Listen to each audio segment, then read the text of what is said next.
Chapter 1. The Celestial Descent of the Demon Empress.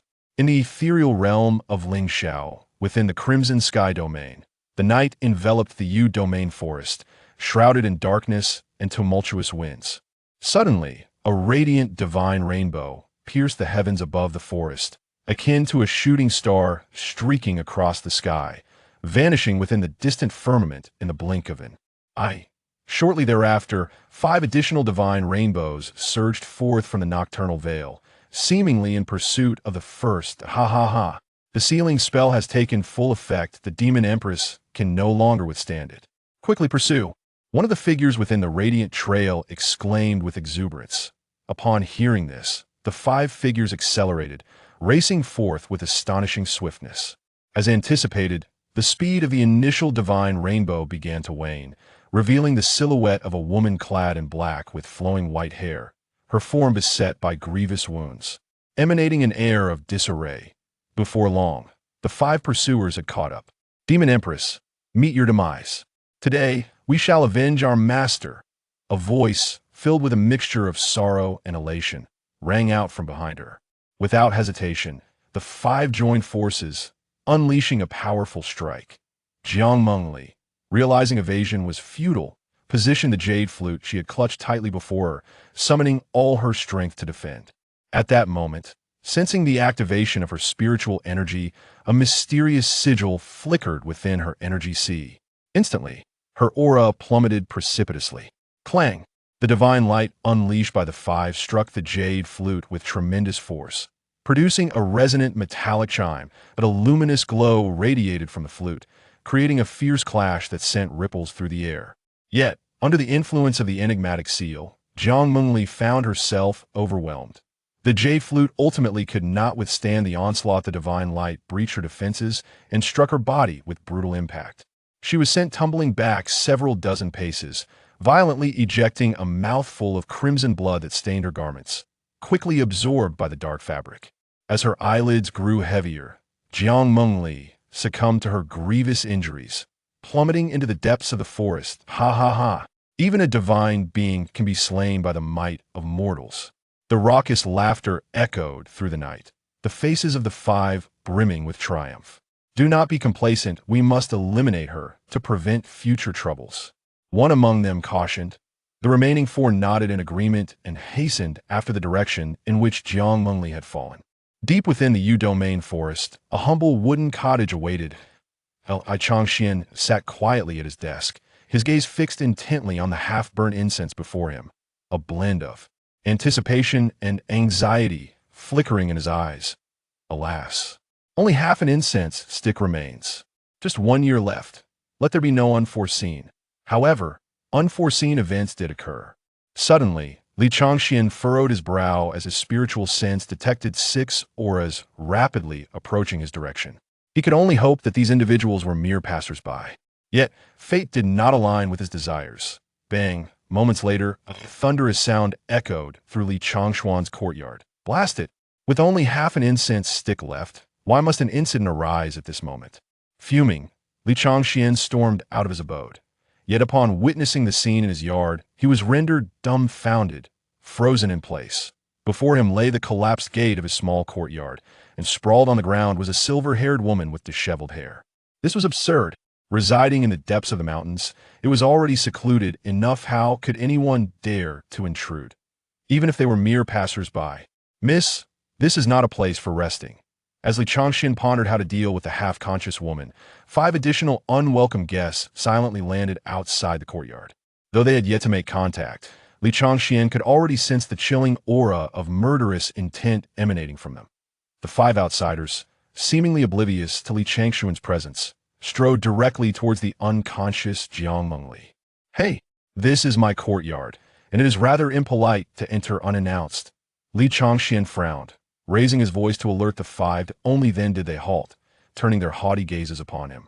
In their eyes, aside from his fresh and handsome appearance, Li Changxian exuded an aura devoid of any remarkable power, appearing very much like an ordinary mortal. Had Li Changxian not spoken up, they would have deemed him unworthy of their attention.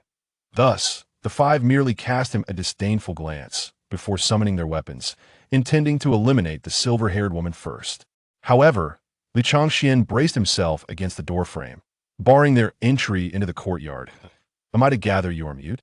What brings you to my home at this late hour? The five looked at the audacious figure blocking their path, their expressions darkening.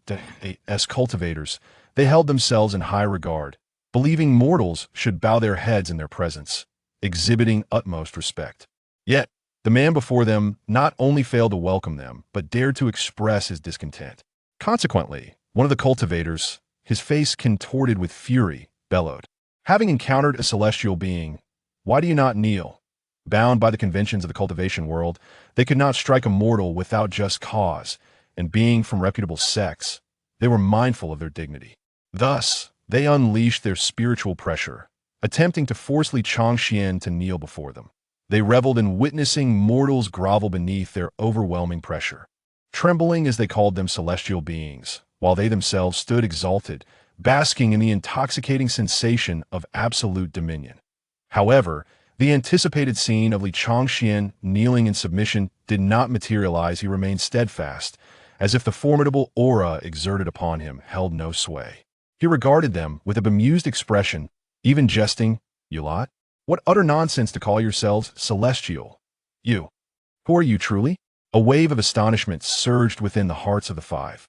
They realized that the oppressive force of the refining spirit realm had no effect on the man before them, leading them to deduce that he must possess at least the cultivation level of the void traversing realm. Their surprise. They had encountered a rogue cultivator in this desolate wilderness, yet their shock was fleeting, for they did not regard Li Changxian as a genuine threat.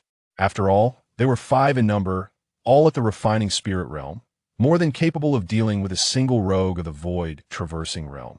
The advantage lies with us. Seeing that he had displayed such audacity, and yet they had not yet made a move, Li Changxian felt a twinge of regret.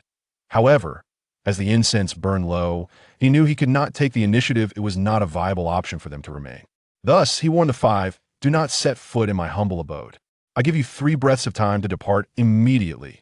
Li Changxuan's warning was perceived as a grave insult by the five. They exchanged glances filled with a shared resolve, a glimmer of ruthlessness flashing in their eyes. In an instant, they erupted into action, their weapons lunging toward Li Changxian, accompanied by raucous laughter. A mere rogue of the void traversing realm dares to shield the demon kin. Do you not wish for a swift death? We shall slay the demon emperor ourselves, sever its head, and return as paragons of righteousness, renowned throughout the heavens. Ha ha! Yet their raucous laughter abruptly ceased, for they were struck with terror as they realized their weapons halted just a foot from Li Changxian. Immovable despite their utmost exertion, that a tempest of fear surged within them. The ease with which he thwarted their combined assault indicated that his cultivation must have reached at least the calamity transformation. Realm. I Changxian gazed at the weapons suspended before him, a satisfied smile gracing his lips. "Ah, finally, you choose to act." With that, he casually flicked his sleeve, and the 5 weapons that had once aimed at him instantly reversed course, shooting forth like arrows released from their bowstrings. Swiftly piercing the bodies of the 5, their eyes widened in disbelief as they beheld the gaping wounds in their chests, their own weapons having betrayed them, blood gushing forth like a fountain. They struggled to utter words, their pallor deepening, only managing to emit hoarse sounds. "Rest in peace," Li Changxian declared, waving his sleeve once more. In an instant, the 5 vanished from the realm, without a sound or tumult, their physical forms and souls obliterated, as if they had never existed in this world. After resolving the matters concerning several individuals, Li Changxian remained in place for an extended period, lost in thought that a decade had passed, and he had finally taken this significant step. In just 1 more year, he would no longer be confined to this desolate land. Hierarchy of realms. Body refinement, chi attraction, spirit entry, spirit sea, divine refinement, ethereal wandering, tribulation transformation, celestial communication, earth. Immortal, heaven immortal, profound immortal, absolute immortal. Each realm is further divided into 4 stages: early, mid, late, and consummate peak. Those at the divine refinement stage and above can manifest domains to suppress the strength of their opponents. They possess the ability to unleash oppressive might, and they can create personal spaces for the storage of items. Chapter 2. This demon emperor is truly lamentable. Li Changxian was not originally a denizen of this world. A decade ago, he resided on Blue Star.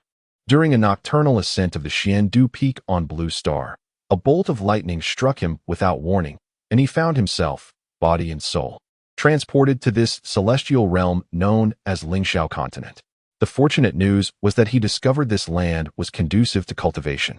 Boasting a myriad of cultivation systems, the sword path, spear path, knife path, and music path, among others. Even better, he possessed the dual exceptional physiques of the heavenly sword body and the celestial vein, granting him an extraordinary aptitude for swordsmanship and an innate understanding far beyond the norm. With meridians capable of absorbing and circulating spiritual energy 100-fold more efficiently than that of ordinary individuals. However, the unfortunate news was that he lacked the essential system typically bestowed upon transmigrators, rendering him incapable of ascending to supremacy and subjugating the current era. To compound his misfortune, the people of Blue Star differed from those of this realm, lacking an energy sea within their bodies, which impeded his ability to join any cultivation sect. Just as despair began to take hold, he encountered an old man with white brows, who claimed he could impart a unique method of cultivation. Li Changxian immediately wished to take the old man as his master, but the old sage declined. Full of confusion and eager to inquire about the reason, the sage cryptically spoke of a lack of karmic affinity. Following this, he bestowed a celestial touch upon Li Changxian's head, indelibly imprinting the method of cultivation into his mind. Before floating away, never to return over the course of the ensuing decade. Before departing, the sage specifically cautioned Li Changxian against taking action for 10 years, lest he be obliterated by the rules of the heavenly path. The sage did not divulge the reasons behind this warning.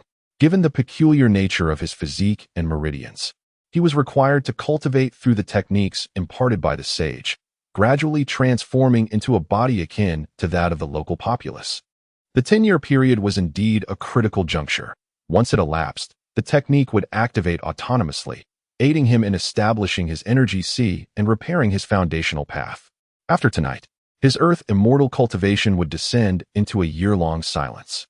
Thus, when confronted by the 5 ill-intentioned individuals, Li Changxian deliberately provoked them repeatedly, inciting them to act first. Had they delayed even a moment longer, he would have been unable to defend himself.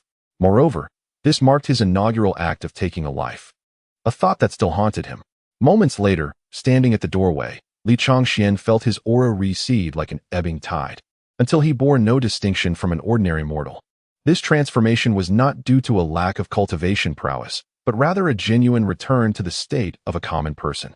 With a heavy sigh, he had retreated to these deep mountains and forests to avoid offending others and to minimize conflict. Yet he had not anticipated the arrival of 6 individuals at such a critical juncture in the 10-year timeline. HM. 6 individuals. Li Changxian suddenly snapped to attention, his gaze once more settling upon Jiang Mengli, who lay on the ground. If he had not misheard, those 5 had claimed that the woman on the ground was, in fact, the demon emperor. Reflecting upon the earlier moment, he had indeed sensed a faint trace of demonic energy emanating from her, albeit so weak that he had overlooked it.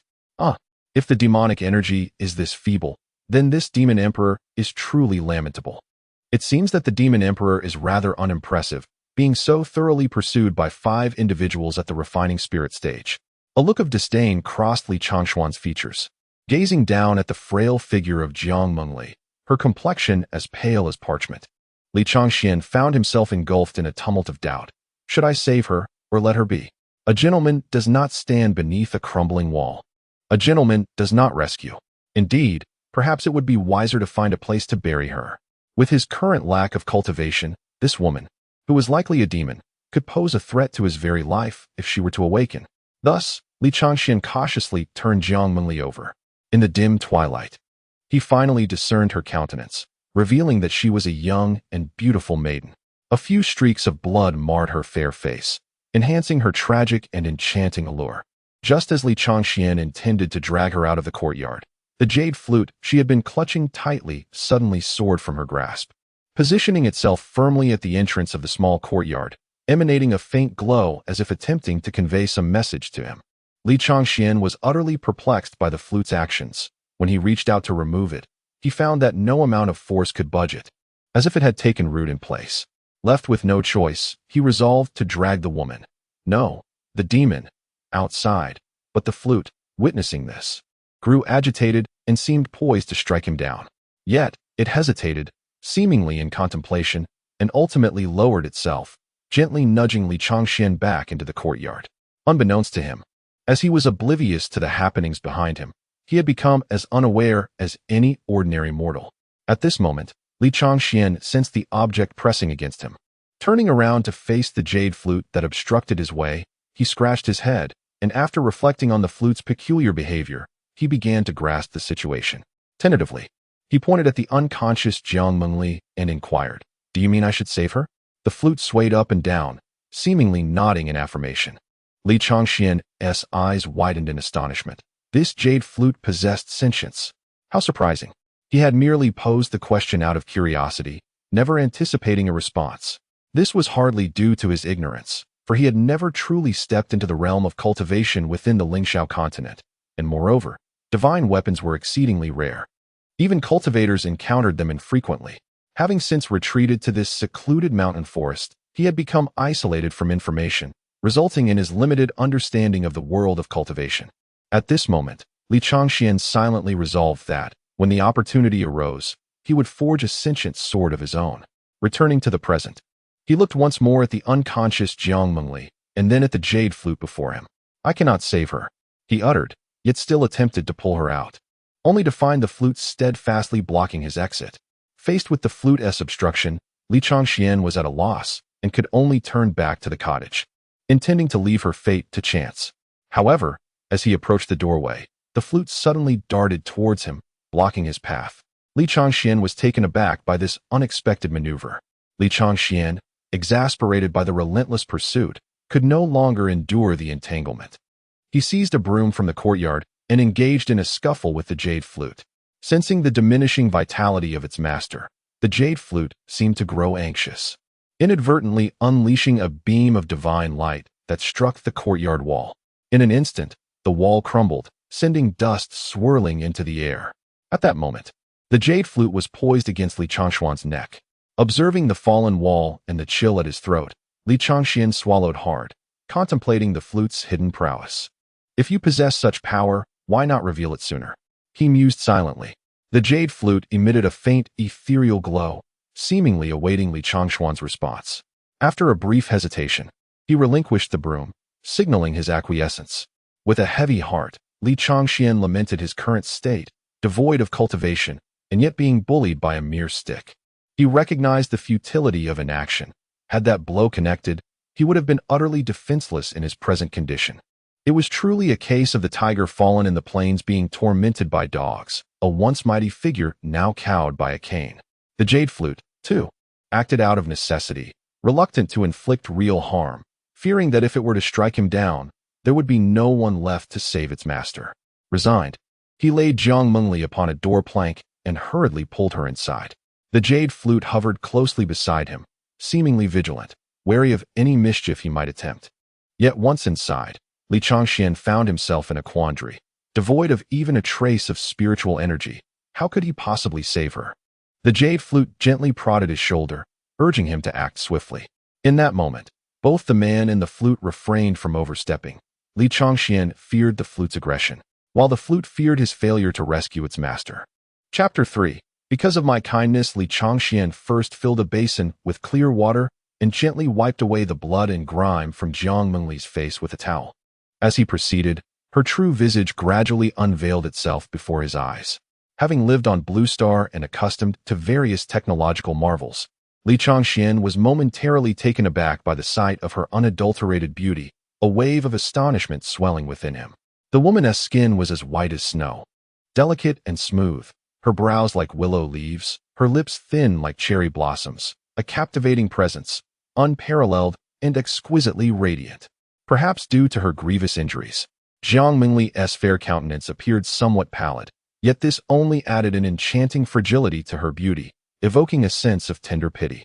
The slight furrow of her brows further indicated her discomfort. Li Changxian also noticed several sword marks on Jiang Mengli's dress, revealing patches of pristine skin, marred by deep brown scars. However, the hour was late, and Li Changxian, despite her beauty, would not venture out in the dead of night to seek medicine for her. He turned and lay down on his small bed. Seeing Li Changshuan's actions, the jade flute rushed towards him, as if anticipating its approach. Calmly, he turned his back and said, "Rest assured, she won't perish tonight. I have no medicine now, but I shall tend to her wounds tomorrow." Upon hearing this, the jade flute paused in front of him, fluttering anxiously within the room before finally resigning itself to return to Jiang Mengli's side. The following day, as dawn broke, Li Changxian, still lost in slumber, felt a blunt object poking him. Without needing to think, he knew it was the jade flute. Awakened by its persistent nudging, he found sleep elusive and resolved to venture out in search of herbs. Coincidentally, apart from his cultivation, Li Changxian occasionally descended the mountain to procure books. In moments of leisure, he would peruse these texts, gaining some knowledge about the celestial herbs and medicines of this world. The woman was fortunate. In this secluded forest, seldom visited by others, an abundance of celestial herbs flourished. Within half a day, Li Changxian gathered a considerable amount of medicinal materials he deemed useful. After preparing the healing salve, he, without a second thought, attempted to remove Jiang Mengli's garments. The jade flute, fearing his intentions, intercepted his hand. Having already had a restless night, the repeated obstruction by the flute stirred a surge of frustration within him. He struck the jade flute with force and exclaimed in anger, "Do you truly wish to hinder my efforts? If you are capable, why not assist yourself?" The jade flute seemed to grasp his words, lowering slightly. If it had a countenance, it would surely wear a pitiful expression. After a moment's hesitation, the jade flute ultimately flew out of the door. Li Changxian watched it depart, rubbing his hands vigorously and exhaling warm breath upon them. Why must this jade flute be so obstinate? My mortal flesh is no match for its hardness. After a brief pause, Li Changxian deftly removed Jiang Mengli's outer garment. As he gazed upon the woman lying on the wooden bed, clad only in a dark undergarment, her exquisite figure was laid bare before him. With a slender waist, delicate stature, and gracefully elongated legs, the fullness of her undergarment attested to her remarkable physical attributes. Clearing his throat, Li Changxian quickly regained his composure, nearly entranced by the sight, for he had yet to attend to the matter at hand. He cautioned himself against lingering too long, aware that a moment's distraction could lead his heart astray. Thus, he carefully tore the already frayed edge of her undergarment a little wider, facilitating the treatment of her wounds and the application of medicine. Fortunately, the injuries were few, amounting to only 2 or 3, and none were located in particularly sensitive areas. He swiftly completed the task and casually draped her outer garment over her, allowing Jiang Mengli's previously furrowed brows to relax slightly. However, one question perplexed Li Changxian. Was she not the demon empress? Why had such trivial injuries not healed after such a prolonged period? Furthermore, there were no signs of awakening even after a night had passed. Logically, one would expect a practitioner of her caliber to recover swiftly, yet he found himself devoid of cultivation and utterly incapable of discerning the underlying cause. His suspicions grew regarding the veracity of the 5 individuals' claims. Was this truly the demon empress?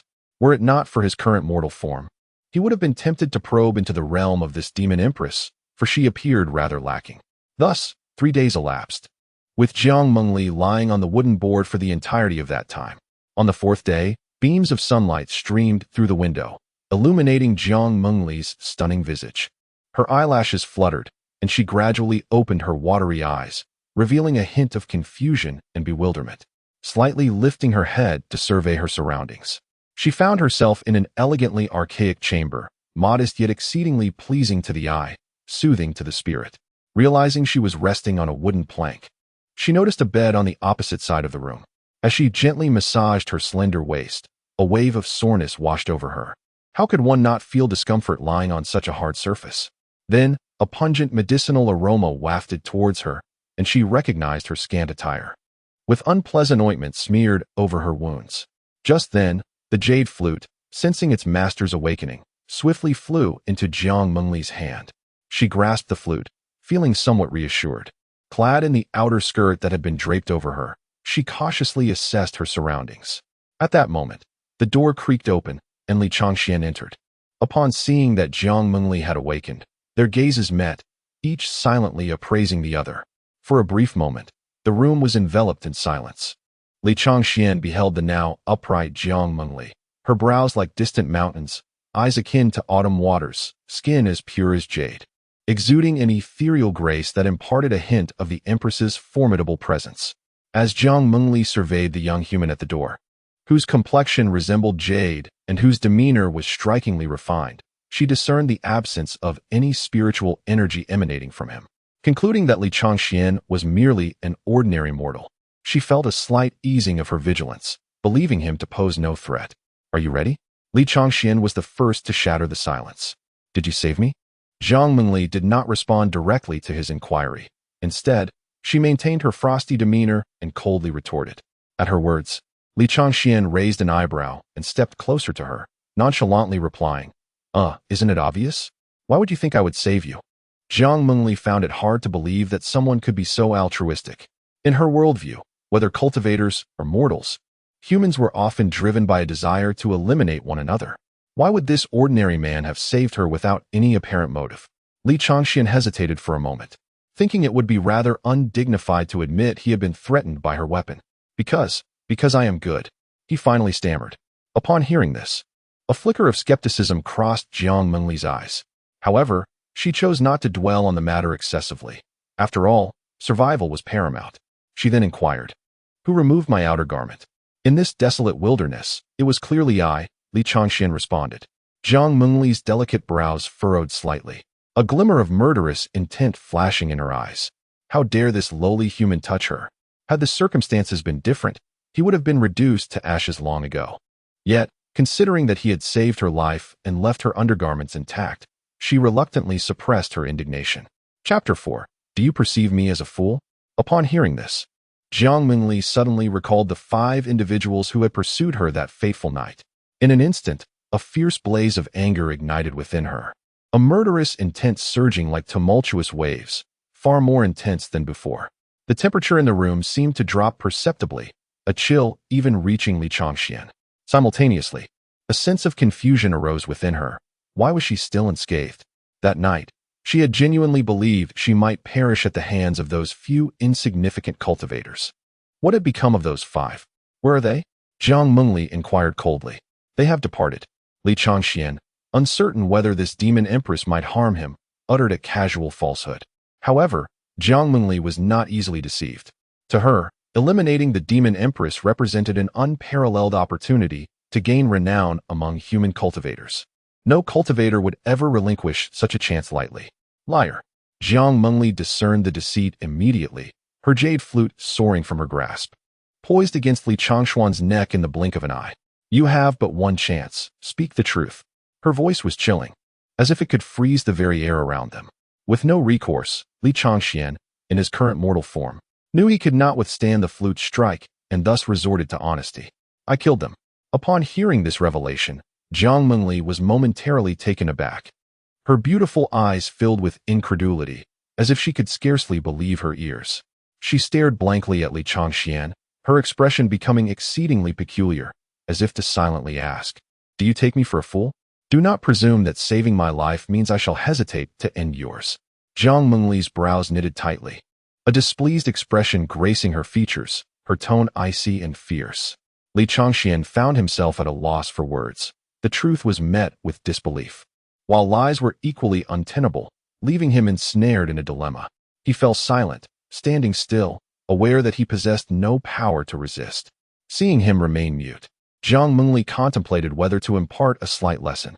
However, the Fox Demon clan was known for their gratitude, and she hesitated to truly harm him, especially as she had yet to fully recover from her injuries and needed to remain here to recuperate. Thus, she decided to relent. "Best not to entertain any devious thoughts towards me," Jiang Mengli warned sweetly, as the flute returned to her hand and vanished from sight. Subsequently, Jiang Mengli turned her focus inward, and as she had anticipated, her energy reservoir had indeed been sealed. Currently, she could only exert the strength of a body-refining realm cultivator. The body-refining realm was merely the initial stage of cultivation, granting her only a physique slightly stronger than that of an ordinary person, rendering her incapable of wielding spiritual power. Were it not for the presence of a celestial artifact at her side, she would likely pose no threat to Li Changxian whatsoever. Li Changxian, however, appeared unfazed. He leisurely approached the table, settled himself comfortably, and poured himself a cup of tea, sipping it with an air of nonchalance, as if oblivious to the tension surrounding them. Li Changshuan's demeanor sparked a wave of curiosity within Jiang Mengli. "Do you know who I am?" she inquired. Upon hearing this, Li Changxian took a sip of tea and replied nonchalantly, "Aren't you the Demon Emperor? Aren't you afraid of me?" What is there to fear?" Li Changshuan's response remained as calm as a tranquil lake. Jiang Mengli was taken aback. After all, in the outside world, merely uttering the title of Demon Emperor would cause both humans and demons to change their countenance. Since her ascension to the throne of the demon clan, she had ruthlessly suppressed dissent, instilling fear within her own kind and silencing human cultivators. 3 years prior, she single-handedly annihilated the Beastmaster sect, leaving no survivors. An act that reverberated throughout the entire Lingxiao continent, known to all, from mortals to cultivators alike. Jiang Mengli could hardly fathom that the name, which struck terror into the hearts of countless beings, could be spoken so casually by Li Changxian. In the presence of ordinary mortals, even the mere mention of the title Demon Emperor would pale their faces. Yet here she stood before Li Changxian, who remained unfazed. She surmised he must be a recluse, oblivious to her notorious reputation, or perhaps he simply did not believe her, considering she appeared no more than an ordinary human at present, especially in her tattered garments, which bore the marks of her recent escape from the 5 minuscule foes. Fortunately, her physique had nearly healed thanks to the treatment of a mysterious potion, though she could hardly tolerate its peculiar scent. Unable to perform a cleansing ritual, she turned to Li Changxian and asked, "Do you have a place to bathe?" Li Changxian set down his teacup and gestured towards a bathtub behind a screen. "There is indeed a bathing facility, but you will need to heat the water yourself." At his words, Jiang Mengli felt a surge of irritation. As the esteemed Demon Empress, when had she ever performed such menial tasks? With an imperious tone, she commanded him, "You, fetch me a bucket of hot water. Have you recovered?" Li Changxian countered, ignoring her demand. Jiang Mengli took a few steps across the floor, feeling little discomfort, and proudly proclaimed, "Such trivial injuries cannot possibly hinder me." Li Changxian, at that moment, felt an urge to roll his eyes and silently scoffed. "You've been lying here for 3 days, with such superficial wounds. Even a mere mortal would have healed by now. What right do you have to call yourself the Demon Empress?" He was not there to serve her. Having saved her life was already a considerable act of kindness. Thus, he unhesitatingly refused. "Whoever wishes to bathe may do so. After all, you claim to be the Demon Emperor, so heating water should be a mere flick of your finger." Jiang Mengli found herself momentarily speechless in response to Li Changshuan's retort. Firstly, she now finds herself utterly incapable of wielding her spiritual power. Secondly, she is astonished that this mere human dares to defy her repeatedly. In the past, anyone who had the audacity to oppose her in such a manner would have long since met their demise, which is precisely why she earned the formidable reputation of the Demon Empress. Yet now, a mortal displays such blatant disregard for her authority, leaving Jiang Mengli with a sense of peculiar intrigue. Chapter 5. The Demon Empress. Jiang Mengli, however, as the Demon Empress. How could Jiang Mengli deign to engage in such trivial matters? She promptly addressed Li Changxian, stating, "To serve this empress is a great honor for you. Hasten to prepare, for I am in need of a bath." "Miss, are you well?" Li Changshuan's face bore a hint of disdain as he observed her earnest demeanor, struggling to suppress a laugh. Did she truly believe she was still among her own kind? "Be quick." Seeing the mocking smile on his face, Jiang Mengli's ire began to rise, and with her words, the icy snow once again soared from her hands. A good man does not contend with a wicked woman. Faced with the jade flute, Li Changxian could only turn and exit the room, entirely indifferent to the fierce glare from behind. What else could he do? Given his current lack of power? No, it would be more accurate to say he possessed none at all. As he left, he muttered softly, "I have rescued an ancestor." Had it not been for her status as an injured party and the pressing need for his own survival, he would not have served her at all.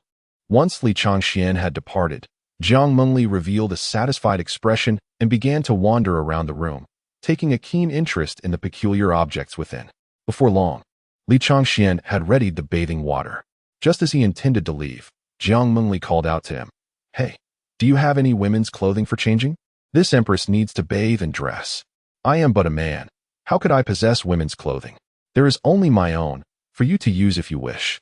Li Changxian, wishing to avoid further entanglements, walked directly to his wardrobe and retrieved a clean outfit, tossing it carelessly before her. Just as he reached the door, he added, "And I am not He. I am Li Changxian." With that, he closed the door behind him. Jiang Mengli gazed at the garments before her, her brow furrowing in evident discomfort. In truth, she had dresses stored in her personal space, but with her spiritual power sealed, she could not retrieve them. Looking down at her own attire, now torn by a blade and revealing ample fair skin, her frown deepened. Clearly, this garment was no longer suitable, and with no alternatives at hand, she would have to make do for the time being. After her bath, Jiang Mengli donned Li Changshuan's clothing. Although her figure was tall and graceful, the attire still appeared somewhat oversized. The fabric exuded a faint scent of sandalwood, quite pleasant indeed. Jiang Mengli mused that she must return to the demon clan post-haste. During her journey to the Yinshu secret realm, she had entrusted the affairs of the demon clan to two trusted subordinates, yet as time passed, her unease grew, fearing unrest within her clan. Thus, she seated herself cross-legged and began to attempt to channel her internal spiritual energy, striving to break the seal within her. However, despite her efforts, her energy remained utterly dormant, as if she had never practiced cultivation at all. Undeterred, Jiang Mengli persisted in her endeavor. Yet, she seemed to have forgotten that her internal injuries were far from healed. In her haste, she suffered a backlash from the sealing spirit mark. In an instant, she tasted a metallic sweetness in her throat, followed by a violent spurt of fresh blood, before succumbing to unconsciousness once more. When she awoke again, she found the sky had turned pitch black, and she lay once again on the cold, hard wooden bed. Hearing the stirrings of Jiang Mengli awakening, Li Changxian inquired nonchalantly, "You are awake?" Jiang Mengli did not respond. Instead, she gracefully walked to the table and took a seat. Li Changxian regarded Jiang Mengli, who sat across from him. Previously, he had found her appearance somewhat peculiar, for he had merely washed her face, and her silver hair had been disheveled.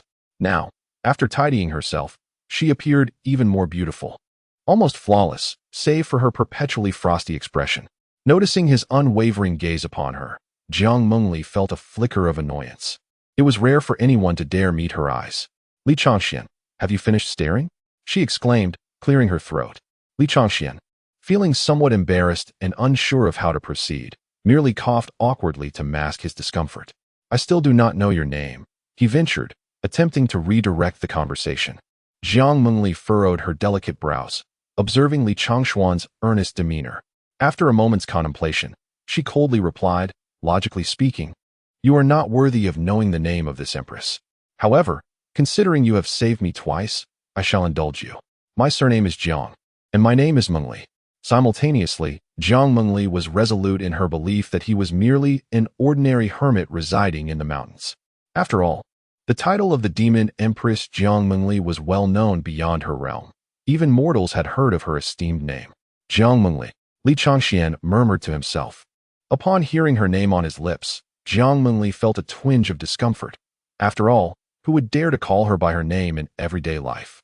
Consequently, she instructed Li Changxian, "Although I have revealed my name, you must not address me directly as such. You may call me Your Excellency, the Empress, or Your Excellency, the Demon Sovereign." However, Li Changxian was not preoccupied with the matter of titles. Hearing the word "usually," he inquired with curiosity, "Aren't you healed already? You should leave tomorrow. I require no further repayment." Reflecting on the events of that night, he felt it was perilous to keep a demon empress in close quarters. He wondered what trouble this Na'vi empress had stirred up to warrant being pursued by 5 assailants. Uncertain if more would come, he feared that without the ability to harness his powers for a year, another wave of attackers could very well spell his end. "Did you not witness my condition just now? My injuries are not yet healed. I shall need to remain here a while longer," Jiang Mengli replied coldly. Indeed, her initial eagerness to depart had waned upon realizing her powers were still not restored.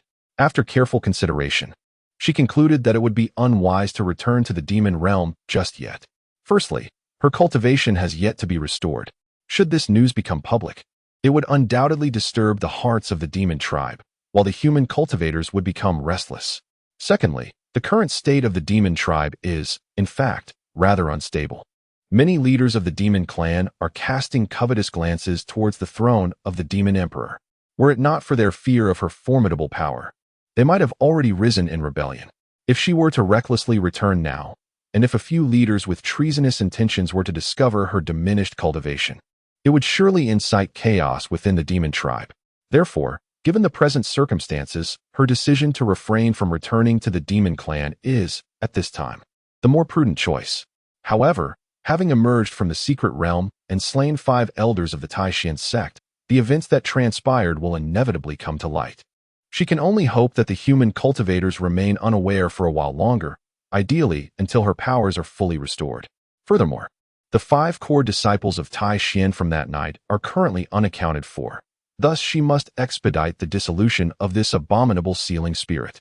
Upon hearing that she has no intention of leaving, Li Changshuan's heart filled with dread, fearing she might attract her enemies. Yet, as he is currently no match for her, he could only helplessly inquire, "When do you plan to depart?" "I shall leave once my injuries have healed," she replied. Upon hearing this, Li Changxian could not help but lament his predicament, for he now had to bear the burden of a troublesome guest who regarded him as an ancestor.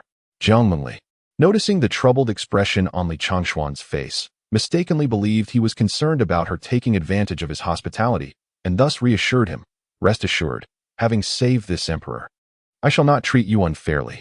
Chapter 6. The success had captured His Majesty's attention. "No need for that. I kindly request you to recover from your injuries and depart swiftly," Li Changxian replied curtly, his tone laced with reluctance. However, Jiang Mengli paid no heed to Li Changshuan's demeanor. After all, the initiative lay in her hands. As she thought this, she glanced at the in her grasp, which shimmered with a cold, ethereal glow in the candlelight. Moments later, a voice, cool and commanding, resonated through the room. "I shall rest now. You must leave."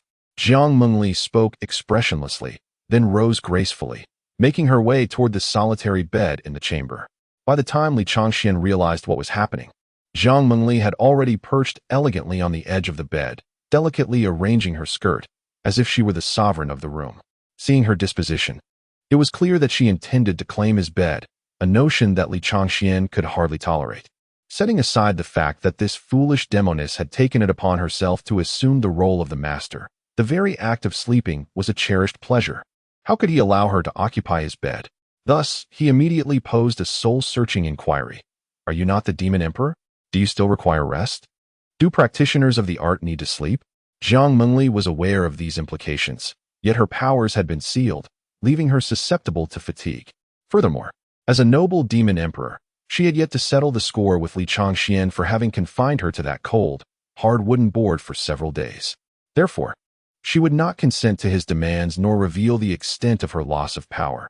Instead, she deftly shifted the topic, declaring, as the foremost among all demons, "How could I possibly rest upon such a coarse and unyielding wooden board? Henceforth, this bed shall belong to me." Jiang Mengli regarded Li Changxian with an air of haughty satisfaction, her expression brimming with pride. "No, this is my bed. Your sleeping place is over there," Li Changxian retorted angrily, standing his ground, unafraid, and pointing toward the adjacent door.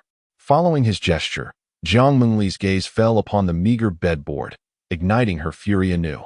As the esteemed emperor of the demon clan, she was accustomed to resting in the opulent golden silk canopied beds of the demon palace, soft, smooth, and supremely comfortable.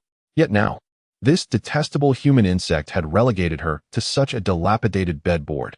It was an affront to her dignity. It was no wonder she awoke feeling sore and stiff. How could her delicate, supple skin endure such a wooden bed?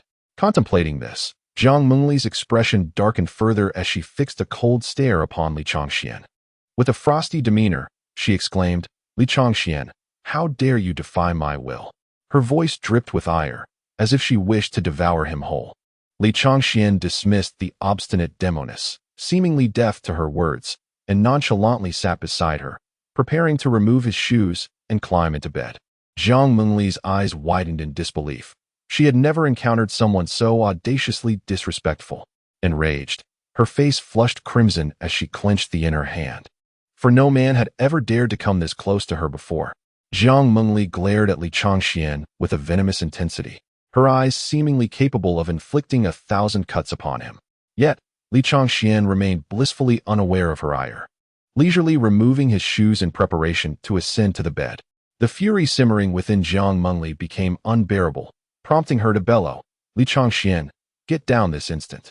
Li Changxian, like a deaf man, continued his nonchalant demeanor, disregarding her vehement outburst. He even feigned yawns, indicating his fatigue. Finally, unable to contain her rage, Jiang Mengli sprang to her feet, her gaze fixed upon Li Changxian, her eyes glimmering with murderous intent as the icy aura of her weapon, Ningxue, emanated a chilling cold. "Jiang Mengli, you have the audacity to refrain from using that wretched flute." Seeing the fury etched upon her delicate features, Li Changxian, fearing further threats, hastily activated his defense. Jiang Mengli's face flushed a deep crimson, not solely from anger, but also from the sheer audacity of this bold individual, a rarity in her over 30 years of cultivation. Yet, as Li Changxian had stated, she reluctantly extinguished the thought of employing Ningxue, gritting her teeth as she asserted, "I have told you not to address me so directly." "Jiang Mengli, Jiang Mengli, Jiang Mengli." Li Changxian continued to chant her name, each utterance laced with provocation. He had discerned that this foolish demon seemed to possess a peculiar limitation. It appeared she could only wield her flute, for he had yet to witness her harness any form of spiritual energy. Consequently, it became evident that the only source of threat to him lay within that fragile instrument. As Li Changxian repeated her name in succession, Jiang Mengli's chest heaved with indignation, struggling to suppress the urge to strike him down. She admonished herself internally, as an empress, one must rise above, refraining from engaging with a mere insect. However, by the time she quelled her fury, she discovered Li Changxian had already reclined, reigniting her suppressed anger. "Li Changxian." Jiang Mengli articulated each syllable slowly, her low voice resonating with the fury provoked by his repeated defiance. "If you wish to sleep, then sleep. It is I who shall not suffer the consequences." Li Changxian, turned away from her, responded with a teasing tone. Yet, no matter how enraged Jiang Mengli was, she found herself powerless against him. Having never shared a bed with a male, she dared not truly confront him. Reluctantly, she returned to her wooden bed. Issuing a parting warning, "Li Changxian, you have piqued my interest." At her words, Li Changxian was overcome with goosebumps, finding her proclamation excessively sugary. Could there truly exist a narrative akin to that of a domineering CEO in this world? Jiang Mengli, back in her familiar surroundings, found herself consumed by anger with no outlet, and the cold, unyielding wooden slats offered no comfort for sleep. In a moment of helplessness, Jiang Mengli had no choice but to sit cross-legged, feigning rest, while secretly vowing to avenge this humiliation once her strength was restored. In the dead of night, a sudden sound pierced the silence of the room, akin to a pebble disrupting the stillness of a tranquil lake, creating ripples of disturbance. Li Changxian was awakened by the noise. Rising from his bed, he immediately spotted Jiang Mengli shivering on the wooden floor. She had intended to meditate, but her injuries had not yet fully healed. As a mortal, coupled with the new wound inflicted by the backlash of the sealing spell, she had overestimated her own resilience. Succumbing to exhaustion, she had inadvertently rolled off the bed. Observing Jiang Mengli curled up on the floor like a small fox, her brow furrowed, trembling with cold, Li Changxian remained silent for a moment. Although she was sharp-tongued and proud, she had not committed any grievous misdeeds. Perhaps it was merely a matter of habit. Given her self-proclaimed title of emperor, he decided to let it go. A gentleman does not hold grudges against the injured. Once she recovered, he would send her on her way. With that thought, he moved his bedding closer and spread it out on the floor. Just as he contemplated lifting her back to the bed, he hesitated, feeling it inappropriate. Jiang Mengli, he called her twice. Yet she did not awaken, her furrowed brow only deepening as if she were truly freezing. Realizing it was still early spring and they were deep in the mountains where the temperature was indeed low, Li Changxian reluctantly bent down to lift her. The moment he drew near, a captivating, faint fragrance wafted towards him, reminiscent of orchids yet more intoxicating, suggesting it was the scent of her body. Almost losing his composure, Li Changxian shook his head to regain focus and hastily placed her on the prepared bedding, covering her with a blanket. After a brief moment, the tension in Jiang Mengli's delicate brows began to ease, and her complexion gradually softened, indicating she was feeling somewhat better. Throughout this entire process, she remained in a deep slumber, showing no signs of awakening. Although Li Changxian was careful in his movements, as a cultivator, he would remain vigilant, especially given the presence of a demon emperor. Thus, he confirmed that she had truly lost her cultivation. Otherwise, how could a cultivator shiver in the cold without any awareness? The reason for her complete loss of power remained a mystery. Chapter 7: The casual purchase of the flowing fairy skirt before departing. Li Changxian cast one last glance at Jiang Mengli. At that moment, she was playfully pouting her cherry-red lips, her delicate face radiating a sense of contentment. Observing her serene demeanor, he pondered that she was not entirely as willful and headstrong as he had thought. In fact, she appeared quite endearing now.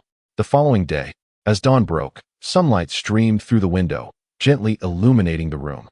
Jiang Mengli slowly opened her glistening eyes and was taken aback to find herself nestled in a warm and comforting place. The long-forgotten softness enveloped her, providing an exquisite comfort. Although the surroundings did not boast the opulence of the draped beds in the Demon Emperor's palace, they were a vast improvement from the rigid wooden planks she had previously endured. Sitting up, she lifted the covers that had been draped over her. A sense of familiarity washed over her as she scrutinized the fabric in her hands, suddenly recalling that it was the very bedding she had contested with Li Changxian the night before. This revelation astonished her. How surprising it was that Li Changxian had willingly bestowed his bedding upon her. She scanned the room, but found no trace of him. Her gaze finally settled on his bed, where the bedding that should have been there had mysteriously vanished. A flicker of curiosity stirred within her, pondering when Li Changxian had brought the bedding to her. At the same time, she realized that her current physical condition might indeed be indistinguishable from that of a mortal, rendering her oblivious to Li Changxuan's comings and goings. Nevertheless, satisfaction gleamed in her eyes at his considerate gesture. As a revered demon empress, she deemed such trifles beneath her dignity to handle personally. It was entirely fitting for Li Changxian to attend to these matters. It was not until noon that Li Changxian returned. "Here, I saw you looked pitiful, so I bought this for you," he said as he handed her a white flowing fairy skirt with wide sleeves, a purchase he had made with thoughtfulness. A few miles away from the Yao Domain forest lay a quaint human town, where he had acquired various necessities over the years. Whenever funds ran low, he would venture into the mountains to gather medicinal herbs, which he would exchange for money in the local apothecary. The mountains were abundant in spirit herbs and medicines, in high demand among cultivators, thus ensuring he was never short on funds. Jiang Mengli accepted the white dress, admiring the intricate silver thread embroidery that shimmered in the sunlight like a constellation of stars. After a thorough appraisal, she acknowledged that Li Changxian had a decent eye for fashion. The dress was at least befitting of her status as an empress. Although she felt that white might appear overly juvenile and did not quite align with her temperament, it was still women's attire, and it would be unseemly to continuously wear Li Changxuan's clothes. Thus, she graciously accepted the gift. After handing her the dress, Li Changxian stepped outside, granting her the privacy to change. When he re-entered the room, he beheld Jiang Mengli seated gracefully at the table.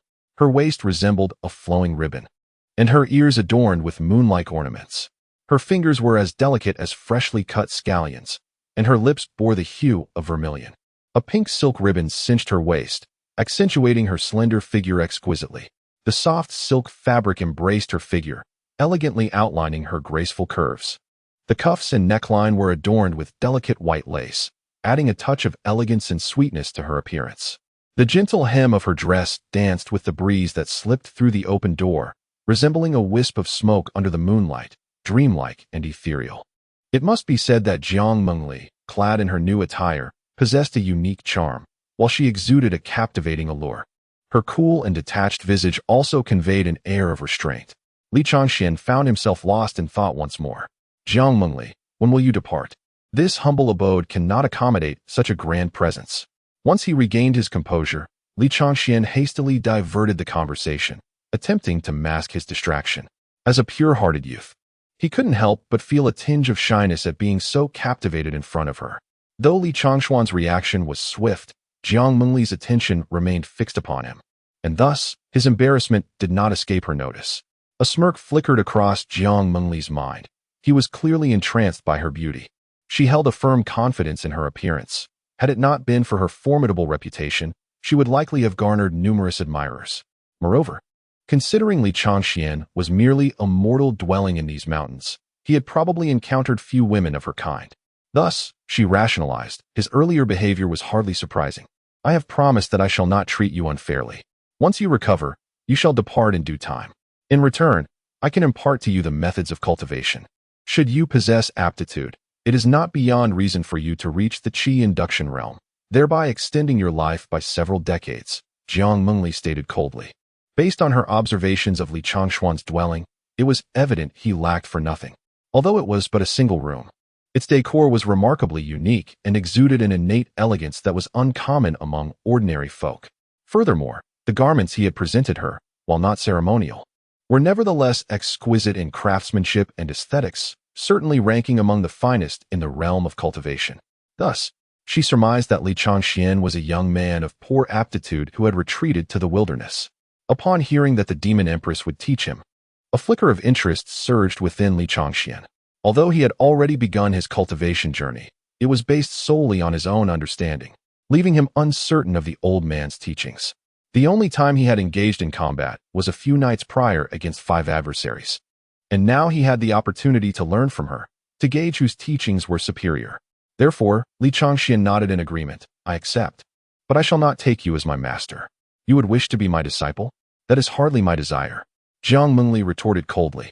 Historically, she might have become the first demon to instruct the human race in the ways of cultivation, though her intention was merely to teach him some fundamental methods of qi induction.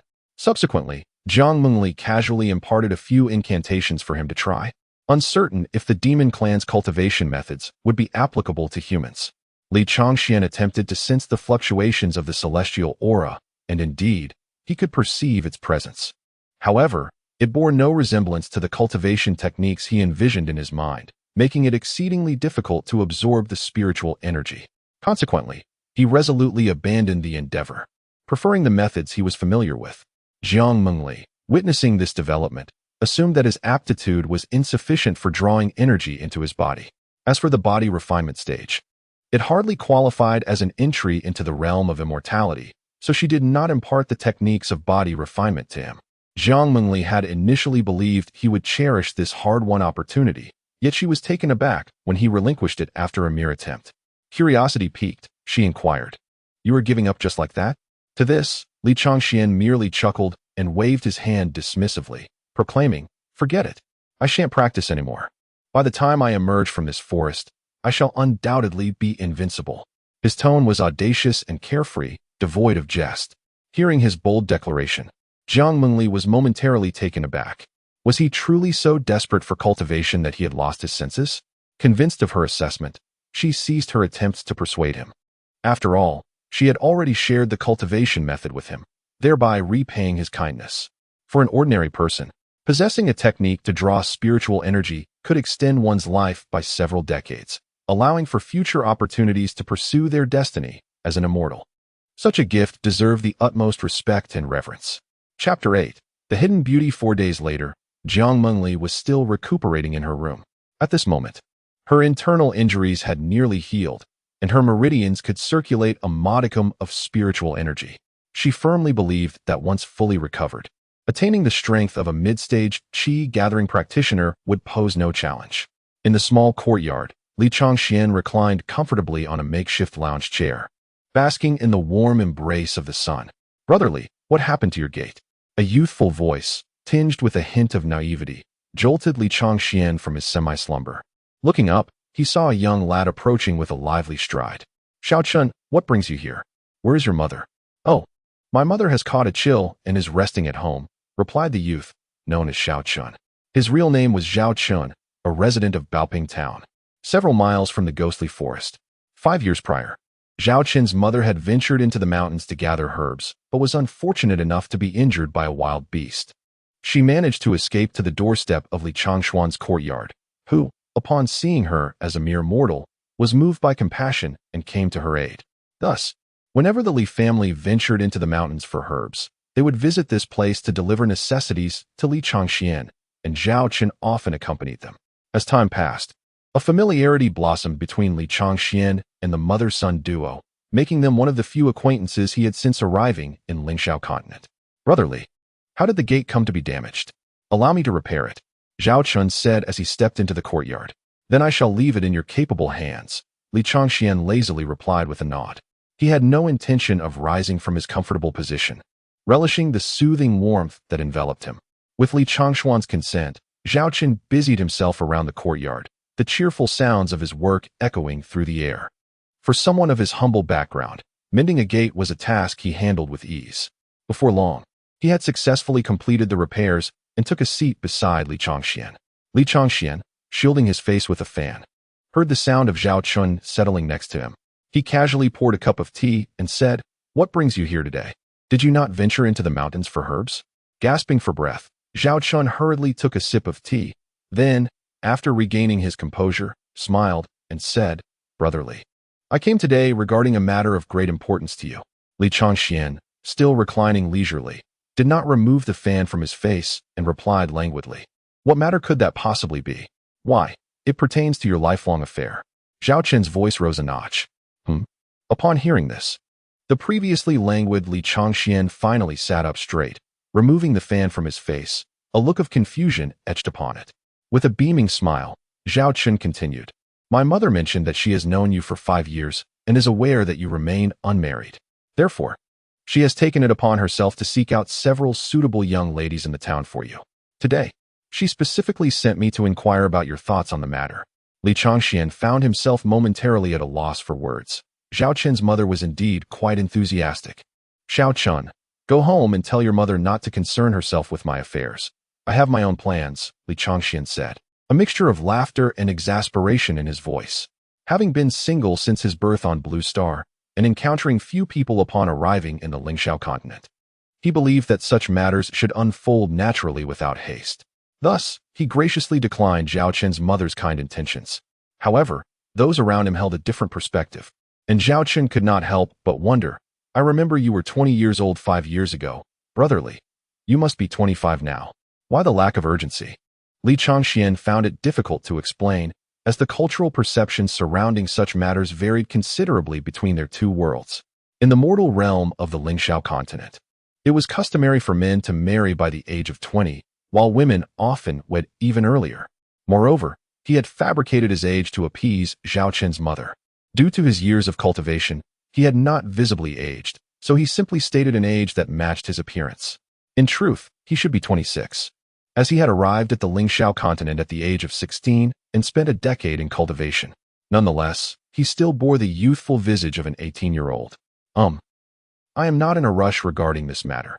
Simply relay that to your mother," Li Changxian concluded, offering a brief response. Setting aside his personal feelings, he considered that in a year he would be leaving this forest, uncertain if he would ever return, making the discussion of such topics rather premature. "Well, all right then," Zhao Qin replied, somewhat resigned. "But truly, brotherly, there is no need to rush. With your looks and talent, you will undoubtedly attract many admirers in the future."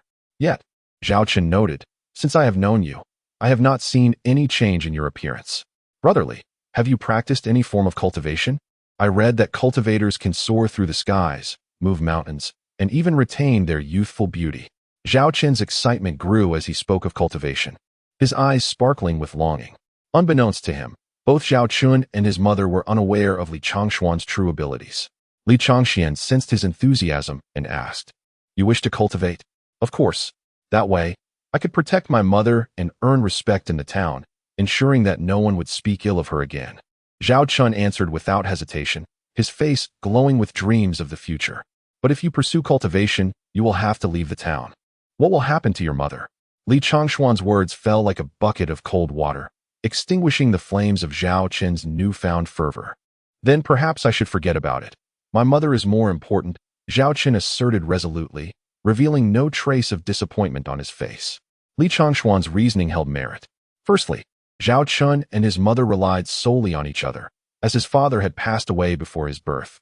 Consequently, whispers circulated in the town, suggesting that his mother was cursed to bring misfortune to men, leaving the mother and son to endure the burden of gossip throughout their lives. If Zhao Chun were to leave, there would be no one to care for his mother. Furthermore, at merely 14 years of age, Zhao Chun has lived in Baoping town, blissfully unaware of the dangers and malevolence that lurk in the world, let alone in the realm of cultivation. In this world, the strong prey upon the weak, and nature is indifferent, treating all living beings as mere fodder. A moment's carelessness may lead to one's demise. Although Li Changxian has not delved deeply into this realm of cultivation, he has gleaned enough from the 5 individuals who, mere days ago, resorted to violence over a trivial disagreement. Thus, he believes that given Zhao Chen's circumstances, he is ill-suited for the path of cultivation. Otherwise, with his innate talent, he would not fare poorly in his practice. For a brief moment, silence enveloped the courtyard, broken only by the whispering of leaves stirred by the gentle breeze. Suddenly, a voice, cold yet melodious like the song of a warbler, emerged from within the house. "I am hungry. Prepare the meal." This startled Zhao Chun. "Li Gu, do you have other people in your home?" Just as he spoke, Jiang Mengli stepped out from the room, graceful and enchanting, her skirt flowing like a gentle breeze, appearing as if she were a celestial being. Upon seeing Jiang Mengli, Zhao Chun felt that even a fairy could not surpass her beauty. Regaining his composure, a curious smile graced his face as he stepped closer to Li Changxian and whispered, "No wonder you were so adamant in refusing my mother's goodwill. It turns out you have a beautiful maiden hidden in your home." With that, he wore an expression that required no further explanation. Li Changxian, however, wore a perplexed look, silently pondering, "What on earth is this silly boy thinking? Don't speak nonsense, you rascal." "Rest assured, she won't overhear." Zhao Chun mischievously winked. He hurriedly began to pack his belongings. "I will clarify matters with my mother. It seems you no longer need my assistance. Li Gu, rascal." He bid farewell to Li Changxian and offered a respectful bow to Jiang Mengli before departing the courtyard. Once he had moved out of earshot, Jiang Mengli stood at the door, turning her gaze to Li Changxian and inquiring, "Who is he?" "Just a friend," Li Changxian replied. Jiang Mengli remained vigilant. From the moment Zhao Chun entered the courtyard, she had withdrawn from her meditative state, initially suspecting that someone from the Taishan sect had come to pursue her. However, after a careful observation, she discerned that he was merely immortal, which allowed her to relax somewhat. Chapter 9. The intention to depart together simultaneously. Jiang Mengli contemplated that once her injuries had fully healed, she must hastily vacate this place in pursuit of a method to unravel the spirit seal. Having just discerned that the individual outside the door was merely an ordinary mortal, she relaxed her vigilance. However, she soon realized that upon entering, the person engaged in conversation with Li Changxian, which stirred a sense of displeasure within her. To her dismay, she discovered that Li Changxian had forgotten to prepare food for her. In truth, for cultivators, sustenance from grains is unnecessary. They can sustain themselves solely by absorbing the essence of heaven and earth. Yet, due to her currently low cultivation, she was incapable of achieving this and had to rely on food to maintain her vitality. Conversely, Li Changxian continued to adhere to his eating habits, frequently consuming meals in her presence. Thus, over the past few days, he had inadvertently become Jiang Mengli's personal chef. Earlier, she had ventured out to remind him, fearing their conversation might prolong. Seeing Li Changxian still reclining idly, Jiang Mengli, in a fit of irritation, kicked the recliner with her foot, declaring, "Li Changxian, I am hungry. Hasten to prepare a meal." With a sigh, Li Changxian found it futile to engage in banter with her. After all, he too required nourishment, and this demon emperor was certainly incapable of culinary endeavors, leaving him no choice but to attend to it himself. He increasingly sensed that he had unwittingly rescued an ancestor. For the past few days, he had been at her beck and call, and now he merely wished for her swift recovery so he could see her off. Thus, he silently rose and made his way to the kitchen. After the meal, Li Changxian returned to the familiar recliner, relishing a brief moment of tranquility and relaxation. However, it wasn't long before he felt someone nudging him. Upon opening his eyes, he found Jiang Mengli standing beside him, her expression rife with dissatisfaction. "Get down. I wish to recline for a while," Jiang Mengli commanded, her tone leaving no room for dissent. Li Changxian did not immediately rise, but continued to lounge leisurely, smiling at her as he softly remarked, "Does the esteemed Empress not wish to cultivate? I eagerly await your swift recovery." Jiang Mengli, well aware of his insincere words, suspected that his desire for her recovery was a pretext for wanting her to depart sooner. With a cold huff, she retorted, "I am not in a hurry to cultivate. Move aside swiftly, for I intend to rest."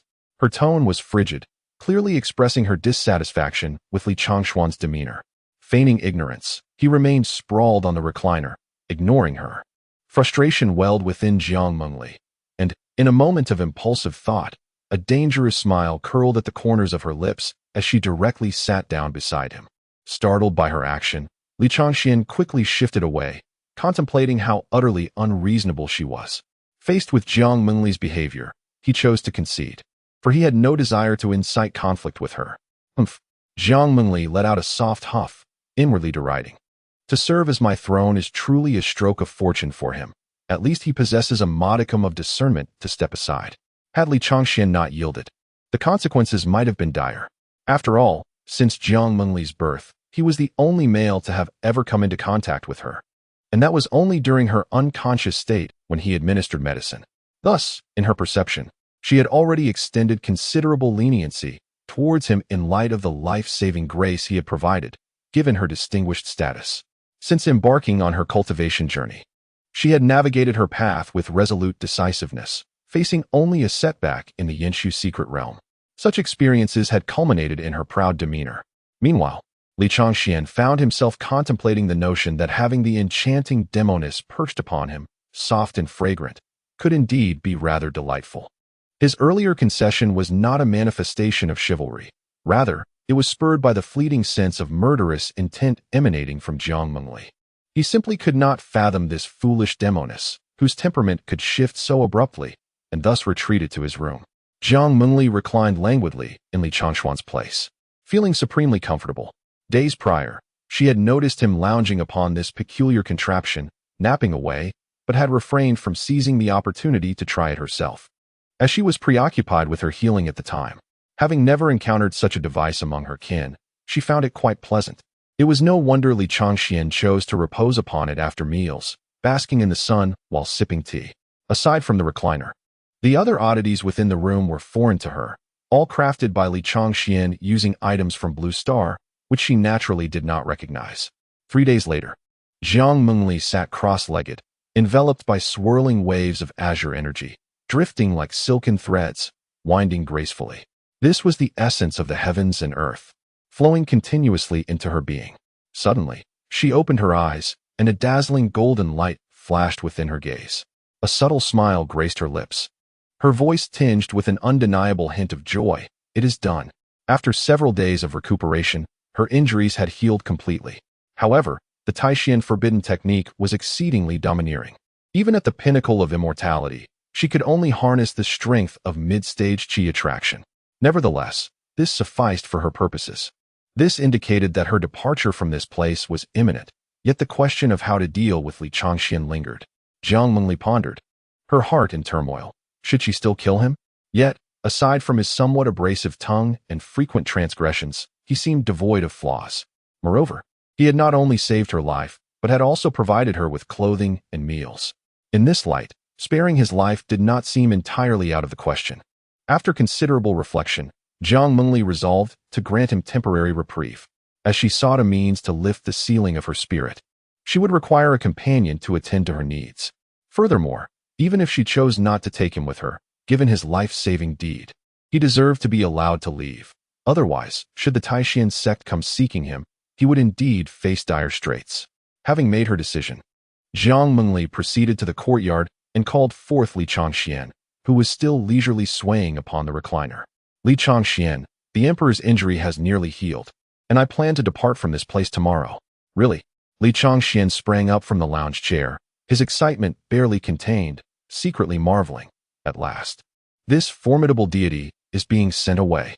Upon seeing Li Changxuan's jubilant demeanor, Jiang Mengli realized his sentiments, and a mysterious smile gradually graced her lips. Of course, as I have promised, my words are as binding as a solemn oath.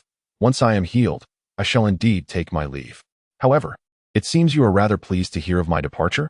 How could that be? Am I? Li Changxian replied earnestly.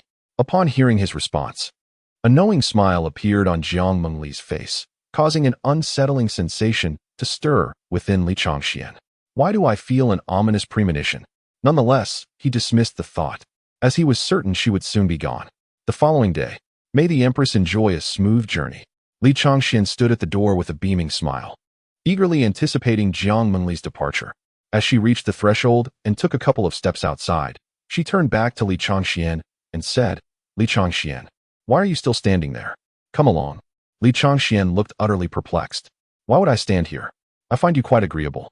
So I have decided to take you as my demon servant and bring you along. Jiang Mengli's expression was earnest, devoid of any jest. A supplement. Li Changxian quickly declined. At that moment, he finally understood the source of his earlier ominous feeling. You possess neither the right nor the ability to refuse me. Jiang Mengli remarked with a teasing smile, her delicate fingers making a crisp sound. Chapter 10. Are you serious? I disagree.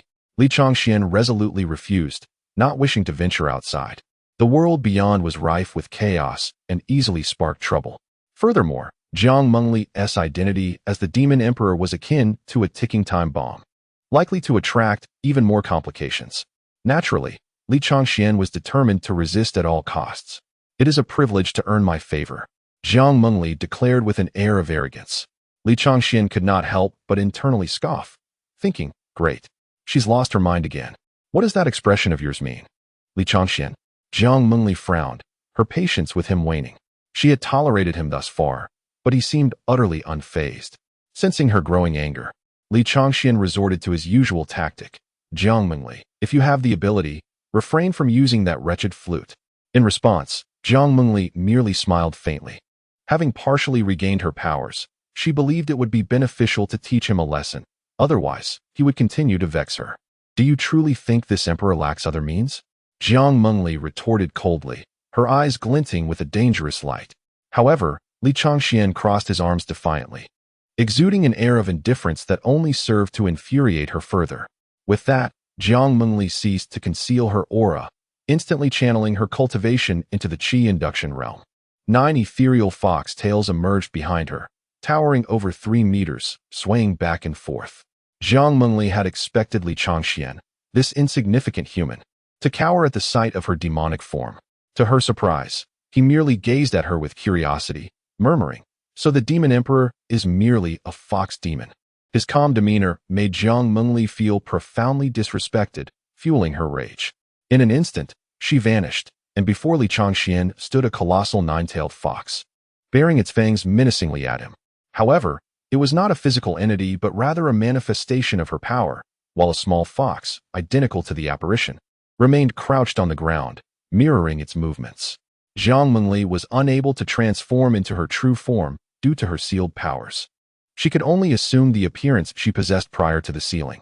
The fact that she could conjure such an illusion was remarkable, as only full restoration of her powers or their complete depletion would allow her to manifest her grand demonic form. Humph, this should be enough to frighten you. Jiang Mengli thought smugly. In her eyes, any mortal would likely faint at the sight of such a massive creature. Yet, it was worth noting that Li Changxian was no ordinary human and thus felt no fear, even if he were, as a denizen of Blue Star. He would merely find it intriguing. Consequently, Li Changxian stared for a brief moment before bursting into laughter. To him, this was not an attempt to intimidate, but rather an adorable display. This little creature is rather endearing.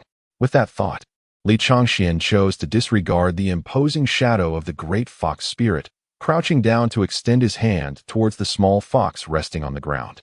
Jiang Mengli, unwilling to let him have his way, bared her teeth in a warning. Yet, in her diminutive form, she posed no threat to Li Changxian, who effortlessly scooped her up into his embrace, causing the towering fox spirit to vanish. Jiang Mengli.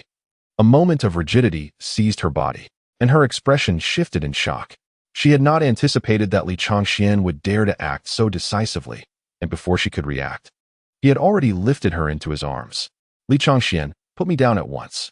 The small fox in his grasp displayed its white teeth, its mouth opening and closing as it emitted a somewhat frantic sound, its fluffy little body wriggling in protest. Li Changxian, however, dismissed Jiang Mengli's plea, his sole desire being to pet the fox. His large hand reached out. Li Changxian, you dare. Jiang Mengli seethed, her teeth clenched in fury, wishing nothing more than to consume him whole. Yet, Li Changxian chose to ignore her. After saving her life and diligently tending to her these past few days, he felt justified in indulging himself with some petting. Ultimately, his hand landed on the small fox's head, and in an instant, a jolt of electricity coursed through Jiang Mengli's entire being, leaving her feeling weak and tingling. Li Changxian, you are finished. The words burst forth from her clenched teeth, her anger reaching its zenith. Though both her words and body resisted, the sensation emanating from her soul whispered otherwise. It was undeniably pleasant. Even as Jiang Mengli struggled to resist, she couldn't help but emit a soft whimper of comfort. Were this scene to be witnessed by the demon clan or righteous practitioners, they would surely be left slack-jawed. Demon clan. Is this truly our decisive demon emperor? Righteous path. Is this the same bloodthirsty figure who single-handedly decimated the Beastmaster sect? How has the legendary demon emperor been reduced to a small fox, whimpering in a mortal's embrace? Li Changxian was momentarily taken aback by the fox's whimper, providing Jiang Mengli the perfect opportunity to bite his hand. With a sudden sting, he found himself cradling not just a small fox, but now a fragrant, soft body in his arms. Jiang Mengli had reverted to her human form, unable to maintain the celestial fox spirit's guise for long due to her recently restored powers. Her face flushed crimson, a mix of embarrassment and indignation. Li Changxian quickly set her down, feeling a wave of awkwardness. Perplexed as to why she had transformed back so abruptly and unsure of what to say. Meanwhile, Jiang Mengli glared at him with a murderous intent. Li Changxian, you are doomed, she exclaimed in a furious tone, summoning her weapon, Ningxue, and launching an attack against him. How dare he treat her with such levity and disregard her imperial authority? She now only desires to reduce Li Changxian to a mere pulp. Fortunately, Li Changxian reacted swiftly, lowering his head to evade the blow. With a resounding crash, dust erupted, and yet another section of the courtyard wall collapsed. Gazing at the ruins of the fallen wall, Li Changxian could not help but feel a shiver of trepidation. Had that strike landed upon him, he would surely have been bruised and battered. Jiang Mengli, are you truly serious? I have already implored you to refrain from uttering my imperial name. Moreover, who is playing with you? As Jiang Mengli spoke fiercely, she raised her hand to strike again. Li Changxian understood that he had genuinely provoked her wrath and dared not incite her further with words. He could only evade her relentless assaults.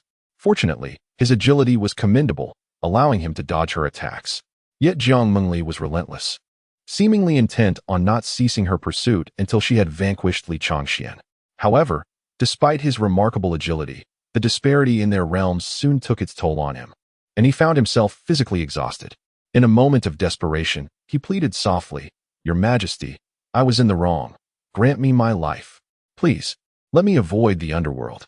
Jiang Mengli showed no sign of relenting. She was certain that Li Changxian must have trained in agility, for it was impossible for him to evade so many of her strikes otherwise.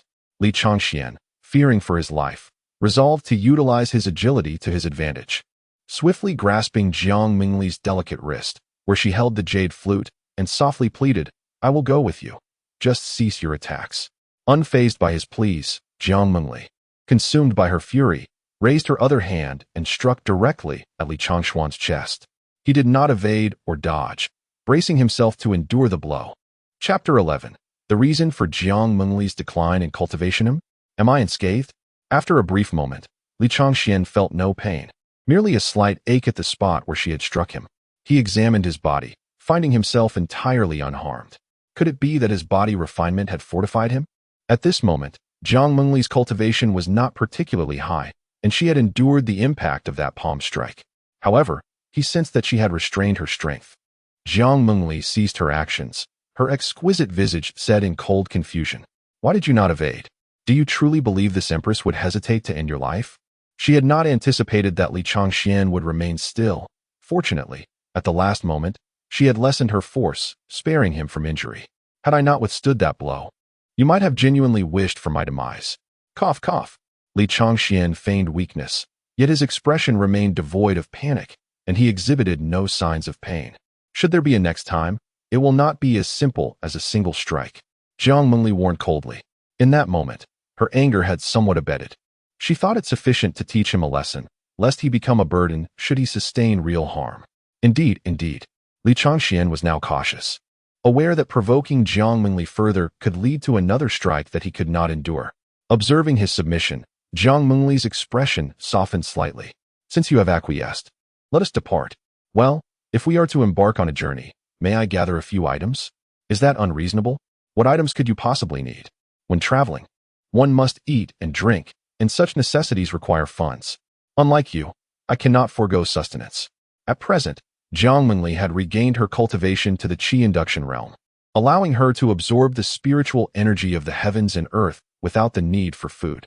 However, Jiang Mengli possessed spirit stones, which could be exchanged for silver in the mortal realm. Although a personal space could only be opened by those at the God refinement realm, one could still access it using spiritual power. Thus, she impatiently stated, "This Empress has spirit stones and does not require your assistance. Your Majesty, you seem unaware of the treacherous nature of mankind. In the mortal realm, spirit stones are not a means of trade.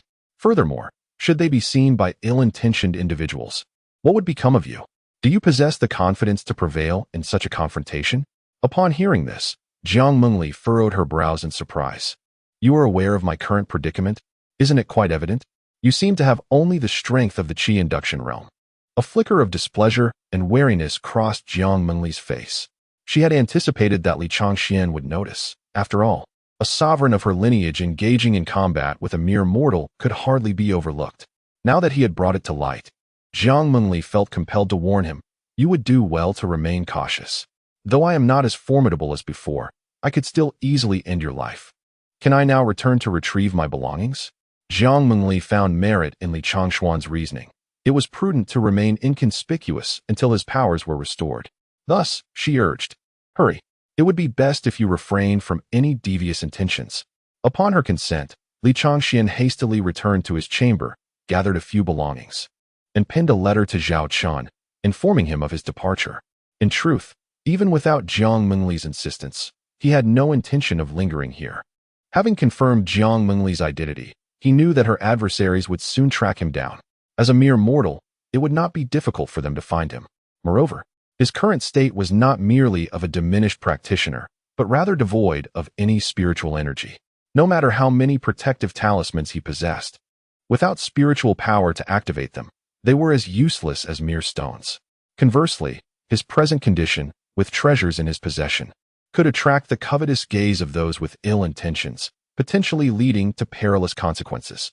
Hence, he opted for seclusion in these remote woods, where no cultivators roamed. He had contemplated various scenarios, yet he had not foreseen the appearance of the individual before him. Although reluctant to accompany Jiang Mengli, he recognized that doing so might offer a sliver of hope, given her status as a female emperor of her lineage. Despite her powers being sealed, she undoubtedly retained numerous capabilities. However, aligning with her also meant embracing the gravest dangers, as her presence would inevitably invite more threats. After preparing himself, Li Changxian lingered for a moment, contemplating whether to take his sword with him. Yet, unlike Jiang Mengli's sentient sword, his own lacked consciousness, rendering it seemingly ineffective. Just then, with a resounding crash, Jiang Mengli kicked open the door. She had waited outside for quite some time, her patience wearing thin, and was unaware of what could possibly take Li Changxian so long. "Li Changxian, I was injured by you earlier. Could I not rest for a day before departing?" he implored from his seat at the table. He held a deep fondness for this modest abode, having resided here for a decade since arriving in the Lingxiao continent. He reasoned that there was no urgency to leave at this moment, especially since no one had come for over 10 days. Staying an additional day would not be detrimental. "That little force of yours could injure you. Even if you were hurt, you would not perish," Jiang Mengli retorted with ire, her voice echoing with authority. With a swift motion, she unleashed a beam of divine light, shattering the table beside Li Changxian into splinters. "Must you be so aggressive? What if you were to accidentally cause me harm?" Li Changxian muttered, reluctantly stepping outside. Thus, the two, a human and a demon, ventured forth into the depths of the Whispering Woods. As the ability to soar through the skies was only attainable at the Spirit Sea realm, Jiang Mengli could do no more than follow Li Changshuan's lead. With Jiang Mengli in the forefront and Li Changxian trailing closely behind, he huffed, "Are we returning to the demon clan? You claim I am of no use. So why must you insist on bringing me along? Do not speak of returning to the demon clan just yet. You are aware that I, the emperor, am but at the qi induction realm, and thus you should comprehend my intentions. As for bringing you along, I have my own motives. Do not inquire further," Jiang Mengli stated coldly as she walked ahead. "Jiang Mengli, pray tell, how did you descend to such a realm?" Li Changxian posed the question that weighed heavily on his heart. Upon first encountering her, he was struck by the frailty of a demon emperor. not realizing that her powers had indeed waned. He could not fathom what calamity had befallen her. Li Changshuan's inquiry compelled Jiang Mengli to reminisce about her arrival and the reasons behind her lost cultivation, a tale that extended back several years. Jiang Mengli was originally a nine-tailed celestial fox, born of nature's grace, and had secluded herself for a decade, ultimately ascending to the pinnacle of the Tongxian realm 6 years prior. However, upon breaking through, she valiantly defended her kin from impending doom, repelling invading human cultivators and subsequently claiming the title of Demon Emperor. Yet, during the subsequent 6 years, she found herself unable to make any further progress. In desperation, she remained stagnant at the peak of the Tongxian realm, tirelessly seeking a way to break through. Finally, a month ago, she received word of a phenomenon in the Xuanxu secret realm of the Qishao realm, where the chaotic purple lotus had manifested. Consuming it would not only enhance one's cultivation, but also aid in transcending bottlenecks. Faced with the presence of celestial and earthly immortals among the humans, and the scarcity of high-level cultivators within her own clan, she resolved to take a perilous journey for this rare opportunity. Yet, upon her arrival at the Xuanxu secret realm, she fell into a trap set by the Taishan sect, who had dispatched 5 Tongxian elders to eliminate her. However, there exists a distinction between elders of the same realm, especially at the pinnacle. After several fierce battles, the 5 Taishan elders found themselves outmatched and severely injured. As Jiang Mengli's offensive grew increasingly potent, they realized their survival was at stake. In a desperate gambit, they activated a blood sacrifice array they had previously laid out. Together, they employed the Taishan forbidden technique, the spirit seal, to forcibly seal Jiang Mengli's cultivation through the blood sacrifice method. Sensing her powers rapidly diminishing, she had no time to ponder and exerted every ounce of her strength to escape the secret realm. The 5 Taishan elders, however, perished within the confines of the realm due to the blood sacrifice. Upon exiting the secret realm, while hurrying back to her clan, Jiang Mengli encountered disciples of the Taishan sect who had come in search of the 5 elders. Unfortunately, her cultivation had regressed to the refining spirit realm, leaving her no choice but to flee. The 5 pursuers relentlessly pursued her for an entire day and night, and as time wore on, her power continued to wane. It was only when she arrived at that she succumbed to their combined assault and lost consciousness. The events that transpired thereafter remained a mystery to her. Chapter 12. Only one room left. What does it mean to have slept through? Jiang Mengli's thoughts returned to the present as she coldly addressed Li Changxian. This matter does not concern you. Am I not showing concern for you? Li Changxian replied nonchalantly. Oh, do you believe your own words? Jiang Mengli raised an eyebrow in skepticism. He. Li Changxian awkwardly touched his nose and quickly shifted the topic. You may not tell me the reason, but at least you should inform me of our destination. Upon hearing this, Jiang Mengli halted her steps. She had indeed not yet decided where to go first. After a moment of contemplation, she could only say, we should leave the Qishao realm first. Upon hearing this, Li Changxian pondered for a moment before asking with curiosity, was it Taishan sect that caused you such injury? Jiang Mengli remained silent. Or was it Tai sect? Li Changxian speculated again. Given Jiang Mengli's urgent desire to depart from the Qishao realm, it was highly likely that one of these 2 sects was responsible for her injuries. After all, in the Qishao realm, Taishan sect and Tai sect are the 2 leading cultivation sections. Li Changxian had a faint understanding of the distribution of the cultivation world in Lingxiao continent. It was divided into 5 realms, namely Qingyuan, Qishao, Hongsu, Ziming, and Linghai. Among them, the human race occupied Qingyuan, Qishao, and Hongsu, while the demon race held Ziming and Linghai.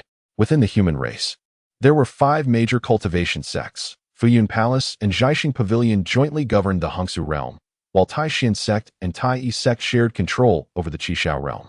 And the Jidao sword sect independently ruled the Qingyuan realm, being the strongest among the 5 sections. Moreover, the Yoyu forest was situated at the edge of the Qishao realm. Now that Jiang Mengli was eager to leave, Li Changxian surmised that the 5 individuals who had pursued her that night were likely disciples of either Taishan sect or Tai sect.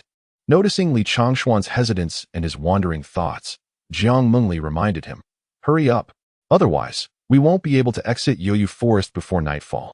Seeing that Jiang Mengli did not refute him, Li Changxian felt confident that his guesses were mostly accurate.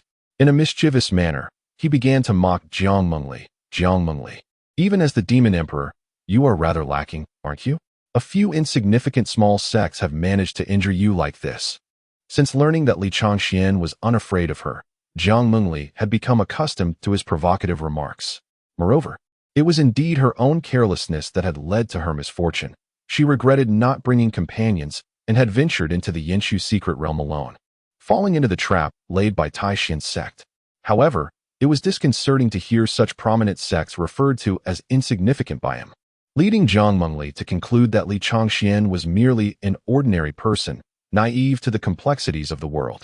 Yet, as the Demon Emperor, her pride would not allow anyone to belittle her in such a manner, and thus she subtly threatened. I recall someone once saying that the day one exits the forest is the day of invincibility. What? Do you wish to spar with me?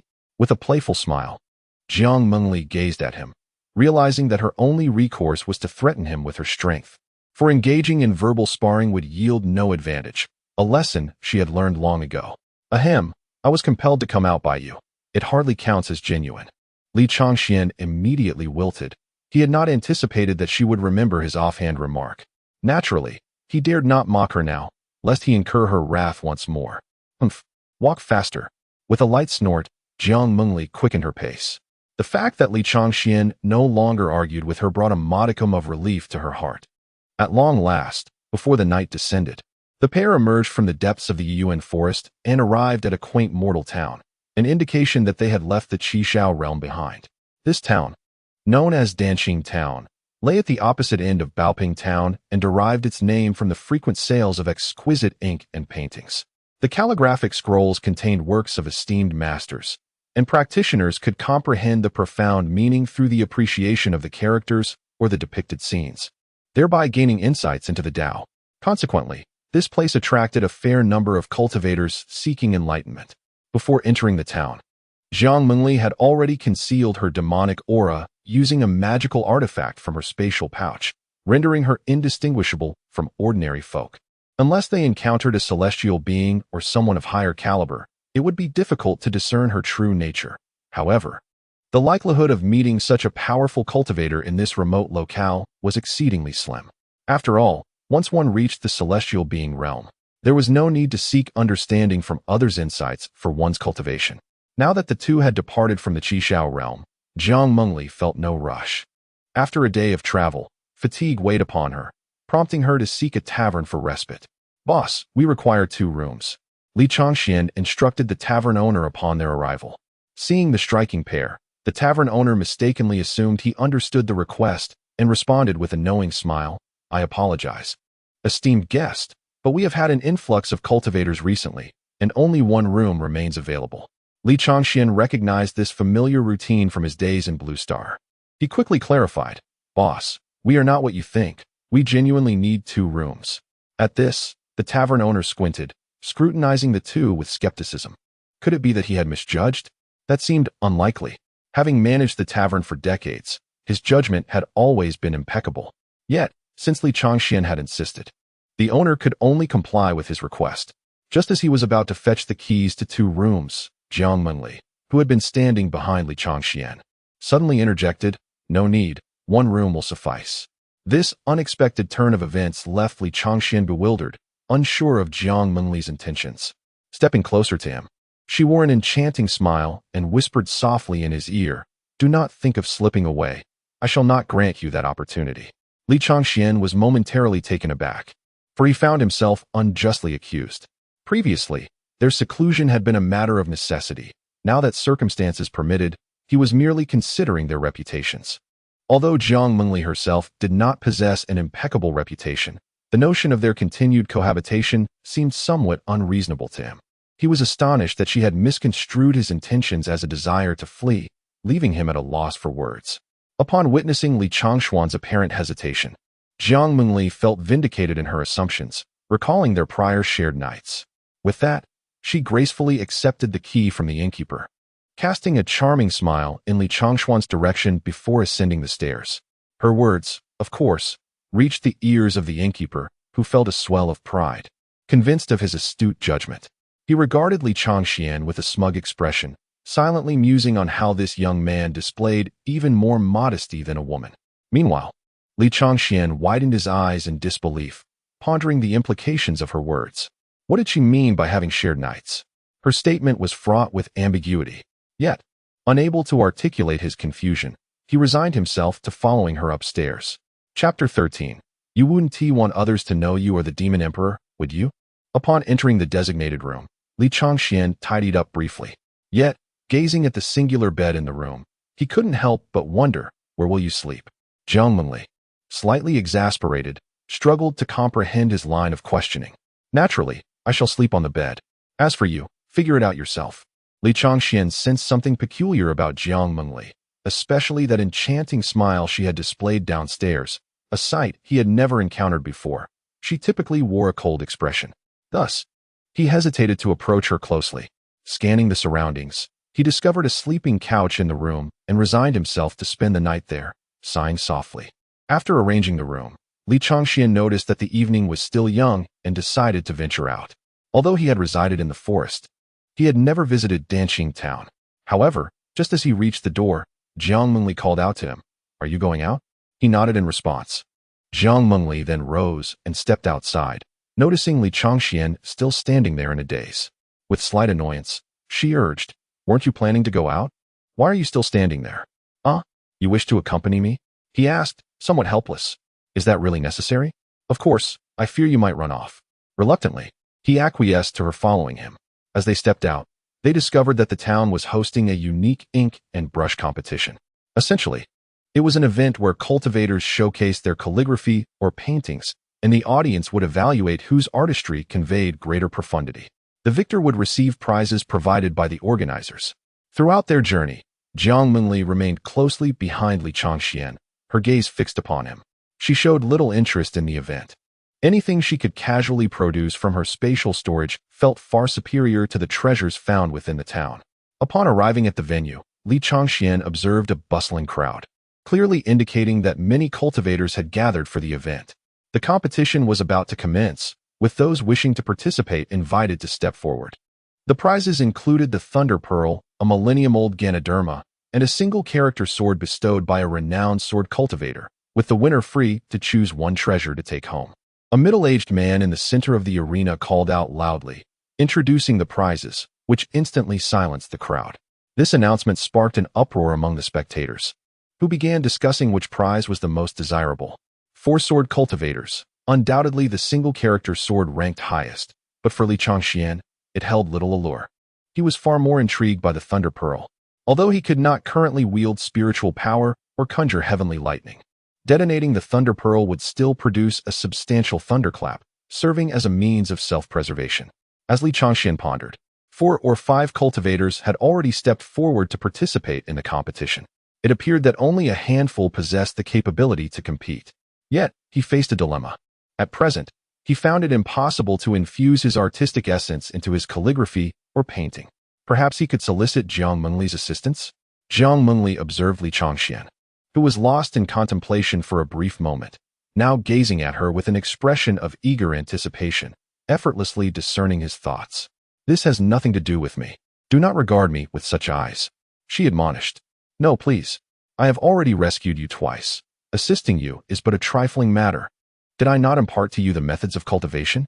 My debt has been repaid. As for the other favor, you have repeatedly offended me, and I have spared your life until now. Our grievances are thus resolved." Li Changxian was momentarily taken aback.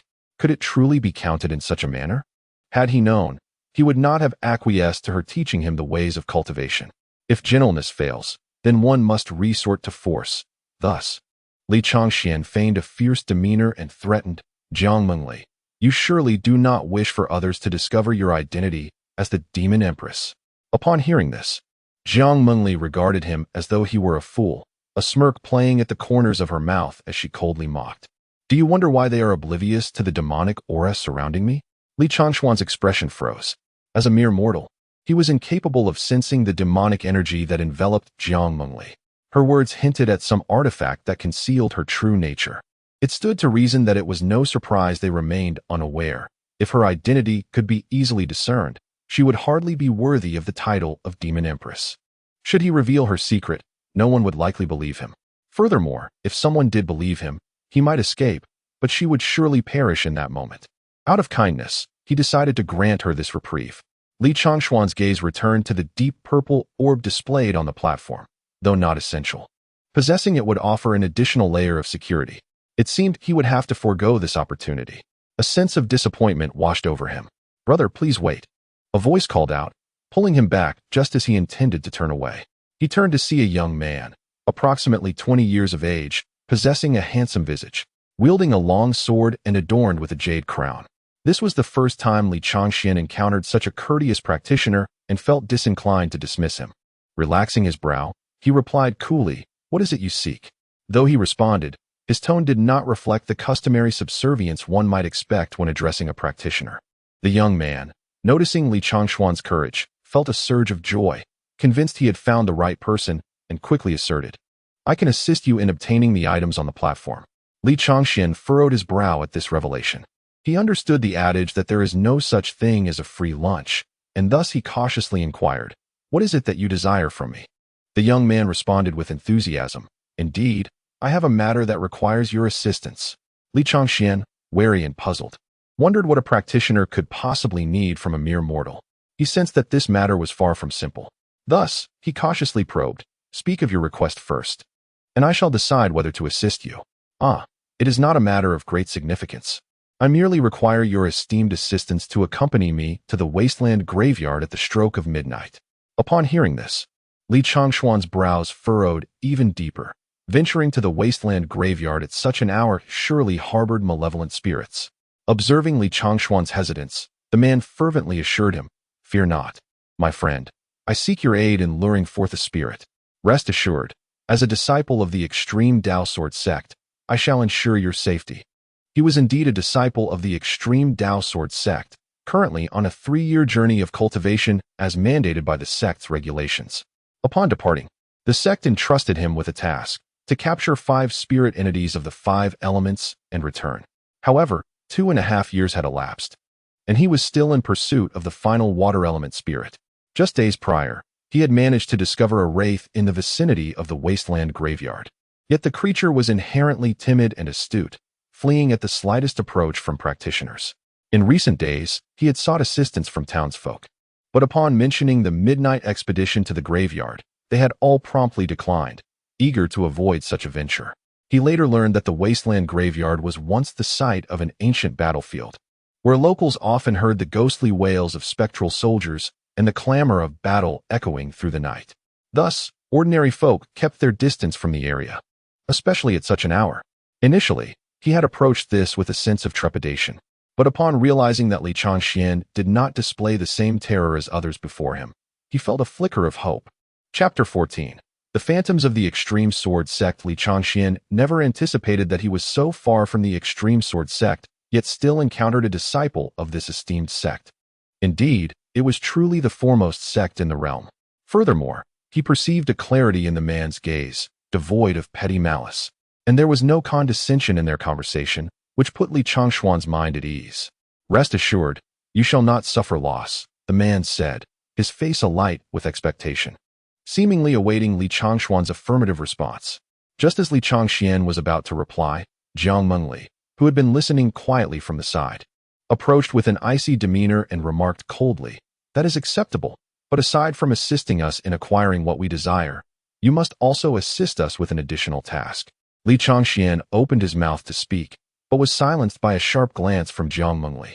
The man, sensing the rapport between Jiang Mengli and Li Changxian, inferred they were allies and pondered briefly before responding, "Very well, as long as it does not contravene moral principles." Upon hearing this, a hint of a mysterious, cold smile graced Jiang Mengli's face, which Li Changxian could not help but notice, sensing it was likely not a harbinger of good tidings. However, with events having progressed to this point, Li Changxian resolved to proceed and requested, "Then I ask that you retrieve the Thunder Pearl for me." He gestured towards the purple orb upon the prize platform. "Agreed. Since we are to cooperate, let us introduce ourselves.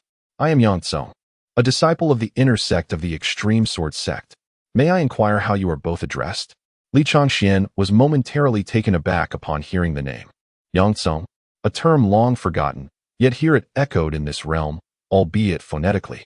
Regaining his composure, he introduced himself, I am Li Changxian. Yang Tsong then turned his gaze towards the woman beside Li Changxian, yet he felt an elusive aura about her, rendering her indistinct. Meanwhile, Zhang Mengli was fixated on Li Changxian with a frosty stare, as if to communicate, "Dare to reveal your true name, and you shall face dire consequences." Li Changxian understood her concerns. Perhaps he alone knew her true name. After a moment of contemplation, he hastily fabricated an identity for Zhang Mengli, saying, "This is my younger sister, Li Changli." Zhang Mengli. A dangerous tension surrounded Zhang Mengli. She regretted allowing Li Changxian to speak.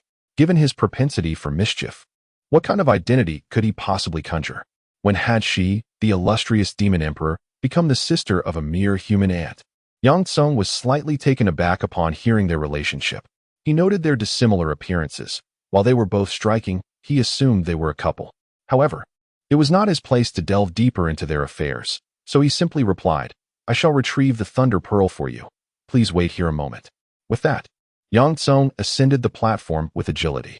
As a disciple of the foremost sect and a mid-stage sword cultivator within the spirit refinement realm, he found himself at ease against the mountain practitioners and lesser sect disciples, swiftly securing victory in the contest. After Yang Tsong obtained the Thunder Pearl, he approached the two but promptly concealed the gem. Li Changxian feared that he might be having second thoughts, yet Yang Tsong calmly elucidated. The Thunder Law embodies the righteous energy of heaven and earth, capable of vanquishing all malevolence. If you carry the Thunder Pearl on your person now, it will deter the malevolent spirits from revealing themselves later. Li Changxian found himself perplexed about what kind of spirit they were pursuing, as they sought an ordinary individual while also being unable to possess the Thunder Pearl. However, he recognized the validity of Yang Tsong's reasoning and insisted, "You must provide me with something for protection." "Of course, I shall provide it when the time comes." Yang Tsong readily agreed. In truth, capturing the elusive spirit primarily required Li Changxian to act alone, for once the spirit sensed Yang Tsong's proximity, it would vanish without a trace. Lacking any talismans to obscure his own aura, he had no choice but to rely on the assistance of others. The night had grown late, and the graveyard was a considerable distance from the town. "We might as well head there now. We can arrive just before the witching hour," suggested Yang Kong. Li Changxian and Zhang Mengli exchanged glances. However, amidst the darkness, the three traversed the small woods. Yang Tsong intended to dissuade Zhang Mengli from accompanying them, as he believed it was impossible for a young girl to venture into a graveyard without trepidation. To his surprise, he discovered that Zhang Mengli possessed some level of cultivation, albeit not very high. The practice of cultivation was prevalent in Lingxiao continent, with many families possessing methods of training, observing their attire. Yang Tsong assumed it was a familial legacy, thus he did not dwell on it further. Given that Li Changxian had no cultivation and Zhang Mengli's level was modest, and with time still ample before the witching hour, Yang Tsong felt no urgency to hasten their journey. Instead, he chose to walk alongside them leisurely, engaging in conversation. During this interaction, he learned that the siblings were from the nearby Baoping town. However, he noticed that Li Changshuan's sister seemed rather reticent, speaking only occasionally to her brother. Moreover, for reasons he could not quite comprehend, whenever he gazed upon Li Changli, he felt a sense of unease, as though he were under an invisible pressure. It seemed to him that she exuded a certain oppressive aura, compelling him to converse primarily with Li Changxian, for he had promised to assist them further. Should they successfully capture this malevolent spirit, he would fulfill the task assigned by his sect and still have half a year to wander. Otherwise, he might not have the time to help them at all. After traversing for over an hour, the trio arrived at the graveyard that Yang Tsong had mentioned. Though the witching hour had not yet arrived, a chilling wind swept through the area, raising goosebumps on Li Changshuan's skin. The three lingered near the graveyard until just before the witching hour, at which point Yang Tsong handed a talisman to Li Changxian and instructed, "When the spirit approaches, you must simply affix this talisman to its body. I shall remain hidden nearby and will come immediately. There is no need for you to be afraid." In Yang Tsong's eyes, Li Changxian was merely an ordinary person, and he kept reassuring him, apprehensive that Li Changxian might flee in fear. Li Changxian merely nodded, his heart unperturbed. He mused inwardly that the target was, indeed, a wraith. However, he pondered the purpose of a cultivation sect in capturing such ethereal beings, for they were not specters of the undead. Once the two individuals had distanced themselves, Li Changxian quietly commenced his vigil. As the hour of the rat approached, a chilling wind surged, more ferocious and frigid than before. A dark cloud, seemingly summoned from nowhere, obscured the moonlight, shrouding the burial ground in profound darkness. After a brief interval, the wind ceased, plunging the graveyard into a silence that was only interrupted by the steady rhythm of Li Changxian's breath and the pale silhouette of his figure. Suddenly, a gust of cold wind swept from behind him. He sensed an entity drawing near. He recognized it as the Wraith, though he had yet to behold its true form. Thus, he began his patient wait. Moments later, a dripping sound emerged from behind him. Was the Wraith a water spirit? Yet, this was the opportune moment. Li Changxian had no time for further contemplation. He swiftly turned, raising his hand to unleash a talisman. A piercing wail erupted, and before him materialized a shadowy specter. Its form exuding dark mist, seemingly gravely wounded and attempting to flee. Yet, the talisman affixed to it transformed into a radiant crimson light, enveloping the ghost completely. Upon colliding with the red glow, the specter emitted another anguished cry, more tendrils of darkness escaping its form. Capture. Yang Tsung, who had arrived, uttered an incantation, and with a small gourd in hand, he ensnared the wraith within. After securing the gourd, Yang Tsung exhaled in relief, secretly rejoicing that he had finally fulfilled the sect's mission. Chapter 15. The Shadow Soldiers. From beginning to end, Li Changxian observed everything with a cold demeanor. While ordinary mortals would have quaked in fear, he exhibited an unwavering composure akin to a mountain standing firm against an avalanche. This demeanor surprised Yang Tsung, affirming that he had indeed chosen the right companion. Once their task was complete, it was time to return. Li Changxian casually approached Yang Tsung and remarked, "Let us depart." After a long day of travel, he was already weary from the evening's endeavors. Brotherly, the Thunder Pearl. Yang Tsung tossed the Thunder Pearl over to Li Changxian, expressing his gratitude with a respectful gesture. "Thank you." Li Changxian caught the Thunder Pearl and tucked it into his sleeve, silently sighing. He mused that when the time came to assist Jiang Mengli, Yang Tsung would likely not be so courteous. He pondered over Jiang Mengli's intentions. Upon locating Jiang Mengli outside the graveyard, they were about to leave when a sudden chill swept through the forest, causing the trees to sway violently. Shadows danced erratically on the ground, resembling ghostly hands tearing at one another. Almost immediately, the ground began to tremble slightly. An earthquake? Li Changxian wondered, perplexed. No, it is the Shadow Soldiers. Jiang Mengli, who had remained largely silent all night, suddenly spoke, her gaze fixed warily in one direction within the woods. Yang Tsung had informed Li Changxian about the ancient battlefield on their way, and Jiang Mengli had listened intently. As anticipated, moments later, in the direction Jiang Mengli was watching, a thick black mist materialized about 300 paces away. Within the mist, a multitude of indistinct figures appeared, their heads bobbing in unison, arranged in an orderly formation. As they drew closer, Li Changxian finally discerned their forms. It was an army of shadowy specters, clad in tattered black armor, from which tendrils of dark malevolence seeped through the gaps, a clear indication of excessive bloodshed, transformed over years into this ominous aura. The armor worn by these spectral soldiers was unrecognizable as belonging to any particular era, suggesting they had met their untimely demise here long ago. Left unburied in this land steeped in darkness, ultimately giving rise to this legion of shadow soldiers. As the trio recognized them, the shadow soldiers also became aware of their presence, drawing swords and brandishing weapons as they charged towards them, their shrieks echoing in the night, an eerie lamentation that resonated through the heavens. Li Changxian felt a jolt of alarm. What provoked them? We have done nothing. He turned to Jiang Mengli and inquired, "Can we defeat them? And what do you think?" Jiang Mengli replied coldly, "Must I spell it out for you? If we cannot fight, we must flee." In a moment of desperation, Li Changxian unintentionally grasped Jiang Mengli's delicate wrist, pulling her away in the opposite direction of the shadow soldiers. With no choice, she followed his lead, while Li Changxian called out behind him, "ZP and go. Cover our retreat." Only the echoes of the shadow soldiers' wails and Li Changxian's voice filled the night air, leaving Yang Tsung momentarily bewildered. What is ZP and go? Where can one find purple apples? Is it referring to oneself? Yet, one does not call themselves a purple apple. Apart from oneself, it seems there are no others in this place.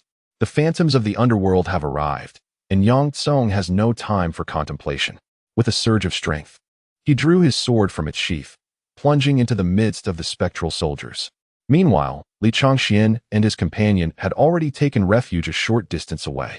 Observing the unfolding scene, Li Changxian, "Remove your filthy hands," Jiang Mengli exclaimed fiercely, her small hand struggling against his grasp. As an empress of demons, it was a disgrace to be dragged away by someone, and even more infuriating was Li Changshuan's audacity to hold her wrist and not release it. Caught up in the urgency of escape, Li Changxian had completely overlooked this detail and forgotten to let go of Jiang Mengli's wrist. Although she was angry, she realized that she could not contend with the spectral soldiers alone and could only stand by and watch. It provided her an opportunity to assess the capabilities of this disciple of the extreme sword sect, ensuring he was worthy of her trust for assistance. Meanwhile, Yang Tsung was weaving through the black mist, where shadowy figures flitted about, accompanied by the sounds of metal clashing in combat. He was engaged in a fierce battle with the spectral soldiers, but soon realized he could not vanquish them.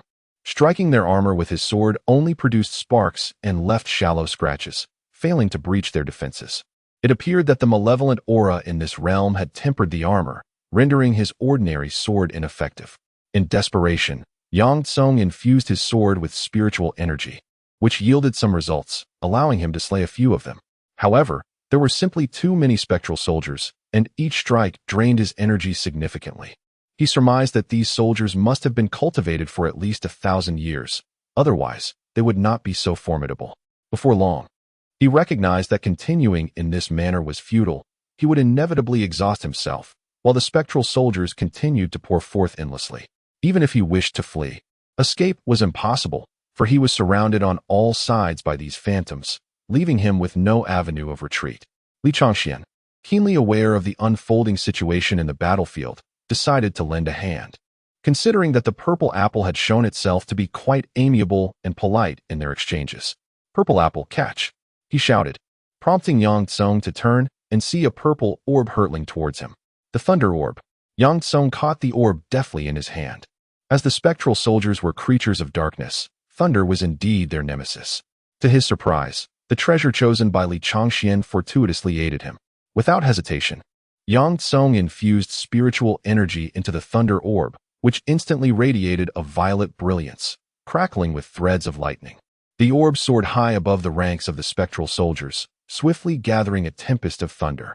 Moments later, several bolts of purple lightning arced down from the heavens, slithering like serpents among the spectral soldiers, obliterating them in their wake, dissipating into nothingness.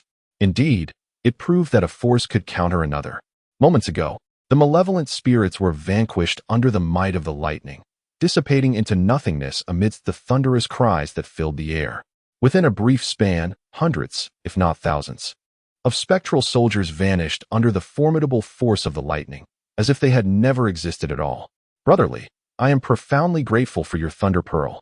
After confirming their safety, Yang Tsung expressed his gratitude while returning the thunder pearl to Li Changxian. He had previously believed they had fled far from danger, considering neither of them stood a chance against the spectral soldiers. He was astonished that Li Changxian had returned to save him. Without the assistance of Li Changxian's thunder pearl, he would surely have perished, for the 1,000-year-old spectral soldiers were formidable and numerous. Brother Yang is being too modest.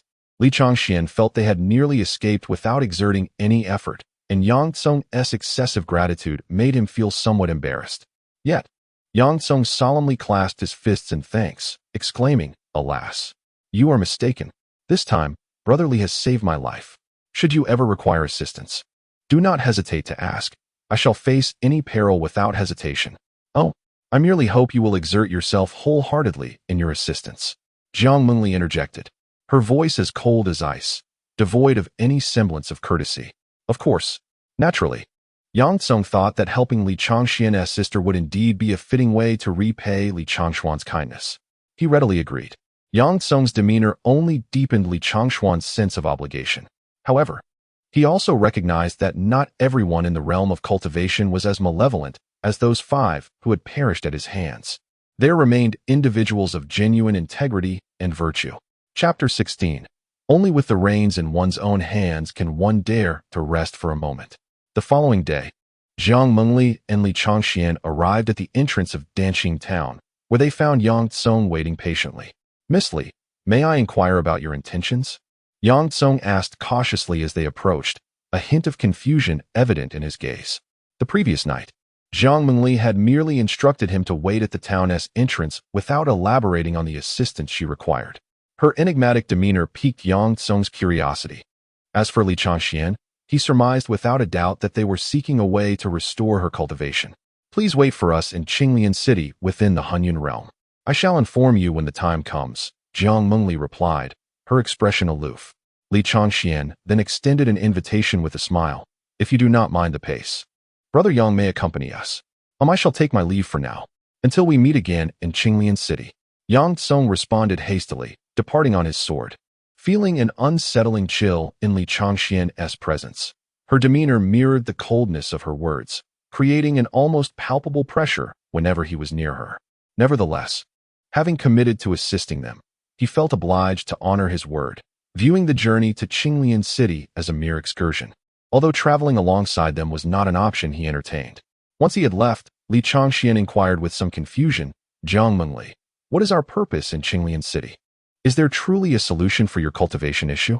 Jiang Mengli shot him a cold glance, replying lightly, "You shall know in due time." As she spoke, her gaze took on a hint of danger. "And I have already mentioned, do not refer to me by my title." She sensed that if Li Changxian continued to address her in such a manner, she might grow accustomed to it. Li Changxian, feigning innocence, chuckled, "But we are in public. What if I accidentally let it slip?" He added earnestly, "This is for the greater good of the Empress." Though he spoke with gravity, he rarely addressed her as Empress. Jiang Mengli found some merit in his reasoning and chose not to pursue the matter further. After all, arguing with him was futile, given his talent for whimsical banter. After standing in place for half an hour, the sound of creaking wheels approached from behind. "Sir, the carriage you requested has arrived." The young stableman cheerfully handed the reins to Li Changxian. They had arranged for the innkeeper to procure a carriage for them that morning. As they were unfamiliar with Danqing town, and purchasing one themselves would have been a waste of time.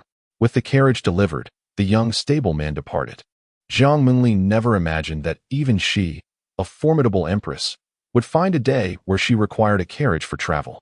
Having never ridden in one before, she decided it might be an interesting experience, and so she lifted her skirt and was the first to board the carriage. Li Changxian stood in place, his chin resting on his hand, deep in contemplation. It seemed he had underestimated the situation. He should have hired a coachman, for how else could he find rest? He recognized the impracticality of asking Jiang Mengli to drive the carriage. Ultimately, this responsibility would fall upon his shoulders. Should he take advantage of the moment before departing the town to hire someone? "Li Changxian, what are you dawdling for?" Just as he hesitated, a sharp voice from within the carriage cut through his thoughts. He knew it. With no other choice, Li Changxian boarded the carriage and set off. After more than an hour on the road, they had distanced themselves considerably from the Qishao realm. Inside the carriage, Jiang Mengli rested her delicate hand against her forehead, which was as smooth as jade. She felt slightly dizzy. The mundane carriage was uncomfortable, far from the stable and serene spirit boats of the cultivation realm. Unfortunately, she had not brought one along, or she would not have to endure such discomfort. Suddenly, Li Changshuan's weary voice echoed from outside the carriage. "Jiang Mengli, have we reached the Hunyuxu realm yet? How much longer until we arrive at Qinglian City? At your current pace, it will take us over half a month to reach Qinglian City," Jiang Mengli replied impatiently, her mood soured by the motion sickness. "What?" Upon hearing that it would take more than half a month, Li Changxian was taken aback, nearly standing up in shock.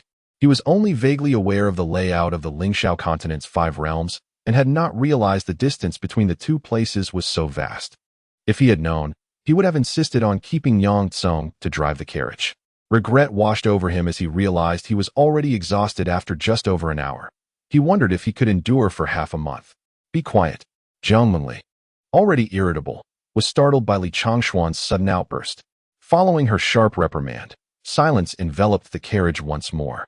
Several hours passed, and the carriage continued steadily along the official road. At this point, Jiang Mengli felt somewhat better. After enduring several hours of jolting, she had grown accustomed to it. However, she found it peculiar that Li Changxian had said nothing during this time. She considered that he, being merely immortal, likely lacked her endurance. She felt a twinge of pity and wished to suggest he take a rest. Yet, after calling out to him for some time with no response, she wondered if he had stealthily escaped. When she finally lifted the curtain, she discovered Li Changxian still seated at the front of the carriage, holding the reins, but with his head drooping as if he were lifeless. Jiang Mengli reached out and nudged him. Li Changxian, what are you doing? This time, Li Changxian finally stirred, yawning and slowly opening his eyes. Jiang Mengli was taken aback. He had fallen asleep. How could someone drive a carriage and still manage to sleep? She found this remarkable, pondering the extraordinary nature of Li Changxian. You can really sleep while driving the carriage? She exclaimed, both amused and incredulous at his ability. At this moment, Li Changxian had fully regained his consciousness, feeling somewhat embarrassed as he scratched his head. He had been utterly exhausted the previous day and had arisen early that morning, resulting in a night of poor sleep. After another day of travel, he had unwittingly succumbed to slumber. Li Changxian, being a seasoned traveler, maintained a vigilant demeanor whenever he found himself in another's carriage, never daring to close his eyes, no matter how weary he felt. Only when the reins were firmly in his grasp could he allow himself a brief respite. After continuing their journey for another hour or two, the sky began to darken. Thus, the two decided to rest by the roadside for the night. In this matter, Jiang Mengli dared not press him further, fearing that if Li Changxian dozed off again, she would lose her way. Fortunately, the carriage was spacious enough. After regaining some of her spiritual energy, Jiang Mengli sat cross-legged to absorb the ambient spiritual essence without requiring much space for sleep. Consequently, Li Changxian occupied the majority of the space, allowing him to enjoy a truly refreshing slumber. Chapter 17. Please, Jieguno.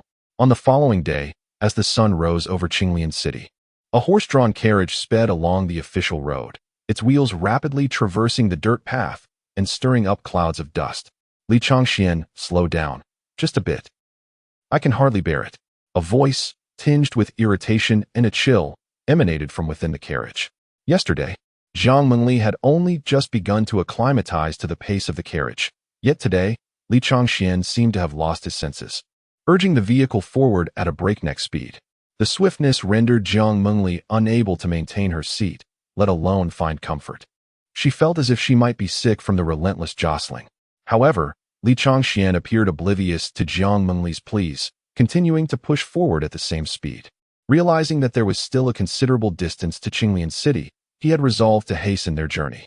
After all, it was his own energy that would be spent driving the carriage, while Jiang Mengli merely needed to sit back and enjoy the ride.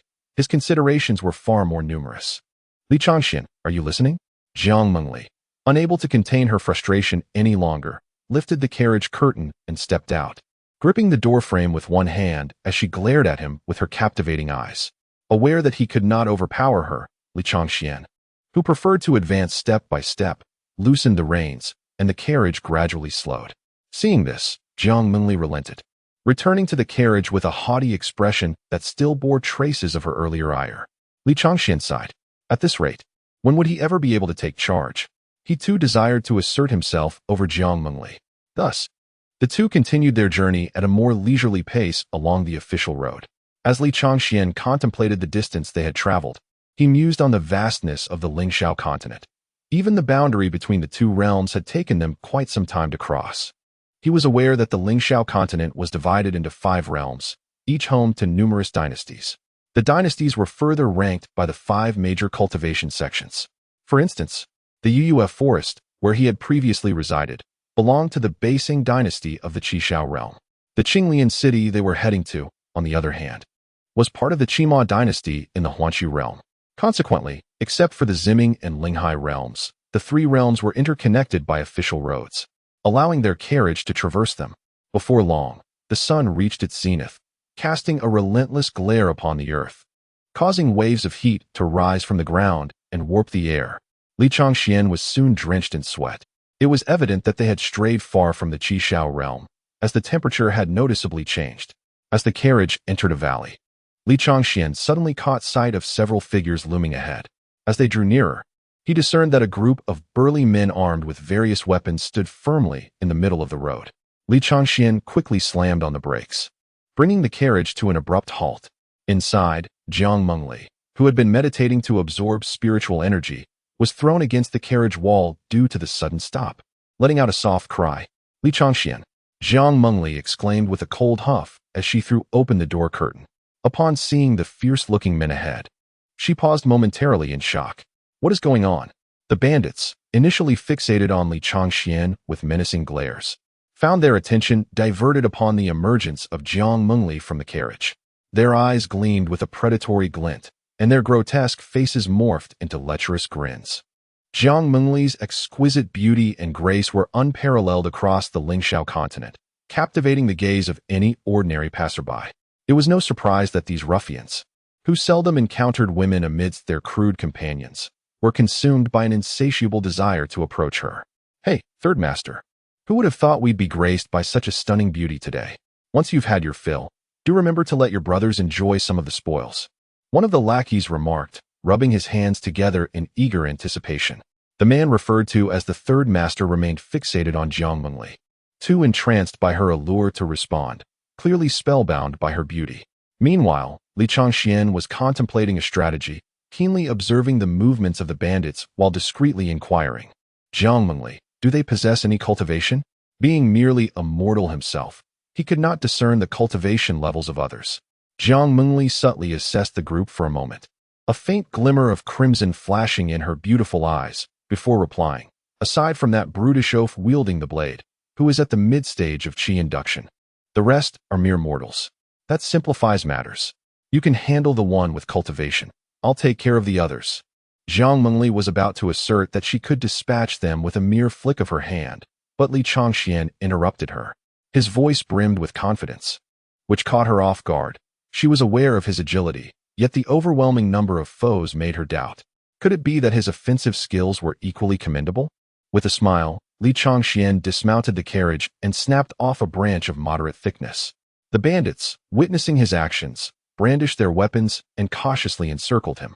Gentlemen, must we not travel our separate ways on this open road? Do you have to rush toward your demise? Li Changxian proclaimed nonchalantly, brandishing the branch. The bandits paused in bewilderment at his words, only to erupt into raucous laughter.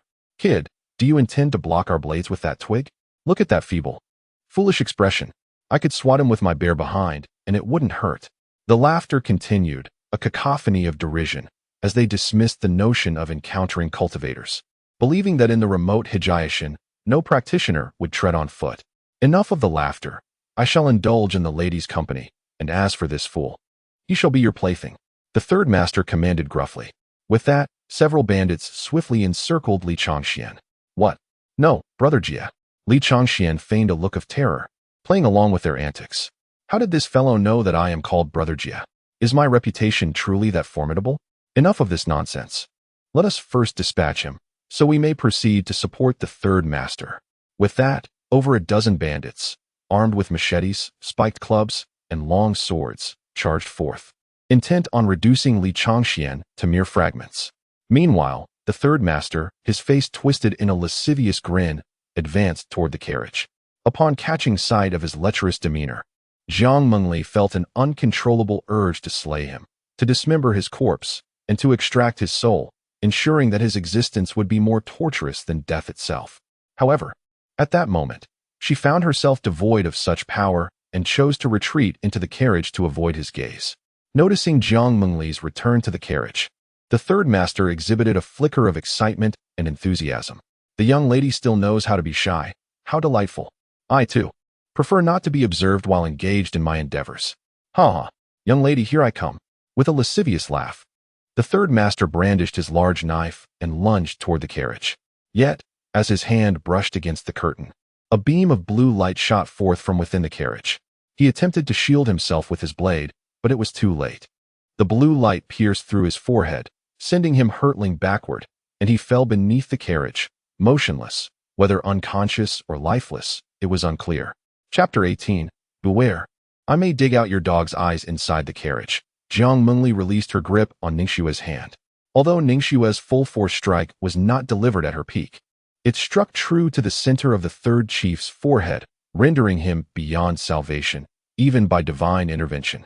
After resolving the matter, Jiang Mengli lifted the curtain and stepped out, taking a seat at the reins where Li Changxian was positioned. She elegantly crossed her long, slender legs. her gaze imbued with a hint of curiosity as she observed Li Changxian, eager to see what further abilities he might possess. The commotion near the carriage caught the attention of several bandits, who exclaimed in unison, "The third chief," and made a rush toward the carriage. However, Li Changxian, wielding a branch as if it were a sword, swiftly halted them with a calm smile, declaring, "Your opponent is me." As he spoke, he brandished the branch and charged into the throng of bandits, with the grace of a celestial being directing the way, and as swift as lightning. He unleashed a flurry of strikes. By the time the bandits realized what was happening, they felt a stinging pain on their faces, having been lashed by his branch, leaving behind red welts. "This fellow is quite the adept," one of them noted. This revelation only fueled their anger further, prompting them to brandish their weapons and attack Li Changxian. Yet, Li Changxian, leveraging his agility, navigated effortlessly among them, darting left and right, swiftly tearing through their garments and flesh, while they could scarcely lay a finger on him. Like a divine archer shooting down the suns, he moved with the grace of emperors riding dragons through the skies.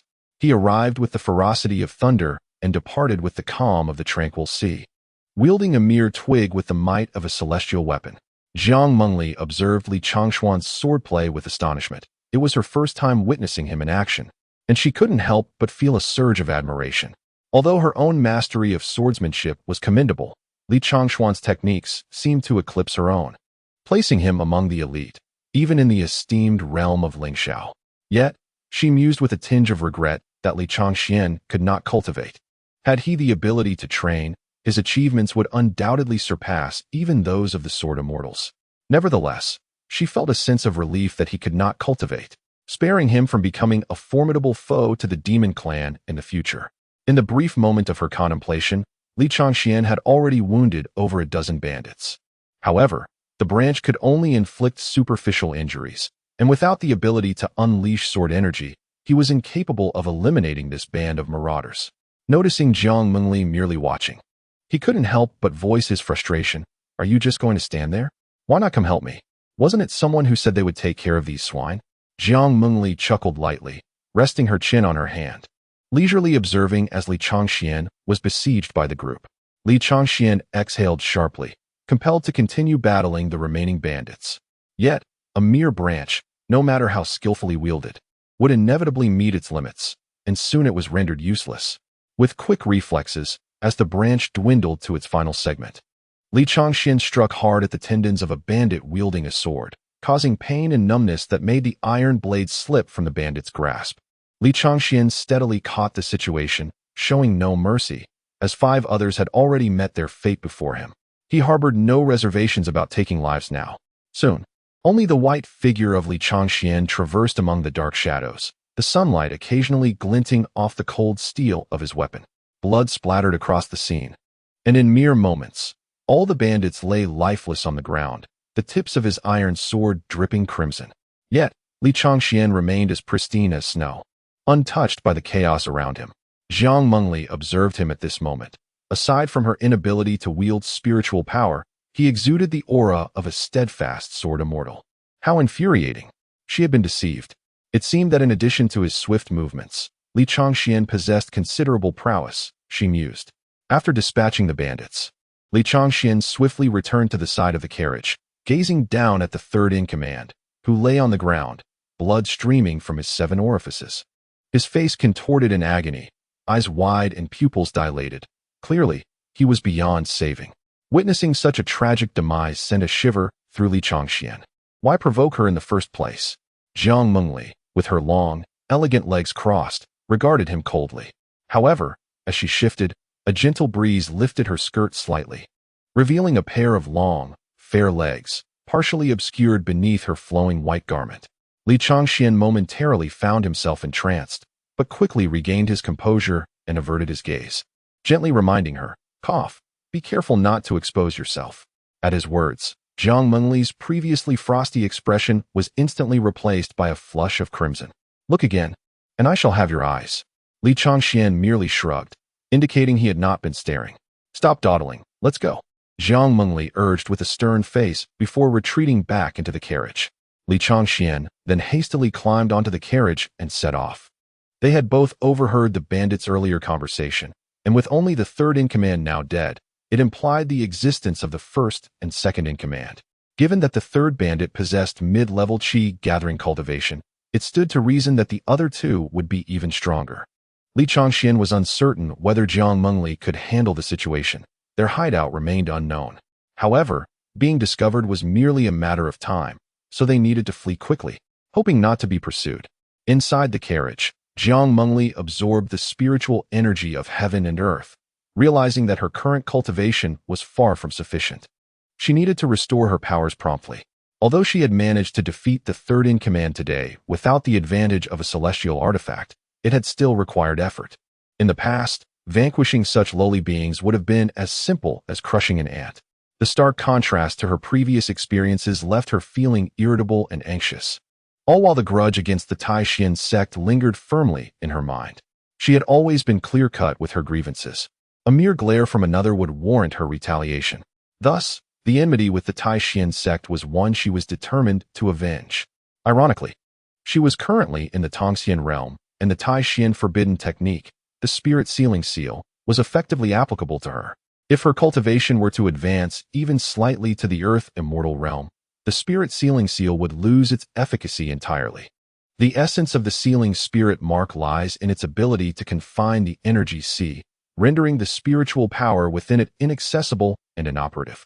The realm of Earth Immortals serves as a pivotal threshold. Mere contact with the celestial realm does not equate to true entry. For only those who step into the domain of Earth Immortals can be considered as having genuinely attained the immortal realm. Beneath this celestial domain, practitioners rely on the energy stored within their energy seas, and should this reservoir be rendered useless, they are effectively reduced to mere mortals. In contrast, those who ascend to the immortal realm absorb spiritual energy that not only resides within the energy sea, but also integrates into their very flesh and blood. Consequently, an immortal cultivator can regenerate even after losing limbs. Although the loss of the energy sea may diminish their ability to harness spiritual power, they can still circulate true energy, albeit in reduced quantities. They may experience a drop in their realm, yet it remains possible to reconstruct their energy sea, thereby restoring their cultivation. At this moment, Jiang Mengli turned her gaze inward, discovering that her energy sea was firmly bound by 5 golden chains, an outcome of the blood sacrifice by the 5 esteemed elders of Taishan. She realized that should even one of these golden chains be severed, a significant portion of her cultivation would be restored. Thus, her immediate priority was to seek out rare and potent treasures imbued with vast spiritual energy to shatter the golden chains. Alternatively, she could confront the Taishan sect in search of a solution, though such a course of action seemed impractical in her current state. Chapter 19. The Pure Yang and Pure Yin Sword Cannon. 3 days later, in the Mystic Void Realm, outside Qinglian city of the Qi dynasty, Yang Tsung found himself lining up among a lengthy procession of entrants. Gazing at the interminable queue stretching before him and the seemingly endless line behind, he felt a surge of astonishment. Prior to his descent from the mountain for training, he had never heard of Qinglian city, yet now it was teeming with visitors. Furthermore, these individuals wielded weapons and exuded an extraordinary aura, unmistakably a gathering of cultivators. Could it be that some hidden realm was about to emerge within Qinglian city? Moreover, had Li Changli received this news even before him? With these thoughts swirling in his mind, Yang Tsung turned to a female cultivator in a nearby line and inquired, "Esteemed friend, what brings so many people to Qinglian city of late? Is there a treasure emerging within the city?" The woman appraised him with a flicker of disdain in her eyes, but upon noticing the sword-shaped jade talisman at his waist, her expression softened considerably.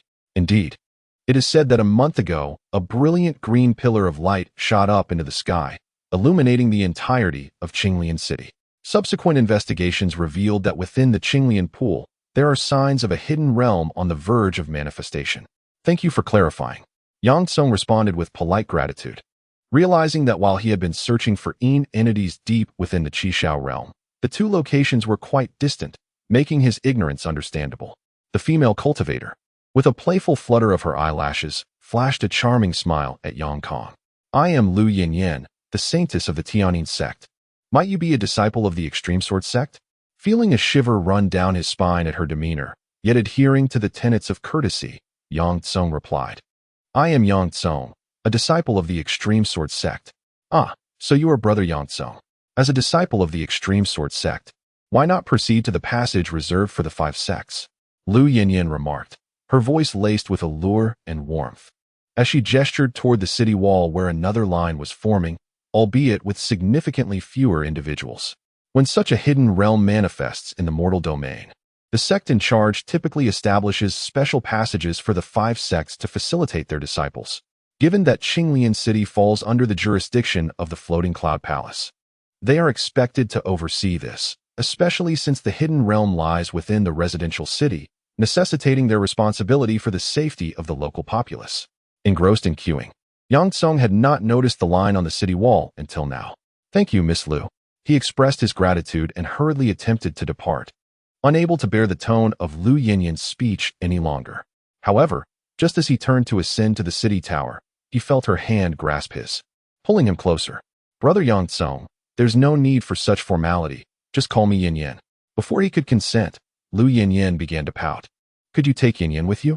I've been standing here for so long that my legs have gone numb. It would be reassuring to enter the hidden realm together when it opens. After speaking, Lu Yinyin feigned a delicate weakness, pretending to stumble towards Yangtsung, deliberately tugging at her skirt to reveal her long, elegant legs. The several male cultivators in line nearby were captivated by the scene, their eyes widening, and their throats swallowing nervously, nearly drooling. Yangtsung, noticing this, was taken aback and swiftly stepped aside, hastily flying towards the city walls, muttering, perhaps another time, Miss Lu. His voice lingered in the air, while Lu Yinyin, caught off guard by his sudden retreat, almost lost her balance and stumbled. Seizing the opportunity, the nearby male cultivators rushed forward to assist her, hoping to take advantage of the situation. Frustrated that her scheme had failed, Lu Yinyin felt a surge of disdain as she saw them approach. Steadying herself, she unleashed her spiritual energy, sending the surrounding individuals flying. Get away. Do you even know what you look like? Lu Yinyin fumed, stamping her foot in anger. As a dignified saintess, she found it utterly humiliating to be waiting in line with such people. She had initially thought she could join the ranks of the esteemed disciples of the Extreme Path Sword sect, only to discover that Yangtsung was utterly oblivious to her charms, leaving her infuriated. Meanwhile, Yangtsung hurriedly arrived at the city walls, presented his sword-shaped jade talisman for verification, and was escorted into the city by the members of Floating Cloud Palace. To avoid disrupting the daily lives of the city's inhabitants, Floating Cloud Palace had established strict regulations: no flying for cultivators entering the city, no aggression towards mortals, and no combat between cultivators. As for battles within the realm of thoughts, they were beyond their jurisdiction. Upon entering the streets of the city, Yangtsung observed that most of the visiting cultivators were couples, male and female alike. Later, when he inquired with a disciple of Floating Cloud Palace, he learned that the area, before the construction of Qinglian City, was originally an entrance to a secret realm known as the Qinglian Secret Realm. 500 years ago, when the Qinglian Secret Realm opened, a group of individuals entered in search of opportunities. However, what transpired within remains a mystery, as the realm collapsed and none returned alive. Yet, due to its natural beauty and favorable feng shui, the Qi-Mo dynasty established a city here, naming it Qinglian City. The celestial phenomenon witnessed a month prior was a harbinger of the emergence of the Yunyu Qinglian, which Yangtsung had been unaware of at the time, as he was in the Qishao realm. At that moment, a trace of purple energy had also appeared in the Yinshu secret realm, a sign of the chaotic purple lotus, which he had intended to explore but was delayed by other matters. According to local accounts, the Qinglian phenomenon was far more potent than that of the purple lotus, with a greater likelihood of occurrence. Although the purple energy spilling from the Yinshu secret realm was exceedingly precious, the phenomenon was weaker, resulting in a lower chance of treasures emerging. To date, he had not heard of anyone retrieving a purple lotus from the Yinshu. The prevalence of couples in this area was not solely due to the Yunyu Qinglian, but was also tied to the last expedition into the secret realm 500 years prior, during which a couple of tribulation stage partners had ventured inside. They possess 2 long-lost sword scriptures that have been forgotten for 5 centuries, the Xingyang sword scripture and the Chunin sword scripture, both of which are dual cultivation techniques. It is said that these texts were derived from the long-lost Xingyang and Taiyin sword scriptures, which vanished a millennium ago. Although their power may not match that of the original Xianyang and Taiyin, they still possess considerable might compared to other sword techniques. The smaller sects are aware that Yun Yuqing and her companions stand little chance against the 5 major sects, and they prefer not to involve themselves in the affairs of significant figures. Thus, they have set their sights on the 2 sword scriptures, which has attracted numerous couples to Qinglian City. Once Yang Tsung had grasped enough of the situation, a disciple from the Floating Cloud Palace escorted him to his lodgings.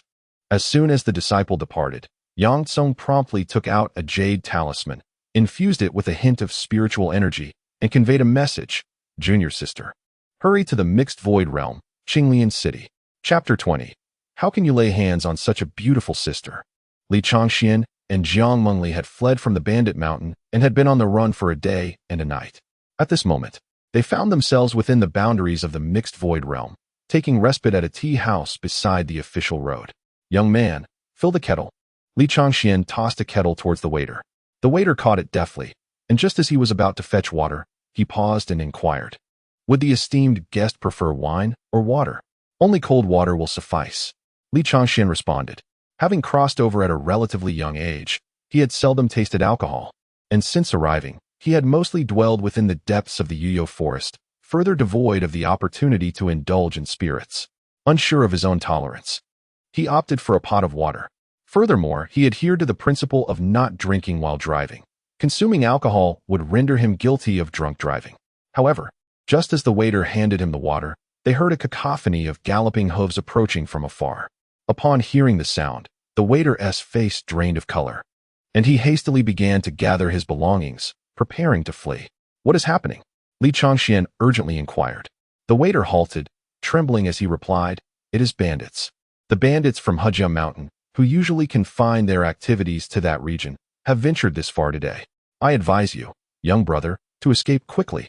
I have heard these bandits are ruthless and merciless, and their 3 leaders are adept in celestial arts. Being captured would spell doom. With that, he fled in a panic. In truth, upon hearing the sound of hooves, Li Changxian had already harbored a vague suspicion. His inquiry was merely to confirm his fears. Reality, as expected, proved him correct. It was indeed the bandits from Hejia Mountain. Yet, he felt no urgency. Setting aside the fact that the horses had been running for an entire day and night and would soon tire, he still had yet to utilize his Thunder Control Pearl. Although he could only use it once at present, the damage unleashed upon its destruction would be sufficient to severely injure those at the Spirit Sea realm. He doubted that a handful of bandits could possibly possess such strength. Thus, Li Changxian leisurely returned to the carriage. Jiang Mengli emerged from the compartment, her brow furrowed in confusion at Li Changshuan's nonchalant demeanor.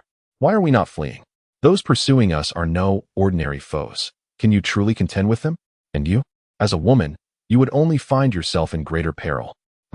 A mere handful of ants. I could dispatch them with a mere wave of my hand. Jiang Mengli, proud as an empress, found the thought of fleeing from a few bandits beneath her dignity. However, with Li Changxian in tow, despite his commendable swordsmanship, she knew that without the use of spiritual power, even the finest technique would prove futile against a practitioner. For the sake of her own life, she had no choice but to accompany him in retreat. Now that the bandits were in pursuit, it offered her a perfect opportunity to vent her frustrations. Hearing Jiang Mengli's words of confidence, Li Changxian felt a mix of skepticism and intrigue, yet considering her status, he deemed it not entirely impossible. Had he known earlier, he would not have hurried to flee. As they waited in the carriage, the sound of galloping hooves grew increasingly closer and louder. In the blink of an eye, a tumultuous throng of figures on horseback appeared upon the official road, raising a cloud of dust from the forest. In an instant, they encircled the carriage, their numbers exceeding 100, rendering the thoroughfare completely impassable. At this moment, Li Changxian stood atop the carriage, surveying the surroundings. Jiang Mengli, averse to the gaze of strangers, retreated into the carriage. As the bandits drew closer, they beheld only Li Changxian, mistakenly believing him to be alone. One of the bandits kicked the carriage with force and bellowed, "Get down, boy!" Li Changxian, gripping the sword he had previously seized, regarded the bandit with a steely gaze. The sight of his weapon prompted the bandits to take several steps back, fearing he was the one who had slain their 3rd leader, convinced of his formidable prowess. "Are you the one who killed my 3rd brother and a dozen of my men?" A voice as thunderous as a tiger's roar penetrated the air from outside, and the bandits parted to create a path. A middle-aged man, his face adorned with stubble and a scar, his hair unruly, rode in on a magnificent steed, undoubtedly the leader of the bandits. Following him was another middle-aged man, whose refined demeanor belied the visage of a bandit, likely the second in command. Li Changxian scrutinized the two, as the scarred man glared menacingly at him, while the second in command maintained a benevolent expression. This perplexed Li Changxian, yet he understood the necessity of caution with such individuals, benevolent in appearance, yet with hearts as treacherous as scorpions. It was I who killed them. Li Changxian gently caressed the blade, then offered a taunting smile. And what of it? The leader furrowed his brow, silently probing Li Changxian's aura, quickly discerning that he was not the one who had slain his third brother. Consequently, he drew a massive sword from his steed, directing it threateningly at Li Changxian. It cannot be you. Where are your accomplices? Upon hearing this, the bandits grew wary, acutely aware that they had never trained in combat and that a single blow could spell their demise. In response, Li Changxian glanced toward the carriage, and Jiang Mengli, donned in a white hat, emerged from behind the curtain. Upon recognizing her as the one who had exited the carriage, the two bandit leaders exchanged a look of shock. So near, they had failed to sense her presence, even in the spirit realm. It is you. The leader's sword tip turned toward Jiang Mengli, his fury unmistakable as he identified the culprit. Jiang Mengli tightened her grip on her sword, Ningxue, and at that moment, as tensions escalated, she suddenly seemed to sense something. Loosening her grip, decapitate these two and return to honor our third brother. The leader's voice boomed, laden with unbridled grief and wrath. With that command, both leaders lunged forward, like ravenous wolves, towards Jiang Mengli, while Li Changxian plunged into the fray of bandits. Yet, amidst the onslaught of two chilling strikes, Jiang Mengli stood her ground, her expression serene as she confronted the unfolding chaos. Just as the deadly weapon was a mere inch from Jiang Mengli's face, a sword sliced through the air. A shower of sparks erupted as the two combatants' weapons were deflected by the unexpectedly arriving long sword, missing their targets. Before they could retreat, the long sword curved midair and launched another assault toward them. The chilling weapon struck, causing the two to tumble to the ground in a most undignified manner. The leader attempted to rise with his sword, but as soon as he stood, the long sword pressed firmly against his throat, forcing him back down. What do you think you're doing? How can you lay hands on such a beautiful lady? A sweet and lively voice chimed in, drawing their attention upwards. There stood a charming girl clad in a blue silk dress, her hair styled into playful twin ponytails, brandishing the long sword while pouting her large eyes at them. The commotion caught the attention of Li Changxian and the band of over 100 mountain thieves, who were embroiled in battle. Li Changxian remained unscathed, though several bandit corpses lay strewn across the ground. You too, bow to this young lady, she commanded with a playful yet stern tone, her demeanor suggesting she was far from jesting. The two bandits, upon hearing her demand, were instantly engulfed in fury, glaring at the girl as if they wished to devour her whole. Chapter 21. The ruthless Jiang Mengli. Alas, dare to glare at me, the young girl exclaimed, her voice laced with youthful indignation. With a swift thrust of her sword, she struck the two men at their dantian. In an instant, their souls trembled, and they spat out blood as the vital energy within them rapidly dissipated.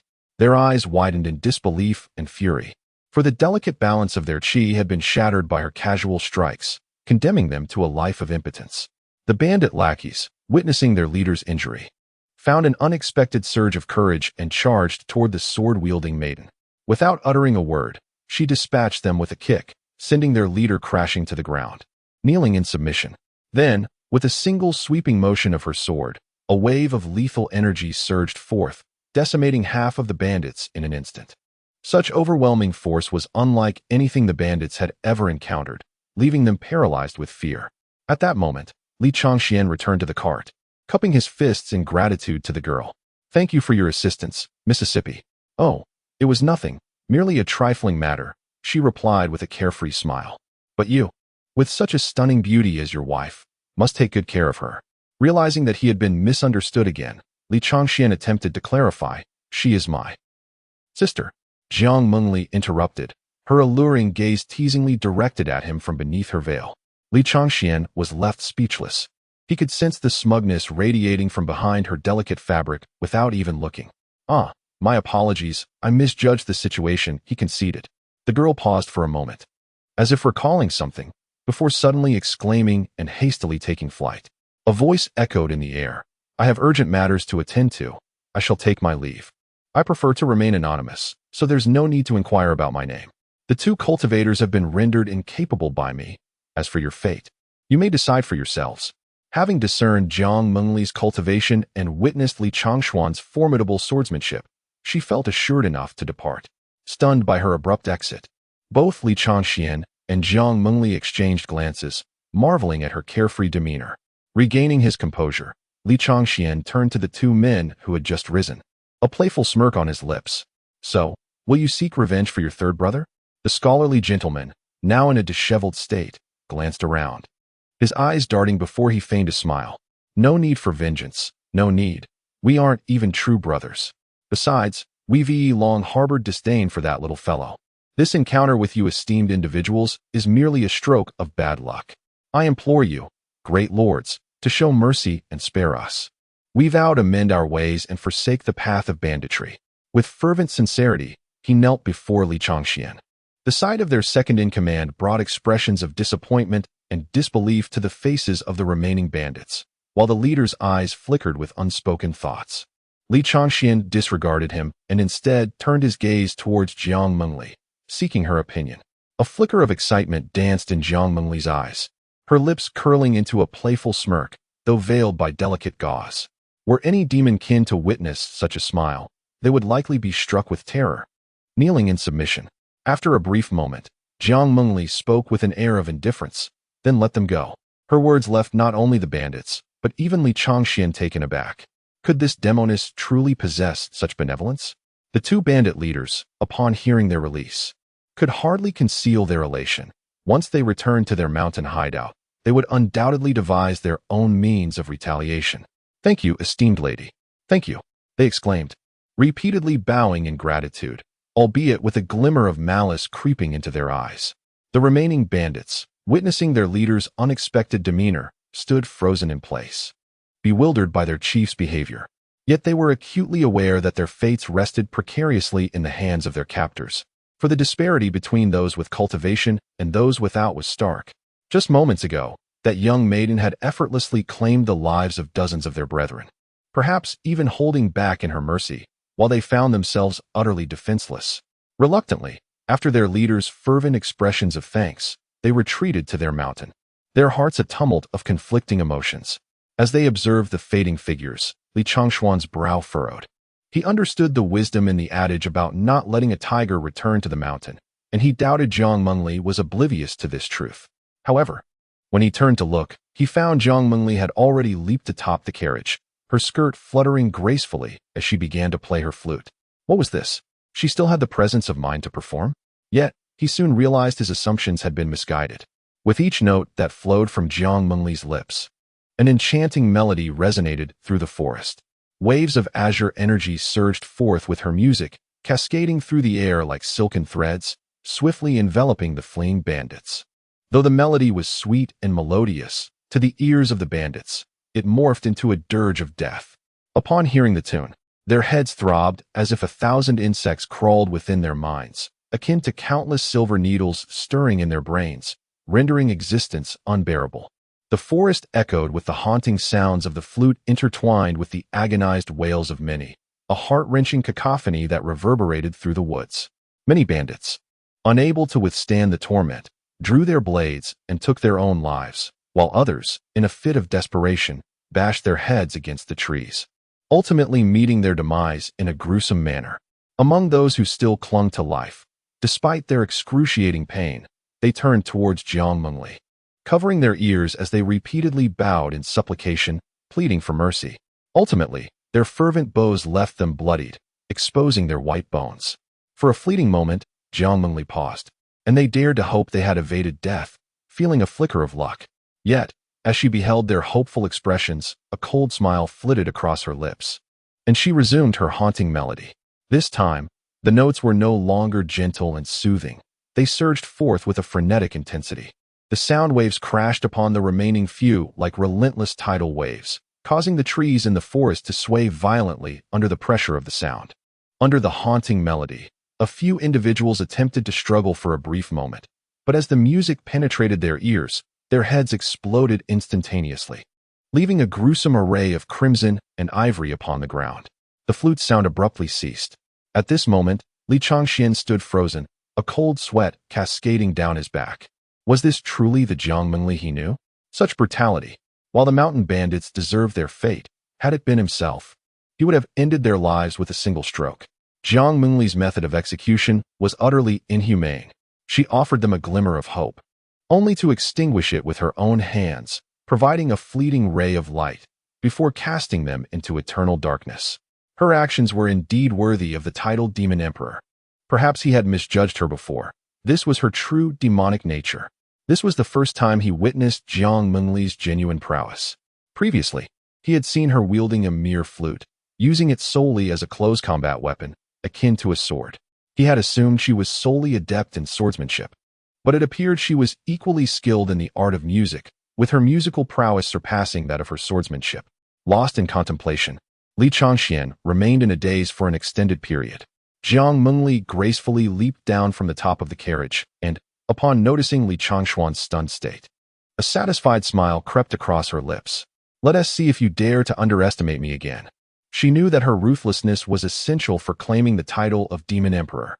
Previously, Li Changxian had dismissed her name with indifference. Now, a display of shock was indeed warranted, serving to curb his tendency to provoke her and entertain thoughts of escape. "Li Changxian, why are you dawdling? Come on."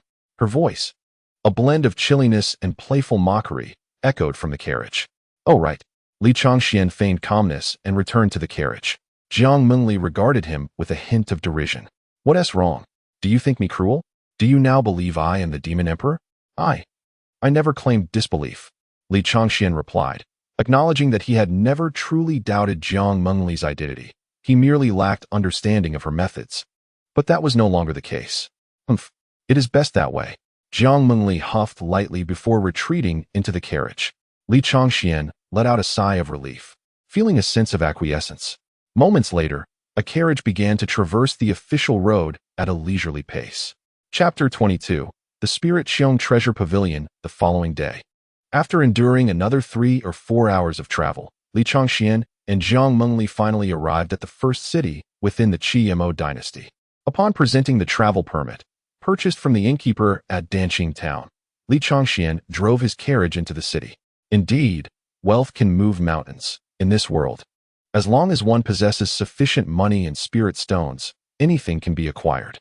Once inside the city, they quickly realized it was teeming with practitioners. Li Changxian, fatigued from days of travel, evasion, and combat, yearned for a comfortable inn to rest. As expected, Jiang Mengli only permitted him to book a single room, leaving him puzzled as to why she still believed he might flee. Aware of his capacity for escape, Jiang Mengli kept a vigilant watch over him, for to her, Li Changxian was of little consequence. She no longer required anyone to attend to her needs. In her current state, she seemed to be enacting a form of retribution, a revenge for the indignity she felt when Li Changxian deprived her of her dignity as a demon emperor in the dark domain forest. Thus, the more awkward Li Changxian became, the greater her amusement. After securing the room, he inquired with the innkeeper about the travel time to Qinglian City and the circumstances within the city, having noticed the increased number of cultivators upon their arrival. He learned that nearby lay the Yundan sect, a prestigious alchemical school that frequently held auctions of their wares in the city. This led to the establishment of a branch of the Spirit Xiong Treasure Pavilion, a marketplace dedicated to the sale of elixirs, magical artifacts, and talismans, as well as auctioning services. Each day, various items for practitioners were auctioned, attracting a steady stream of cultivators. Having traversed few places since his arrival in this world and later retreating into the dark domain forest, Li Changxian found himself filled with curiosity about everything and eager to explore. The auction venue was conveniently located not far from the inn, prompting him to return and discuss it with Jiang Mengli. Upon hearing his intention to visit the auction house, Jiang Mengli found it somewhat amusing. "Li Changxian, you are aware that the currency in the cultivation realm is spirit stones, aren't you? Do you possess any?" His expression immediately fell. Indeed, He did not. While money and spirit stones could be exchanged, the limitations and the significant disparity in their value meant that even if he exchanged all the money he had, he might scarcely acquire 10 spirit stones. At a loss for a solution, he suddenly recalled something, a glint of cunning flashing in his eyes. If memory served him correctly, Zhang Mengli had mentioned possessing spirit stones. Without a shred of shame, he boldly stated, "I have no concerns. Don't you have some? Besides, I merely wish to take a look. I may not even buy anything." Zhang Mengli widened her eyes in disbelief, not because Li Changxian intended to use her spirit stones, but rather due to the abrupt shift in his demeanor. After witnessing her prowess the previous day, he had treated her with the utmost respect, albeit for a brief moment. But now, his attitude had reverted to its former state. Zhang Mengli never anticipated that her ferocity would fail to intimidate him. She truly could not fathom whether Li Changxian was a normal person. After a prolonged silence from Zhang Mengli, Li Changxian, without further ado, strode out the door. "Suit yourself. I'm leaving. You can come or go as you please." After all, he was merely going to take a look, not to purchase anything. Surely he could enter the auction house without issue. However, upon reaching the entrance, he was halted by a guard, who informed him of a 10 blue spirit stone entry fee. It appeared that entry was indeed not possible, as he possessed not even half a stone, let alone 10. Li Changxian hesitated, contemplating whether to return and plead with that enchantress. But no, it was merely an auction. He could just forego attending. Asking for her help would be too humiliating. Perhaps that haughty enchantress would use the opportunity to ridicule him. Having made up his mind, he turned around only to behold a striking figure approaching him, clad in a flowing white gown with wide sleeves, tall yet delicate, adorned with a white veiled hat. The evening light cast a warm glow upon her, accentuating her ethereal beauty, reminiscent of the saying, "As the sun sets, the clouds blaze, and the beauty shines like blooming flowers." Ahem. Li Changxian snapped back to reality, hastily clearing his throat to mask his awkwardness. How could he find this enchantress somewhat agreeable? Feeling a tinge of embarrassment, he realized he would ultimately have to rely on her assistance. Nevertheless, he was grateful for her timely intervention. "It seems I must rely on this emperor," Zhang Mengli whispered lightly in his ear with a playful smile. Then, she tossed 20 blue spirit stones to the gatekeeper, who finally allowed Li Changxian to enter, albeit not without a subtle mockery. "TSK, TSK. So it's the pretty boy." The voice was soft, yet Li Changxian caught every word. Though annoyance flared within him, he could not deny the truth in her words. In his current predicament, he indeed required the enchantress's support for matters pertaining to the cultivation world. Once inside, they discovered a bustling crowd at the public platform, causing Zhang Mengli's delicate features to sour. She was unaccustomed to such close proximity to others. "This emperor is leaving. You may look around," she stated coldly. How could Li Changxian allow his purse to escape? What if he found something appealing but lacked spirit stones? It seemed reasonable to spend a few stones as a token of gratitude for her assistance. Surely, a demon emperor like her would not be lacking in such trifles. Understanding her aversion to the crowded public platform, he suggested, "We could go to a private room. It would afford us solitude and a better view." "Very well. Let us proceed to the private room," she replied. "But it will cost spirit stones." Zhang Mengli shot him a fierce glare. Were it not for her own curiosity about what she might find useful, she wouldn't have accompanied Li Changxian at all. Reluctantly, she handed him 10 purple spirit stones, urging him to hasten to the private room, as she could hardly endure another moment in the throng. Li Changxian seized a nearby attendant and inquired, "How does one access the private room?" Impatiently, Xiaoxi extended a hand and raised 3 fingers.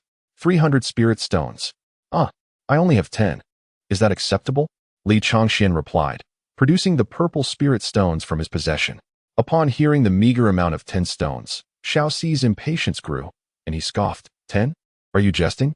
Are you here to purchase something or merely to spectate?" Before he could finish his sentence, Xiaoxi's eyes lit up at the sight of the purple spirit stones in Li Changxuan's hand. Instantly, his demeanor transformed, revealing an obsequious and deferential attitude. "My lord, I am but a fool who cannot recognize greatness. Please forgive my ignorance. I shall promptly escort you to the private chamber." This sudden shift in attitude astonished Li Changxian as well. Without time to ponder, the attendant continued to greet him with a beaming smile, saying, "This way, my lord." Chapter 23. devouring you whole. Shortly after the two arrived at the private room, a middle-aged gentleman knocked and entered. Upon entering, he beheld the ethereal figure of Li Changxian and the otherworldly aura of Jiang Mengli, and he silently mused that they must be extraordinary beings. Otherwise, how could he fail to detect their presence? In reality, he was merely an ordinary man, one who had concealed his own aura with a magical artifact. Convinced of his accurate deduction, the middle-aged man respectfully introduced himself. I am Zhao Changshou, the steward of the Lingqiong Treasure Pavilion here. You may refer to me as Steward Zhao. Should you desire any items, please do not hesitate to instruct me, and I shall promptly arrange for their delivery. Li Changxian remained in a state of bewilderment, pondering how the steward of the Lingqiong Treasure Pavilion had been summoned. He found it perplexing that such a significant change had occurred so swiftly. However, upon hearing Zhao's words, he instinctively nodded in acknowledgement. Noticing Li Changshuan's gesture, Zhao Changshou responded with deference, saying, "If there is nothing further, I shall take my leave. Should you require anything, please do not hesitate to command me." He bowed respectfully and exited, closing the door behind him. Li Changxian, still in a daze, turned to Jiang Mengli, seeking answers from her. Once they were in the quiet of the private room, free from the cacophony that had previously plagued them, Jiang Mengli felt somewhat more at ease and began to explain. In your human race, only those of considerable cultivation possess a few purple spirit stones. Why is that? What distinguishes the purple spirit stone from the blue spirit stone? Li Changxian remained perplexed, his face a canvas of confusion. Observing his expression, Jiang Mengli was further convinced of his ignorance, realizing he was merely an ordinary mortal, unfamiliar with even the basic tenets of the cultivation world. Nevertheless, she patiently elucidated, in the realm of existence, spirit stones are classified into 4 categories. The blue spirit stone is the lowest grade, containing the least spiritual energy. Next is the red spirit stone, which holds approximately 10 times the energy of the blue. Following that is the purple spirit stone, which possesses 40 times the energy of the blue spirit stone and is the most precious among the human race. Is it not stated that there are 4 types? How can the second rank be the most precious? The final category is the black spirit stone, which contains even more spiritual energy than the purple spirit stone. However, it is tainted with malevolent energy and cannot be absorbed for cultivation. Merely inhaling a trace of it can cause one to lose their sanity, becoming violently savage and devoid of humanity. The black spirit stone is unusable, and since the purple spirit stone is exclusively found in the demon domain, it is naturally scarce among humans. As she spoke, a flicker of anger appeared in Jiang Mengli's eyes, though it quickly subsided, unnoticed by Li Changxian. Now I see, Li Changxian murmured to himself. It was no wonder he could not perceive the differences in spiritual energy contained within the spirit stones. He had never relied on them for cultivation, having absorbed the spiritual energy of the heavens and earth instead, which led to his current lack of knowledge.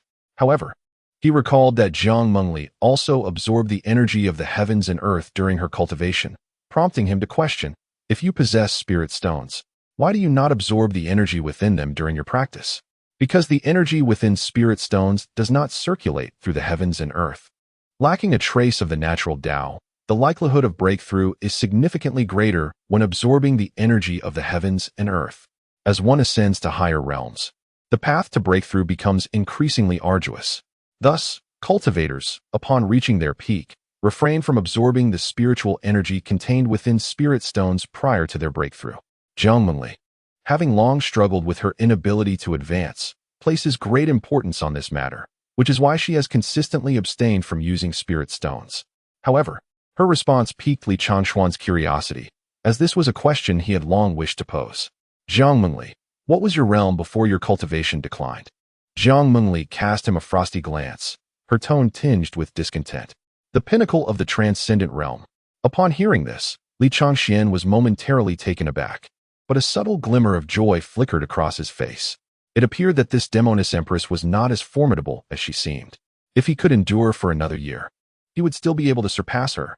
Yet, Li Changxian became aware of a potential dilemma. He had previously thought that using spirit stones outside would attract trouble, and now he pondered whether employing purple spirit stones might also lead to complications. Nonetheless, he dismissed such concerns. He had already used one and was considered a master. So what harm would there be in using a few more? All he needed to do was maintain the faade of a skilled practitioner, which alleviated his worries. Thus, after half an hour of waiting, the auction commenced. A tall, elegantly composed woman ascended the stage to preside over the proceedings. The first item introduced was a golden talisman placed upon the display. The woman began her presentation. This is the 6-turn golden thunder talisman. Upon activation, it summons 6 bolts of heavenly thunder upon the target. However, it cannot be used within secret realms, and its activation entails a complex ritual, starting at a bid of 500 blue spirit stones. Upon hearing that it could summon heavenly thunder, Li Changxian found himself intrigued, as the destructive power of thunder aligned perfectly with his thunder control pearl. However, the drawbacks were evident. One must possess genuine talent to attract lightning, and the incantation required an extensive preparation time while also demanding spiritual energy, rendering it unsuitable for him. Consequently, he chose to forego it. After it was claimed by another, the second exhibit was presented, a crimson longsword, albeit severed into 2 pieces. The woman, unperturbed, began her introduction. This was the sword of the former master of the beast control sect, known as Crimson Blood. It was shattered 3 years ago during the extermination battle, struck down by the current demon emperor with a starting bid of 1,000 blue spirit stones. Her words instantly stirred a tumult in the audience. It was said that during this battle, none from the beast control sect escaped. All disciples fought valiantly, vowing to stand with their sect until death. Alas, they tragically fell beneath the demon emperor's merciless grasp. When later discovered, the sect lay in a river of blood, a sight too horrific to behold. A collective sigh of lament erupted throughout the crowd, expressing outrage at the demon emperor's cruel bloodlust, unaware that the very subject of their discourse was present among them. Li Changxian had not anticipated that there would be a story about Jiang Mengli intertwined with this event. He had never heard of the beast control sect before. Hearing the tragic fate of the sect, he did not doubt the veracity of the accounts, having personally witnessed Jiang Mengli's ruthless slaughter of bandits. Li Changxian could not help but feel a sense of curiosity and directly inquired of the person involved. Jiang Mengli, is it truly as dire as they say? Jiang Mengli, who had initially dismissed the matter, furrowed her brows upon hearing Li Changxuan's question, surprised that he had the audacity to ask it to her face. It's about right, she replied coldly, her expression devoid of any emotion. What, then, was the reason for your annihilation of their entire clan? At this, a flicker of barely perceptible anger crossed Jiang Mengli's eyes as she shot a cold glare at Li Changxian. Does the emperor require justification for taking a life? If I wish to kill, I shall. No, I suspect the Beastmaster sect must have committed some unforgivable act. Oh, you, a mere human, dare to speak in defense of the beasts? Jiang Mengli felt a momentary surprise, astonished by his words. I merely speak the truth. What gives you such confidence? Did you not witness my methods yesterday? It is solely because I am still alive. Based on nearly a month of interaction with her, Li Changxian discerned that while her methods were indeed ruthless, she was not one to indiscriminately slay the innocent. Jiang Mengli fell into a brief stupor at his words, lost in thought, and then feigned ferocity to intimidate him. You only mention now. Once I regain my beast form, I will swallow you whole. Very well, Li Changxian replied, feigning indifference, displaying an air of nonchalance. Jiang Mengli found herself momentarily thrown off balance by his response, questioning what this was supposed to mean. Did he think it was a jest? Or was he underestimating her? Chapter 24. The Nine-Flower Dragon Immortal. As the two continued their banter, the Crimson Blood had already been acquired by a disciple of the Taishan sect for the price of 3,000 spirit stones. However, as this location was not renowned for its cultivation, the auction had little of value to offer. Soon, they arrived at the final 2 items, which were indeed the highlight of the event. The first item presented was a 5th-grade elixir, its body a deep azure hue, exuding a fragrant aroma that could be deemed one of the few treasures of this city.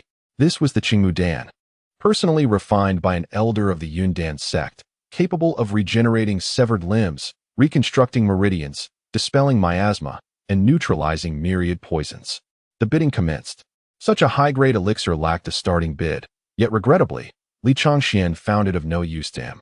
Jiang Mengli also deemed it unsuitable, as she sought innate spiritual herbs rich in potent energy to assist her in overcoming the 5 golden chains.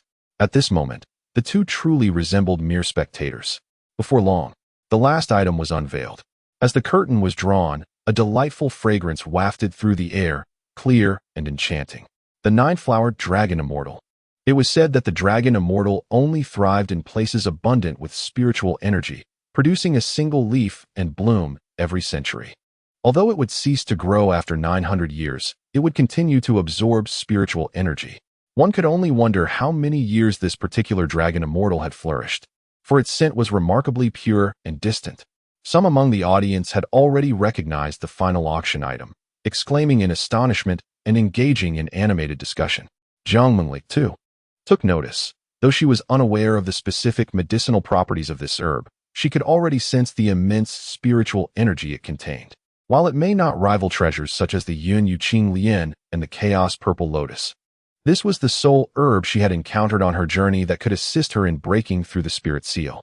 The flower of the nine-flowered dragon immortal harbored vast spiritual energy, and its leaves possessed the ability to neutralize numerous toxins. The auctioneer had barely begun her introduction when a voice emerged from the elegant chamber of the Tai Xian disciple who had earlier purchased the crimson blood sword, 5,000 spirit stones. The calm and unhurried tone caused a ripple of tension among the gathered cultivators. Once a disciple from a major sect made a move, the others often felt they stood little chance of competing. Unless they had a particular need, they typically yielded to the prestige of the 5 great sects and refrained from contesting. Thus, while 5,000 spirit stones had yet to reach the price for which the nine-flower dragon immortal could be secured, no one dared to raise their bid. Just as the crowd assumed the dragon immortal would fall into the hands of the Tai Xian disciple for 5,000 spirit stones, a cool, melodic female voice suddenly resonated from another elegant chamber, 200 purple spirit stones. Though the voice was cool, it flowed like the song of a nightingale, enchanting and melodious. The audience was taken aback, not merely by the sound of the woman's voice, but by the audacity of her bid of 200 purple spirit stones. In another chamber, the core disciple of Tai Xian, Jingchun, was equally startled, his mind racing with uncertainty. He had come specifically to purchase the crimson blood sword as a gift for an elder of the Tai Xian sect. The decision to bid on the dragon immortal was indeed a spur-of-the-moment choice. Approximately a month ago, 5 elders from the Tai Xian sect met their demise, their soul tokens shattered. Just a day later, 4 core disciples and a true disciple also perished. To this day, the bodies of the 5 disciples remain unfound, while the remains of the 5 elders were discovered within the mysterious realm of Yansu. The cause of death has been kept confidential by the sect leader. But with these deaths, vacancies have opened for 4 core and 1 true disciple positions. He aspired to elevate himself from core disciple to true disciple, knowing that the missing true disciple was none other than Elder Lu Xiong, the father of the former master of the beast control sect, Lu Ran.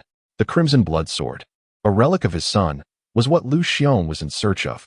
Thus, he had made inquiries about the lost sword belonging to the master of the beast control sect and had rushed to acquire it as a stepping stone for his ascension to true disciple. The nine-flower dragon immortal herb was an unexpected boon. However, the sudden emergence of 200 purple spirit stones caused him to hesitate. Anyone capable of presenting such a sum likely held a significant status. Competing against her could lead to offending someone of high standing, resulting in unfavorable repercussions. Lu Jingchun thought it prudent to extend a gesture of goodwill and make a friend. Thus he courteously addressed Jiang Mengli in her elegant chamber. Fellow Taoist, might I purchase this immortal herb for you, sparing you the expense of these 200 purple spirit stones? No need, came a cold voice laced with anger. Jiang Mengli harbored resentment towards the Tai Xian sect, but given her current situation, she refrained from confronting him upon realizing his affiliation. Nonetheless, she remained unperturbed. After all, the Tai Xian sect was situated within the Qishao realm and could not escape her vengeance. One day, she would ascend to the Tai Xian mountain and exact her revenge, a task she was most experienced in. In another elegant chamber, Lu Jingchun felt his pride wounded in public. Although frustration brewed within him, he chose to refrain from expressing it, uncertain of the identity of the individual who had rebuffed him. It was best not to offend them, so he returned to his silence. Ultimately, the nine-flower dragon immortal herb was acquired by Jiang Mengli for 200 purple spirit stones, while Li Changxian, who had initially clamored for the auction, found nothing of interest. As the auction concluded, Zhao Changshou, the overseer of Lingxiong Treasure Pavilion, personally delivered the 9-flower dragon Immortal herb to Jiang Mengli. At this juncture, upon discovering that the Lingqiong Treasure Pavilion also sold common items for cultivators, Li Changxian tentatively inquired, "Master Zhao, might you have any treasures suitable for ordinary individuals to counteract cultivators?" Taken aback by the question, Zhao Changshuo pondered Li Changshuan's intent. However, recognizing the wisdom of the esteemed, he reflected carefully. Ultimately, he shook his head, a hint of shame in his demeanor. "Regrettably, we possess nothing. All magical artifacts require spiritual energy to activate, rendering them unusable by ordinary folk." A flicker of disappointment crossed Li Changshuan's eyes, though he had anticipated this outcome. Suddenly, Zhao Changshuo's expression brightened as if a thought had struck him. "Ah, it seems there is indeed one item. I wonder if it could be of assistance to you. Esteemed Immortal, what is it?" Li Changxian appeared somewhat exhilarated.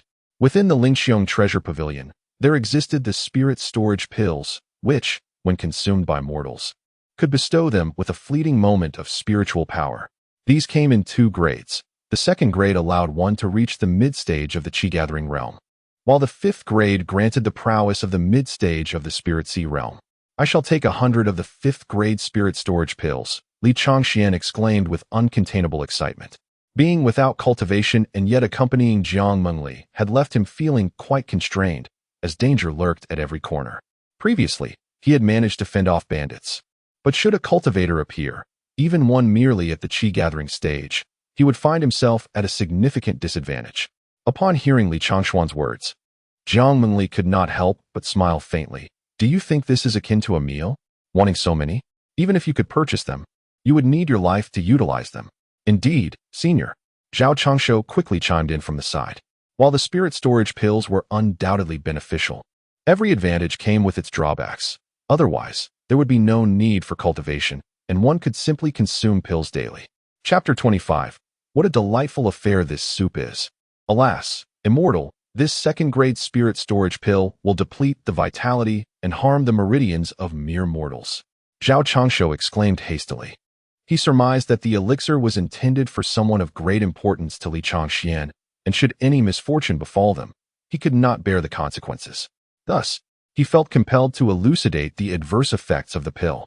Li Changxian fell silent for a moment, taken aback by the gravity of the situation. However, he suddenly recalled his celestial lineage and deduced that harnessing the spiritual energy should pose no issue. He then inquired of Zhao Changshuo, "How many spirit storage pills remain?"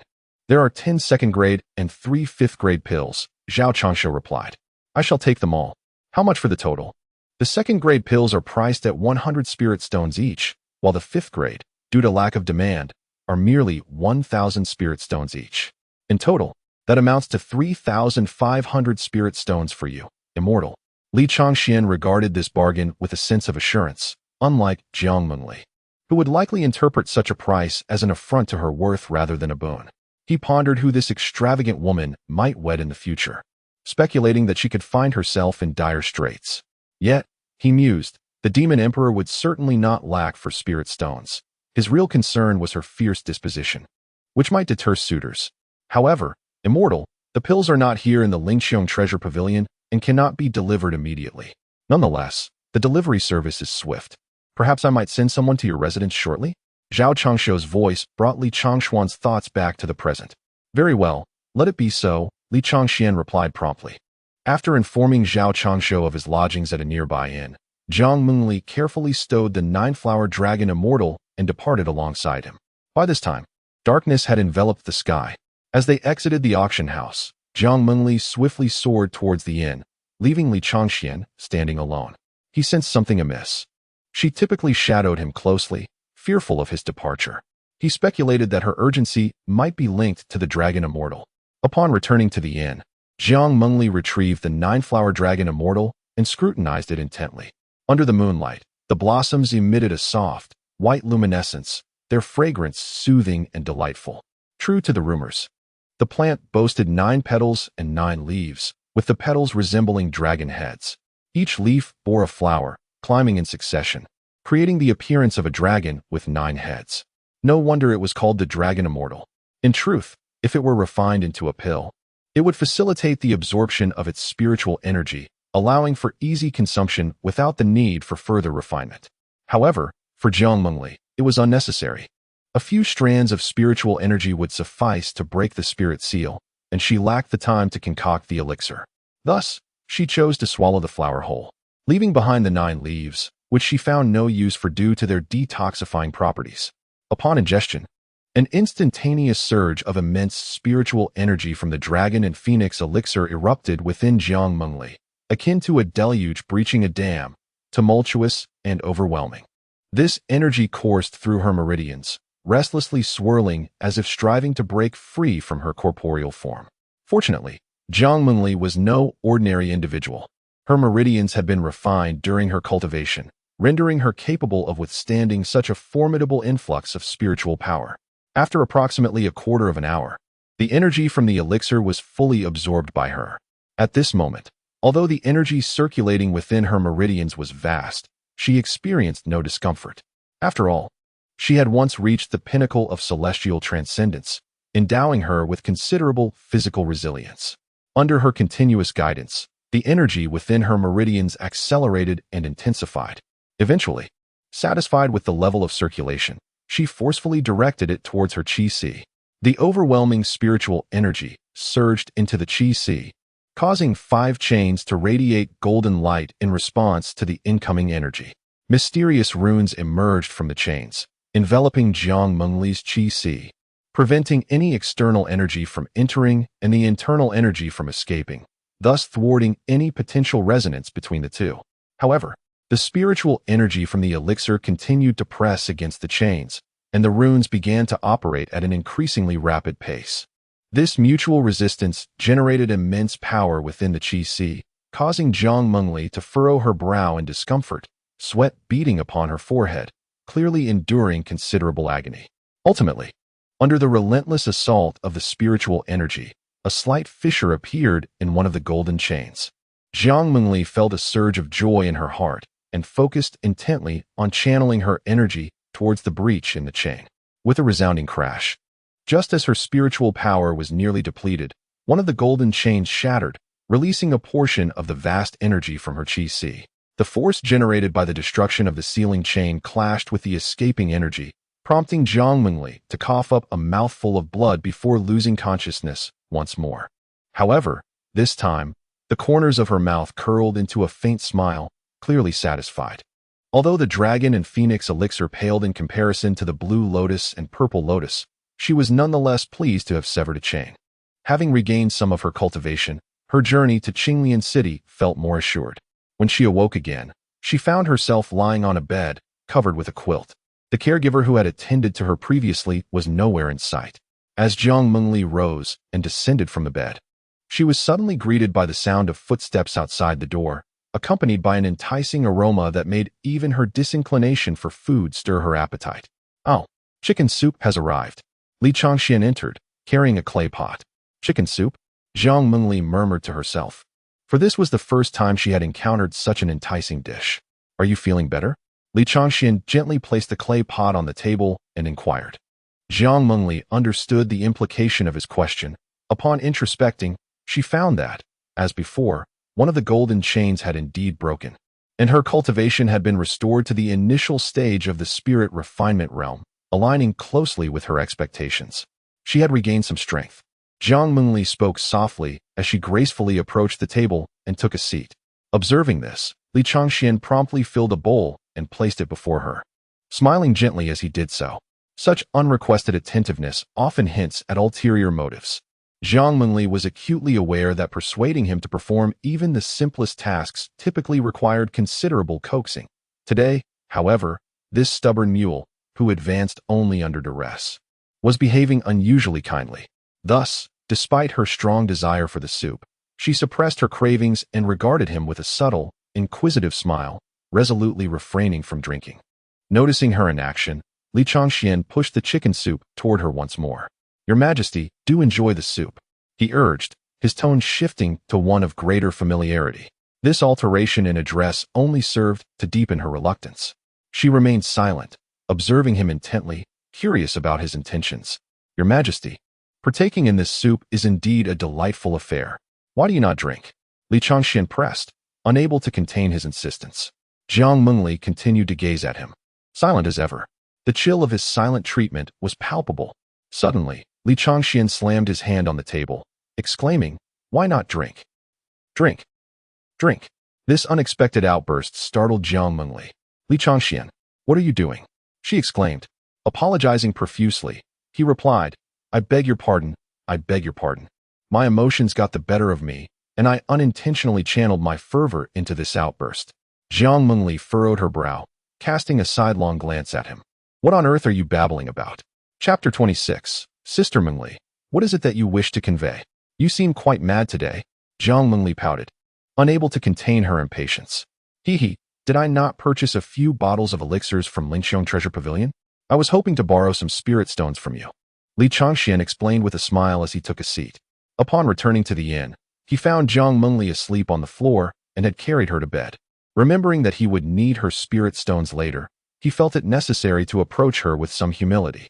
Li Changxian speculated that the behavior of fox spirits would not differ greatly from ordinary foxes, so he personally went to the kitchen of the inn to prepare a bowl of chicken soup for her.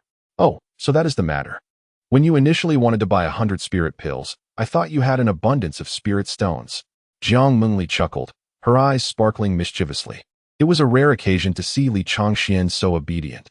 She felt compelled to tease him. "Your Majesty, might I trouble you for a small loan of spirit stones?" "Not much, just 3,500 will suffice." "Are you certain this is merely a loan? Will you be able to repay it in the future?" Jiang Mengli regarded Li Changxian with skepticism. A mere mortal like him could hardly amass 100 spirit stones, let alone over 3,000. Thus, she perceived his words as empty promises. "I will certainly repay it." Li Changxian thought that after a year, should he eliminate a cult, gathering 3,500 spirit stones would not be beyond his reach. Although Jiang Mengli found his assertions dubious, she acknowledged that his purchase of elixirs was for self-preservation, considering the dangers of accompanying her. Besides, she had an ample supply of spirit stones, so lending him some was not an issue. Though she was determined not to make it too easy for him, Jiang Mengli gracefully lifted the bowl of chicken soup before her, taking a sip. Instantly, her eyes brightened. Quite delightful. After a moment of contemplation, a playful thought seemed to cross her mind, and she smiled slyly, saying, "First, call me sister." Jiang Mengli had not forgotten his earlier claim of being her younger brother and was keen on a little retribution. Li Changxian steeled himself. A true man knows when to bend and when to stand firm. Besides, he reasoned that as an empress, Jiang Mengli was likely older than he. And what harm was there in a few utterances? After a bout of self-encouragement, he felt reassured that he was not losing out, and without any hesitation, he called out, "Sister." Jiang Mengli was taken aback, expecting him to hesitate further, but his promptness surprised her. Yet, she was not ready to let it rest. "Is that all? Your Majesty, think of something more." This evening, Jiang Mengli intended to reclaim all that had been lost in the past. Li Changxian stood momentarily stunned. "Sister Mengli, uft, cough cough." Jiang Mengli patted her chest, having accidentally sprayed the soup she had just sipped. Caught off guard by Li Changxuan's unexpected address, she has encountered many individuals throughout her life, but none possess the audacity of Li Changxian, who dares to call her by her full name and challenges her at every turn, embodying a spirit of defiance. No matter how much she attempts to intimidate him, he remains unfazed, leaving her in awe of his remarkable nature. Although her curiosity about him has grown, the way he addresses her as Sister Mengli sends shivers down her spine. No one has ever called her that before. "Enough. Do not call me that again," Jiang Mengli warned, fearing that if he continued, he might utter something extraordinary. "What about the spirit stones?" Li Changxian inquired, his expression one of flattery, a smile spreading across his face, making her feel considerably uncomfortable. In a rush, she hastily retrieved 2 bags of spirit stones from her spatial pouch and tossed them to him. Upon inspecting the bags, Li Changxuan's eyes gleamed with delight, for they were filled with purple spirit stones, likely worth over 10,000 blue spirit stones. Truly, as the demon emperor, his generosity is unmatched. Zhao Changshou had personally come to deliver the elixirs and was waiting downstairs, prompting Li Changxian to hasten his departure. Before leaving, he did not forget to express his gratitude. "Thank you, Sister Mengli." This infuriated Jiang Mengli, who threw a spoon after him, but he had already exited, and the spoon merely struck the doorframe, shattering into several pieces. As Li Changxian descended the stairs and entered the elegant chamber where Zhao Changshu awaited, Zhao promptly rose to sit alongside him. Noticing that Li Changxian had lingered upstairs for quite some time, Zhao couldn't help but chuckle inwardly, realizing that the immortal was somewhat henpecked. However, he dared not reveal any hint of this thought. Once seated, Zhao Changshu personally handed Li Changxian 2 small porcelain vials, one white and one blue, containing the elixirs. After making him wait so long, Li Changxian felt a twinge of embarrassment and, after presenting 100 purple spirit stones, apologized. I apologize for keeping you waiting, Mr. Zhao. There is no need to return the remaining spirit stones. Zhao Changshu was taken aback upon seeing Li Changxian produce 100 purple spirit stones, surprised that they still possessed such wealth. At the same time, he felt a quiet sense of relief, realizing he had indeed made the right connection. This was a true master. You are too modest, sir. I have yet to inquire about your esteemed name, Zhao said with a smile that concealed his delight. Li Changxian, he replied, seemingly indifferent to his name, as few in this world knew of him, and he had made no enemies. Upon hearing the name, Zhao pondered deeply, recalling that such a figure was not mentioned among the major sections. This could only mean one thing. He was a reclusive master. He then cheerfully presented Li Changxian with a red jade token, explaining, this token is called the Qiong Tower Jade. With it, you may access any floor of the Lingqiong Treasure Pavilion. Should you wish to sell anything, the pavilion can auction it or accept it directly, ensuring you receive the highest price. The exquisite jade plaque was entrusted by the master of the Lingqian Pavilion to the heads of various branches, instructing them to present it to individuals of noble status or reclusive masters when encountered. Consequently, the Lingqian Pavilion's connections expanded throughout the 3 realms, earning it the esteemed title of the foremost trading establishment in the cultivation world. Li Changxian had gleaned insights into the rules of the Lingqian Pavilion from the innkeeper. The pavilion was divided into 6 levels, with ordinary individuals permitted only to access the lower 3. Each ascending level required a higher status and prestige. Naturally, the higher the floor, the rarer and more precious the items for sale. It was unexpected for him to spend merely a few hundred purple spirit stones to acquire a membership card, which brought immense delight to Li Changxian. However, in order to maintain the demeanor of a sage as he portrayed himself, he discreetly accepted the jade plaque and remarked nonchalantly, that is well and good. I shall not disturb your rest, esteemed immortal. With matters concluded, Zhao Changshu took his leave, leaving Li Changxian alone in the elegant chamber. He retrieved 2 small porcelain vials and, upon opening them, discovered that the white vial contained second-grade spirit storage pills, emanating a subtle fragrance. The bluish porcelain vial held 3 pills, with the 2 vials appearing identical, yet the aroma of the 5th-grade pills was notably more potent. After a brief glance, Li Changxian carefully stored the 2 vials, as they represented his lifeline within the coming year. Chapter 27. The Celestial Vein of Absolute Heaven. Upon returning to his inn-room, Li Changxian found Jiang Mengli glaring at him with an expression of fierce intensity. Unperturbed by her gaze, he nonchalantly approached the table and took a seat, only to discover that the chicken soup had already been consumed. Jiang Mengli, how was the soup? Quite delightful, I presume? Li Changxian inquired with a cheerful smile. Jiang Mengli's previously dark expression deepened into a brooding frown as her brows knitted together. Just moments ago, she had referred to him as Your Majesty, dear sister, yet now, with the spirit stones in hand, her true nature had emerged. Was Li Changxian indeed dismantling the bridge after crossing it? However, as if recalling something, a peculiar smile suddenly broke through Jiang Mengli's somber demeanor. Li Changxian, have you forgotten that my cultivation has been restored? She remarked, raising a delicate, pale hand, which she slowly clenched into a fist, the sound of cracking knuckles echoing ominously. Li Changxian, undeterred, calmly replied, I remain grateful to Your Majesty. Jiang Mengli, disinterested in further banter, had inquiries of her own. After all, she had been calling his name for quite some time now and had grown somewhat accustomed to it. Therefore, she turned serious and asked, have you acquired the spirit storage pill? Indeed, here you go, Li Changxian announced as he placed 2 small porcelain vials on the table. After giving the vials a cursory glance, Jiang Mengli adopted a tone of feigned indifference and queried, if you are aware that using this could lead to your demise, why did you still procure it? Are you not afraid of death? Perhaps I need not perish at all. Li Changxian responded with a mysterious smile. his faith in his celestial vein of absolute heaven unwavering. Jiang Mingli's keen perception immediately detected his unusual confidence. Observing his untroubled demeanor, she sensed that he harbored some secret. Yet she realized that questioning him would yield no answers. Thus, she decided to probe into his inner constitution directly, sending a thread of her consciousness into his body to examine his meridians and qi. What she discovered left her utterly astonished. To her shock, she found that Li Changshuan's dantian lacked a qi, explaining why he could not cultivate. Yet, his meridians were astonishingly 100 times wider than those of an ordinary person. She had encountered such descriptions in ancient texts of the demon clan.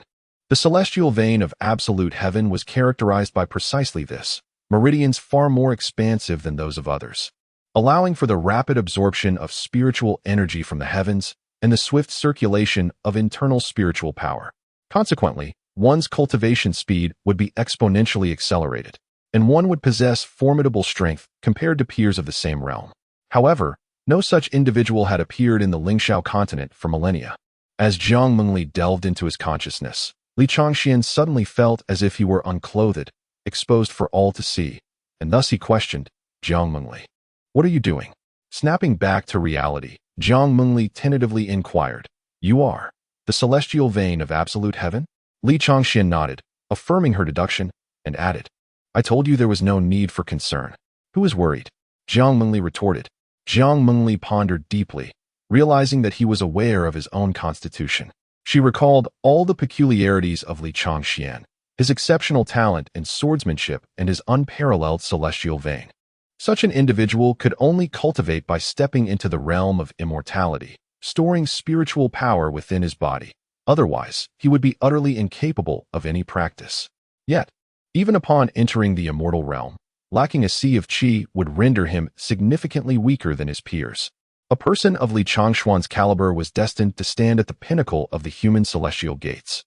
But the absence of a vital qi made him no different from a wasted soul. The stark contrast of his potential was enough to explain his self-destructive tendencies and his retreat into the mountains, shunning worldly affairs. Jiang Mengli, who fancied herself as having seen through it all, couldn't help but feel a pang of sympathy for Li Changxian. However, she also thought it might be for the best that he was rendered inept. If such a person were truly able to cultivate, he would undoubtedly become an insurmountable mountain overshadowing the demon race. After a moment's reflection, Jiang Mengli felt compelled to advise Li Changxian. Though you possess an unparalleled celestial vein, consuming a second-tier spirit storage pill will bear no adverse effects. However, since you have yet to cultivate, utilizing a fifth-tier pill will deplete your vitality and damage your meridians. Thus, it is best to refrain from using the fifth-tier spirit storage pills unless absolutely necessary. I understand, Li Changxian replied, appreciating the rare words of concern from the demoness without rebuffing her. The following day, in Qinglian City, Yang Tsung stood atop the city walls, seemingly awaiting someone. He was unsure of his junior sister's reliability, as she often forgot the tasks he assigned her. Suddenly, a figure in a blue dress appeared in the distance, riding a sword, and swiftly arrived at the city tower. Had Li Changxian and Jiang Mengli been present, they would have recognized her from a previous encounter. "Senior brother, it has been so long. Come here for a hug."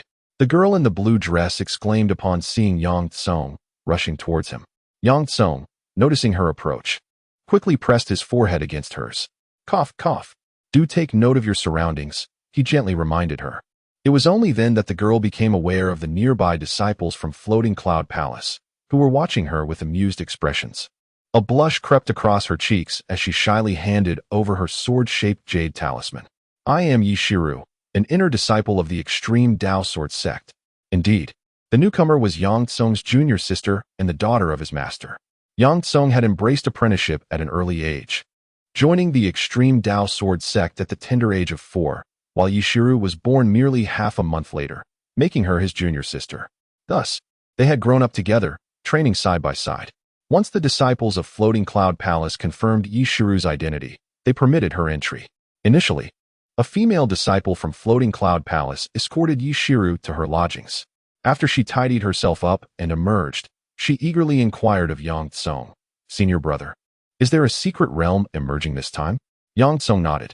Yishiru had already noticed the grand spectacle in Qinglian City upon her arrival. leading her to conclude that treasures must be manifesting.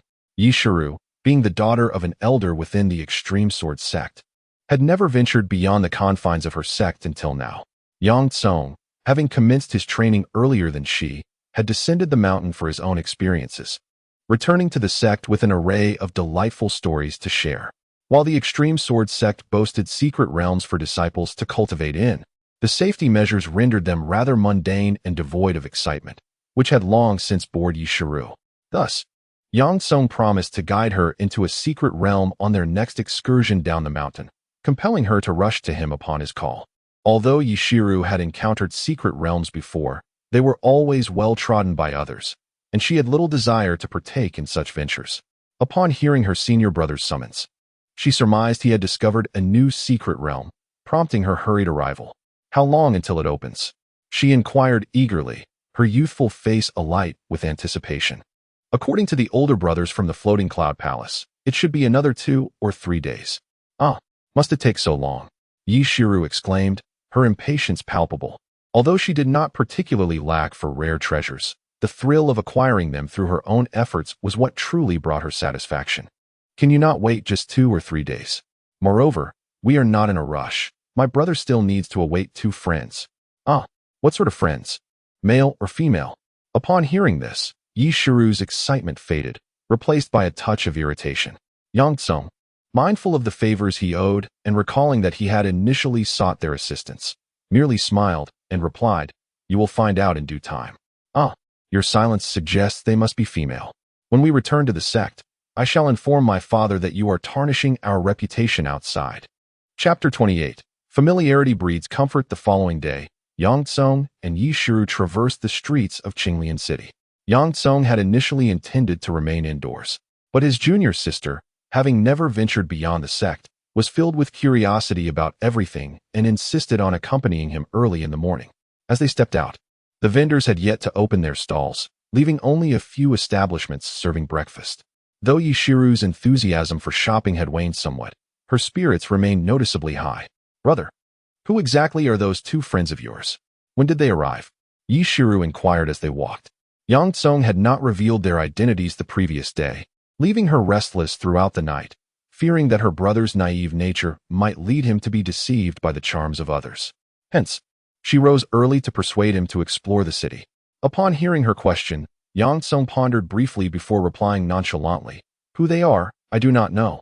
As for their arrival, I am equally uncertain." "Humph, you know nothing at all. I suspect you simply do not wish to tell me," she retorted. "Really, junior sister, we have only known each other for a night. I genuinely do not know," Yang Tsong explained earnestly. Yishiru, upon hearing this, froze in place. "A night, and 2 of them." Her eyes glistened momentarily as she stammered, "What did you all do last night?" Oblivious to any emotional shift in Yishiru, Yang Tsong candidly responded, "They assisted me in capturing some malevolent spirits. I have no idea where the siblings are now." Upon learning that they had aided him in capturing the spirits and were siblings, Yishiru felt an immediate sense of relief. "Then why did you not accompany them?" Her mood visibly brightened, though Yang Tsong remained unaware of the change. "Their circumstances are unique. Only the sister possesses any cultivation, and they travel quite slowly. So I came ahead," he explained. "Then why not enter the secret realm first?" "They will arrive in due course," she suggested. "My brother owes them a favor and promised to assist them," Yang Tsong replied. "What sort of favor?" Thus, he recounted the events that transpired in Danqing town. After listening, Yishiru deemed her brother's actions defensible and muttered, "Humph, you should have mentioned this sooner. You made me worry all night." Yang Tsong, unable to discern his junior sister's faint murmurs, paused in confusion and asked, "What did you think about all night?" "Brother, you truly are a fool," Yishiru exclaimed, refusing to engage further, and sauntered away. Yang Tsong scratched his head, bemused by his own obliviousness. "How did I become foolish again? I don't understand. Never mind." He hurried after her. After a while, the street began to bustle with life. As they strolled, just as they decided to return to their lodgings, Yang Tsong unexpectedly encountered someone he least wished to see. Just as he contemplated evading the situation, Lu Yinyan's voice resonated. "Brother Yang Tsong, what a coincidence to see you here. You and Yinyan truly share a fate." Upon hearing these words, Yishiro momentarily stood in stunned silence. As she regained her composure, An uncontrollable fury surged within her, and she glared at Lu Yanyan with the intensity reserved for an adversary. After all, she had never even addressed her own master brother as brother. Yang Tsong, feeling somewhat awkward, chuckled and remarked, "Miss, it would be more appropriate for you to refer to me as Yang Dao. We are not yet well acquainted." "Not well acquainted? Then let us deepen our understanding." Lu Yanyan purred enticingly, swaying her alluring form closer to Yang Kong. Just as they were within 3 feet of each other, a woman suddenly appeared before Lu Yanyan, positioning herself between the two and glaring fiercely. "My master brother has already made it clear. Do you not comprehend?" Yishiro spat venomously. Yet, Lu Yanyan remained unfazed, wearing a smile as she replied, "Ah, so you are brother Yang Tsong's junior sister. I am Lu Yanyan, a friend of your master brother. I have explicitly asked you not to call my master brother Yang Tsong."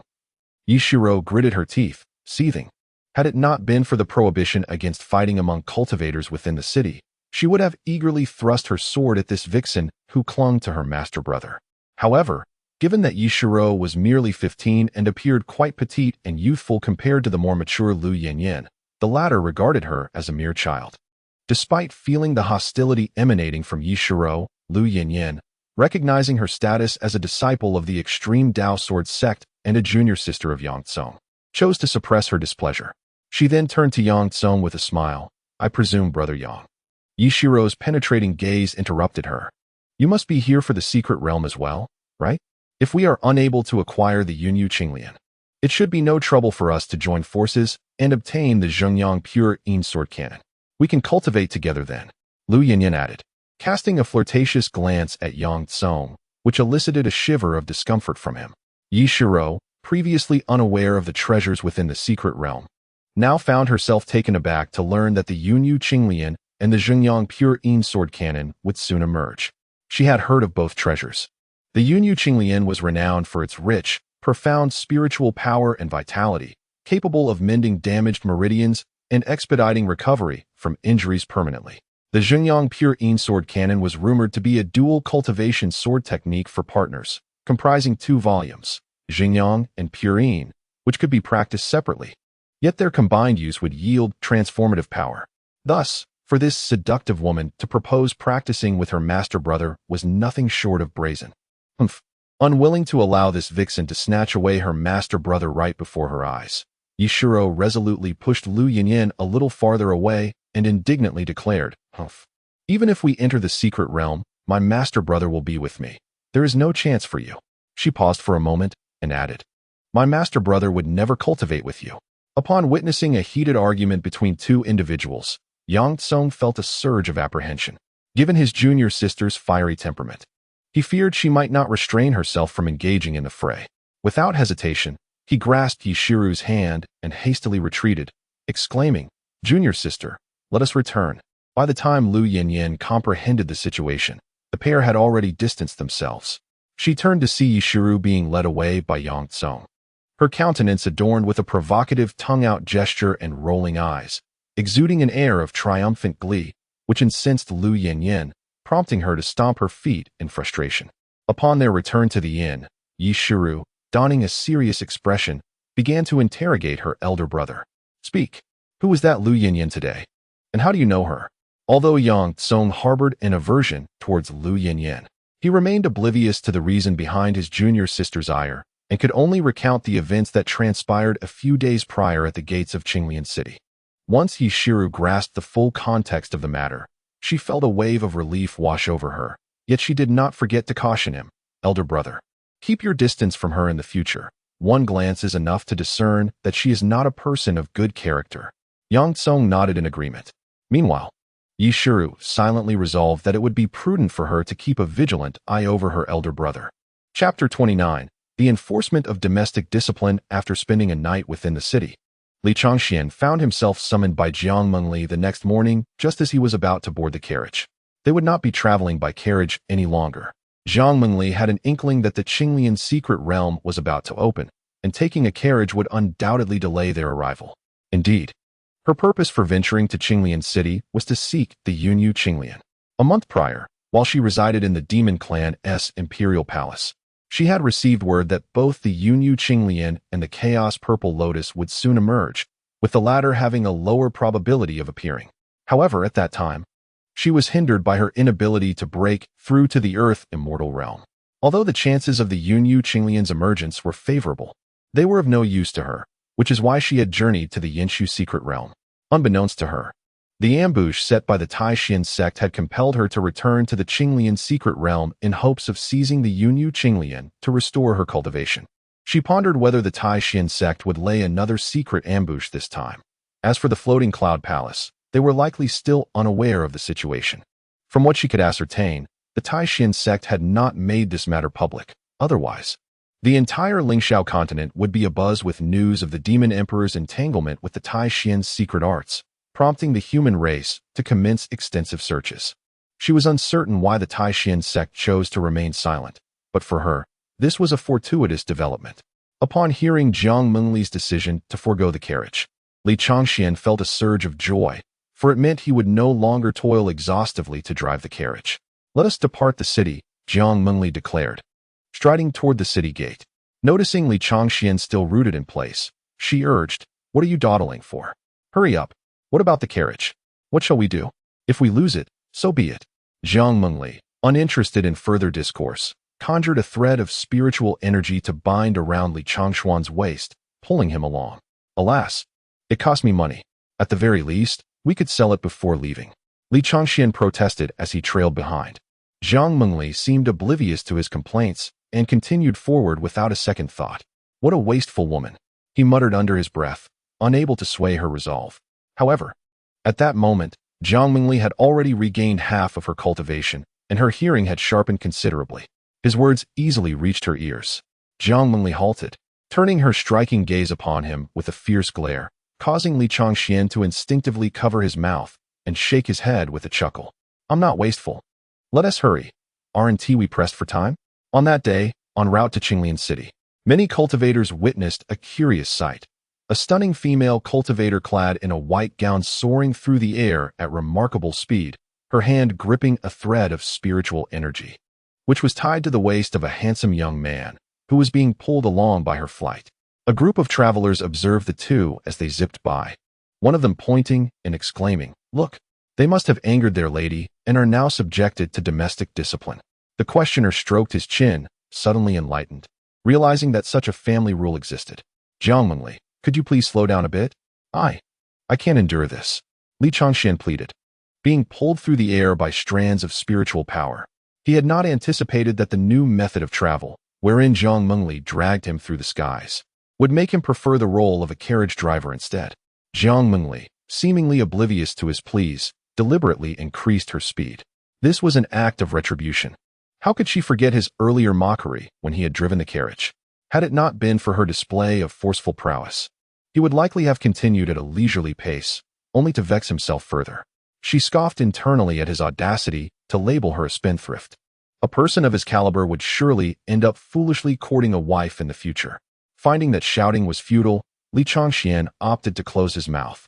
After all, speaking was laborious, and throughout their journey, every utterance brought a mouthful of wind. Although he had flown at such speeds before, being towed by another was an uncomfortable experience. Thus, the two soared through the skies for an entire day and night. It was not until nightfall that Jiang Mengli finally paused to rest, not out of sympathy for Li Changxian, but rather due to her own exhaustion.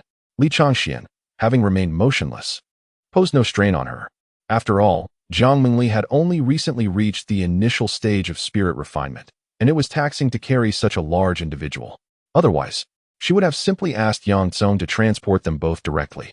They landed in a desolate area, and as soon as Jiang Mengli touched the ground, she immediately sat cross-legged to absorb the ambient spiritual energy to regain her strength. Time was of the essence. She could already perceive the intensifying aura emanating from the direction of Qinglian City, signaling that the opening of the secret realm was imminent. However, for those unaware, unless they were near the entrance of the secret realm, they could not ascertain the specific date of its opening and could only speculate about the approximate timing. The reason she could perceive the green aura above Qinglian City was due to the innate gift of her nine-tailed celestial fox lineage, specifically her Tianhua Liuli eyes. These eyes could pierce illusions, discern the flow of spiritual energy, and even captivate hearts, with their abilities enhancing alongside her cultivation level. Among human cultivators, there existed a technique known as the gaze of qi, which bore similarities to one of the powers of the Tianhua Yuli eyes, allowing practitioners to gauge spiritual energy, discern virtue from vice, and locate treasures at a glance. Unfortunately, mastering the gaze of qi required exceptional talent, and the sects that taught this art were exceedingly rare and often indifferent to worldly affairs. Thus, few in the world were proficient in this technique. However, for the nine-tailed celestial fox, such advantages were inherent, albeit requiring continuous training and development to fully harness their capabilities. Noticing that Jiang Mengli had begun to meditate, Li Changxian wandered into the woods in search of wild fruits, realizing that he could not absorb spiritual energy to satiate his hunger. He thought he would rest here for the night, so he kindled a pile of firewood for warmth. After more than an hour, darkness had fallen, and Li Changxian felt weary, lying down beside the flickering flames. However, it wasn't long before familiar strands of spiritual energy entwined around his waist. Jiang Mengli, is it really you? Are you coming tonight as well? Spare me the idle chatter. We must reach Qinglian City before tomorrow night, or we shall be too late. Though impatient, Jiang Mengli coldly elucidated her point to him. Chapter 30. Princess Lingwei and Imo Lingxian. The following noon, Jiang Mengli, dragging the already slumbering Li Changxian, descended outside Qinglian City.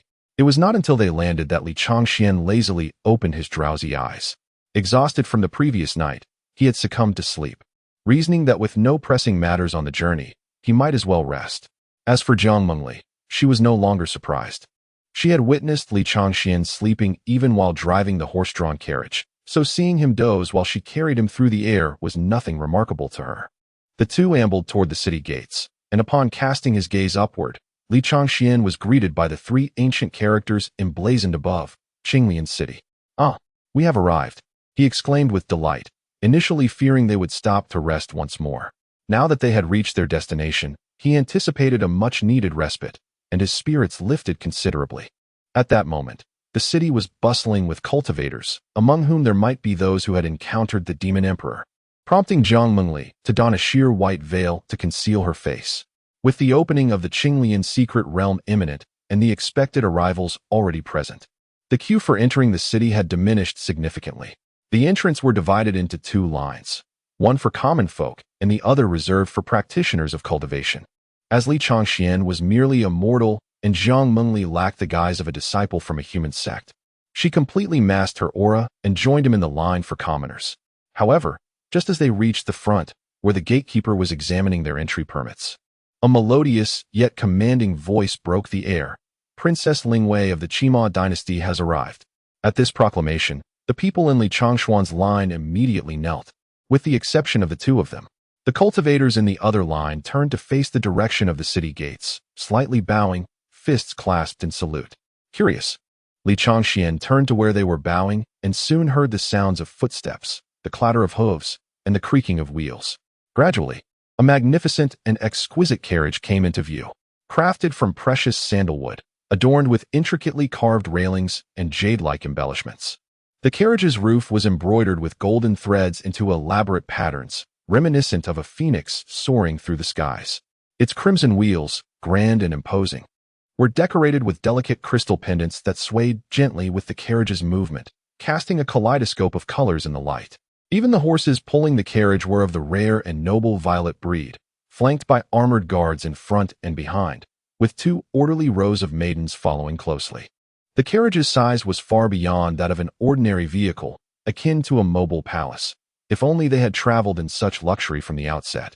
Li Changxian mused quietly.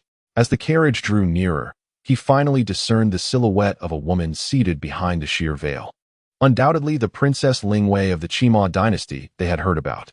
Thus, Li Changxian and Jiang Mengli stood in awe as the royal procession passed, while those surrounding them remained prostrated, completely oblivious to their presence. Upon the carriage's arrival at the city gates, two distinct voices resonated. "We bow to Princess Lingwei." The act of bowing is customary among the common folk, while the term salutation is reserved for the practitioners of the spiritual arts. Although the Qi-Mo dynasty falls under the jurisdiction of the Floating Cloud Palace, these individuals are not affiliated with the five great sects, and thus, They are expected to show reverence to the imperial authority. Moreover, Princess Lingwei, Mo Lingxian, possesses another significant identity as the saintess of the floating cloud palace, being at the nascent stage of the ethereal realm, which further necessitates their respect. At that moment, the royal carriage of Princess Lingwei came to a halt. A guard at the forefront noticed Li Changxian and Zhang Mengli standing among the commoners, failing to kneel or even bow, and audaciously gazing at the royal carriage.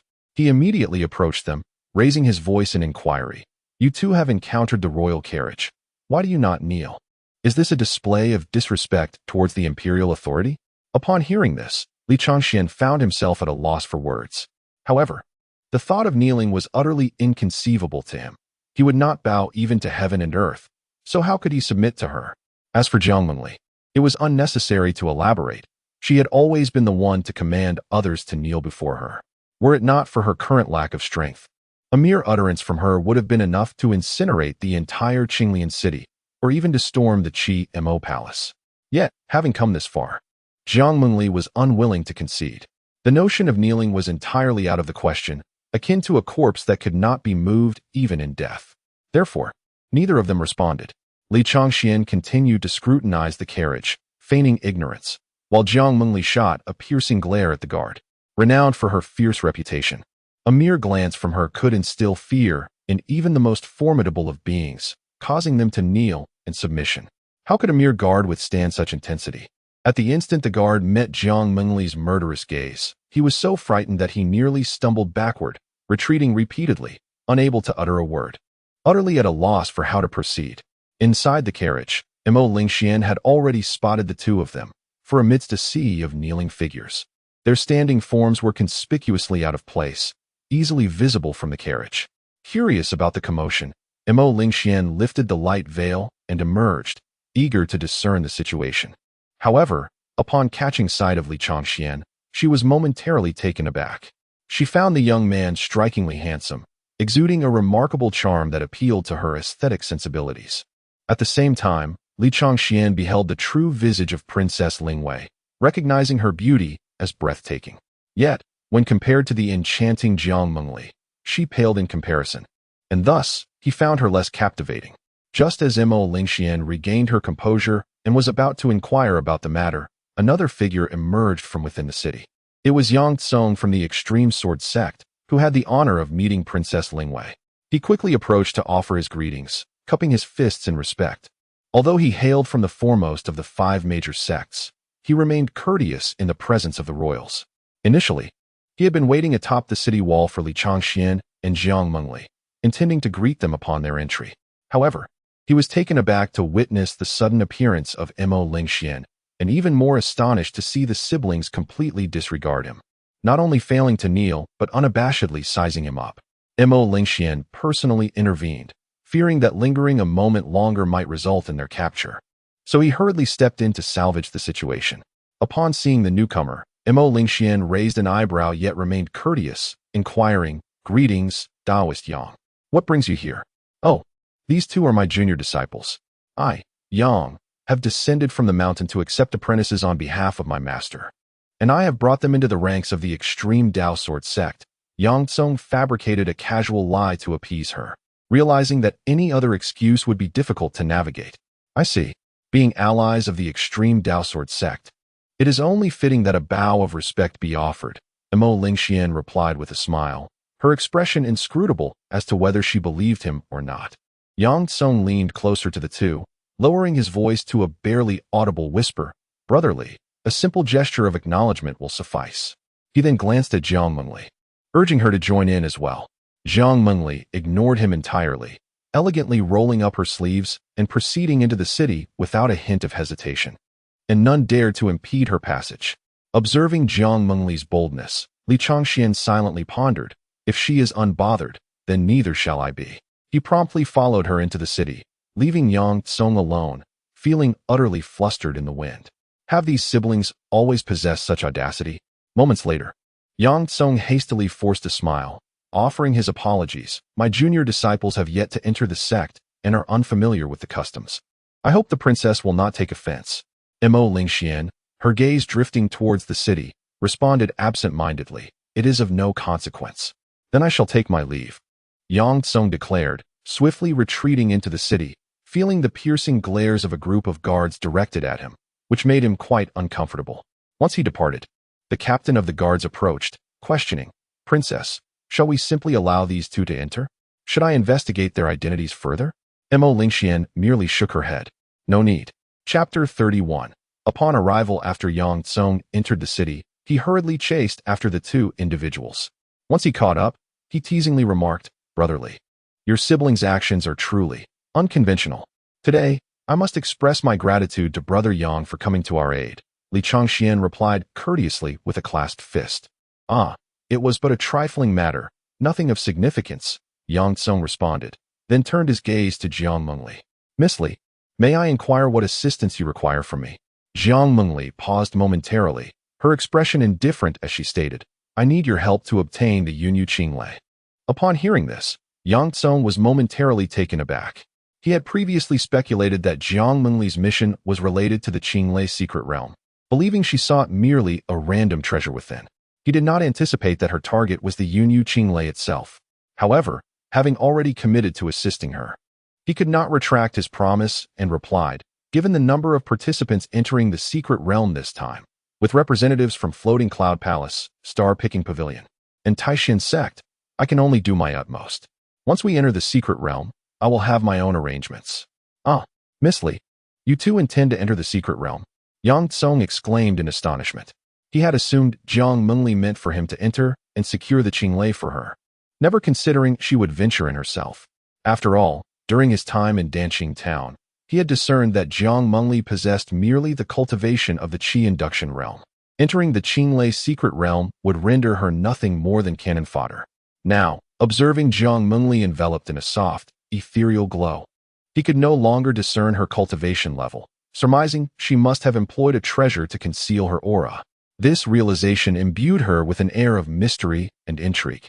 Not only does she intend to enter the secret realm, but I shall do so as well. Li Changxian approached, placing a reassuring hand on Yang Tsung's shoulder. Interrupting his train of thought, Yang Tsung could only perceive the two siblings as having lost their senses. Though their courage was commendable, he believed their approach was tantamount to courting death. Unexpectedly, Jiang Mengli interjected, "You need only wait outside. What purpose would your presence serve? Your sister raises a valid point." "Brotherly," Yang Tsung concurred. Li Changxian then turned to Jiang Mengli with a mysterious expression, saying, "Did I not procure that item? My self-preservation is assured." He winked at Jiang Mengli. Having arrived in this world, he had yet to explore a secret realm, and such a splendid opportunity was not to be missed. After all, as the saying goes, since we are here, we might as well make the most of it. Jiang Mengli understood he referred to the spirit storage pill.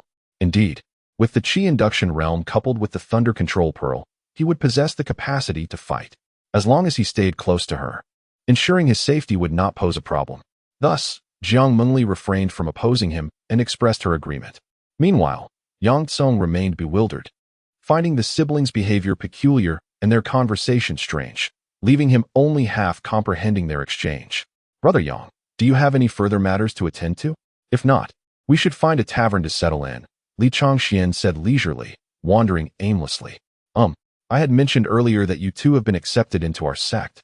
And to avoid unnecessary complications, I believe it would be best for us to stay together," Yang Tsung suggested. Li Changxian pondered momentarily before turning to Jiang Mengli, seeking her opinion. However, Jiang Mengli merely continued on her path, indicating that he should make the decision himself. "Very well then. I shall rely on Brother Yang to lead the way."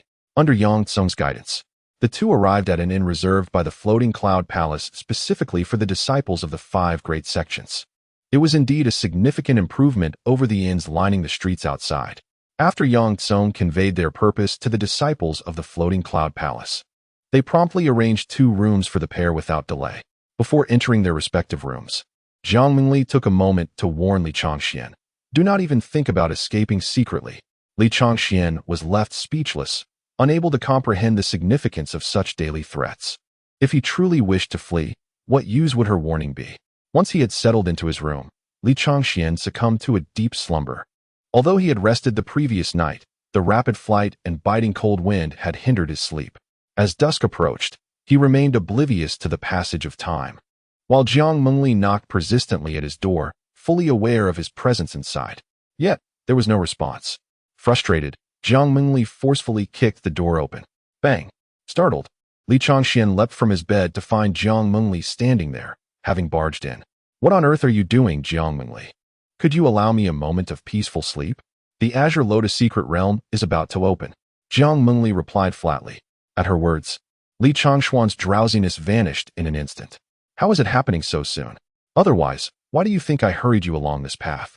As he spoke, Li Changxian swiftly donned his outer garments and ensured he had the spirit-nourishing pills before they both stepped outside. Upon exiting the inn, they discovered Yang Tsong waiting at the entrance. Upon seeing them approach, he greeted them warmly. Brotherly, you've arrived. Let us go. My junior sister is already waiting at the entrance to the secret realm. You brought a junior sister with you? Jiang Mengli furrowed her brow. Yang Tsong, sensing her concern, quickly assured her, my junior sister listens to me, and I heed the arrangements of Miss Li. This simply means we have an additional ally without disrupting Miss Li's plans. It better be so, Jiang Mengli replied coldly before striding toward the direction of the secret realm. The streets were now devoid of ordinary folk, who, fearing potential peril, had retreated to their homes and secured their doors, leaving only cultivators hastening toward the Azure Lotus Pond. Moments later, the three arrived near the Azure Lotus Pond, which was now teeming with people, on the shore, upon the water's surface, and even in the air. The pond itself emanated wisps of azure light, transforming the entire expanse into a shimmering river of blue luminescence. Brother, over here, a lively, youthful voice rang out, and upon glancing in the direction of the sound, they saw a girl bouncing through the crowd, waving energetically at Yang Kong. Upon seeing her, he led the two toward her. Jiang Mengli and Li Changxian recognized Yang Tsong's junior sister at once. She was the very girl who had aided them in dealing with the bandits. As the three approached Yi Shiro, Yang Tsong began to introduce her to the others. This is my junior sister, Yi Shiro. He then turned to Yi Shiro and continued. Junior sister, these two are the individuals I mentioned who assisted me in Danxing Town and even saved my life. He gestured towards the elder brother. This is Li Changxian. And this young lady is Li Changli, his. I know. This celestial being is his sister. Yi Shiro interjected suddenly, her expression one of disbelief as she gazed at the two, astonished to discover that they were indeed the companions of her senior brother. Do you know each other? Yang Tsong scratched his head, sensing something was amiss. Thus, Yi Shiro recounted the encounter they had on their way to Qinglian City, when they stumbled upon the duo besieged by mountain bandits. At that moment, Yang Tsong finally grasped the situation, realizing the inconsistency. Li brother, how did your sister become your elder sister? What on earth happened? Oh dear, this matter is of little consequence. The secret realm is about to open. Look. Li Changxian clapped him on the shoulder, redirecting his attention towards Qinglian Pool. Chapter 32. The opening of the Azure Lotus secret realm. Silence. A resounding command echoed through the air, causing the entire Azure Lotus Pool to fall into an immediate hush. A middle-aged cultivator descended from the heavens, standing firmly in the void above the Azure Lotus Pool.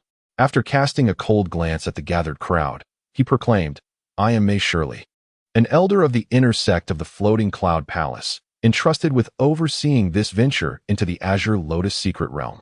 I shall not interfere with your conflicts within the realm, nor with your affairs upon exiting it. However, should anyone dare to engage in violence within Azure Lotus City, they shall not find me merciful.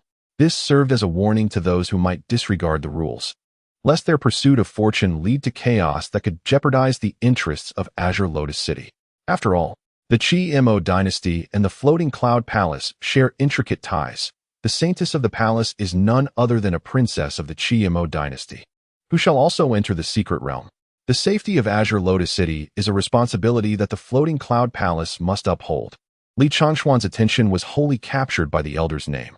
How could a seemingly ordinary person possess such an imposing title? He mumbled quietly to himself. Li Changxian, silence yourself and do not bring trouble upon me. Jiang Mengli transmitted a cold warning into his mind, reflecting on how his audacity reminded her of his usual temperament. At that moment, Yang Tsong interjected, advising Li Changxian, it would be wise for you to speak less, my friend. Elder Mei is a formidable master of the mid-stage tribulation realm. He is likely able to hear us. Upon hearing this, Li Changxian promptly covered his mouth. muttering in a barely audible whisper, "Ah, I spoke no falsehood. He truly possesses an intriguing name." Suddenly, it seemed that Mei Shirley had caught wind of Li Changxian's words, and he shot the young man a fierce glare. Li Changxian had intended to return the stare, but to his astonishment, Mei Shirley unsheathed a long sword. Inwardly gasping, Li Changxian thought, "I merely jested. Surely, he would not resort to violence against me." Mei Shirley then shifted his gaze back to the azure lotus pool, preparing to enter the secret realm. With a commanding shout, he swung his sword downward with great force, unleashing a wave of sword energy that cleaved the waters in two, sending torrents crashing against the banks. Simultaneously, this strike tore open a rift in the barrier of spiritual energy surrounding the secret realm, causing a rich aura to spill forth from the gash. Go, go, go! In an instant, countless cultivators surged forward, clamoring to enter the breach of the secret realm, vanishing into the shimmering azure light. Within mere moments, only a handful remained on the scene. Li Changxian and his companions exchanged glances as Yang Tsong and his junior sister Yi Shiro stepped forward into the realm. Jiang Mengli once again summoned her threads of spiritual energy, pulling Li Changxian along with her into the secret realm. Soon, only Mei Shirley and a few disciples from the floating cloud palace remained above the azure lotus pool. Before long, a woman glided gracefully into the scene, prompting all present, including Mei Shirley, to bow in unison. "We greet the saintess." Mo Lingxian approached Mei Shirley, addressing him with a calm demeanor. "Elder Mei, there is no need for such formalities." "Thank you, Your Highness, Saintess," he replied with gratitude. "Elder Mei, did you discern anything just now?" Mei Shirley understood her inquiry and pondered for a moment before responding. The two disciples of the extreme Dao sword sect seem entirely normal.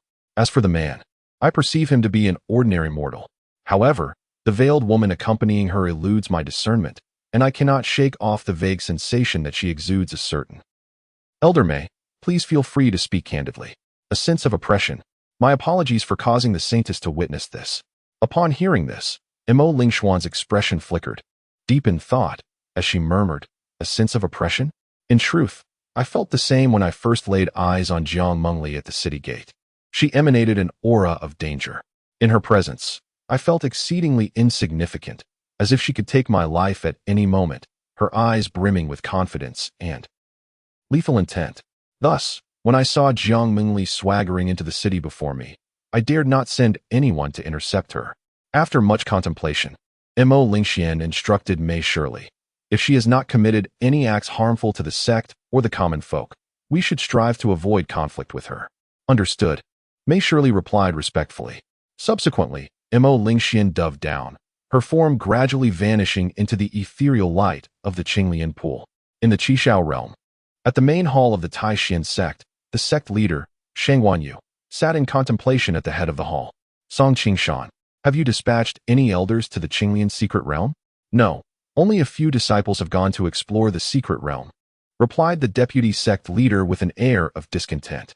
Upon hearing that no one had been sent, Shang Wanyu abruptly opened his eyes, a flicker of anger flashing within, as he slammed his hand upon the crystal chair. "Song Qingshan, you possess immense audacity. How dare you defy my command?" Witnessing the sect leader's fury, Song Qingshan remained unperturbed, earnestly advising, "Brother, must we send elders to their demise? Last time, we suffered the loss of 5 elders at the Tongxian realm. The Taishan sect cannot endure such turmoil. If we lose more elders, our position among the 5 great sects will be irreparably compromised."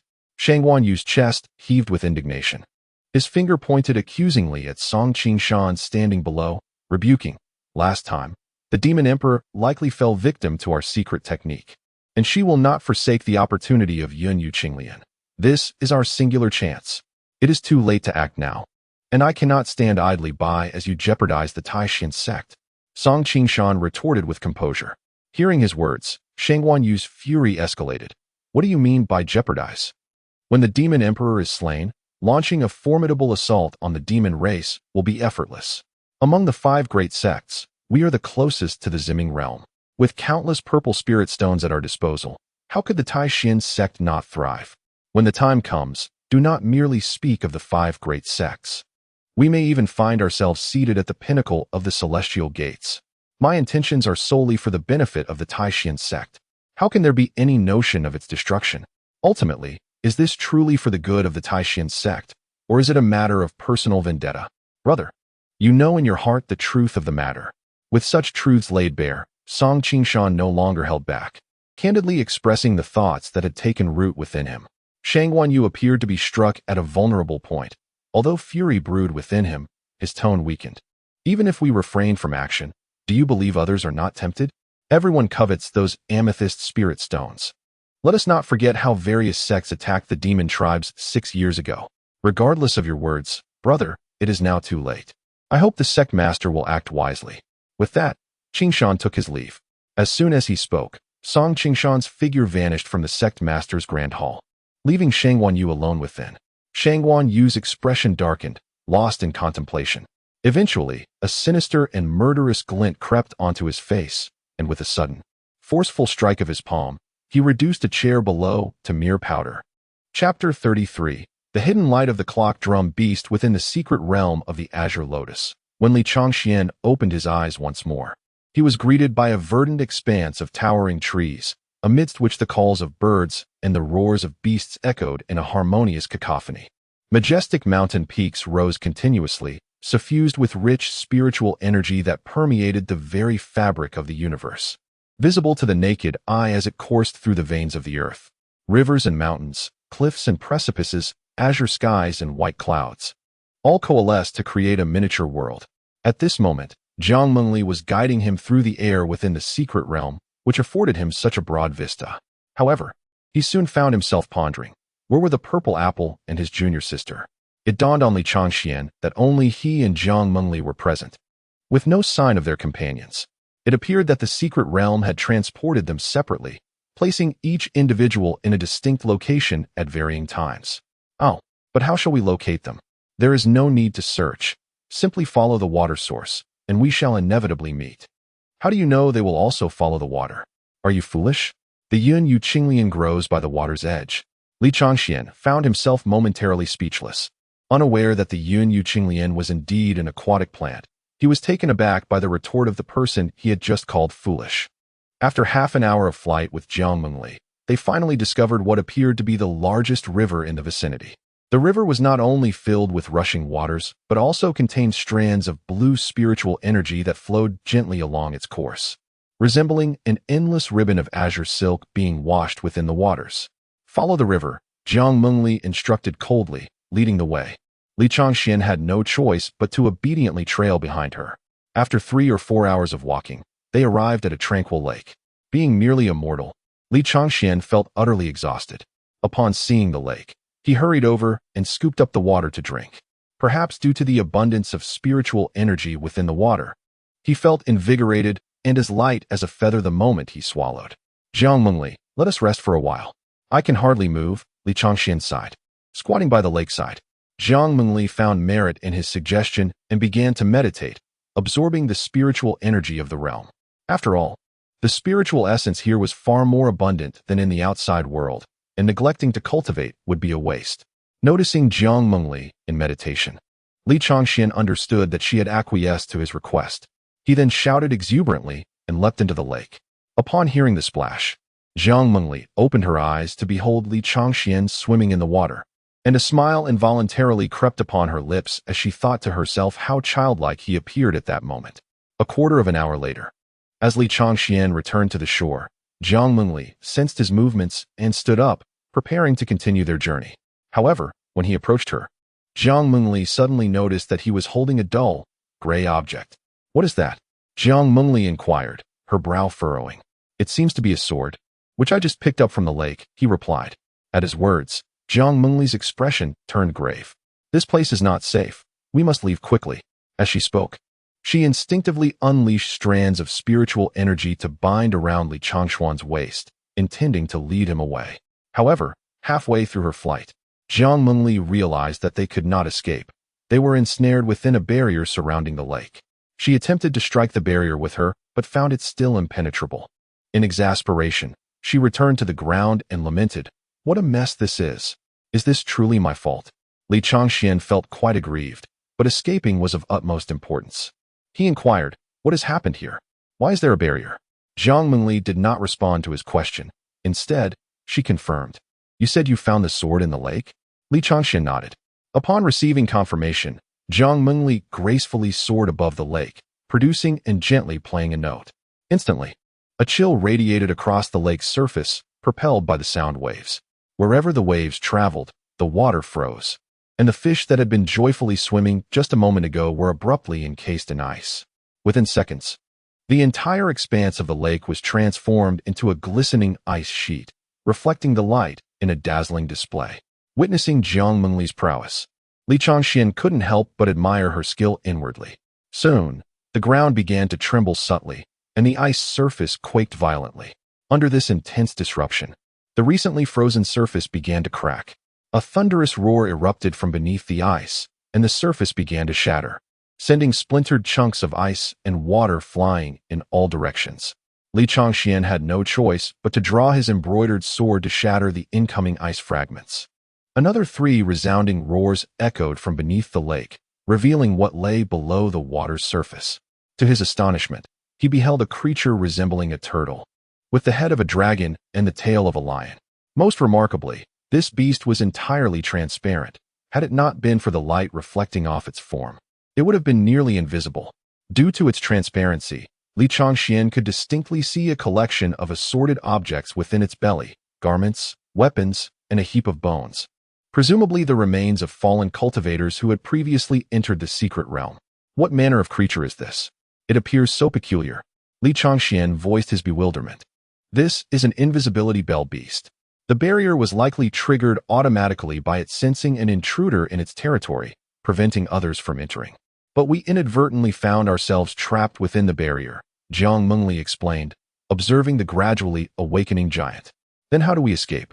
He asked. We must slay it. Very well. Without hesitation, Li Changxian produced a second-grade spirit storage pill and swallowed it whole.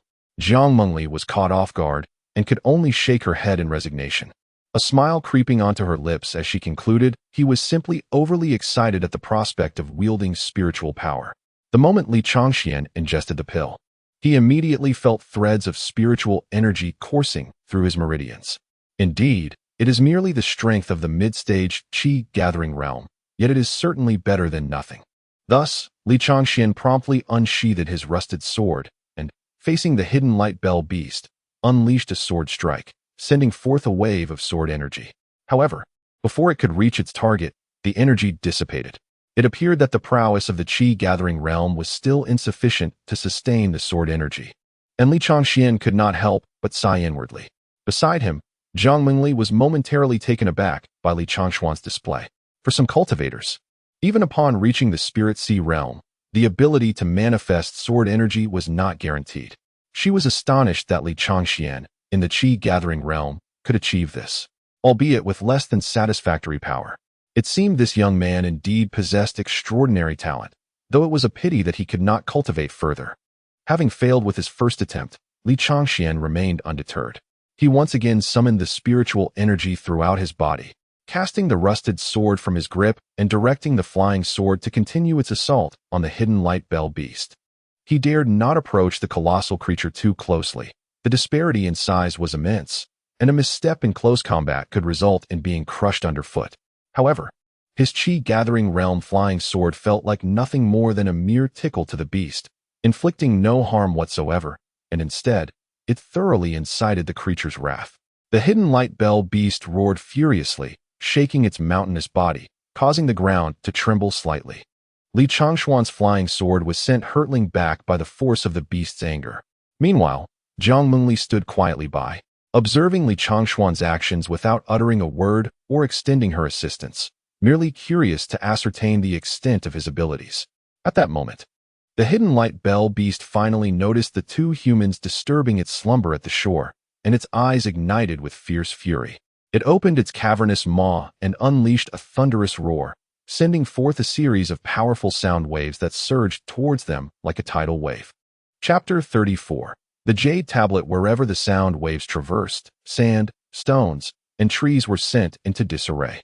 Upon witnessing the oncoming wave of sonic energy, Jiang Mengli raised her hand to summon a protective barrier, enveloping herself and Li Changxian within. However, Her brows soon furrowed again as she delicately lifted her other hand, raising her garment to cover her mouth and nose. As the mouth of the hidden light drum beast gaped open, a pungent mixture of aquatic odor and foul stench assaulted their senses, proving quite unbearable for both. "This turtle's breath is dreadful," Li Changxian remarked while pinching his nose. After a brief moment, the hidden light drum beast finally closed its mouth.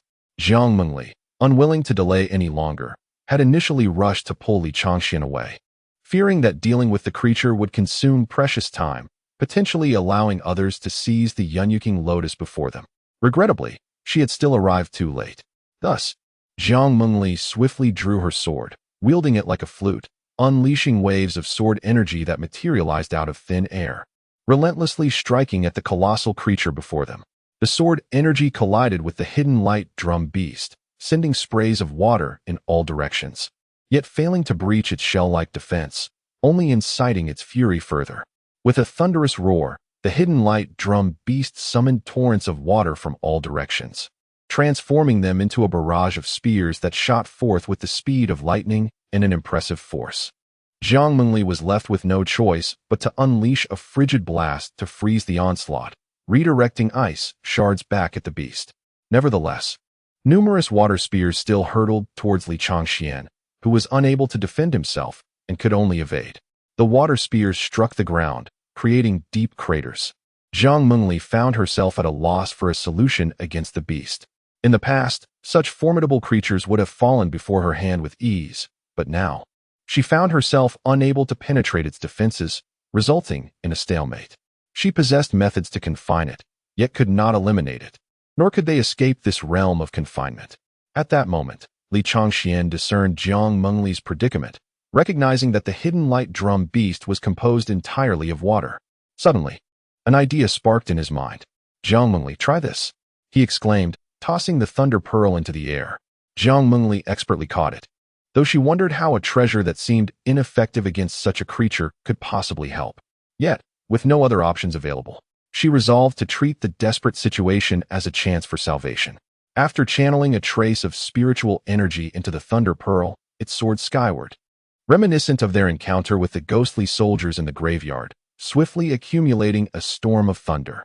In the blink of an eye, several bolts of purple lightning descended, striking the hidden light drum beast. The electricity coursed through its body, showcasing a massive, electrified turtle figure.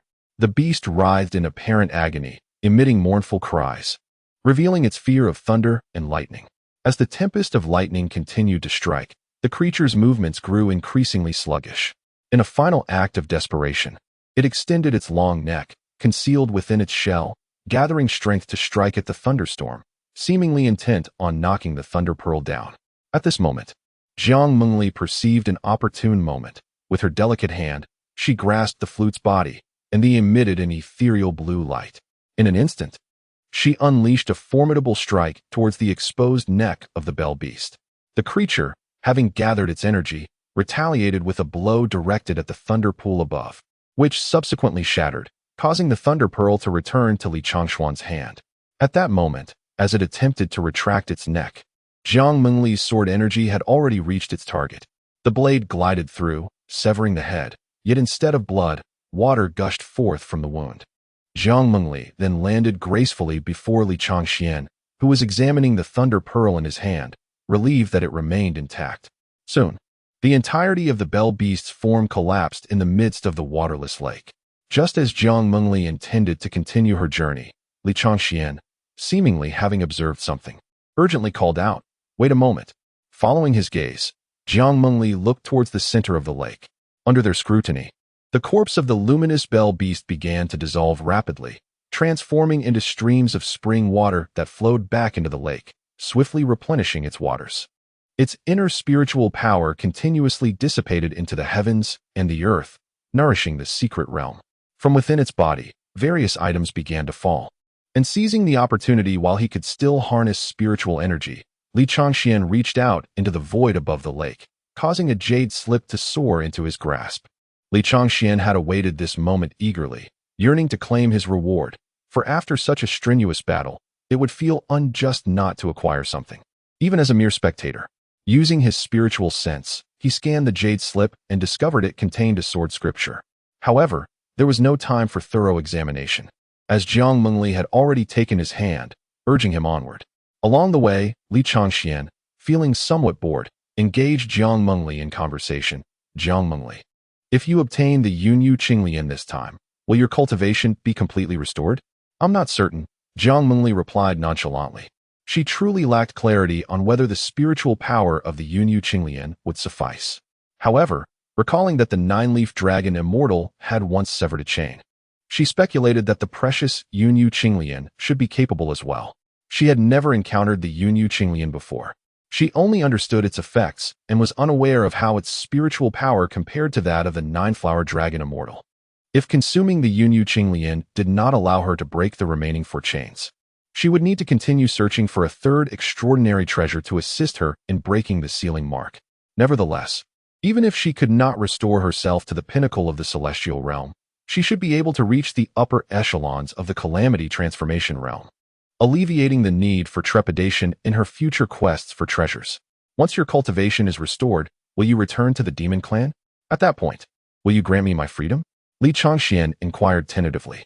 Upon hearing this, Jiang Mengli momentarily paused in thought.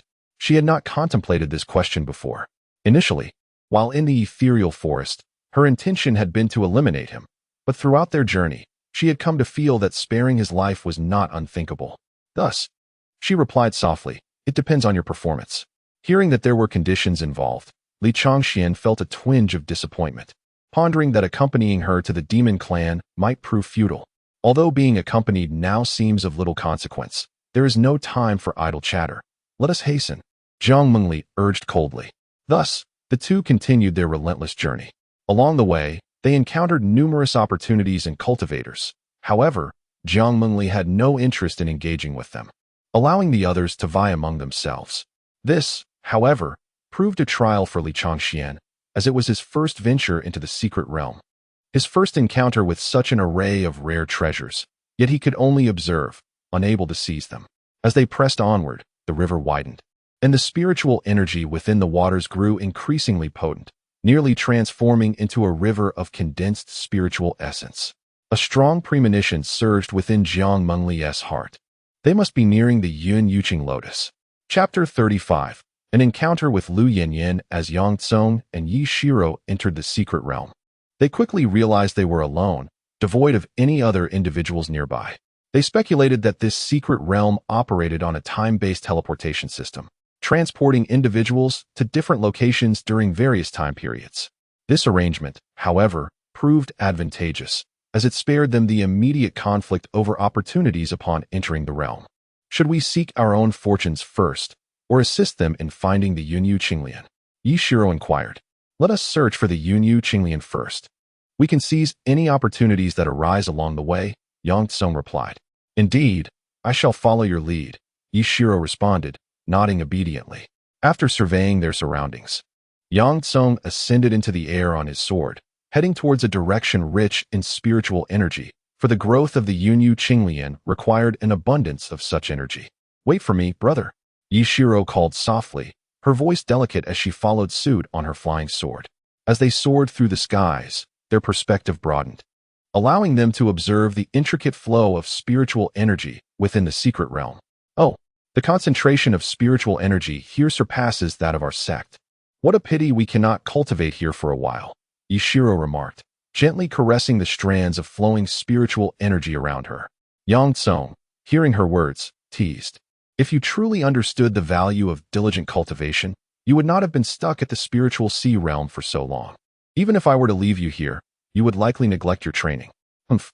After descending the mountain, did I not swiftly break through? It was clearly the restrictions of the sect that hindered my progress, preventing me from advancing in my spiritual refinement. Yi Shiro retorted with a light huff, her tone laced with grievance. Before descending, she had merely reached the peak of the spiritual sea realm, the lowest among the disciples of the Extreme Path Sword sect. Consequently, she had been playfully teased by her senior brothers and sisters, who advised her to cultivate for another year before descending for safety. While their advice was sensible, she had been eager to accompany Yang Tsong and had disregarded their counsel. However, shortly after descending, she did manage to break through, much to her surprise. Yet now her dear senior brother was using this matter to tease her. The two continued to bicker as they flew toward the direction of the spiritual energy flow. Yet, before long, a figure rushed towards them, causing their brows to furrow in unison. Yang Tsung, my friend, we meet again. Lu Yinyan greeted them softly as she approached. Why are you here again? Yi Shiro rolled her eyes, her disdain unmistakable. Lu Yinyan, seemingly unfazed, replied with feigned affection. I knew that I was destined to cross paths with you, Yang Kong. I am pleasantly surprised to encounter you once more in this secret realm. Feeling overlooked, Yi Shiro simmered with anger, glaring at Lu Yinyan as if she wished to devour her whole. Lu, my sister and I have urgent matters to attend to, so we cannot linger for idle conversation, Yang Tsung stated firmly. Sister, let us depart. At this moment, a satisfied smile graced Yi Shiro's fierce countenance. Very well, brother. She immediately flew to Yang Tsung's side, gently tugging at his sleeve, walking in tandem with him. However, Lu Yinyan relentlessly pursued them, following closely behind. Yang Tsung, what urgent matter do you have? Perhaps I could be of assistance. Yang Tsung chose to ignore her, quickening his pace to shake her off. Yet undeterred, Lu Yinyan continued to chase after them. Are you in search of the dual cultivation sword scripture? I can help with that. You're so bothersome. Yishiru, exasperated, summoned 4 flying swords with her spiritual energy, directing them toward the persistent Lu Yinyan. Lu Yinyan seemed to have anticipated this, effortlessly dispersing the spiritual swords with a wave of her sleeve. Both parties halted, and Yang Tsung coldly regarded Lu Yinyan, asking, what does Saintess Lu truly desire? Why do you persistently cling to me? Upon hearing this, Lu Yinyan feigned a pitiful expression, her eyes reddening as she softly choked out. I merely wish to explore the secret realm with brother Yang Tsung. I didn't expect my junior sister to misunderstand and suddenly attack me. How despicable. My senior brother would never deign to engage with a mere woman. I shall not hold back, Yishiru retorted through gritted teeth. With that, her flying swords returned to her grasp, and without further ado, she launched herself at Lu Yinyan with lightning speed. Lu Yinyan maintained her guise of fragility, casting a sorrowful glance at Yang Tsung, hoping he would intervene. However, Yang Tsung remained indifferent, merely observing. Realizing her ploy had failed, Lu Yinyan understood she could never measure up to a disciple of the illustrious Extreme Path Sword sect. Yet, the resentment surged within her as she recalled how she had demeaned herself and even attempted to attract his attention. In the blink of an eye, Yishiru closed in, and Lu Yinyan, unperturbed, conjured a delicate 50-string zither as her weapon. As the saintess of the Heavenly Sound sect, her mastery lay within the realm of sound. With a deft flick of her finger, a barrier manifested before her, blocking Yishiru's advancing sword. Seeing Lu Yinyan wield the zither, Yishiru couldn't help but scoff. If you didn't bring out your zither, I would have thought you were a saintess of the Harmony sect. A Heavenly Sound sect saintess reduced to employing the tricks of the Harmony sect. How disgraceful. This remark ignited Lu Yinyan's fury, her eyes ablaze with rage.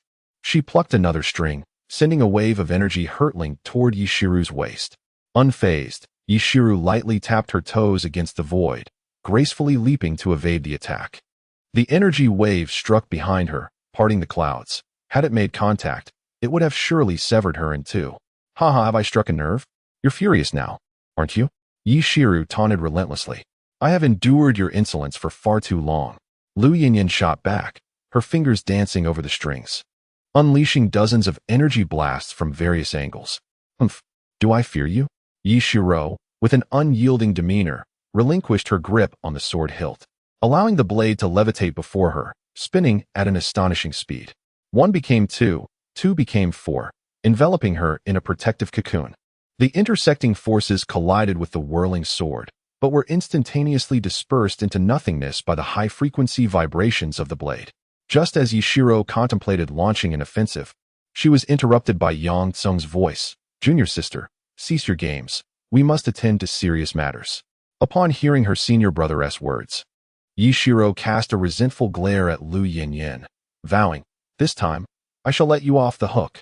However, as she turned to depart, Lu Yinyan seized the moment anew, plucking a string with great force, unleashing a wave of sonic energy directed at Yishiru. Yang Tsung's expression darkened at once. He formed a sword gesture with his hand, and a stream of sword energy shot forth, dissipating the attack aimed at Yishiru. This force then struck the 50-stringed zither, severing several strings and grazing Lu Yinyan's arm. With a chilling warning, he added, Miss Lu would do well to refrain from such underhanded tactics. Should you harm my junior sister, I shall not hesitate to intervene personally. Chapter 36. The virtuous El Zhengchun. Suddenly, a calm male voice echoed from afar. Even if the extreme sword sect stands at the pinnacle of the celestial gates, it must not abuse its strength to intimidate the weak or overwhelm the few with the many. This is the fault of the two esteemed friends. In the next moment, a man appeared before Lu Yinyan, gazing peacefully at Yang Tsong and Yi Shiru. Who are you? Yi Shiru furrowed her brows. I am El Zhengchun, a disciple of the inner sect of the Taishan Gate. Out of courtesy, El Zhengchun introduced himself with an open palm.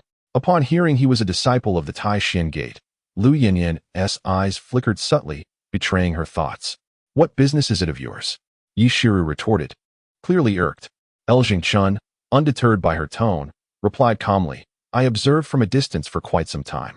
It was evidently you two who initiated the conflict. I merely sought to defend this young lady. Thank you, young Master El, for your assistance.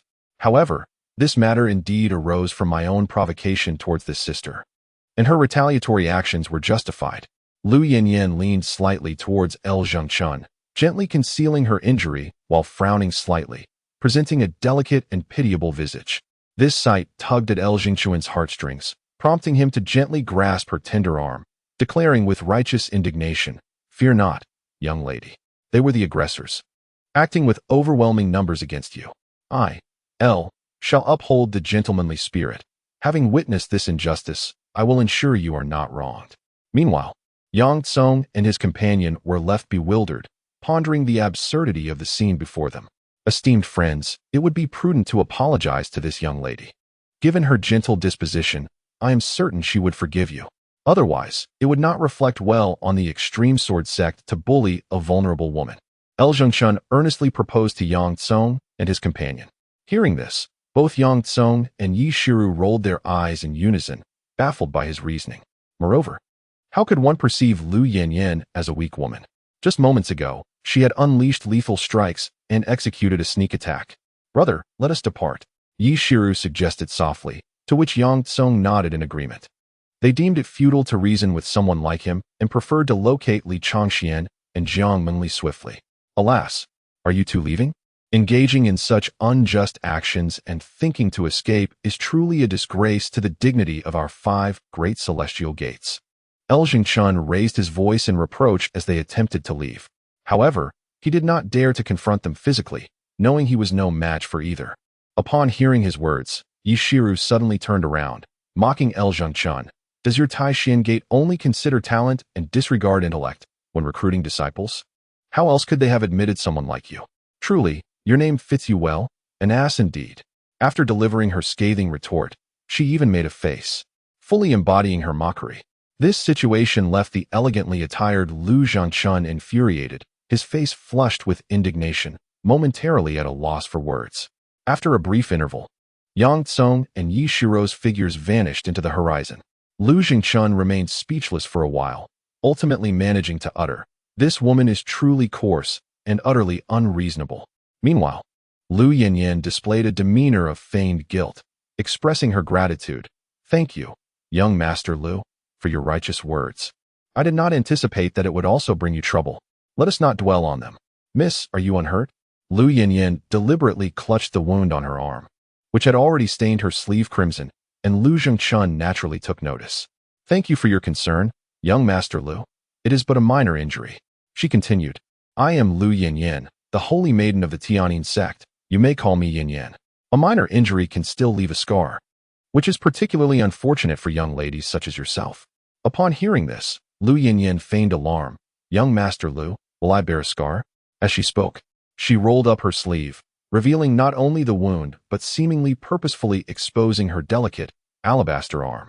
A flicker of something unusual crossed Lu Zhengchun's eyes as he discreetly swallowed hard. I possess a superior healing ointment. Miss Yinyan may use some. However, I may require young Master Lu's assistance in applying it. Not a problem at all. I take great pleasure in lending a helping hand. Meanwhile, Yang Tsong and Yi Shiru had already distanced themselves significantly. Once certain that they would not pursue, Yishiro pouted, casting a reproachful glance at Yang Tsung. Just now, when my junior sister was embroiled in a conflict with that woman, you did not even consider assisting her. Do you truly have feelings for her? My reluctance to assist was merely to gauge your current capabilities. Should you find yourself in peril, I would undoubtedly intervene. Besides, if we both acted together, it would appear as if we were overpowering the few, tarnishing the reputation of the extreme Dao sword sect. Yang Tsung spoke candidly. Since descending the mountain, this girl had been following closely behind him, rarely engaging in combat, until they had parted ways for a brief period in the Qishao realm. He had indeed wished to assess Yishiro's skills, but only under the condition of ensuring her safety, believing that a little sharpening of her abilities would be beneficial. Oh, is that so? Then what do you think of my abilities now, senior brother? Yishiro inquired eagerly, anticipating his response. Not bad. Mediocre, with room for improvement. Clearly disappointed, Yishiro did not receive the answer she desired. However, after a moment of contemplation, a thought seemed to ignite within her, and her disappointment swiftly evaporated, her cheeks faintly flushing. After a brief hesitation, she leapt onto Yang Tsung's flying sword. Caught off guard, Yang Tsung nearly lost control of the sword as the two began to sway precariously atop the blade. Seizing such a splendid opportunity, Yishiro was determined to make the most of it. She directly wrapped her arms around Yang Tsung's waist. Her cheeks flushed as she complained, "Senior brother, please control your flying. I can hardly stand." "You mischievous little sister. Hurry back to your own flying sword," he chided. "No, senior brother. I've exhausted myself from the recent skirmish and can no longer fly," Yishiro retorted with conviction, her grip tightening slightly as her rosy face nestled against Yang Tsung's back. Unnoticed by anyone, Yang Tsung merely shook his head, letting out a resigned sigh. "I truly cannot handle you." He found it hard to believe his younger sister's excuse, attributing it instead to her habitual laziness, which had been evident during her time in the sect. Yishiro muttered softly, "What a fool." Her voice was so faint, akin to a mosquito's buzz, that even Yang Tsung, in the mid-stage of his spiritual refinement, could hardly catch it over the sound of the wind generated by their flight. "What did you say, little sister?" "Oh, nothing, senior brother. Just focus on your sword control." Chapter 37. The Bold Young Heir. Yishiro the two soared through the skies for an indeterminate duration before arriving at a precipice, towering approximately 100 feet high. Below the cliff lay an expansive plain, stretching endlessly, with undulating hills not far in the distance. The spiritual energy within the secret realm converged towards the peaks nestled at the far end of the plain. Thus, Yang Tsung guided Yishiro in a swift dive towards the cliff's base. Yet, as they approached the ground, a luminescent point caught their eyes, growing ever closer. "Senior brother, that is the Yulong Immortal herb," Yishiro exclaimed in astonishment as the glowing object came into focus. Encountering a treasure, how could one not seize it? It was merely a matter of skillfully taking what was at hand. Consequently, the two swiftly descended to the base of the cliff, where they beheld the Yulong Immortal herb, flourishing just above the ground on the cliff's wall. Now that they were closer, they could discern the number of flowers on the herb. 7 blossoms adorned the Yulong Immortal herb. Regrettably, it was not the coveted 9-flower variant, yet one should not refuse a gift so fortuitously presented. As Yishiro mused to herself, she approached the Yulong Immortal herb, poised to pluck it from its perch. Suddenly, a sharp sound sliced through the air. "Be cautious, junior sister." Clang. A serpent-shaped sword embedded itself firmly into the cliff wall, intercepting Yishiro's reaching hand. Fortunately, her keen ears detected the ominous whistling of the sword, prompting her to retract her hand just in time. Otherwise, it would have met a grievous fate. At this moment, Yang Tsung joined Yishiro, eyeing the serpent-shaped sword lodged in the cliff with a furrowed brow. "A sword from the Floating Cloud sect?" he inquired. As soon as Yang Tsung spoke, 5 disciples from the Floating Cloud sect descended swiftly before the pair, reclaiming the sword through a pull of spiritual energy. Yishiro took note of one of them, vowing to repay any grievances, as she was known for her swift retribution. The 5 disciples regarded Yang Tsung and Yishiro with disdain. "Fellow cultivators, this Yulong Immortal herb is already claimed. We suggest you depart at once." "What do you mean claimed? It's still growing right there," Yishiro retorted fiercely. Upon hearing her words, the 5 exchanged glances before bursting into laughter. "We saw it first, so it rightfully belongs to us. By that logic, We were the ones to discover it. Yishiro's youthful face flushed with anger. And we have 5 of us, one of the disciples declared arrogantly, standing shoulder to shoulder with his companions, exuding an air of contempt. Having recently endured humiliation at the hands of Lu Yanyan, Yishiro's temper flared. With her fiery disposition, she could hardly contain herself. Unfazed by the 5 adversaries, she drew her sword and charged forward. The audacity of her assault took both parties by surprise. The 5 disciples of the Floating Cloud sect had not anticipated her boldness, while Yang Tsung was astonished by his junior sister's audacity to confront them single-handedly. Crash! A tremendous explosion erupted, prompting the 5 disciples of Floating Cloud Palace to react swiftly, retreating a step as a large crater formed in the spot where they had just stood. Startled by her sudden aggression, they drew their long swords and charged at Yishiro. Yang Tsung, unwilling to remain a mere spectator this time, joined the fray, and the 7 were soon entangled in a fierce battle. Both Yang Tsung and Yishiro were inner disciples of the Extreme Path Sword sect, one at the mid-stage of the refinement realm and the other at the early stage. Although the disciples of Floating Cloud Palace had the advantage in numbers, the disparity in their realms could not be compensated for by mere numbers. Before long, the 5 disciples of Floating Cloud Palace found themselves at a disadvantage. Having grown up together, Yang Tsung and Yishiro, though not practicing a dual cultivation sword technique, displayed remarkable synergy in their combat. Under their relentless assault, the disciples of Floating Cloud Palace began to falter. In a synchronized move, both Yang and Yi swept their swords, forcing the 5 to retreat and create some distance between them. However, the 5 had ventured into the secret realm together precisely because they could form the Qianyun sword array. The earlier chaotic melee had disrupted their formation, but now they seized the opportunity to regroup. Exchanging glances, 3 of them aligned in a row, their swords poised for both offense and defense, while the remaining 2 leapt onto their shoulders, their swords spinning before them, ready to strike. From their elevated position, the 2 cultivators pointed their swords, and 2 flying swords shot forth. Yang and Yi could only brace themselves with their swords. A resounding clash echoed, and Yishiro felt a slight numbness in her hands, the impact of the swords might reverberating through her wrist. "Junior sister, buy me a moment," Yang Tsung urged, deflecting another incoming flying sword. Yishiro nodded softly and stepped forward, facing the onslaught of the 2 flying swords alone. In that fleeting moment, Yang Tsung gathered his full strength for a single strike, unleashing a sword energy that surged towards the 2 hovering above. The sword energy streaked through the air like lightning, accompanied by the sound of thunder. Though the 3 disciples of Floating Cloud Palace attempted to intercept, their positions hindered them, and the sword energy shattered their protective barrier, knocking the 2 from their perch. As they fell, they coughed up blood, and Yang and Yi seized the moment to launch another combined sword energy, overpowering the remaining 3 who were utterly defenseless. One by one, they collapsed to the ground, unable to rise. Recognizing her earlier assailant, Yishiro wasted no time and struck directly at his right hand. Had she not reacted swiftly then, she would have lost her hand. Just as the sword light was about to slice through his hand, a sword energy intercepted it, and Mo Lingxian gracefully appeared before the disciple of Floating Cloud Palace. Seeing this, the 5 disciples hastily rose and knelt on the ground. "We pay our respects to the saintess." Mo Lingxian paid them no heed, instead fixing her gaze upon Yang Tsung and Yishiro, addressing them with a tone devoid of both anger and joy. "The 5 illustrious sects are united as one. Why, dear maiden, do you resort to such ruthless measures?" Yishiro, seething with indignation, stood undeterred before the sacred maiden of Floating Clouds. "Ruthless measures? Why should they be allowed to ambush us? If I sever one of his arms, is that truly my fault? Your Floating Cloud Palace is utterly unreasonable." Mo Lingxian furrowed her brow upon hearing this. She had arrived not long ago, having only witnessed the disciples of Floating Cloud Palace forming their formation from a distance, and thus was unaware of the events that had transpired.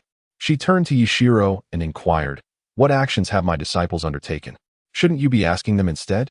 Chapter 38. Soul-searching technique. Mo Lingxian swiftly turned to the 5 individuals behind her, her expression chilling. "What has transpired?" The 5 stammered, unable to articulate their thoughts.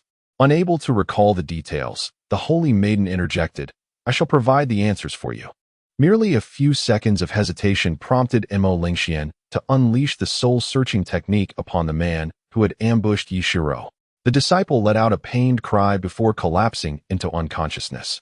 This sudden turn of events startled Yang Tsung and Yishiro. The soul-searching technique comes with specific conditions. Should the subject exhibit even the slightest resistance, it could severely damage their spirit. The consequences could range from madness, leaving them a fool, to becoming a vegetative state, or even death. Yishiro gazed at the unconscious disciple of Floating Cloud sect, pondering the severity of Mo Lingxuan's actions. It seemed rather ruthless for a holy maiden to resort to soul-searching against a fellow disciple. She wondered whether he would awaken unharmed, become a fool, or perhaps never awaken at all. Yet, it was no longer her concern. It was entirely his own folly for attacking her with a sword. In a brief moment, Mo Lingxian had comprehended the unfolding events. She then reached out, plucking the seven-flower dragon Immortal from the cliff face, and turned to the two, stating, "I have avenged Miss Ye's grievance. The dragon Immortal can be yours as well, but you must agree to one condition." "What condition?" Mo Lingxuan's gaze fixed solely on Yang Kong. "Friend Yang, what of your two newly accepted disciples? What does that have to do with my disciples?" "There is no need for you to feign ignorance, friend Yang. I am aware that they are not disciples of the Extreme Path Sword sect, nor is there any truth to your claims of taking them as your students. I merely seek to know their true identities." At her words, Yang Tsung's brow furrowed deeply. He had suspected from the outset, at the gates of Qinglian City, that the holy maiden of Floating Cloud sect would not be convinced by such a flimsy lie. However, at that moment, he could not devise a better alternative, leading him to claim them as his disciples, not anticipating that they would actually be permitted entry. He had assumed Mo Lingxian truly believed him, but now it appeared otherwise. Seeing Yang Tsung lost in contemplation, Mo Lingxian continued, "Even if you choose not to reveal their true identities now, once we exit the secret realm, I can still send people to encircle them within Qinglian City. They will find no escape. If you disclose their identities now, even if they are not from the Extreme Path Sword sect, as long as they do not pose a threat to the Qi Mo dynasty or Floating Cloud sect, I shall not make things difficult for them." Mo Lingxian had sensed danger from Jiang Mengli with just a glance at the city gate, leaving her with an unsettling feeling. Yet they had not caused any disturbances. Yang Tsung, upon hearing her words, felt speechless. His intent to conceal their identities was to ensure their safe entry into the city. Otherwise, they would be barred from entering the secret realm. He could not fathom why the holy maiden of Floating Cloud sect regarded this brother and sister as a formidable threat. However, he merely believed that the saintess of the Floating Cloud Palace had misunderstood. Upon reflection, he felt that revealing the identities of Li Changxian and his sister would be more advantageous, as their backgrounds were rather unremarkable. Otherwise, upon exiting the secret realm, they would likely be apprehended by the disciples of the Floating Cloud Palace. Thus, Yang Tsung explained to Mo Lingxian, "Saintess, are you perhaps overthinking? They are simply a pair of ordinary siblings. Brother Li Changxian possesses no cultivation, as you must have discerned during your time at Qinglian City. His sister, Li Changli, is merely at the Qi gathering stage. How could such siblings pose a threat to the Qima dynasty or the Floating Cloud Palace? Surely, you jest." In closing, Yang Tsung could not resist a playful jab. Observing Yang Tsung's earnest demeanor, Mo Lingxian began to doubt her initial assumptions. Perhaps she had indeed overthought the matter. Furrowing her brows in contemplation for a considerable time, she eventually regained her composure and inquired once more, "Then why did you assist them in entering the city?" "Because they have rendered me a favor," he replied. "Has the saintess finished her inquiries? Surely you do not wish to know what favor they have done for me. Very well, we shall take our leave." After Yang Tsung's response, Mo Lingxian fell into deep thought again. She, too, began to believe that she might have misconstrued the situation, as Yang Tsung's account mirrored her own knowledge. Moments later, she returned to her senses, only to find that the two had departed. They had guided the seven-flower dragon Immortal to Yang Tsung using their spiritual energy, fulfilling their promise. Yet, Yang Tsung did not accept it. The saintess should keep it for herself. "I feel unworthy of such a gift." Yang Tsung thought that disclosing the identities of Li Changxian and his sister would not bring them any harm, and there was no confidentiality agreement between them. Nevertheless, he felt a pang of guilt akin to betraying a friend and was reluctant to accept the seven-flower dragon Immortal. Even though they were the ones who first discovered the plant, it was Mo Lingxian who had harvested it, thus making her the rightful owner of this treasure. "Sister, let us depart." Subsequently, Yang Tsung vanished into the horizon alongside Yishiro. Mo Lingxian retrieved the seven-flower dragon Immortal, gazing at the seven blooming white flowers exuding a delightful fragrance in her hand, while murmuring, Li Changxian, Li Chang, Li. Meanwhile, after Yang Tsung and Yishiru had flown far away, Yishiru, puzzled, asked, Senior brother, why didn't you take the seven-flower dragon Immortal? It is a rare treasure we have painstakingly sought. Senior brother revealed their identities. Feeling unworthy to accept it again, he replied, Are they not siblings? Why refer to them as brother and sister? She inquired, having wanted to ask this for some time. Ahem, I am not entirely certain myself, Yang Tsung confessed, thoroughly befuddled. However, they were in a hurry and did not dwell on the matter further. Meanwhile, Yishiru continued to murmur throughout their journey, My dragon Immortal. After all, this was the first treasure she had set her sights on within the secret realm, and she had nearly lost a hand and engaged in a fight over it. Though unspoken, she undoubtedly felt a pang of regret in her heart. Suddenly, Yishiro appeared to have an epiphany and exclaimed, Senior brother, they have shown you kindness. But I have not. I need not feel guilty. You may take it instead. Yang Tsung nodded in agreement, finding merit in his junior sister's reasoning. Yishiro exchanged a meaningful glance with her elder brother and suggested, Senior brother, what if we return to retrieve it? Upon hearing this, Yang Tsung couldn't help but chuckle lightly and gently tapped her on the head, saying, Return to fetch it? It's quite clever of you to think of that. Surely you agree that my taking it is justifiable. But if we go back now, everyone might have already left. What if they haven't? We are pressed for time. We still need to find Brother Li and the others. Oh, very well then. Chapter 39. The Guardian Beast of the Lotus. The water serpent. At this moment, Li Changxian and Jiang Mengli finally arrived at the river's end. Before them lay a vast pit, the bottom of which cradled a profound pool of water. This pool marked the terminus of the entire river within the secret realm. It would be more accurate to describe it as a pool of spiritual energy, as all the spiritual essence from the river converged here, creating a natural spring of unparalleled richness. Should one bring this water back, it would be more precious than the finest purple spirit stones. The wonders did not end there. Within the shimmering waters blossomed numerous lotus flowers, their fragrances wafting through the air. What captivated attention even more was the enormous lotus leaf at the center of the spiritual pool, its size exceeding that of ordinary lotus leaves by 100-fold, capable of supporting 8 or 9 individuals standing atop it. Atop this magnificent leaf bloomed a resplendent 6-petaled lotus, radiating a gentle azure light that dazzled the eyes. The spiritual energy from the pool flowed ceaselessly through the stem of the lotus leaf, nourishing the striking blue flower, which glowed with an enchanting brilliance. Jiang Mengli gazed dreamily at the blooming azure lotus, exclaiming, Yin Yu Qing Lian, I have found you. Li Changxian, equally mesmerized by the radiant flower on the enormous lotus leaf, marveled silently. So this is the Yin Yu Qing Lian. Stay here and do not disturb anything, Jiang Mengli instructed, before soaring directly towards the spiritual pool. In mere moments, she reached the edge of the lotus leaf. However, as she prepared to pluck the Yin Yu Qing Lian, she discovered a natural barrier firmly encasing both the lotus and its leaf in protective confines. Determined not to waste time, Jiang Mengli summoned her sword, Condensed Snow. Instantly, countless sword energies materialized, striking against the barrier before her. Under such a fierce and concentrated assault, the natural barrier and the lotus leaf trembled violently, yet it remained unyielding, showing no signs of cracking. This intense commotion seemed to awaken something deep within the spiritual pool. Bubbles began to rise from the water, followed by a tumultuous churning, as if the water were boiling. Both of them took note of the unusual activity and leaned down to observe, only to see a serpent-like shadow swiftly gliding along the bottom of the pool, followed by a resounding splash. With a thunderous crash, a serpent over 10 yards long broke through the surface, its form resembling that of a snake, adorned with hard, sleek blue scales. Its head was massive, crowned with a budding horn, hinting at its potential transformation into a dragon. At this moment, it raised its head high, revealing sharp teeth and piercing eyes fixed intently on Jiang Mengli.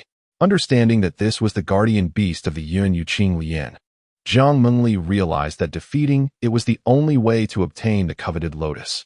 Without hesitation, she transformed her flute into a sword and charged towards it. Her graceful figure split into 2, then 4, creating illusory images that confounded the water serpent, allowing her to land several strikes before it could react. They glided across its hardened blue scales, igniting sparks with each stroke. Despite being a celestial artifact, it merely left scratches without breaching the thick armor of scales. After all, was originally just a flute, often wielded by Jiang Mengli as a sword, its sharpness far inferior to that of a true celestial sword. Were it a celestial sword, it would effortlessly cleave through the scales as if slicing through vegetables. After sustaining several strikes, the water serpent was thoroughly incensed. Its massive form lunged towards the four figures, sending them sprawling, with only the real Jiang Mengli remaining. Just as she regained her balance, a cavernous maw descended from above, attempting to swallow her whole. Fortunately, Jiang Mengli's reflexes were swift enough to narrowly evade the attack. The serpent's gaping mouth met only air, and in that moment, its head plunged into the pool. Seizing the opportunity, Jiang Mengli struck at its tail with a flurry of sword strikes. Given the tail's slenderness, its scales were presumably not as thick as those on the rest of its body. With a deft motion, she unleashed several strikes, causing blood to spray forth. The water serpent, in agony, emitted a hissing sound reminiscent of a giant python, and its massive serpentine body swiftly retreated, submerging into the depths of the pond. Yet, in the blink of an eye, it emerged once more, launching an attack at Jiang Mengli. However, during that brief interval, the wounds Jiang Mengli had inflicted on its tail had begun to heal rapidly. Observing the battle from a distance, Li Changxian immediately discerned the serpent's weakness. It appeared that the water serpent could harness the spiritual spring to mend its injuries quickly. On the other side, as the water serpent resurfaced, it opened its gaping maw once again, but this time it was not to consume Jiang Mengli. Instead, it transformed the saliva on its sharp fangs into several water swords. With a mighty roar, the water sword shot forth. Jiang Mengli chose not to defend herself. Instead, she lightly played her flute, the clear notes resonating like ripples spreading outward. The incoming water swords disintegrated into nothingness at the sound of her melody. Indeed, a celestial musical instrument is best utilized for its intended purpose. Thus, Jiang Mengli played her flute once more, the distant melodies echoing. However, it failed to affect the water serpent in the slightest. Frowning, Jiang Mengli realized that, as expected, all the exotic beasts in this secret realm were not truly alive, but rather half-beast, half-spirit entities, mere constructs sustained by spiritual energy. Hence, sound waves could not influence their minds. It was no wonder that after defeating the hidden light bell drum beast, its form dissipated into spiritual energy within the realm. Understanding the situation, Jiang Mengli once again played the jade flute, but this time not to sway their minds with music, but to transform the sound waves into sword qi. The notes flowed endlessly, and the sword qi surged forth continuously. Countless waves of sound-infused sword qi struck the water serpent, which now seemed unable to withstand the relentless onslaught. In mere moments, the serpent's body was marred with blood, bearing numerous gashes. Attempting to employ the same tactic, the water serpent sought to retreat into the spiritual pond to heal its wounds. At that moment, Li Changshuan's voice echoed from below the pond, urging Jiang Mengli, "Do not let it return to the pond." Yet, this unavoidable reminder he uttered inadvertently revealed his position. While Jiang Mengli was preoccupied with attacking the water serpent, she cast her gaze and spotted Li Changxian, who was drawing water from the spiritual spring by the spirit pool. Her heart skipped a beat. At that moment, the water serpent also became aware of the presence of another human. Li Changxian emitted no fluctuations of spiritual energy, which had caused it to overlook him until now. Already injured by Jiang Mengli, the creature's fury ignited like a raging inferno. It lashed its tail violently towards Li Changxian on the shore. The serpent's tail raced forward, accompanied by a howling gale, thunderous as it struck, unstoppable in its momentum. In that instant, Li Changxian, with the capabilities of an ordinary person, found himself unable to evade the impending doom. Even the use of a spirit-conserving pill would be futile at this juncture. Though it was merely a tail, it was still significantly larger than Li Changxian himself. The shadow cast by the water serpent's tail loomed larger in his vision. Just when he contemplated taking a desperate leap into the pool, hoping to seize a flicker of chance, a fragrant aroma wafted gently through the air. Chapter 40. Do not perish suddenly. Darkness enveloped Li Changshuan's vision, accompanied by a muffled groan that sent a shiver through his heart. At the same time, his face was buried in softness, with delightful fragrances of orchids and a subtle scent of milk wafting into his nostrils, refreshing his spirit. When he finally emerged from that cocoon of softness and reopened his eyes, he realized that Jiang Mengli had brought him back to the edge of the deep pit. At that moment, he noticed Jiang Mengli, whose lips were stained with traces of blood, evidently injured while attempting to save him from the attack of the water serpent. "Find a place to hide," Jiang Mengli commanded coldly before charging once more at the water serpent. Li Changxian had expected a scolding from the enchantress. Yet her demeanor had shifted unexpectedly. However, he dared not add to her troubles and swiftly sought a secure vantage point to observe the surroundings, hoping to alert Jiang Mengli should anyone approach. Though Jiang Mengli harbored resentment towards Li Changxian, she channeled her fury solely towards the water serpent. However, despite her relentless attacks, she could only barely breach its scales, failing to inflict any critical damage. Thus, she shifted her focus to its vulnerable spots. She first targeted its tail, but the effort proved futile against the beast's ferocity. Determined, Jiang Mengli set her sights on its piercing serpent eyes to ensure it could not evade her. She once again played her flute, transforming the melody into a blade of energy that struck relentlessly against its body. As the water serpent became overwhelmed, Jiang Mengli seized the opportunity. With a swift motion, she unleashed a burst of snow-like energy, transforming it into a blue arc of divine light. Faster than lightning and swifter than the wind, striking with the force of thunder at a clever angle aimed directly at the serpent's eyes. By the time the water serpent registered the attack, it was too late to evade. The blue arc penetrated one eye and emerged from the other. However, as the serpent's eyes were positioned at the forefront of its head, this strike did not result in a swift demise, but instead incited its wrath. The agony of losing its sight drove the water serpent into a frenzy, its roar echoing like a thunderous explosion within the depths of the pit. Filled with unbridled fury and authority, the sound carried immense power, causing the earth to tremble slightly, resembling the howling of a tempest or the tumultuous waves crashing against rocks, brimming with wildness and dominance, instilling dread in all who heard. Blinded, the water serpent could no longer see Jiang Mengli and wildly lashed its thick tail in a desperate attempt to strike at its unseen foe, letting out a deafening roar that seemed to express its inner turmoil and anguish. This aimless assault sent waves surging within the spirit pond, the waters crashing like a tempest against the shores. Seeing the water serpent in a frenzied state, Jiang Mengli's mind sparked with a plan. She swiftly made her way to the center of the spirit pond, where the lotus leaf barrier resided, and raised her hand to unleash several blades of energy to divert the serpent's attention. As anticipated, the lifeless entity, sustained by spiritual energy, lacked intelligence and obediently began to thrash its tail against the barrier as if following commands. The barrier merely trembled violently, showing no signs of cracks. Thus, Jiang Mengli added more fire, patiently awaiting the opportune moment, and unleashed another wave of sword energy aimed at the water serpent's brow. This act was not intended to slay it, but rather to provoke its ire.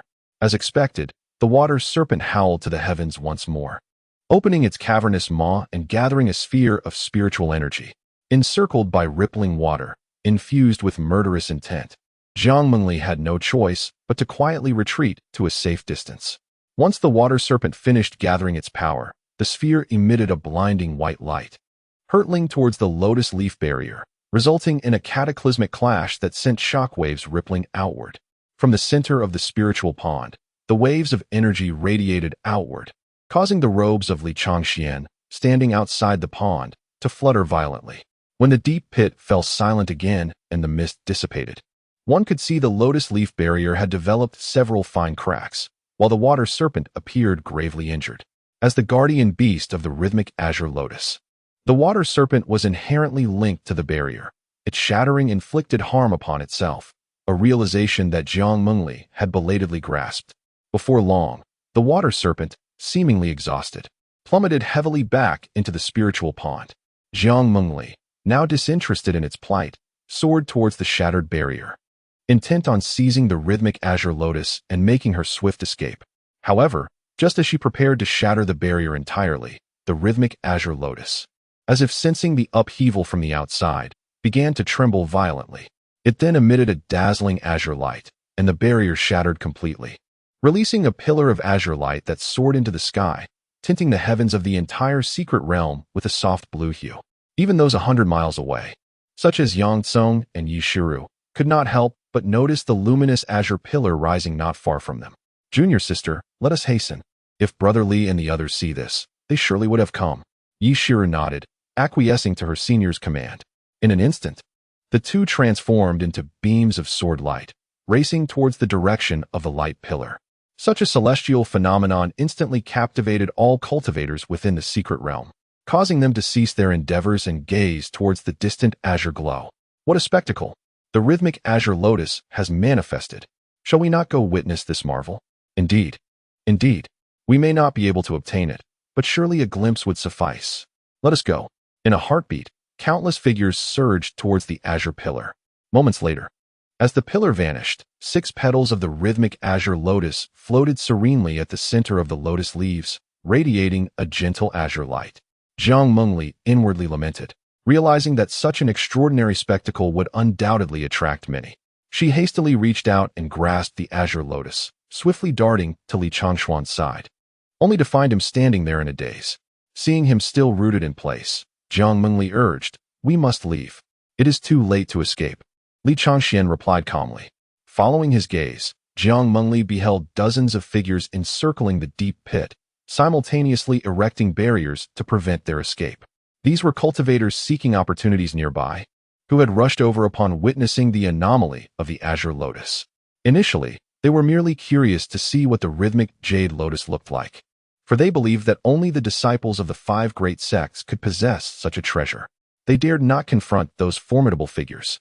However, as they drew closer, they were astonished to discover that the fortunate possessors were actually 2 solitary wanderers from the wilderness, unknown to them.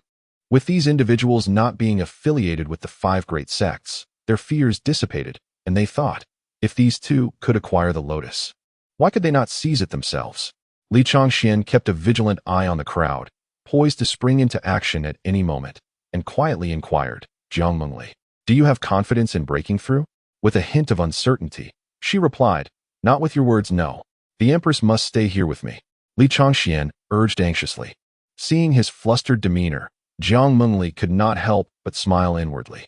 Yet, she was not jesting. If they were to emerge with the rhythmic jade lotus, it wouldn't just be the 5 great sects pursuing them. Other sects would also come after them, eager to claim the lotus, ensuring they would find no peace until they returned to the demon realm. Thus, she contemplated that it might be wiser to refine the lotus within the confines of the secret realm itself, where none would dare to obstruct her. She then softly instructed Li Changxian, "Hold them off for a moment. I will do my utmost." As she turned away, she whispered in his ear, "Do not perish." With that, she soared back to the center of the spirit pool once more. Chapter 41. Yang Yi arrives after Jiang Mengli departed. Li Changxian remained anxiously waiting at the spot, pondering why the purple apples had yet to arrive. This was utterly unreliable. However, he had no time for complaints, as the opposing cultivators were already charging toward him. Without a moment to spare, Li Changxian swiftly produced a 5th-grade spirit storage pill and consumed it. In an instant, a surge of spiritual energy flooded through his meridians like a tidal wave, causing his aura to rise steadily until it barely halted at the mid-stage of the spirit sea realm. Taking a deep breath, Li Changxian savored the powerful force coursing through his body. A familiar sensation washed over him. Although this power paled in comparison to the abundance he once possessed as an earth immortal, it sufficed for his current predicament. Fortunately, these cultivators were not disciples of the 5 great sects, and their realms were generally not high, most lingering around the mid-stage of the spirit sea realm, with a few merely at the spirit entry realm. Li Changxian's heavenly immortal meridians were inherently far superior to those of his peers at the same level. Thus, even when faced with overwhelming adversaries, he remained composed and unruffled. Determined to confront the multitude, Li Changxian abandoned the strategy of picking them off one by one.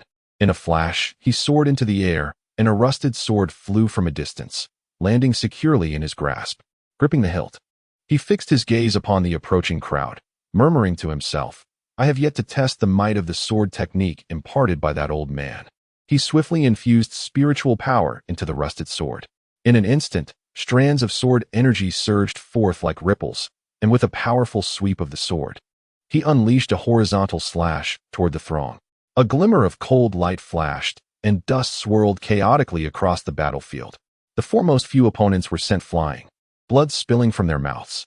Witnessing this, those behind them heightened their vigilance, realizing, be cautious. This lad has already cultivated sword energy. Li Changxian furrowed his brow. Recognizing that they were among those who had failed to manifest sword energy even upon reaching the Spirit Sea realm. In the blink of an eye, assailants continued to launch themselves at Li Changxian, yet each time, they were felled by his sword. Despite their comparable realms, Li Changxian possessed an exceptional physique and a mindset akin to that of an Earth Immortal. Their grasp and comprehension of the sword path were not on the same level. Thus their combat prowess diverged significantly. Those charging at Li Changxian could not even approach within 3 feet of him before sustaining severe injuries or meeting their demise. They acknowledged Li Changxian's extraordinary prowess in the sword path, yet Yin Yuqing and the others were unwilling to concede. Thus, they collaborated, sending waves of attackers to overwhelm Li Changxian, hoping to exhaust him through sheer numbers. Meanwhile, others surged toward Jiang Mengli, as the deep pool was far too vast for Li Changxian to control all directions with his current strength. However, Jiang Mengli paid them no heed. She merely unleashed a barrier enveloping herself, serving as both defense and a means to obscure the situation within from others. Subsequently, she released to guard the surroundings, providing her with protection. She then commenced the formal refinement of the first flower petal. Unlike the, while containing a gentler and softer spiritual energy, possessed a quantity of spiritual force several times greater than that of the, not being of the and currently only at the. She found her meridians unable to withstand such overwhelming spiritual energy, thus she could only refine it in stages. However, due to the relatively mild nature of spiritual energy, the refinement process was considerably swifter than that of the. The onlookers, upon seeing the barrier, recognized that she was about to begin the refinement of the. They relentlessly attacked the barrier encasing the lotus leaf, yet they were merely insignificant opponents and soon fell beneath the whirled rapidly around the lotus leaf, and several figures plummeted from the sky, their vitality extinguished. As time wore on, the number of individuals arriving at the increased. Some merely observed from a distance, seemingly uninterested in the unfolding conflict, while others rushed towards, eager to seize this rare treasure. At that moment, dozens of spiritual energy flying swords shot towards direction. But their target was not himself, rather those who sought to harm him. Many were caught off guard, struck down from the sky by the flying swords. "Apologies, brother. We are late," said, his face filled with remorse, as he and landed beside. Upon seeing their arrival, could not help but breathe a sigh of relief, shaking his head and replying, "It is not too late. Rather, it is just right." This only deepened sense of guilt, his expression one of contrition. However, he suddenly realized that was different from before, his countenance filled with astonishment. "Brother, how have you reached the? And what of your sister?" "It is a long story. First, we must stop them from approaching the center of the," said, raising an eyebrow at the hesitating cultivators before him. At this moment, the two siblings also noticed the small barrier atop the lotus leaf in the center of the, devoid of any onlookers, save for a few corpses and a jade flute that spiraled about. Though they could not discern the situation within, they knew must be inside. Without further ado, the two drew their swords and raised their blades, warning the crowd, "These two are under the protection of the." The hesitant crowd now found themselves even more uncertain. If they could not handle one, how could they contend with two disciples of the? Some began to contemplate whether to abandon their pursuit. Just as their internal struggle ensued, a mocking voice rang out, "You two alone cannot represent the." How laughable. The three turned to see and his entourage of disciples, accompanied by, "Then let us fight," the ever-determined declared, forming a sword gesture, seemingly ready to strike at any moment. Lu Jingchun merely chuckled derisively, casting his gaze towards the disciples of the other sects nearby. "Why do you not all join forces?" he inquired. "There are only 3 of them. Do you fear them?" In Lu Jingchun's anticipation, he expected them to rush forth eagerly to vanquish the trio and seize the Qinglian treasure without him lifting a finger. However, his expectations fell flat, as the crowd regarded him with expressions of disdain. "This disciple of Taishian's sect is indeed cunning. You wish for us to engage in mutual destruction while you reap the benefits? Do not harbor such illusions. We shall depart." One among them scolded, and soon after, the others retreated a step, choosing to observe. They were not foolish. aside from the risk of their efforts being usurped by Taishan sect. This was already a conflict between two major celestial sects, and they had no desire to become embroiled in it. Observing the dozen or so disciples of Taishan's sect across from them, Yishiru could not help but express to her senior brother, "We ought to have notified our fellow disciples before descending the mountain. Now, it is only the two of us entering the secret realm. Fear? How could that be?" Yang Tsung replied with a satisfied smile, then turned to Li Changxian.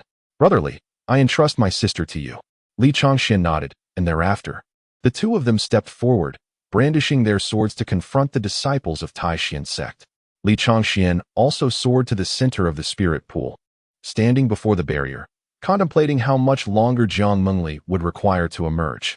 The time for the first spirit storage pill was drawing near, and while it would not adversely affect him, should another individual appear and he be compelled to consume another, there was no certainty his meridians would remain unscathed.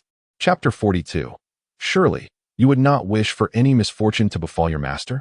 Under the leadership of El Zhengchen, the disciples of the Taishan sect showed no mercy towards Yang Tsung and his companions, and a fierce battle ensued between the two parties. In El Zhengchen's eyes, as long as they spared the lives of their fellow disciples, the Taishan sect had already granted the extreme Dao sword sect a considerable favor. After all, although the five great sects appeared to be united, there was no shortage of overt and covert rivalries amongst the disciples, especially within the perilous confines of the secret realm, where life and death were often disregarded. However, El Zhengchen underestimated them. Despite the numerical superiority of the Taishan sect, they were merely outer disciples, which was why they were compelled to heed El Zhengchen's commands. Their strength was thus somewhat lacking, and the synergy between Yang Tsung and Yishiru was remarkably effective, rendering them virtually untouchable. What a bunch of useless fools! El Zhengchen cursed inwardly, drawing his spirit sword and launching himself into the fray. Recalling the humiliation he had suffered at the hands of Yishiru, he would not let them escape easily this time. "Young Master El, I shall assist you," Lu Yinyin exclaimed, having observed the struggle for a while, and she too leaped into the battle. With the addition of the two fighters, Yang Tsung and Yishiru found themselves increasingly overwhelmed. Had it not been for the combined sword formation of the extreme Dao sword sect, they might have faltered. Soon, both were injured, blood oozing from their wounds. Li Changxian could only watch helplessly from a distance, unable to intervene, as their fortunes were now tied to Jiang Mengli, and any unforeseen circumstances were unacceptable. However, witnessing their dire predicament sparked concern within him. Suddenly, a flash of inspiration struck, and he cast a shrewd glance at Jiang Mengli's jade flute. The flute, as if sensing his gaze, came to a halt. "Can you understand my words?" Li Changxian asked tentatively. The flute swayed up and down, indicating its comprehension. Elated, Li Changxian continued, "Then go aid those two." He had just observed the formidable power of the flute, which had previously dispatched their foes with a single note. Yet, this time, the flute shook its head, signaling its reluctance. Frustrated, Li Changxian retorted, "They are fighting to assist your master. Surely, you would not wish for any misfortune to befall your master?" The flute swayed affirmatively. "Then hurry." The flute darted forth a short distance before hesitating once more. Sensing its uncertainty, Li Changxian raised his hand reassuringly. "Fear not, I shall guard your master." Seemingly reassured, the flute shot forth like a blue comet, instantly plunging into the ranks of the Taishan sect disciples. Many disciples were caught off guard, swiftly struck down by the blade of the condensed snow. This unexpected turn of events left both sides momentarily stunned, for Jiang Mengli had never revealed the flute's capabilities before Yang and Yi, leaving them uncertain whether it was friend or foe. However, they soon discerned that the flute only targeted the disciples of the Taishan sect, exhibiting no hostility towards themselves, seemingly there to lend assistance. However, Yang Tsung remained somewhat perplexed, as if he had heard of this jade flute somewhere before. Yet he could not recall it at that moment. Time did not permit him to ponder further. The autonomous Ning Shui was incapable of swiftly dealing with so many disciples of the Taishan sect. Thus, the two of them collaborated with the jade flute once more to keep the Taishan disciples at bay.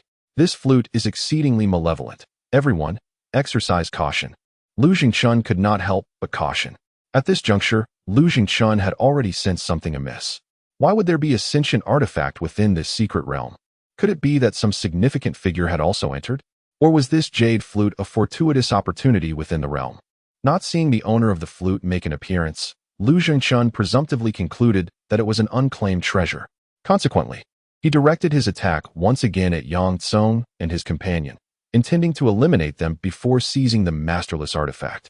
In the distance, Li Changxian observed that with Ning Shui joining the fray, the pressure on Yang Tsong and the others had significantly diminished, allowing him to breathe a sigh of relief. He also alighted upon a lotus leaf, for the quarter hour had elapsed, rendering his spirit storage pill ineffective. However, the side effects of the 5th-grade spirit storage pill had indeed not manifested, likely due to the innate talent of the absolute heaven immortal vein, which enabled his meridians to withstand such spiritual energy without issue. Li Changxian gazed at the second 5th-grade spirit storage pill in his palm, hesitating whether to consume it. If he chose not to, and more cultivators arrived, he might not have the time to take the pill, yet if he did consume it, he was uncertain how his meridians would respond to the effects of 2 consecutive spirit storage pills. After a prolonged period of contemplation, Li Changxian sighed. To save her is to save myself. He then swallowed the second 5th-grade spirit storage pill, instantly restoring his cultivation to the mid-stage of the spirit sea realm. He now hoped that Jiang Mengli would expedite her refining process. If 2/4 of an hour passed without her emergence, the 3 of them would truly be unable to endure. As anticipated, shortly after he consumed the pill, 7 figures approached from the opposite direction of the battle against the Tai Xian disciples. They traversed the void with an ethereal grace, their feet seeming to tread upon the 7 stars, surrounded by a celestial aura. Members of the star-picking pavilion.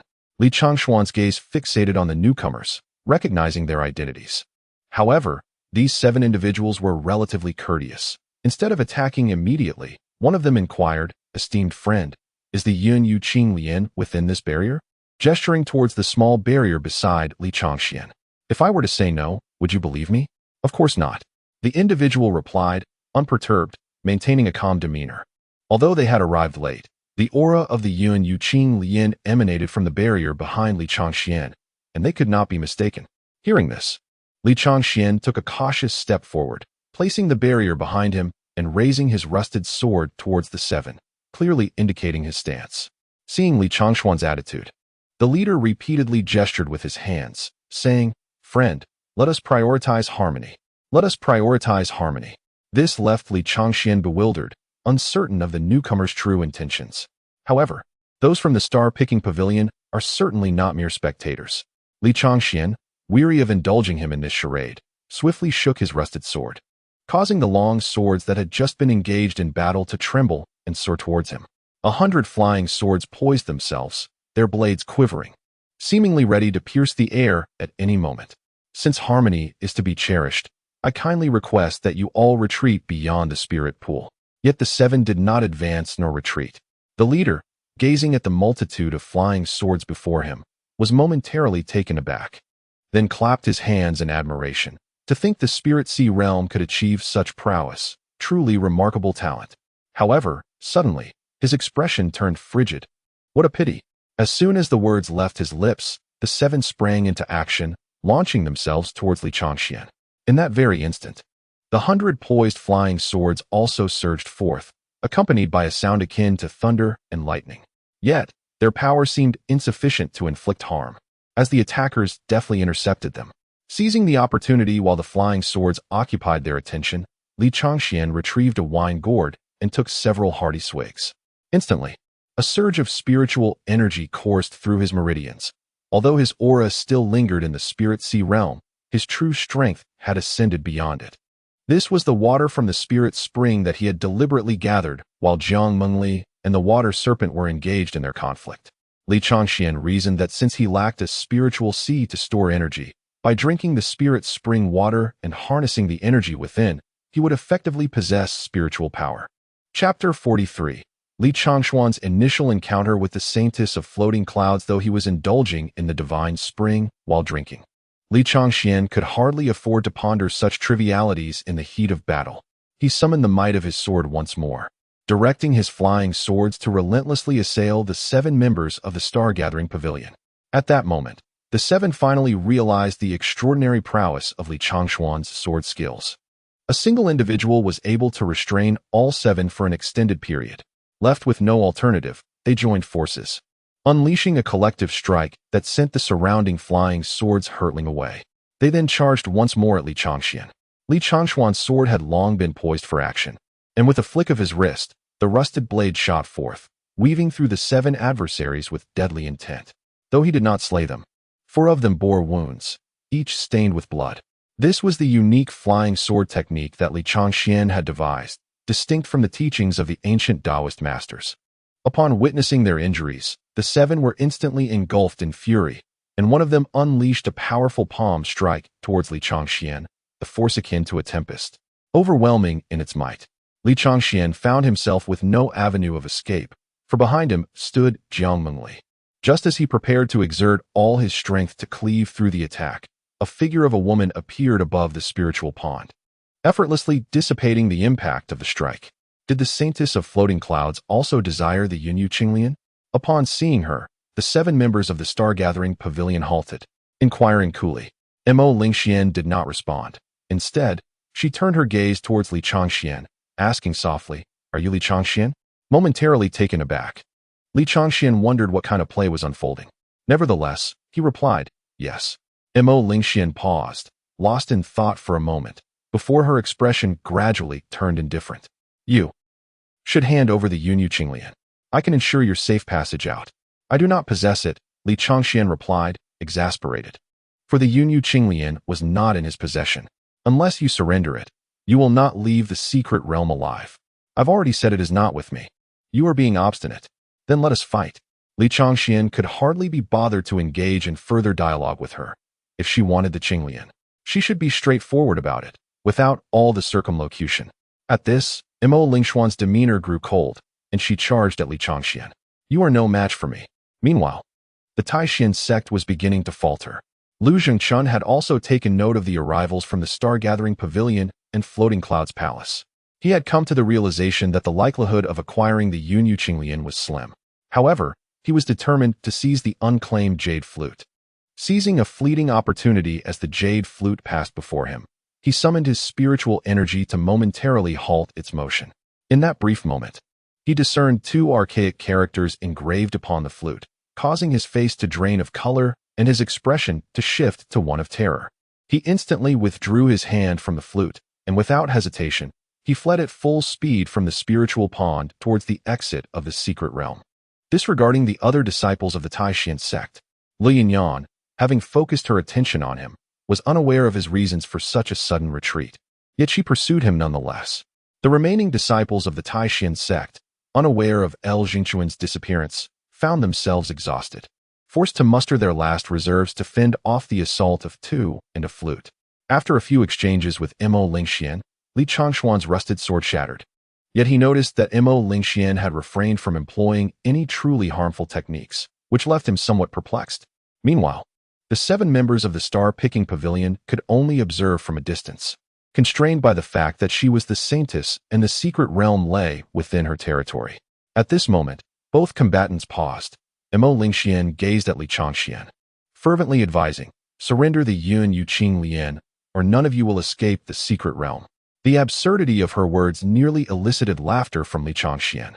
Throughout history, treasures have belonged to those of virtue. To act as a thief while cloaking oneself in righteousness, was it truly reasonable for the Yunyu Qinglian to fall into the hands of the floating cloud palace? Upon hearing his retort, a glimmer of resolve flickered in Mo Lingxuan's eyes, and she charged towards Li Changxian with a spectral swiftness, her fury palpable, clearly unwilling to hold back any longer. At that very moment, the exquisite snow jade flute swiftly struck down several Taishan disciples, then raced towards the center of the spiritual pond. The remaining disciples of the Taishan sect, akin to mere clay figurines, were swiftly dispatched by the duo of Yang Tsong and Yi Shiyu.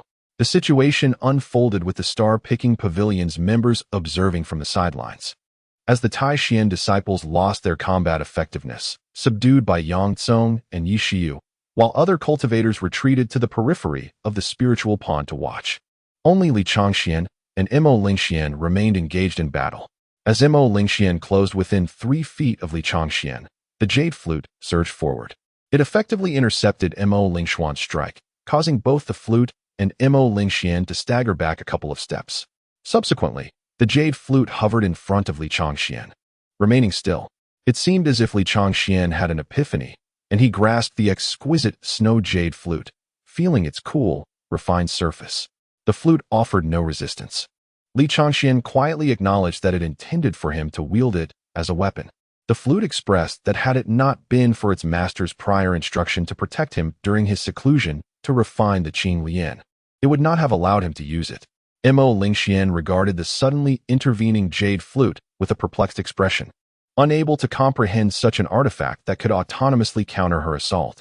Nonetheless, she could not relinquish the Yun Yu Qing Lian. Consequently, a white jade sword materialized before her, her eyes glinting as she thrust the blade forward. Before the sword even reached him, the sheer force of its aura accelerated the air's movement, causing Li Changshuan's robes to flutter. A beam of sword energy shot forth. Li Changxian, undeterred, wielded the flute as a sword and executed a sweeping strike. A torrent of sword energy surged forth, shattering the incoming sword aura from Mo Lingxian in an instant, not even allowing it a moment to sustain itself. Yet, the force of Li Changshuan's strike did not cease. In a flash, it struck Mo Lingxuan's form and then collided with the waters of the spiritual pond, sending up a colossal wave that soared 10 zhang high. Mo Lingxian coughed up a mouthful of blood, retreating several steps before barely stabilizing herself in midair. The sudden turn of events left the gathered crowd in a state of shock, as they had not anticipated the formidable prowess of Li Changxian wielding the jade flute. Some even speculated whether Mo Lingxian had deliberately held back, though it seemed unlikely. Even Li Changxian himself was taken aback, astonished that the sword energy he infused could be amplified several-fold. Once the crowd regained their composure, whispers began to circulate about Li Changxian. The holy maiden is so beautiful. How could this young man dare to strike her? Such a brute, truly not a man. Despite being at a distance, Li Changxian, now possessing cultivation, could faintly discern their remarks, perplexed by their reasoning.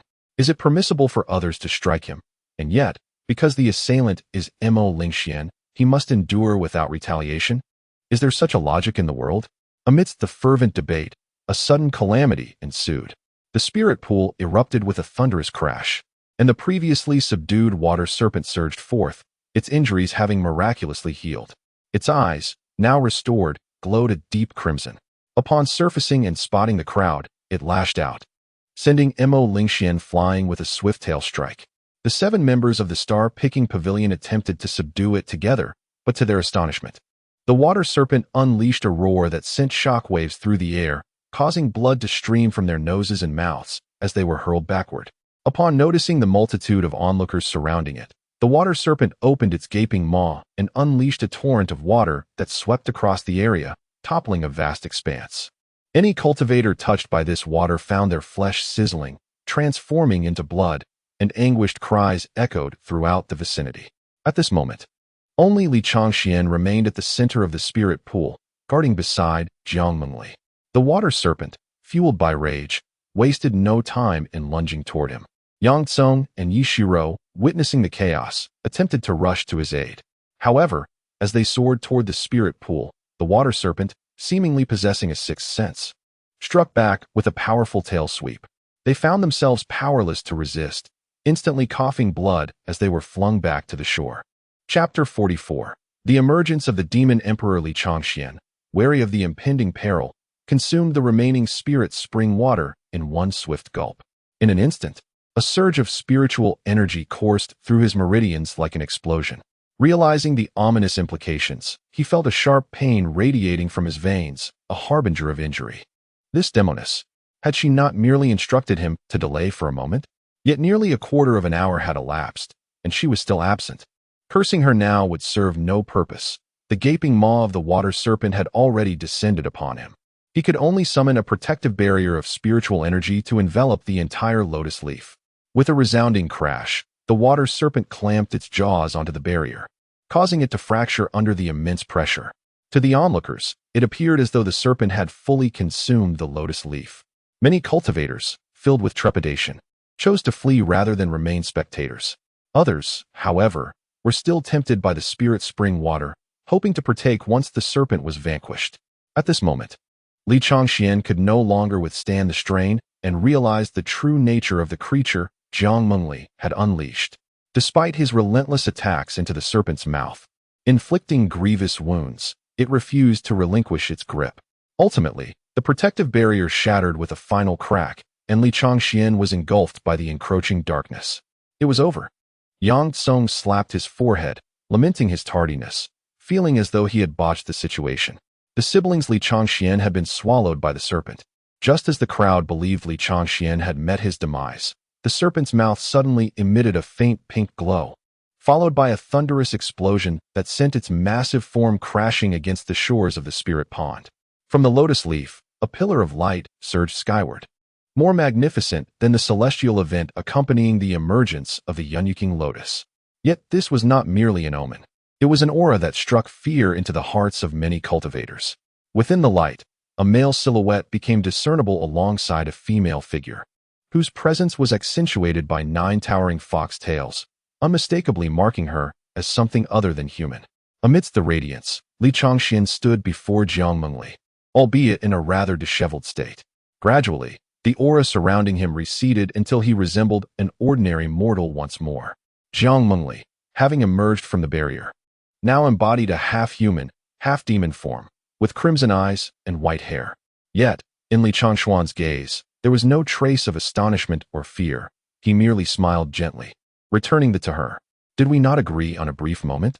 It has been nearly a quarter of an hour, Jiang Mengli. Can you not keep track of time? With a playful smirk, he quipped, but I managed to hold on. Am I not impressive, dear brother? Coughing, he felt his strength waning, barely able to maintain his footing. The recent battle had thoroughly exhausted him, leaving him drowsy. Jiang Mengli quickly supported him, a slight smile playing at the corners of her mouth, internally mocking. This fellow, is his only strength left in his boasts? As she probed into Li Changxuan's meridians, she found, as expected, that they were completely shattered. In truth, had he consumed merely a 5th-grade spirit storage pill, his meridians could have withstood the strain. However, he had not only ingested 2 pills consecutively, but had also drawn upon the spiritual essence directly from the water of the spirit spring, leading to the catastrophic state of his meridians. Nevertheless, Jiang Mengli had long devised a countermeasure. While refining the rhythmic jade lotus, she had planned to expend 4 petals. By the time she emerged from her seclusion, should Li Changxuan's meridians be in ruins, she would administer 1 petal to him. The rhythmic jade lotus, apart from containing a vast reservoir of spiritual energy, also had the remarkable ability to mend meridians, perfectly suited for Li Changxian, who could not refine it. And the abundant spiritual energy would pose no threat to him. However, the sealing spirit mark proved to be more formidable than she had anticipated, consuming 5 petals of her rhythmic jade lotus before it was completely shattered. Jiang Mengli retrieved the last petal of the lotus, playfully scolding, "How fortunate for you." She then urged Li Changxian to consume it. In an instant, he felt a refreshing coolness enveloping him, bringing comfort and clarity to his senses. Meanwhile, at the entrance of the secret realm of Qinglian, Mei Shi paced anxiously beside the Qinglian pool. Half a month had elapsed since the opening of the Qinglian secret realm. Suddenly, a sense of unease washed over him, as if something unforeseen had transpired within the realm, yet he could not disengage. He had to remain vigilant in this location to avert any calamity. His sole hope was that his saintess would emerge unscathed. Within the secret realm, numerous cultivators beheld the figure of the fox spirit within the beam of light and immediately reacted. How could a demon appear within the Qinglian secret realm? This matter could be deliberated later. The immediate priority was to eliminate this creature. Yes, any demon must be slain by us cultivators. Yet, this demon appeared remarkably powerful. At present, they could only discern the shadowy outline of the demon within the light column, failing to catch a glimpse of Jiang Mengli's true visage. Moreover, among the human cultivators, apart from a few high-ranking ones, most had never laid eyes upon a demon emperor, as those who had were largely deceased. They had only heard of the name of the demon emperor and her infamous life-taking artifact, the frosty snow jade flute. It was precisely because Lu Zhengchun had seen the words frosty snow inscribed upon the flute that he chose to flee in disarray. Thus, many cultivators did not recognize Jiang Mengli, and believing their numbers were superior, they thought this demon could not stir much trouble. Consequently, the group of cultivators charged forth, eager to claim the glory of slaying the demon. The 7 members of the star-picking pavilion led the charge, followed by Mo Lingxian and other disciples from Floating Cloud Palace who had been observing, along with numerous other cultivators. Only brothers and sisters Yang Tsong and a group of disciples from Taishan sect remained frozen in place. Yang Tsong and Yi Shiru recognized the demoness as Li Changshuan's sister, hesitating on whether to take action, for indeed, the animosity between their two races was palpable. However, Yang Tsong refrained from intervening not only out of respect for Li Changshuan, but also due to another reason. It was no wonder he felt an uncanny familiarity with that jade flute. If the situation aligns with his conjectures, should he take action, the two junior sisters would undoubtedly perish within the secret realm. Conversely, the disciples of the Taishan sect refrained from engaging solely due to their diminished combat prowess following the recent skirmish. Their presence now would be futile. Jiang Mengli observed the throng of human cultivators advancing, yet she remained unperturbed as she assisted Li Changshuan in taking a seat. "Please wait a moment, Your Majesty." Li Changshuan nodded, and after consuming the Yun Yuqing Lian, he felt a significant revitalization, though his strength still eluded him. "How dare a mere little demon enter our human secret realm? Hurry and meet your demise." At that moment, the 7 members of the star-picking pavilion had also approached, confidently unleashing 7 beams of starlight towards Jiang Mengli. "Oh, a little demon?" A soft voice resonated. Subsequently, as the light beams dissipated, Jiang Mengli gradually emerged from the radiance. Clad in flowing white garments, her silver hair danced gracefully, and her 9 tails flicked elegantly, her gentle words echoing throughout the spiritual pool as the 7 beams of starlight crumbled away. The 7 were taken aback. The individual capable of effortlessly dismantling their star-picking 7-star formation was undoubtedly no ordinary foe. "Who are you truly?" Panic set in, and thoughts of retreat began to surface among them. Jiang Mengli paid them no mind. Her ethereal presence remained undisturbed as her 9 pristine fox tails swept through the air, unleashing a torrent of formidable wind that subtly warped the very fabric of space, leaving the 7 unable to mount a defense. With a resounding thud, in the blink of an eye, the 7 found themselves embedded within the stone wall of a deep pit, unable to extricate themselves. The other cultivators, witnessing this scene, were struck with shock, their hearts aflame with tumultuous waves of astonishment. The disciples of the star-picking pavilion had not withstood even a single blow from her. Did that not imply they were merely offering their heads? At that moment, one voice within the crowd delivered a devastating blow to their hearts. "Are you the current Empress of the demon race?" Chapter 45. The Might of the Demon Emperor. Are you truly the Demon Emperor of this era? As these words escaped Mo Lingxuan's lips, every cultivator present turned pale with fear, drenched in cold sweat.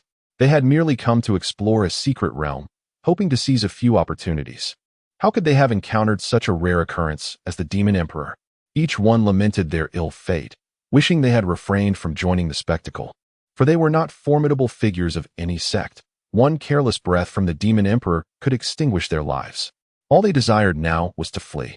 Indeed, scarcely had Mo Lingxian finished speaking when many cultivators began to scatter in haste. "My wife is about to give birth. I must take my leave. Yes, yes. My cow is also in labor. I must return. Run faster, you fools," cried the fleeing cultivators in a panic. Observing the chaotic retreat, Jiang Mengli remained unfazed, a dangerous smile gracing her lips. "Think you can escape? But can you truly?" She stood elegantly, raising her delicate wrist to position the exquisite jade flute. Suddenly, haunting melodies resonated throughout the secret realm, melodious and sorrowful, echoing for miles. At the first note, time seemed to suspend. The fleeing cultivators froze, terror etched upon their faces. Rendered motionless for a fleeting moment, their eyes widened in horror as they realized they were trapped, despair flooding their hearts. At the second note, the music surged with fervor. Centered around Jiang Mengli, a wave of sound transformed into a blade of energy that erupted from the jade flute, slicing outward in all directions. Time resumed, and the cultivators resumed their desperate flight. But it was too late. The sound wave blade struck them down without mercy, leaving none unscathed. In merely 2 notes of the flute, amidst no cataclysmic battle, the majority of those present had fallen, with only a scant few remaining. However, the disciples of Floating Cloud Palace remained unscathed. Aside from Li Changshuan, who was still breathing, the others stood frozen, as if time itself had not yet resumed. The only sounds that filled the air were the swallowing of disbelief and the audible drip of sweat from their foreheads, a silence so profound it was palpable. At this moment, Mo Lingxian was convinced she had witnessed the legendary female emperor of the demon clan, her heart racing with shock and fear. The nine-tailed fox, proud and untouchable, wielding the jade flute as her innate weapon. No wonder she had sensed danger upon their initial encounter in the city. Everything made sense now. Yet, she found herself at a loss, for even though she was in the realm of wandering void, in the presence of such power, she felt like a mere plaything. And she had to consider the many disciples of Floating Cloud Palace behind her. Seeing that no one dared to approach further, Jiang Mengli turned and helped Li Changxian to his feet. "Let us depart." "Wait, what of Xi Ping and the others?" Once Li Changxian rose, he glanced toward the shore, where the two remained, frozen and bewildered. Though Yang Tsong had mentally prepared himself beforehand, the reality struck him with overwhelming shock, while Yi Shiro was even more affected. In but a fleeting moment, she had dispatched so many cultivators that she was rendered speechless by the sheer enormity of it. At that instant, Jiang Mengli also followed Li Changshuan's gaze and beheld their fellow disciples, as well as the previously overlooked disciples of the Taishan sect. Her eyes instantly ignited with a murderous intent. Yang Tsong and Yi Shiyu were horrified by the deadly glare of Jiang Mengli, fearing that she had set her sights on them. However, the very next second, Jiang Mengli's actions solidified their belief that their demise was imminent. To them, it appeared as though Jiang Mengli casually raised a hand, slowly pressing it down towards them. Yang Tsong, believing he was doomed, closed his eyes and embraced Yi Shiyu tightly. Yi Shiyu, in tears, sobbed, "Brother, are we really going to die? If I don't marry you while alive, perhaps dying together is better." Sob. Yang Tsong could hardly comprehend her words, as a powerful shockwave erupted beside his ear. With a loud bang, their ears rang with the reverberation. Yet, after a considerable time had passed without any pain, they cautiously opened their eyes, only to discover that they were still unscathed. The spot where the Taishan sect disciples had stood was now merely a large depression, while the disciples themselves had been reduced to mere flesh and blood, utterly lifeless, thus sparing the need for a grave to be dug. This latest display of power from the demon emperor left the onlookers in shock, trembling with fear, each dreading that they might be next. Meanwhile, Li Changxian gazed at the two with a perplexed expression, wondering what thoughts had occupied their minds just moments before. Subsequently, Jiang Mengli soared into the sky, intending to exit the secret realm. Suddenly, Mo Lingxian, emboldened by an unknown source of courage, pursued them, declaring, "You cannot leave yet." Instantly, Jiang Mengli's expression turned cold as she summoned Ning Shui and swept it downward. The sword aura sliced through the air with alarming speed, arriving before them in the blink of an eye. Mo Lingxian could only raise her white jade sword defensively, yet in the face of such formidable sword energy, her barrier was as insubstantial as mist, shattering in an instant. With a resounding crack, the white jade sword broke, and both defenses crumbled in a heartbeat. The sword aura swept past Mo Lingxian, causing her to cough up a mouthful of blood as she plummeted from the sky. The sword energy did not cease, cleaving the spirit pond in twain, with the sandy bottom clearly visible before it dissipated. Disciples of the Floating Cloud Palace hurriedly caught Mo Lingxian, yet she could not rise to her feet, her cultivation having been severed to the spirit sea realm by a single strike. "You should consider yourself fortunate to have encountered me in the mixed void realm. Furthermore, you ought to be grateful that your Floating Cloud Palace did not partake in the events of 6 years ago." After leaving behind this chilling warning, Jiang Mengli unleashed a sword strike towards the sky of the secret realm, instantly rending the heavens asunder and shattering the secret realm. In the blink of an eye, the figures of Jiang Mengli and Li Changxian vanished through the torn aperture of the secret realm. The message left by Jiang Mengli was straightforward, and Mo Lingxian understood it well. For now, she remained on the territory of the Floating Cloud Palace, a gesture that afforded it due respect. Should the Holy Maiden of the Floating Cloud Palace truly meet her demise, the venerable ancestors of the palace would undoubtedly emerge in full force. After all, when one dares to commit such an atrocity upon their own kin at their very doorstep, it is inconceivable to remain passive. The crux of the matter lies in the siege against the demon race 6 years prior, in which the Floating Cloud Palace did not partake. Otherwise, its members would not have survived. The act of slaying Mo Lingxian with a single sword strike serves as a warning against her transgressions. Yang and his companion gazed at the direction from which their adversaries had vanished into the rift of the secret realm, lost in thought for a considerable time before gradually regaining their composure. Yi Shiru, in a daze, remarked, "Brother, you truly have a knack for enlisting assistance. To have incurred a favor from the Demon Emperor. I had no inkling." Yang Tsung stood rooted in place, feeling as though he were in a dream. Two individuals he casually encountered included one who was, astonishingly, the Demon Emperor. "Brother, what was our purpose in entering the secret realm? It seems we have gained nothing. We initially entered to repay a debt of gratitude, and now we are even. Yet, we have acquired naught. But there still remains a spring of spirit water. Does there not? Oh, indeed. Quickly, let us fetch the water before it is too late." Meanwhile, in the external world of Qinglian City, moments earlier, Eljingshan had escaped through the rift of the Qinglian Pool's secret realm, bearing tidings of the Demon Emperor's presence within. Upon the revelation of this news, chaos erupted throughout Qinglian City. Cultivators, weary from fleeing, sought to distance themselves from the city, while common folk remained indoors, trembling beneath their covers. Naturally, Elder Mei Shirley of the Floating Cloud Palace, stationed at the Qinglian secret realm, received word of this information.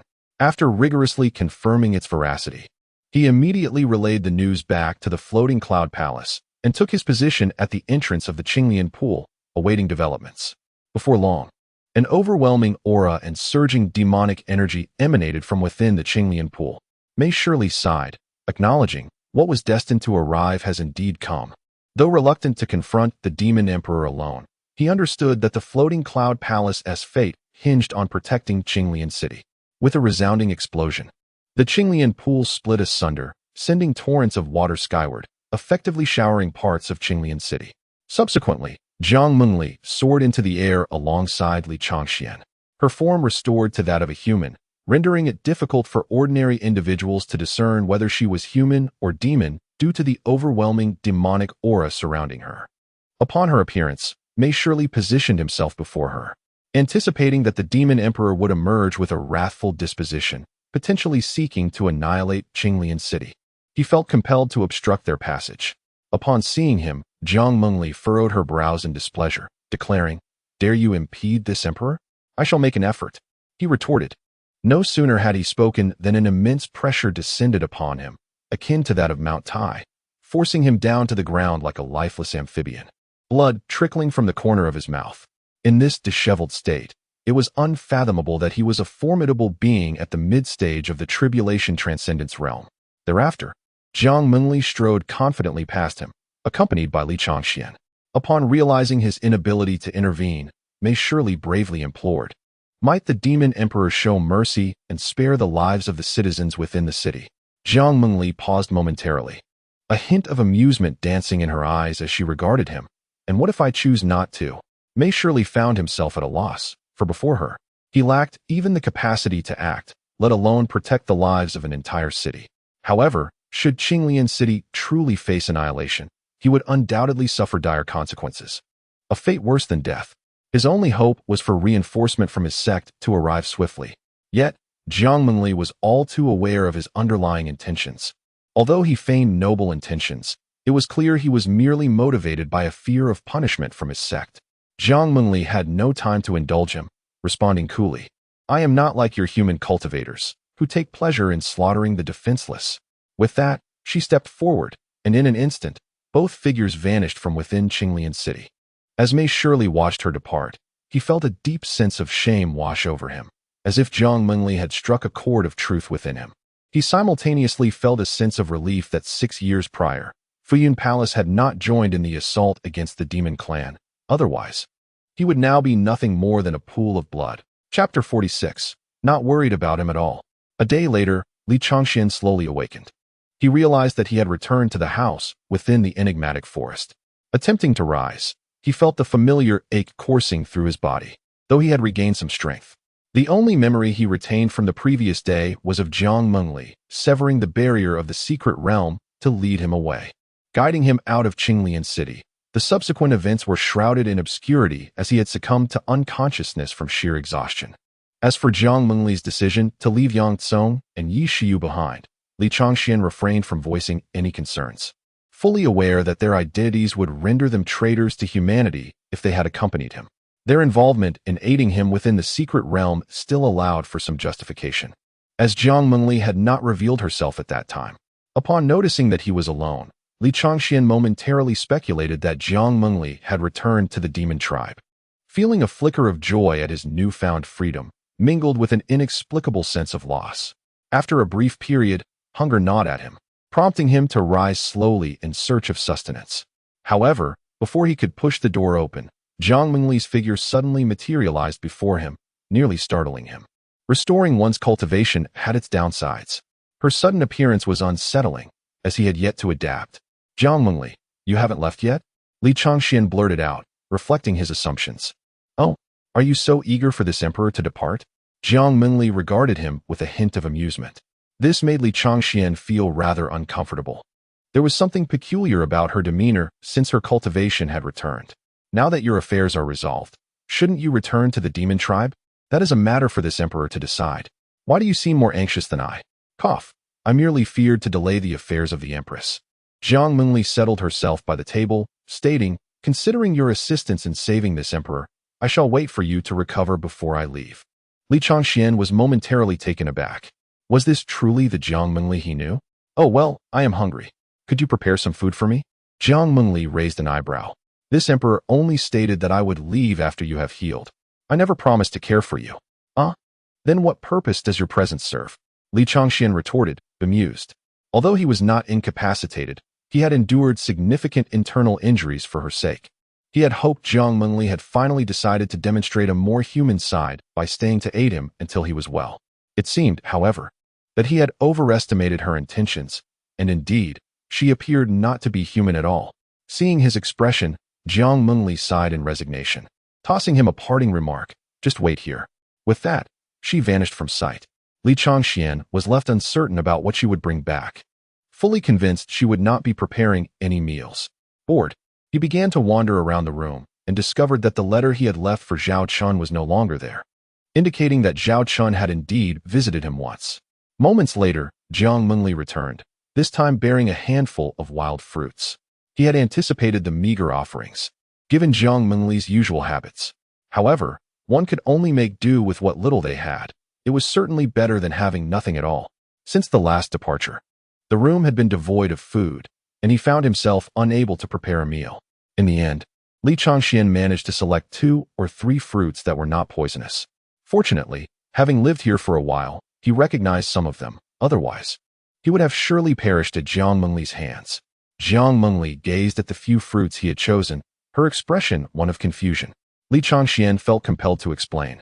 "These are all toxic and unfit for consumption." Jiang Mengli, feeling a bit awkward, admitted her unfamiliarity with such matters, as she had merely collected anything that appeared edible. "Well, we'll have to make do for now. Tomorrow, I shall embark with the emperor back to the demon clan." You truly intend to take me back? What purpose would I serve in your demon clan territory?" Initially, Jiang Mengli had indeed planned to release Li Changxian after obtaining the Yun Yuqing Lian and return to the demon clan alone. However, after a month of companionship and the events that transpired within the Qing Lian secret realm, her perspective had shifted. Although Li Changxian often spoke irreverently and enjoyed bickering with her, he did not seem to evoke her disdain. Even as a mere mortal, he had risked his life to protect her, even to the point of jeopardizing his own health in the secret realm. Though it was possible he acted out of self-preservation, Jiang Mengli found herself perplexed by her own thoughts. She understood that should she leave Li Changxian behind, he would surely perish. This was a possibility she was reluctant to witness. Moreover, there were few within the entire demon clan who could engage her in conversation, so bringing him back would serve to alleviate her solitude as well. Jiang Mengli quickly regained her composure, feeling flustered by her own emotions. What was happening to her? Why was she beginning to worry for a human's safety? "Right? I am merely repaying a debt of gratitude. I am not concerned for him," she repeatedly reassured herself. She could not allow Li Changxian to perceive any deviation from her usual demeanor, and thus she deliberately adopted a cold tone, stating, "When we last departed the ghostly forest, I made it clear that you would henceforth be my demon servant. As I return to the demon clan, where else could you possibly go? Are you mad? When did I ever agree to that?" Li Changxian retorted, Jiang Mengli slammed her hand on the table, exclaiming, "You have repeatedly defied my wishes. Have you forgotten that I have regained my power?" Jiang Mengli was genuinely infuriated, although she had initially felt curiosity and surprise at his audacity to oppose her. As time passed, it began to feel as though Li Changxian was testing her limits. Now, despite her goodwill, he persistently rejected her intentions. It seemed imperative that she assert the authority of the Demon Empress and teach him a proper lesson. "Do not forget whose efforts restored your abilities. I am still bearing injuries for your sake." Li Changxian pouted, his expression one of deep grievance, as if Jiang Mengli were a heartless woman who had abandoned her dignity. Jiang Mengli paused momentarily. Indeed, he played a significant role in this matter, yet she had also bestowed upon him a fragment of the ethereal Qinglian.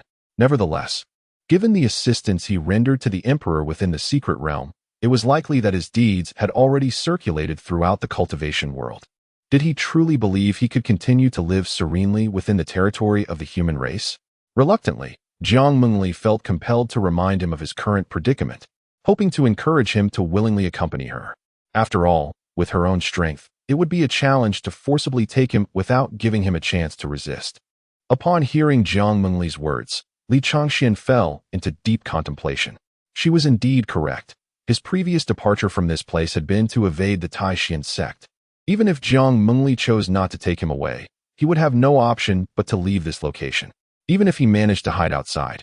A cultivator could easily trace a mortal's whereabouts with a mere gesture. He could not escape, unless he sought refuge with the demon clan. It seemed that following Jiang Mengli was indeed the wisest choice. After a year, even if he returned to the human territories, it was likely that few would stand in his way. After much deliberation, Li Changxian finally nodded in agreement. "I can go to the demon clan, but let me make it clear first. I am not your demon servant." Jiang Mengli smiled subtly, satisfied with his agreement. For how matters would unfold thereafter was ultimately within her control. A moment later, Li Changxian retrieved a white jade slip from his sleeve. The very slip he had acquired during the elimination of the hidden light drum beast within the Qinglian secret realm. He tossed the jade slip to Jiang Mengli, asking, "Could you help me discern what lies within this?" Jiang Mengli furrowed her brow. The authoritative tone in Li Changxuan's voice made her feel as though she were the one serving him. Regardless, she channeled her spiritual energy into the jade slip, which subsequently emitted a soft white light, projecting the contents it contained.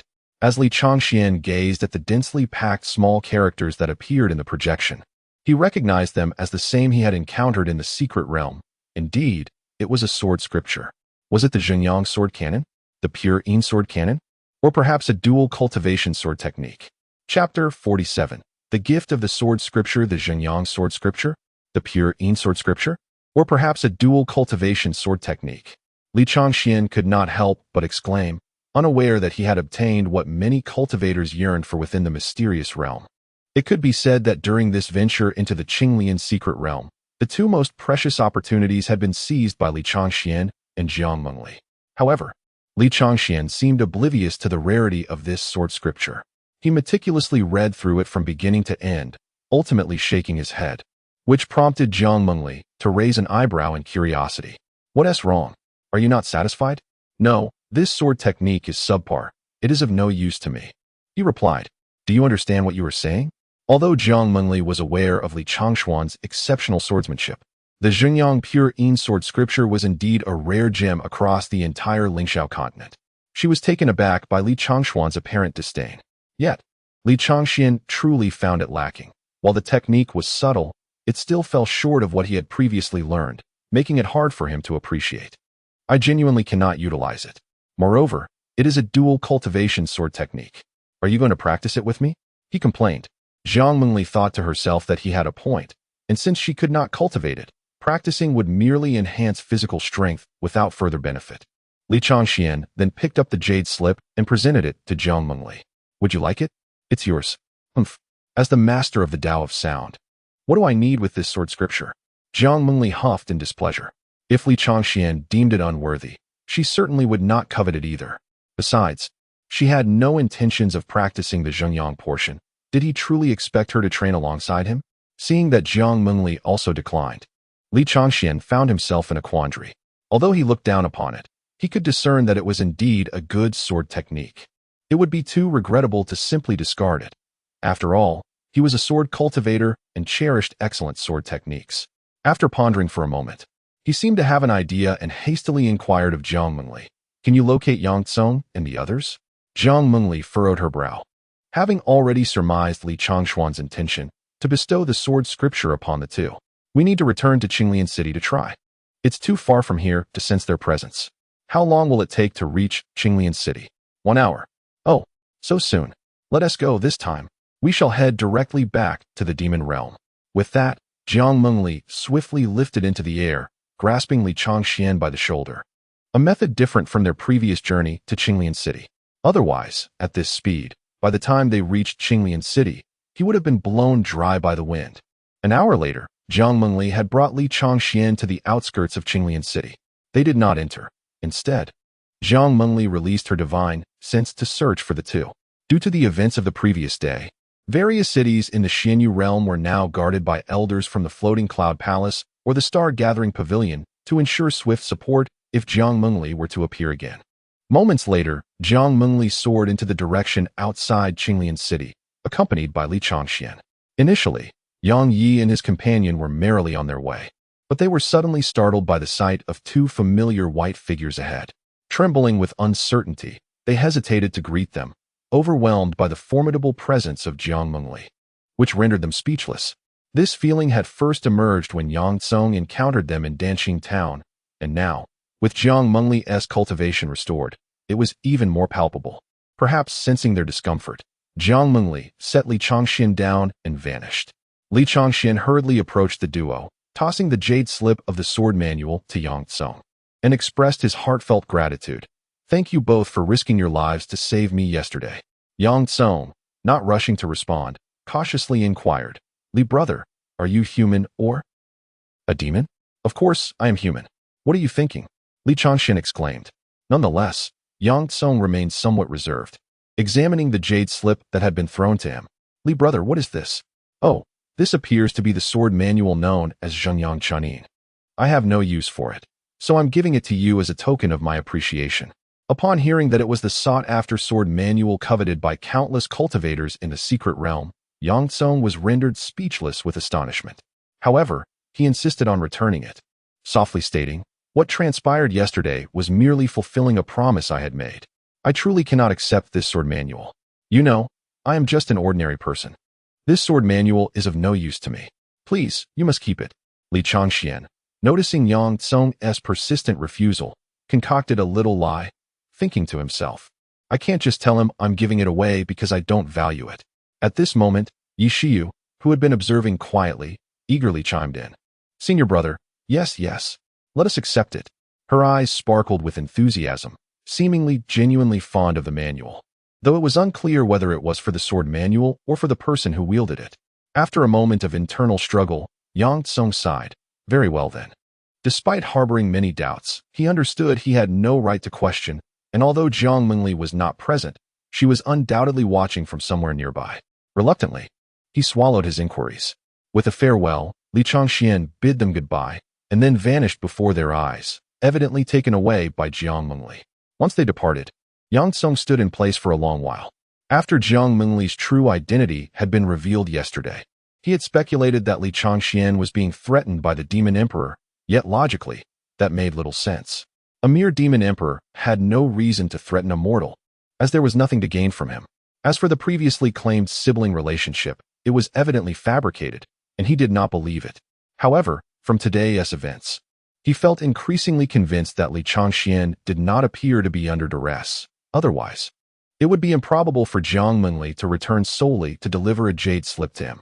In these few days, numerous enigmatic occurrences had transpired, leaving Yang Tsong and Yi Shiyu bewildered, including the legendary Demon Emperor.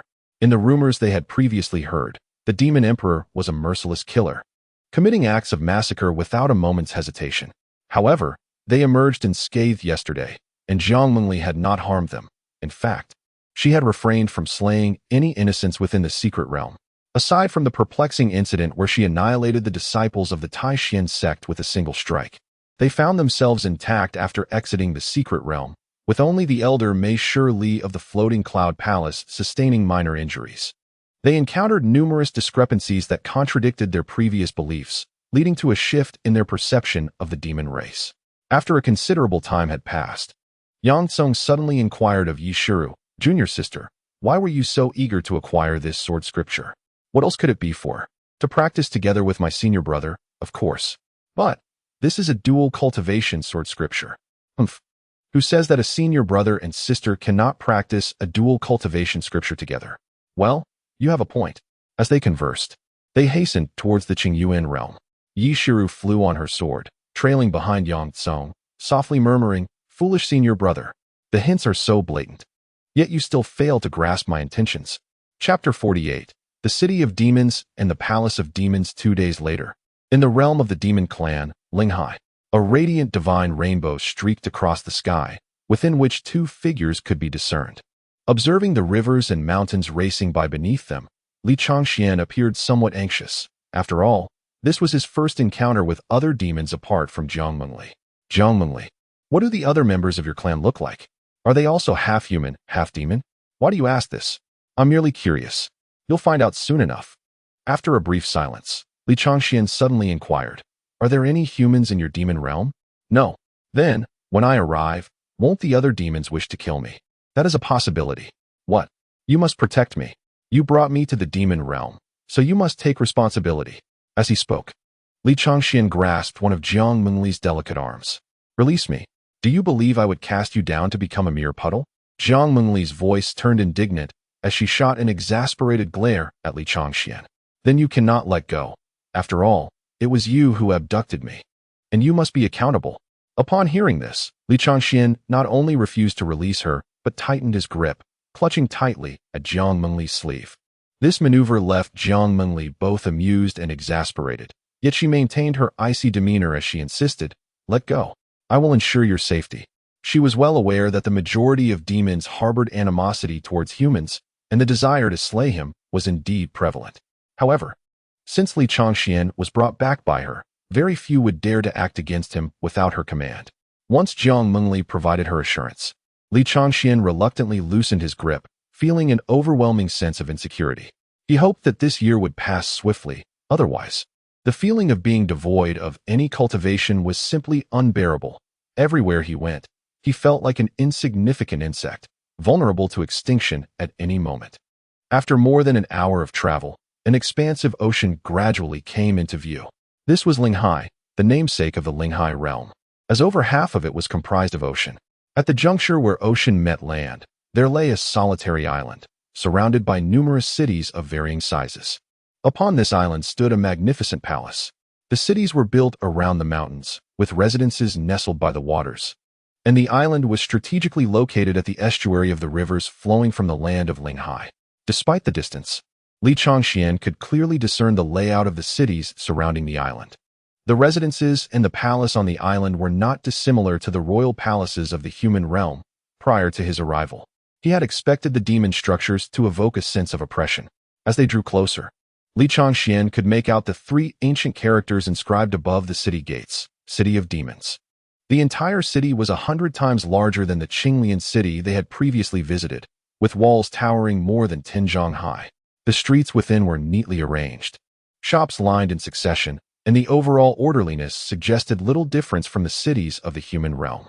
However, what captivated Li Changxuan's attention the most was the palace situated on the solitary island within the heart of the imperial demon city.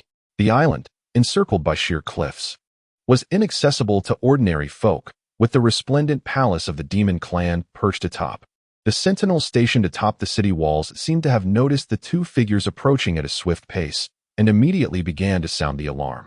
In that moment, Jiang Mengli transformed into a magnificent celestial fox demon, her 9 tails materializing in full splendor. The sentinels, startled by the sight, quickly regained their composure and exclaimed, "The Empress has returned! The Empress has returned!" As their resonant cries echoed, a thunderous horn was sounded from the heights of the imperial demon city, its clarion call reverberating throughout the entire city. Upon hearing the horn, the demon inhabitants of the city poured into the streets, aligning themselves in neat rows. In the blink of an eye, the thoroughfares of the imperial demon city were teeming with demons, a throng so dense that one could scarcely pass through. At this juncture, Jiang Mengli, accompanied by Li Changxian, ascended the city walls, pausing to survey the multitude below. From a distance, she appeared as a colossal nine-tailed celestial fox, perched gracefully atop the ramparts. Upon sighting Jiang Mengli, the crowd of demons knelt in unison, proclaiming, "We welcome the Empress back to the city. We welcome the Empress back to the city." Their voices resonated like rolling thunder, akin to the surging waves of the ocean, echoing into the heavens, a spectacle far grander than that witnessed beneath the Qinglian city. It was Li Changshuan's first encounter with such a display, standing beside Jiang Mengli as if in reverence, experiencing an illusion that his white garments were gradually turning to gold. Once all the demons had knelt, Jiang Mengli moved with ethereal grace, her feet seemingly treading upon the void, ascending step by step in a manner that was nothing short of enchanting. Observing this, Li Changxian hastily followed, grateful that Jiang Mengli had left a path for him. Otherwise, he would have been at a loss for what to do. After a brief moment, as Jiang Mengli and Li Changxian reached the solitary island and vanished from the sight of the assembled demons, the crowd collectively raised their heads and began to murmur, "Did you see that? The Empress seems to have brought back a human male. How outrageous! That human man didn't he kneel before our Empress and dared to walk alongside her above us? Normally, even a demon would be struck down by the Empress for such insolence. What is his status? How could the Empress not chastise him? This mere human ant must surely be some kind of sustenance brought back by the Empress. Could it be that she intends to take him as a consort?" Such musings were met with laughter. Upon stepping onto the island, Li Changshuan's gaze was met with the magnificent imperial demon palace. Following Jiang Mengli's lead, he noticed that all the demon attendants and sentinels bowed their heads in deference, too intimidated to meet his gaze. Upon reaching the entrance of the imperial demon palace, Li Changxian observed a group of half-demon, half-human fox demons awaiting them, who knelt respectfully upon Jiang Mengli's arrival. Subsequently, all the demon generals simultaneously proclaimed, "Your subordinate, Bai Yao Yao, welcomes your majesty back to the palace. Please rise. Bai Yao Yao, come to the study to report on the various matters that have transpired within the demon clan during this 2-month absence of mine." Yes, Bai Yao Yao rose and followed closely behind Jiang Mengli.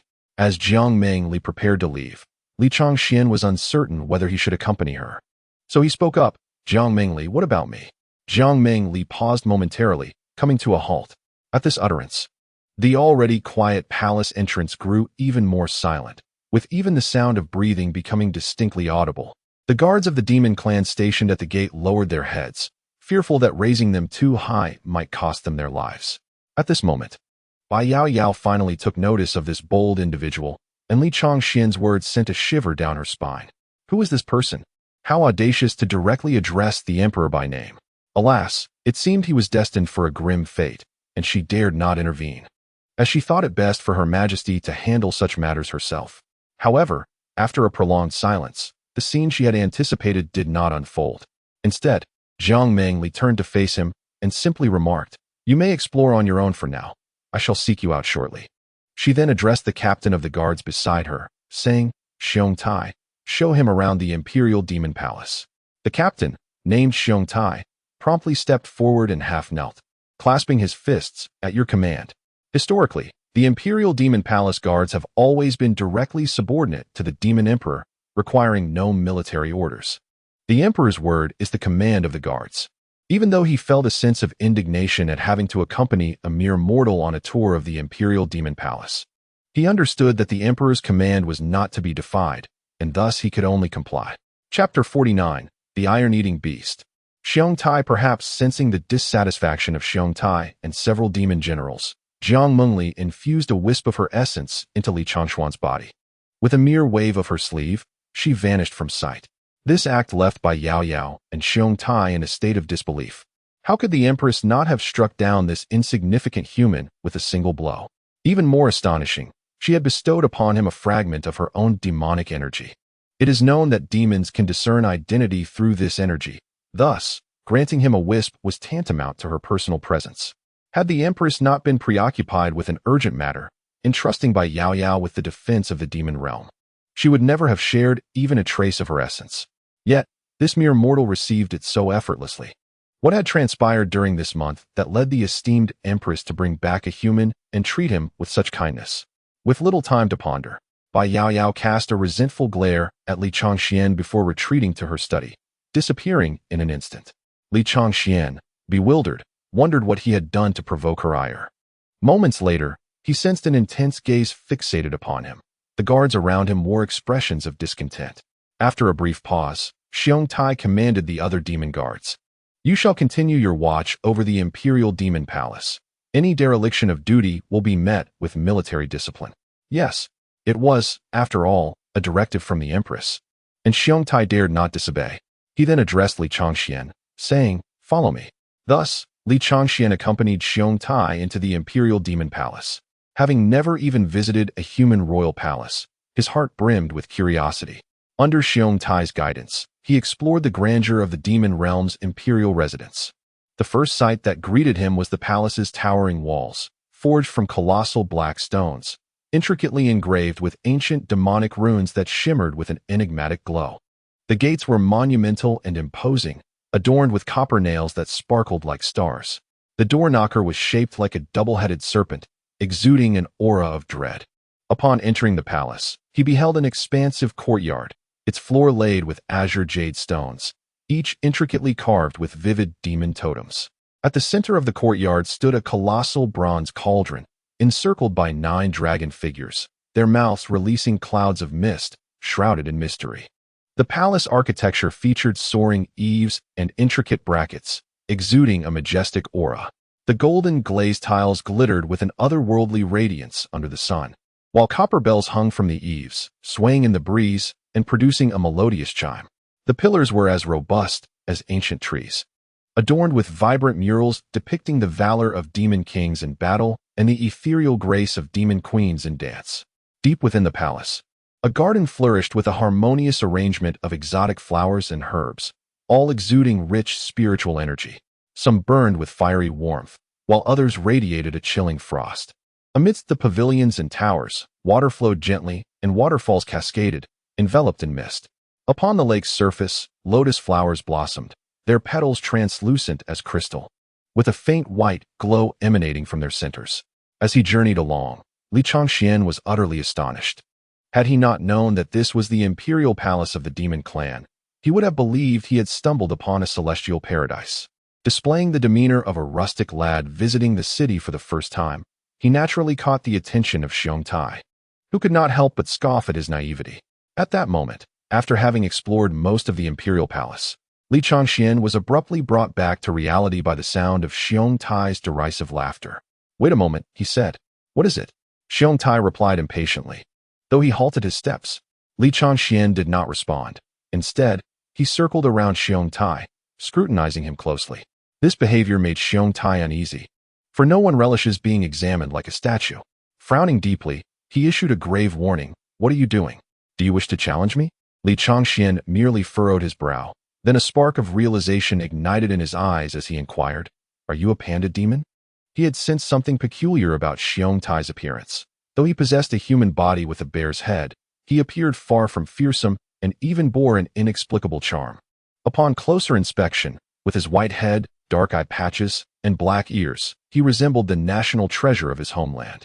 However, upon hearing Li Changxuan's words, Xiong Tai grew even more displeased. What is a panda demon? I have never heard of such a thing. I am a noble iron-eating beast." Isn't that still a panda? I cannot be bothered to argue with you." Xiong Tai huffed. Although he was filled with dissatisfaction and an urge to crush this human insect with a single swipe, the aura of the demon emperor surrounding Li Changxian held him back from acting recklessly. Thus, he ignored the young man and continued on his way. Li Changxian, having nearly finished his exploration, decided not to follow Xiong Tai any longer and wandered towards another palace. Xiong Tai, absorbed in his own thoughts, soon realized that the young man was no longer behind him. A flicker of alarm crossed his face, not from fear of danger, for he bore the essence of a demon emperor, and within the imperial palace, few dared to challenge him, but rather from the concern that Li Changxian might inadvertently venture into a forbidden area. If anything were to happen to him, it would be Xiong Tai who faced the wrath of the demon emperor. Fortunately, Li Changxian left behind a trace of his aura in the air, prompting Xiong Tai to hurriedly follow it. Meanwhile, Li Changxian arrived at the entrance of a palace, where a courtyard adorned with pavilions and a moderately sized lotus pond awaited him. Without a second thought, he stepped inside. Moments later, Xiong Tai, having followed the scent, arrived at the same location and was startled to find Li Changxian leisurely resting in a pavilion. Hesitant to enter, he called out from outside, "Hey, you need to come out quickly. This is the imperial lady's sleeping quarters. If you are discovered, you will be in serious trouble." The most unwelcome occurrence for Xiong Tai has indeed transpired. Within the imperial demon palace, the most forbidden place is the demonic emperor's private quarters, the Qianli Palace. The demonic emperor, preferring solitude, has appointed specific demon attendants to tend to his chambers. Aside from these attendants, only by Yao Yao is permitted entry into the demonic emperor's sanctum.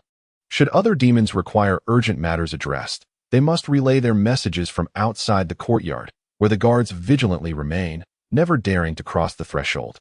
Were the demonic emperor to discover that Li Changxian had entered, Xiong Tai, as his guide, would undoubtedly face severe repercussions, hence his evident anxiety. Upon hearing Xiong Tai's voice, Li Changxian noticed Xiong Tai standing outside the courtyard, a picture of distress.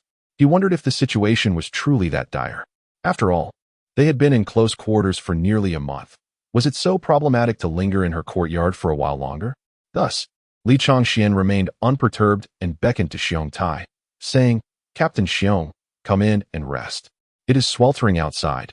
Do stand there and tire yourself." This remark left Xiong Tai utterly astounded, thinking how utterly unaware this individual was of the gravity of the situation. Merely uttering the demonic emperor's name had already breached a grave taboo, and now he dared to challenge the emperor's boundaries. While Xiong Tai was indifferent to Li Changxuan's fate, he knew that this matter would inevitably implicate him. Summoning his courage, Xiong Tai intended to stride forward and pull him out. Yet, as he took a single step, an overwhelming aura suddenly enveloped the courtyard, rendering him frozen in place. Chapter 50. Residing in the Qianli Palace. Upon hearing by Yao Yao's report, Jiang Mingli understood that everything within the demon clan had been secure for nearly 2 months. She promptly traced the aura of Li Changxian and arrived at this place, only to be greeted by an unexpected sight upon entering the courtyard. Xiong Tai was drenched in cold sweat and, regaining his composure, hurriedly knelt down, stating, "I merely wished to escort the individual outside and, regrettably, entered the Qianli Palace without permission. I beseech your majesty to bestow your judgment upon me." Contrary to Xiong Tai's expectations, Jiang Mingli did not express anger, but instead replied calmly, "This matter is not your fault. You may withdraw." "Thank you, your majesty. I take my leave." Wait. Just as Xiong Tai was about to exit, he was called back by Jiang Mingli. A cold sweat broke out, as he feared the Empress had changed her mind. "You shall no longer guard the palace gates." Upon hearing this, Xiong Tai's expression turned despondent, for he knew that those who defied the Empress met unfortunate fates. Now, he had lost his position, and his life was uncertain. After a brief pause, Jiang Mingli continued, "From now on, you shall be my personal guard, and you will oversee the Qianli Palace." Xiong Tai momentarily stood in shock, questioning if he had misheard. Once he regained his senses, he quickly knelt to express his gratitude, saying, "Thank you, your majesty. I shall not fail in my duty. Withdraw." "Yes, I take my leave." With that, Xiong Tai exited respectfully and excitedly. Transitioning from the commander of the Imperial Guards to the Empress's personal guard could be deemed a lateral move. However, the role of a personal guard was less burdensome than that of the Imperial Guards and offered more opportunities for interaction with the Empress. For Xiong Tai, the Empress represented the faith of the demon clan, thus this turn of events felt like a promotion. Though he did not comprehend the Empress's reasoning, he believed there must be a purpose behind her actions. He simply could not fathom why she had not summoned that human ant along with him. Once Xiong Tai departed, only Jiang Mingli and Li Changxian remained in the courtyard. Jiang Mingli then walked into a pavilion and seated herself. "You shall reside in the side hall of the Qianli Palace from now on, specifically to attend to my daily needs." "What? Surely you jest. Did I not express my refusal to serve as a demon servant during our time in the Yoyu Forest? When did I agree to that? Moreover, do you have a choice?" Jiang Mingli remarked with a triumphant expression, her tone laced with an implicit threat. Li Changxian found himself momentarily speechless. However, he quickly reconciled with the situation. It was merely a year, and who could prevent him from leaving when the time came? Furthermore, he was not oblivious to Jiang Mingli's subtle intentions. Though their acquaintance was brief, He perceived her shrewdness at a glance. She was tough in demeanor but soft-hearted at her core. It appeared she was compelling him, yet he understood that it was for her own security. After all, he was currently within the territory of the demon clan, where it was likely that any demon would wish to eliminate him. This identity would allow him to remain close to Jiang Mengli, thereby deterring any demons from taking action against him. Very well then. Thus, Li Changxian nodded in acquiescence, accepting the proposal with a sense of ease. After all, despite being a demon's servant, he was not required to undertake any onerous tasks. Upon his agreement, Jiang Mengli immediately transmitted a message. Bai Yao Yao, come to the Qianli Palace. In but a moment, Bai Yao Yao's figure materialized in the courtyard. Your subordinate is here. What orders does your majesty have? Have someone tidy up the side hall of Qianli Palace and dismiss the demon servants who previously tended to it. From now on, all matters concerning the cleaning of Qianli Palace shall be entrusted to Li Changxian. At this pronouncement, both a person and a demon in the courtyard were rendered speechless. Li Changxian looked at her with a puzzled expression, bewildered by the turn of events. What was going on? Did she truly consider him a servant? Bai Yao Yao, regaining her senses, half-knelt and fervently objected. This is unacceptable, your majesty. He is merely a mortal. How can he remain in Qianli Palace? Moreover, he is a man. This could potentially tarnish your majesty's reputation in the demon realm. In response, Jiang Mengli furrowed her brows and let out a light huff. What of it if he is a man? He is merely being accommodated in the side hall, not residing with me. He is but a demon's servant. What influence could it possibly exert? My reputation has always been earned through strength. Who would dare to speak otherwise? But, enough. Speak not of your desire to make decisions for me. I dare not. Bai Yao Yao lowered her head further, her heart brimming with discontent. Yet she held profound respect for her sovereign and dared not defy her. Since you dare not, then hasten to send someone to attend to it. Yes, I shall obey. Acknowledging that she could not dissuade Jiang Mengli, Bai Yao Yao left, casting one last resentful glare at Li Changxian. Once again, he found himself perplexed. What had he done to incur her wrath? Was this not the command of Her Majesty? Why was the blame directed at him? Before long, Bai Yao Yao returned with several female demon servants, commencing the task of cleaning the side hall of Qianli Palace and preparing new bedding and living supplies for him. Bai Yao Yao had long perceived that Li Changxian was merely an ordinary human and thus required his rest. As Li Changxian approached the entrance of the side hall and noticed Bai Yao Yao still within, he paused.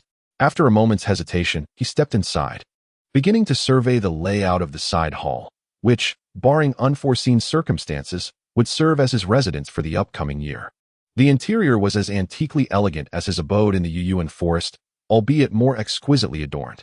Even the illumination was provided by the luminescent stones of the cultivation realm, casting a gentle glow at night, rendering candles unnecessary. The space was several times larger than his previous dwelling in the Yuyuan forest, and the bed was significantly more spacious. A peculiar sensation washed over him, akin to being maintained by Jiang Mengli.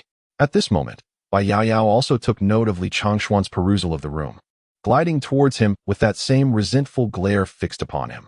Li Changxian naturally noticed the gaze that had been fixed upon him. This was the third time. He feared neither Jiang Mengli nor anyone else, so why should he be intimidated by a mere Bai Yao Yao? Thus, he boldly inquired, "Do you harbor a grudge against me, young lady? Why do you persist in regarding me with such a look?" With a disdainful snort, Bai Yao Yao offered no reply, her eyes continuing to glare at him with palpable animosity. Observing her demeanor, Li Changxian mused that this creature of the demon race was truly peculiar. Upon first encountering Jiang Mengli, he had found her to be rather melodramatic, always wearing an air of superiority. However, given her status as the demon empress, that could be forgiven, and he had grown accustomed to it. Yet, what was the matter with this diminutive figure before him? Why did she exude hostility the moment he arrived? He had merely exchanged a few words with her. It seemed he had not provoked her in any way. If you choose not to speak, then please refrain from regarding me with such unsettling eyes. You dare to speak to me in such a manner. And do not call me young lady. Address me as divine envoy. Bai Yao Yao finally retorted, her voice laced with fury. As she held the position of divine envoy guardian within the Imperial Demon Palace, other demon leaders referred to her as by divine envoy. However, Li Changxian, who had the audacity to directly call their empress by name, was unlikely to grant her any semblance of respect. He feigned recollection, saying, if I recall correctly. Your name is by Yao Yao, is it not? How about I call you by Miss instead? Call me Divine Envoy. Then shall I call you by Yao Yao? Call me Divine Envoy. Bai Yao Yao gritted her teeth in frustration. In that moment, she experienced a wave of the same helplessness and indignation that Jiang Mengli had felt upon her initial encounter with Li Changxian. Indeed, Li Changxian possessed an undeniable talent for inciting anger. Yet, despite the implicit threats in her words, Li Changxian remained undeterred, continuing to smile cheerfully. Then let it be agreed. I shall call you by Yao Yao from now on. At that moment, Bai Yao Yao could no longer contain her wrath. How dare this insignificant mortal challenge the dignity of a divine envoy guardian of her race? He must learn the extent of her power today. She contemplated crushing this ant beneath her heel, convinced that even the Empress would not hold her accountable for dealing with a mere human. Chapter 51. Does the fox not show its might, truly believing it is a sickly cat? As Bai Yao Yao stealthily gathered her strength, poised to strike down her foe with a single, decisive blow, Jiang Mengli in the courtyard sensed her murderous intent and swiftly dissipated the energy she had been conjuring. Realizing that her covert actions had been detected by the Empress, Bai Yao Yao reluctantly abandoned her lethal ambitions. However, while she could not resort to physical violence, she resolved to assassinate Li Changxian 100 times in her mind's eye and 1,000 times in her heart, for only then could she find some semblance of relief. After tidying up her quarters, Bai Yao Yao stormed out, casting a fierce threat his way. You had best attend to your duties. Should I discover any misconduct on your part, do not blame me for being ungracious. Rest assured, Miss Bai, Li Changxian replied with a cheerful smile, raising 3 fingers in a gesture of promise. His demeanor vexed Bai Yao Yao immensely. How could he remain so unperturbed? Was she truly so lacking in intimidation that even a mere mortal was unfazed? Doubt began to creep into her mind. With no other recourse, Bai Yao Yao huffed in frustration and departed. Upon entering the courtyard, she promptly approached Jiang Mengli to offer her apologies. Jiang Mengli, aware that Bai Yao Yao's intentions were far from mere intimidation, recognized her genuine capability for violence. Thus, she did not hold back, unleashing the commanding aura of the Empress as she demanded an explanation. Have I been gone but a few days, and you have grown so audacious as to defy my will? I dare not. Bai Yao Yao quickly acknowledged her fault. To admit one's mistakes boldly while remaining resolute in one's principles. That was the essence of Bai Yao Yao's character. Jiang Mengli understood that although Bai Yao Yao remained obstinate, she was unlikely to harm Li Changxian, which offered her some solace. Nevertheless, a verbal reprimand was necessary. It is best that you heed this warning. Should you defy my will again, prepare to receive 10 lashes of the demon whip. Thank you, Your Majesty. Bai Yao Yao's feelings were less about defiance and more about jealousy towards Li Changxian. After all, she had known Jiang Mengli for over 30 years, though they had truly spent only 6 or 7 years together. During Jiang Mengli's decade-long cultivation at the pinnacle of the Immortal realm, it was Bai Yao Yao who had served as her guardian, rather than merely protecting her. It could be said that she had made her nest at the entrance of Jiang Mengli's secluded retreat, sleeping there for the full 10 years. In truth, before Jiang Mengli's seclusion, Bai Yao Yao had been but a small fox, saved by Jiang Mengli through a twist of fate. To repay that debt, she had followed Jiang Mengli ever since. Before Jiang Mengli emerged from her retreat, the former demon emperor had perished, and the leaders of the demon clans sought the throne, igniting a civil strife among the demon races. Seizing the opportunity amidst the turmoil, many human sects commenced their assaults on the demon clans. The discord among the demon leaders, vying for the title of demon emperor, led to their forces crumbling under the onslaught of human cultivators. Fortunately, Jiang Mengli emerged from her seclusion at this critical juncture, decisively wielding her power against external threats while firmly suppressing internal dissent, with Bai Yao Yao steadfastly by her side throughout. Under the bloody methods of Jiang Mengli, the human cultivators retreated, and Jiang Mengli, having garnered the allegiance of the demon clan, ascended to the throne with ease. Bai Yao Yao became Jiang Mengli's right-hand companion, gradually transforming her perception of Jiang from a benefactor to that of an elder sister, treating her as family while harboring profound admiration. Presently, she found herself vexed by this inexplicable human presence. Initially, it was tolerable that he had garnered a trace of demonic energy from the Empress, but now, he had the audacity to reside within the demon emperor's palace. Although he was merely a demon servant, Such privileges had never been bestowed upon any demon before. Even her access to the Qianli Palace required the Empress's approval. How could Li Changxian simply move in? Bai Yaoyao mused that if she were to serve as Jiang Mengli's demon servant under the condition of residing in Qianli Palace, she would undoubtedly agree without hesitation. After a moment, Li Changxian emerged from the side hall and returned to the pavilion in the courtyard, only to find that Bai Yaoyao had already departed. Jiang Mengli, observing his calm demeanor in the face of peril, could not help but advise him.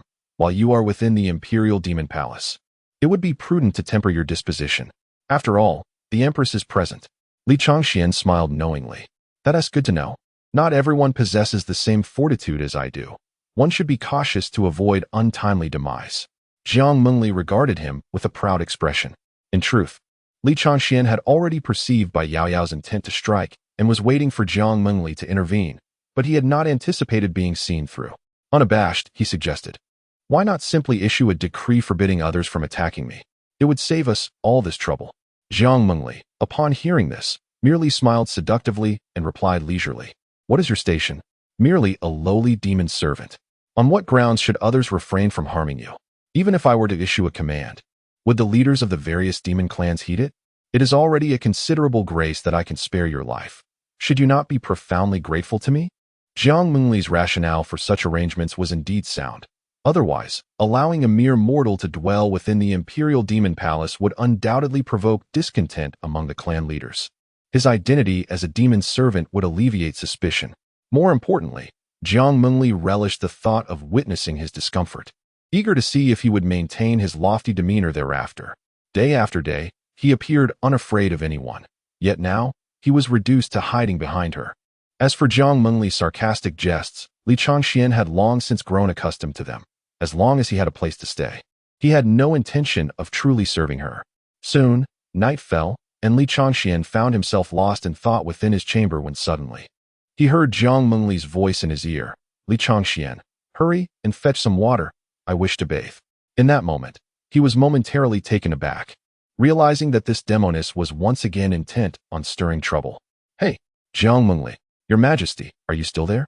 In the solitude of his chamber, Li Changxian called out several times, yet received no reply, his voice echoing in the vast emptiness. Perhaps it would be best to assume he had not been heard. The notion of serving her was utterly implausible. Meanwhile, Jiang Mengli had been waiting in the main hall of the Qianli Palace for quite some time, yet there was no sign of Li Changxian emerging. With a sweep of her spiritual awareness, she discovered him soundly asleep within his quarters. Incensed, Jiang Mengli's voice thundered in his ears, Li Changxian, jolting him upright in alarm. Upon opening his eyes, he found Jiang Mengli had already teleported into his room. Li Changxian hastily clutched his bedding, exclaiming, Jiang Mengli, can't I have a modicum of privacy? How dare you enter my chamber uninvited? The entire Imperial Demon Palace belongs to me. There is nowhere I cannot go. Jiang Mengli retorted, striding towards him, her icy fingers lifting his chin as she smirked coldly. Moreover, as a mere demon servant, what semblance of privacy do you possess? In that moment, Li Changxian lay trembling in bed, her grip on his chin firmly establishing her dominance as the Empress. In desperation, he countered, haven't you cultivated enough? Can't you just perform a cleansing spell? This Empress bathes in celestial springs. How can it be compared to an ordinary wash? Now hurry. Then why don't you simply cast a spell yourself? Why must I do it? If I do not send you, what purpose do you serve? Jiang Mengli dismissed his protests, and with a decisive motion, she flung Li Changxian out of the side hall. Do not mistake my restraint. I am not a frail cat. Chapter 52. Do you truly wish to attend to me while I bathe? Ultimately, under the duress of a forceful threat, Li Changxian reluctantly fetched several buckets of the celestial spring water for Jiang Mengli. However, upon his arrival at the location of the spring, he realized that it was a natural bathing pool situated within a palace. An unsettling feeling washed over him. Had he been played for a fool? If she wished to bathe, why not simply enter the pool herself? Why must he be the one to carry the water? It dawned on him that this was merely a manifestation of the mischievous and capricious nature of the enchantress. She was deliberately toying with him, with no other choice. He complied and dutifully returned with the water, for he was currently under her roof.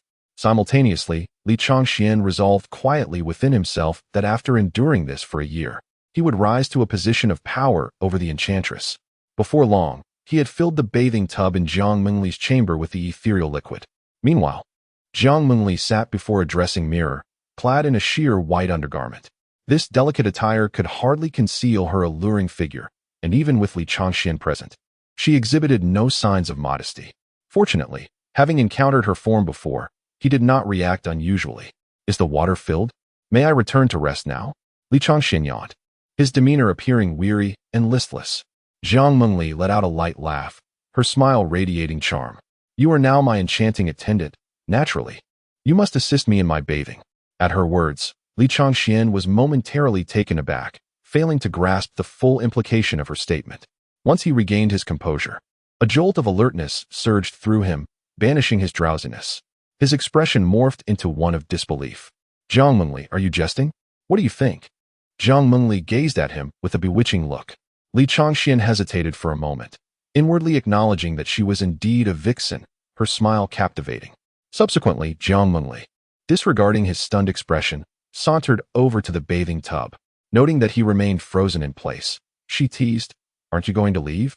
Do you genuinely wish to serve me while I bathe? Upon hearing her words, Li Changxian quickly snapped out of his stupor, grasping the wooden bucket and exiting the room. As he walked away, he muttered under his breath, Wasn't this what you suggested? Now you're blaming me.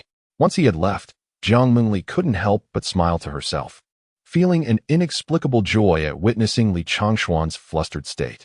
Moments later, she shed her final garment and stepped into the ethereal liquid of the bathing tub. This celestial fluid not only possessed beautifying properties, but also held a crucial function of healing injuries. Indeed, Jiang Mengli had sustained internal wounds. The backlash from the sealing spirit's curse when she ingested the 9-flower dragon elixir had left its mark, and it was inconceivable that she would not have faced repercussions within the Qinglian secret realm. However, at that time, her cultivation had reached the pinnacle of the immortal realm, allowing her to suppress the effects. Fortunately, the injury was not severe, which was precisely why she intended to soak in the celestial spring tonight, specifically to expedite her recovery. Based on her estimations, after a few more nights of soaking, her injuries would be completely healed. As for why he did not indulge in a bath, Li Changxian had correctly surmised that Jiang Mengli was merely seeking to torment him. Bringing him back was not merely for the sake of keeping him. He was meant to be utilized. The following day, when Li Changxian finally rose from slumber, it was nearly noon. Being an ordinary mortal, he could not survive without food and drink. Thus, upon stepping outside, he was met by Xiong Tai, who was stationed at the entrance of Qianli Palace. Xiong Tai was one of the few demons Li Changxian had come to know within the Imperial Demon Palace, so he felt compelled to inquire, Dear little panda, does this Imperial Demon Palace possess a kitchen? Xiong Tai, visibly displeased, averted his gaze. Were it not for the Demon Emperor's aura emanating from him, Xiong Tai would not have been so courteous. Oh, you arrogant little panda. How can you be so haughty? I have already stated that I am a metal-eating demon beast. Did you not hear me? Xiong Tai finally retorted, unable to endure any longer. Though he could not comprehend what Li Changxian meant by panda, he could discern that pandas lack the imposing nature of metal-eating demon beasts. Then tell me where the kitchen is, and I shall acknowledge you as a metal-eating demon beast. Li Changxian proposed in a conciliatory tone. What need is there for your acknowledgement?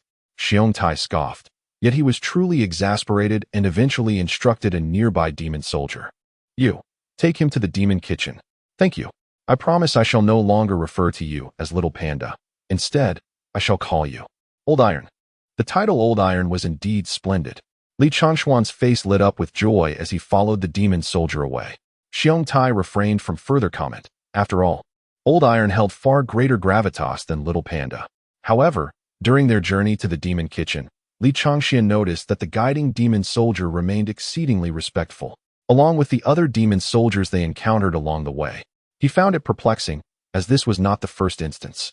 When he had gone to fetch celestial spring water for Jiang Mengli the previous night, the demon soldiers had displayed the same deference upon seeing him. Logically, they should not fear an ordinary mortal like himself. Thus, he hastily detained the lead demon soldier to inquire. Initially, the young demon was too timid to respond. After Li Changxian pressed him, he finally divulged that a trace of Jiang Mengli's demonic essence lingered upon him. When had she placed it on him? Li Changxian was uncertain. Without any cultivation, he could not discern the aura surrounding him.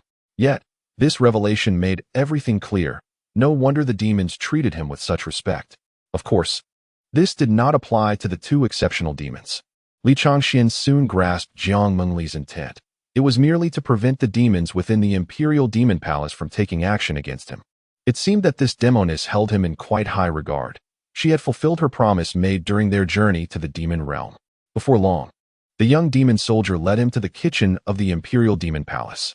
He had yet to see what a demon kitchen looked like. Did they consume food akin to his own? Li Changxian entered the demon cuisine room, and as he crossed the threshold, the few demons busily preparing dishes sensed the aura emanating from him. They promptly knelt in reverence. Li Changxian quickly assisted them to their feet, gesturing for them to continue with their tasks. Although they returned to their duties, their glances remained furtively fixed upon him, for they had heard the previous day of the demon emperor's return with Immortal, and they surmised that this individual must be he. As Li Changxian wandered through the kitchen, he soon discovered that the dietary habits of the demon race were not vastly different from those of humans. He also noticed a plethora of unfamiliar food stored within. Eager to learn, he beckoned to one of the kitchen demons and pointed at a creature resembling a lobster, inquiring, "What is this?" Unlike Bai Yao Yao and Xiong Tai, these demons lacked such boldness. Sensing a hint of the demon emperor's aura, they were filled with trepidation and quickly replied, "This is the jade essence lobster, harvested from the Azure Sea. Consuming it can nourish the spirit and replenish one's energy." "And what about this one?" Li Changxian asked, pointing at a shimmering sea cucumber. "This is the luminous sea cucumber, also sourced from the Azure Sea. It possesses healing properties and is effective in restoring energy." Chapter 53. Little Fei arrives. Li Changxian inquired about the unfamiliar ingredients within the demon cuisine room. Upon hearing all the responses, he realized how fortunate it was to be situated both by the mountains and the sea. Such a variety of delicacies was available, all beneficial to cultivators. Li Changxian mused that he could not let this opportunity slip by. Having previously resided in a secluded mountain, he had not even seen a strand of seaweed. This splendid chance must be seized, and he resolved to indulge for an entire year. That evening, when Jiang Mengli returned to Qianli Palace from her study, she was suddenly enveloped by a rich aroma wafting from her courtyard. Without a moment's thought, she knew that aside from Li Changxian, no one else within the Imperial Demon Palace would dare to create such a scene. Upon entering the courtyard, she discovered Li Changxian busily tending to an array of peculiar items, a roaring fire of glowing coals, several bamboo skewers, and platters of spirit beast meat. The meat skewered upon the bamboo sizzled and crackled as Li Changxian continuously turned them over.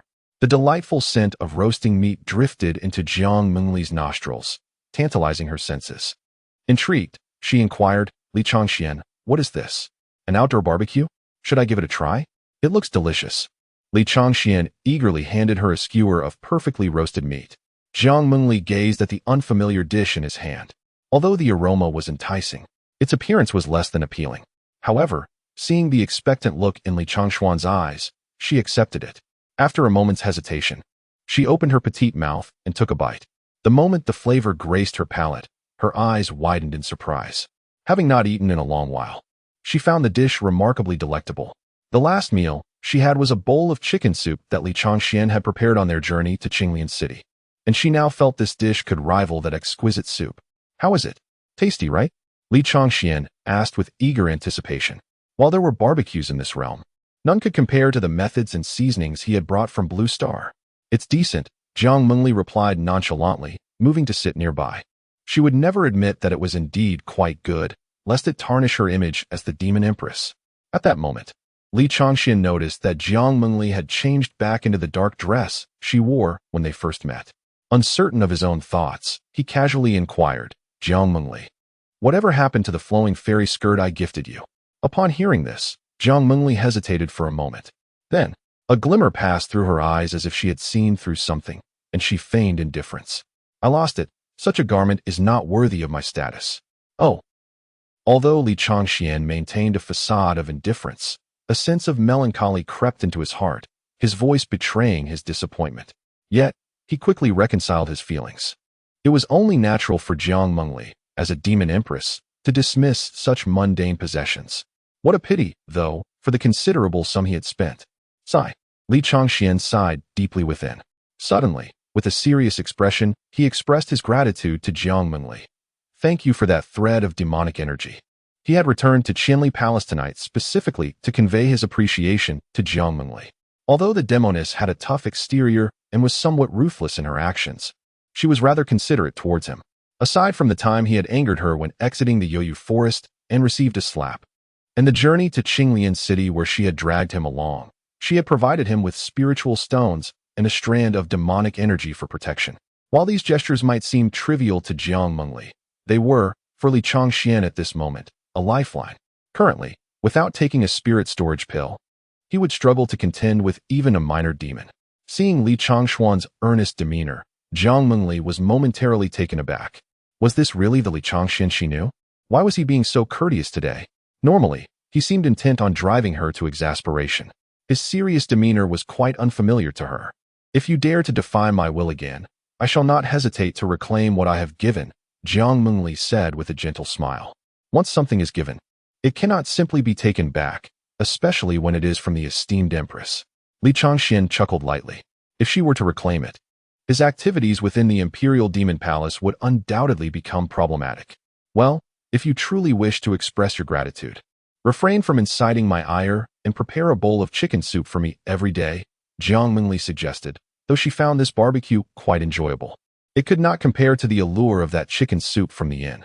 She thought having Li Changxian as her personal chef would be quite splendid. With Jiang Mengli's words, Li Changxian felt reassured. Would you like some more? I have a special skewer just for you. He offered another skewer. Jiang Mengli shook her head. After all, this was a special skewer prepared by Li Changxian to express his gratitude. How could she only eat one? Unwilling to give up, Li Changxian urged, just give it a try. This one is undoubtedly more delicious than the last. I said I don't want any, Jiang Mengli insisted. Suddenly, Li Changxian shoved the skewer into her mouth. Time seemed to freeze at that moment, for an unexpected presence entered the courtyard. A demon.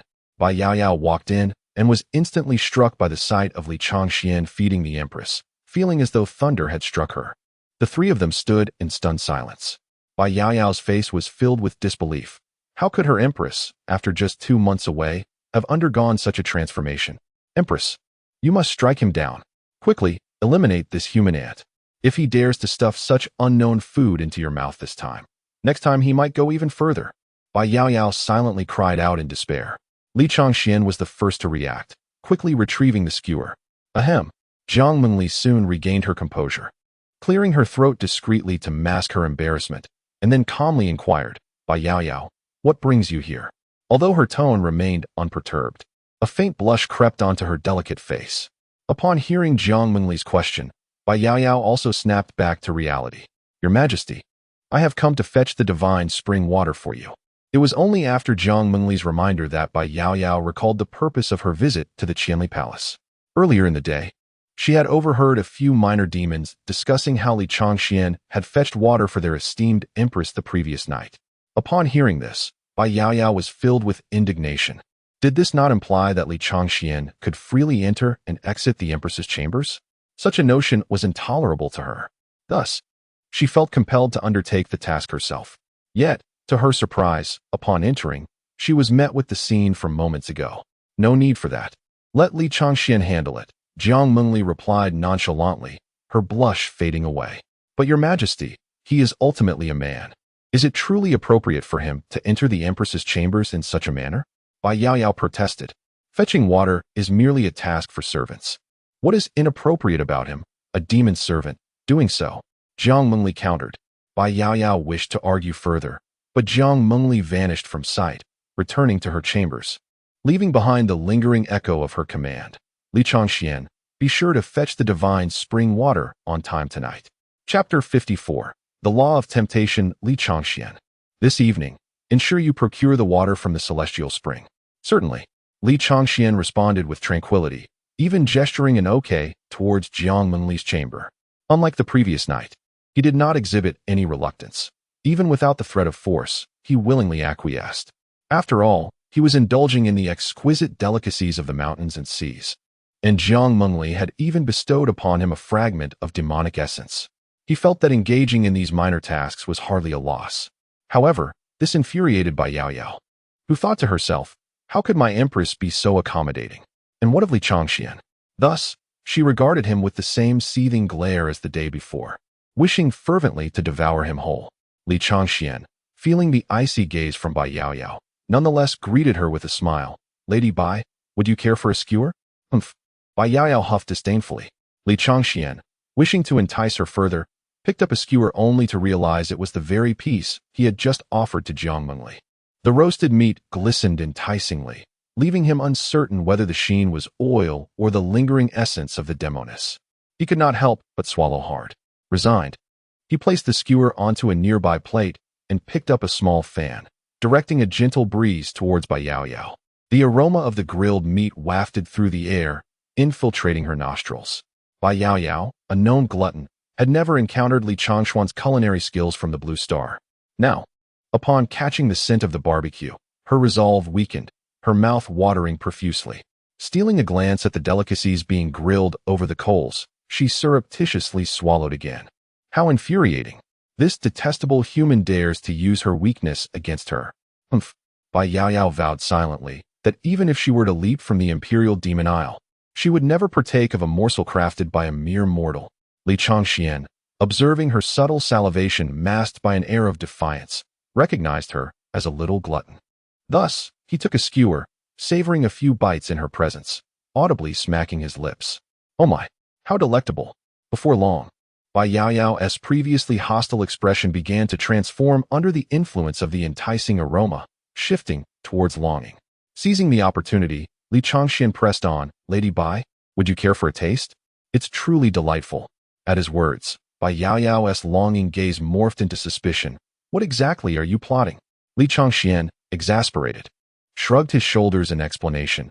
Didn't he, your esteemed Empress, just indulge as well? There's nothing amiss. I merely wish to treat you to a morsel. Really? Could you possess such benevolence? Fear not, Lady Bai. I'm but a mere mortal. How could I harbor ill intentions? Li Changxian patted his chest and assured her with utmost sincerity. At this moment, Bai Yaoyao gradually lowered her guard, realizing that she might have overthought the situation. After all, Li Changxian was merely a mortal, yet she had unwittingly categorized him among her enemies. However, it seemed he had done nothing wrong. It was merely her jealousy that had clouded her judgment. Well then, I shall taste what this is all about. Though her heart brimmed with anticipation, Bai Yaoyao feigned indifference. She picked up a perfectly roasted skewer and took a small bite, her eyes instantly lighting up as if she had never tasted anything so delectable in her life. Hastily, she seated herself nearby and began to indulge heartily, all the while threatening, "Don't think that you can bribe me with these delights. If you neglect the Empress, I shall not be courteous towards you." Delicious. Once the food entered her mouth, she found it impossible to stop, completely forgetting her earlier resolve. Observing her ravenous appetite, Li Changxian could not help but smile, choosing not to disturb her. As Bai Yaoyao became somewhat sated, her pace of eating gradually slowed. Your name is Li Changxian, right? What is this dish called? She inquired. Barbecue, Li Changxian replied nonchalantly. At this point, Bai Yaoyao's tone had softened considerably compared to before, and her demeanor towards him had improved significantly. After all, one cannot remain hostile towards someone who has fed them so well. Nevertheless, she had to acknowledge that Li Changxuan's barbecue was indeed exceptional. How did you come to know our Empress? Bai Yaoyao asked, taking small bites as she did so. This was a question she had longed to pose, eager to uncover what had transpired between her esteemed Empress and this mortal over the past month. However, as a subordinate of Jiang Mengli, she felt it would be overstepping to inquire directly. She had no grounds to ask, and her Empress might not divulge such details. All she knew was that her Empress had ventured to the human realm to contend for the Chaos Purple Lotus. But the specifics of the events that unfolded remained a mystery to her. Upon hearing her question, Li Changxian did not conceal the truth and recounted the general circumstances. Your Empress was injured, and I saved her life, that is all. Who is our Empress? Does she truly require the help of a mere mortal? Bai Yaoyao expressed disbelief. After all, it was hard to fathom that a mortal had saved the life of a peak cultivator. Yet, gazing at Li Changxuan's earnest expression, she sensed he was not lying, nor would he dare to. Is that true? Bai Yaoyao asked, seeking confirmation. Li Changxian nodded, and in that moment, he realized that Bai Yaoyao was still unaware of the events surrounding Jiang Mengli, since Jiang Mengli had not informed her of the specifics. It was even less necessary for him to do so. Bai Yaoyao did not press further, having concluded that Li Changxian was likely truthful. Thus, many matters became elucidated. Li Changxian rescued his own empress, who, in gratitude, brought him back to the demon clan to shield him from the relentless pursuit of human cultivators. However, constrained by his mortal status, she designated him as a demon servant. Yet, there remained many aspects she failed to comprehend, such as the rationale behind bestowing upon him a strand of demon essence. Surely issuing a command to protect him from the demon clan's harm would suffice.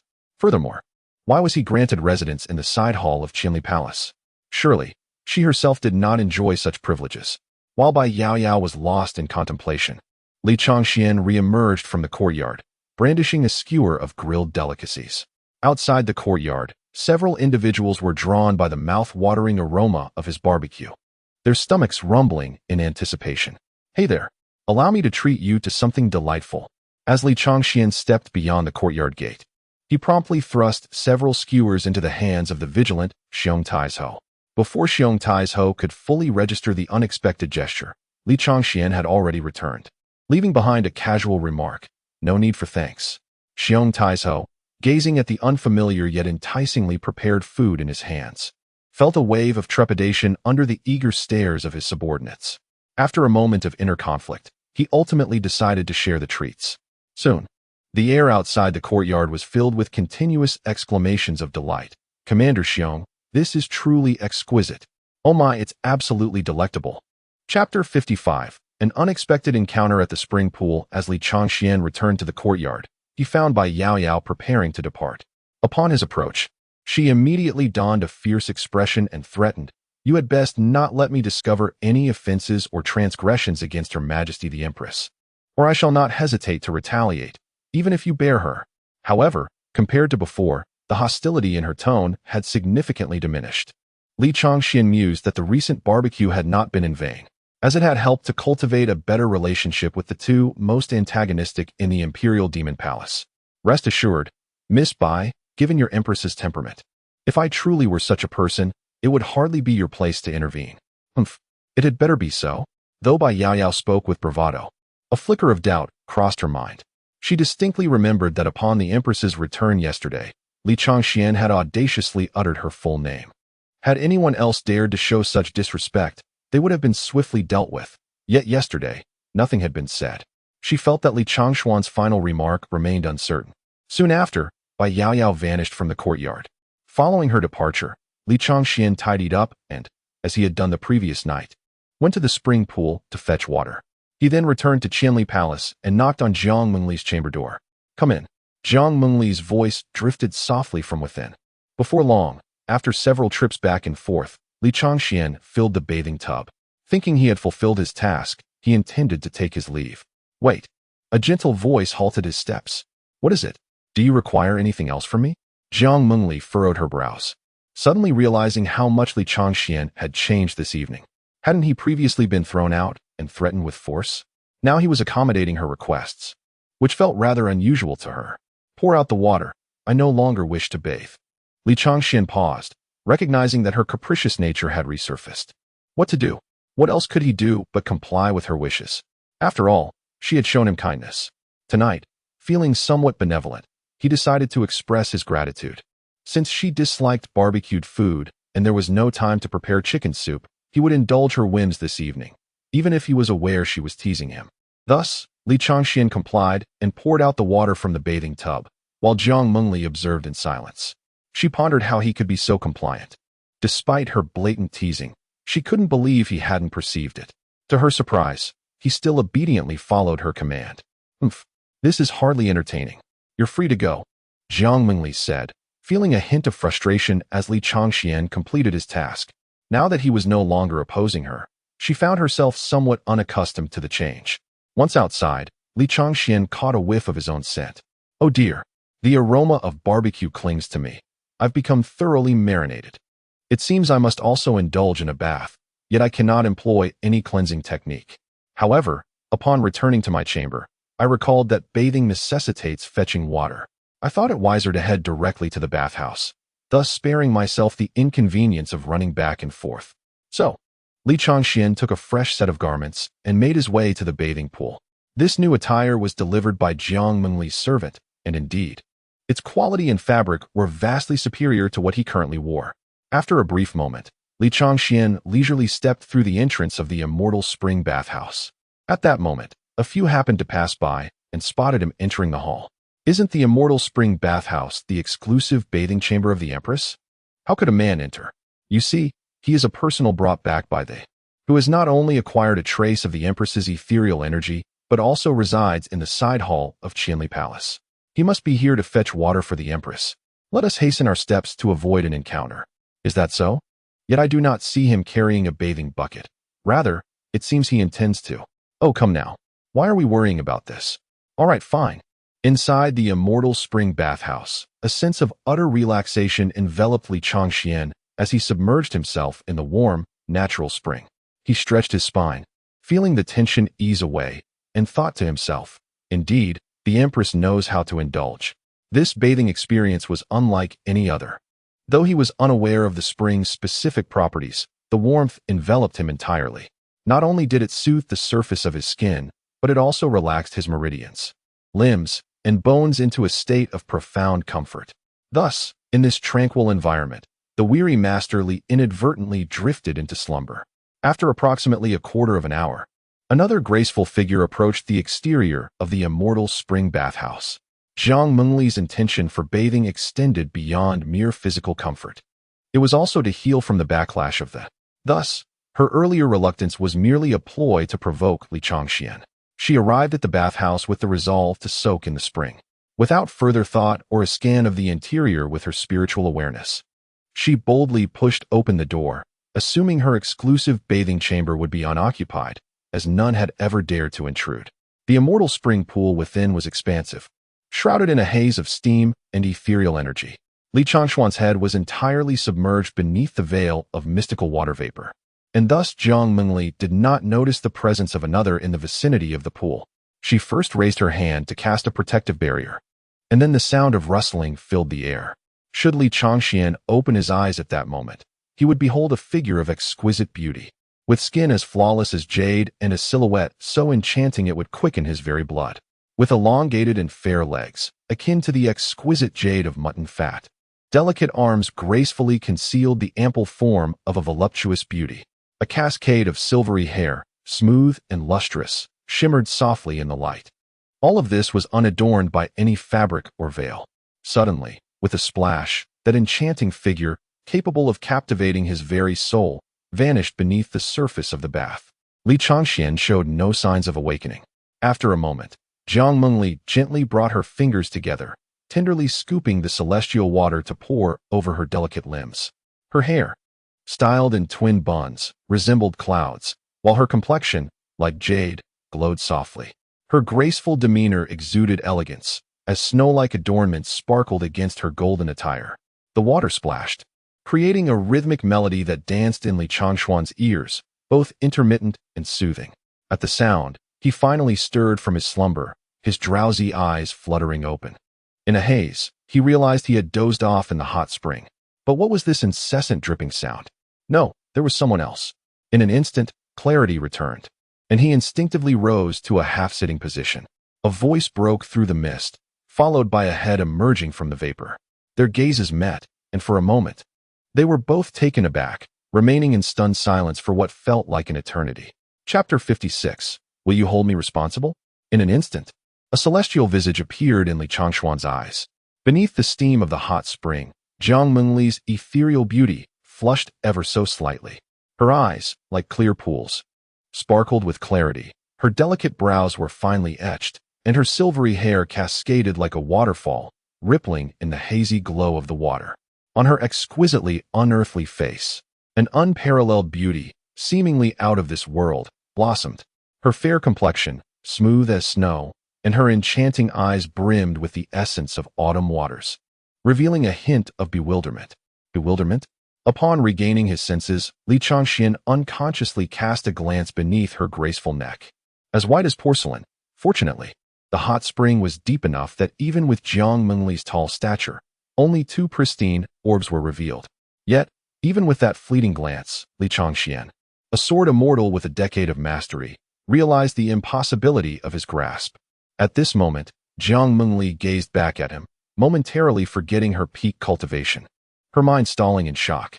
Once she recovered, she quickly covered herself with delicate hands, her fair face transforming from cherry blossom pink to a deep crimson. Li Chong, Xian, she exclaimed in a voice laced with both anger and embarrassment, her charming eyes turning a fiery red, glinting with a cold light. A formidable aura of danger radiated from her. Had it not been for the protective barrier she established before entering the hall, the entire demon city would have felt the wrath of the demon empress, causing its denizens to kneel in terror, trembling with fear. Jiang Mengli then unleashed a palm strike towards the water of the hot spring, sending splashes and waves that engulfed Li Changxian beneath the surface. Suppressing her shame and fury, she swiftly leaped from the pool, donning her dark-hued garments. Though Li Changxian was but a mortal, he could acutely sense her wrath. As he emerged from the depths, he dared not open his eyes, hastily covering them with a hand. Am I blind? Where am I? Why can I see nothing? Panic-stricken, he began to speak nonsensically. Jiang Mengli raised a hand, contemplating whether to strike him down, but for some inexplicable reason, her heart resisted the impulse, and she hesitated. After a moment's reflection, she suppressed the urge to eliminate him, storming behind a screen and huffing. You have 10 breaths to get dressed, and come here at once. Upon hearing her voice, Li Changxian breathed a sigh of relief. That was close. He nearly met his end. He hurriedly scrambled ashore, with time pressing upon him, managing only to don a shirt before rushing to Jiang Mengli's side. At that moment, she sat regally, her eyes tightly shut, her face still flushed, a delicate hand resting on her jade-like forehead. Her proud bosom rose and fell, indicative of her mixed emotions of shame and anger. You saw everything. Jiang Mengli opened her glistening eyes, her gaze, shimmering with a red glow, fixed intently on Li Changxian. I saw nothing, Li Changxian hastily denied. Admitting now would mean death, although he truly had not witnessed much.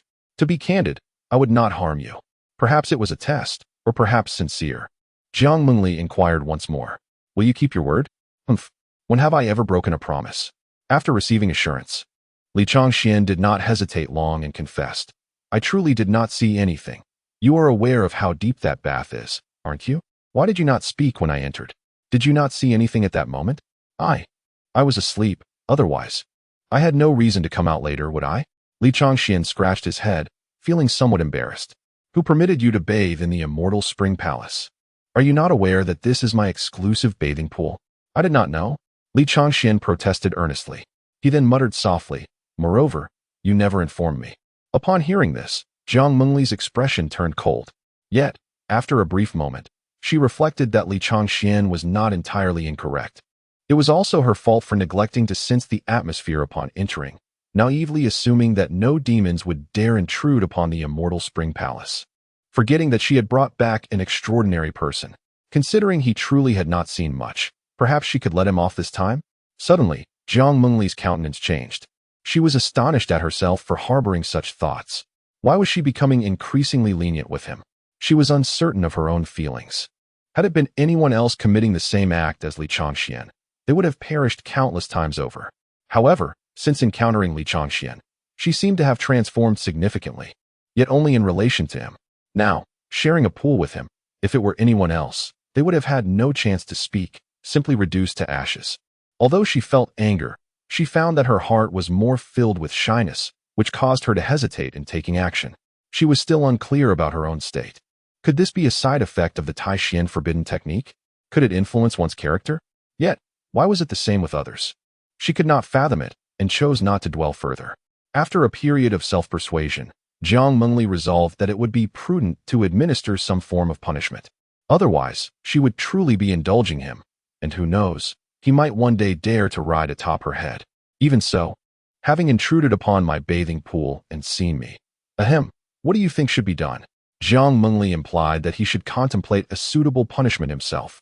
But to Li Changxian, her words were interpreted quite differently. Although he hailed from Blue Star and did not possess the rigid mindset of the locals, he still adhered to traditional values. Upon hearing Jiang Mengli's statement, he instinctively misconstrued her intent. In the mortal realm of Lingxiao continent, if a woman's body is exposed to another, it is deemed a loss of virtue. She must either marry the one who has seen her to preserve her honor or face the scorn of others, leading to a life of despair. Even within the realm of cultivation, although the emphasis on chastity is not as severe as in the mortal world, the concept still holds considerable significance for many, with the exception of those who practice the art of gathering. Thus, when Li Changxian heard Jiang Mengli's question, "What do you intend to do about this?" he instinctively perceived it as her inquiry into whether he would take responsibility. At that moment, he found himself deep in contemplation, reflecting on his past as an orphan on Blue Star, where he had never experienced romantic love before being transported here. Arriving in the Lingxiao continent only compounded this, as he had scarcely encountered any maternal figures. His attitude toward such matters was one of natural acceptance. Otherwise, he would not have initially rejected Zhao Qin's mother's introduction. As for the enchanting woman before him, to speak candidly, he had no particular fondness upon their first encounter, but over time, he found her to be rather agreeable. Otherwise, during their time in the Qinglian secret realm, he would not have gone to such lengths to protect her, allowing Imo Lingxian to pass unharmed. Observing his prolonged silence, Jiang Mengli mistakenly assumed he was contemplating ways to apologize, unaware that his thoughts had drifted far from her original intent. After much hesitation, Li Changxian finally ventured to probe. "Do you mean to imply that I should take responsibility?" Chapter 57. What is this peculiar feeling? Do you mean I should take responsibility? Jiang Mengli was taken aback. How could she not comprehend? What does it mean?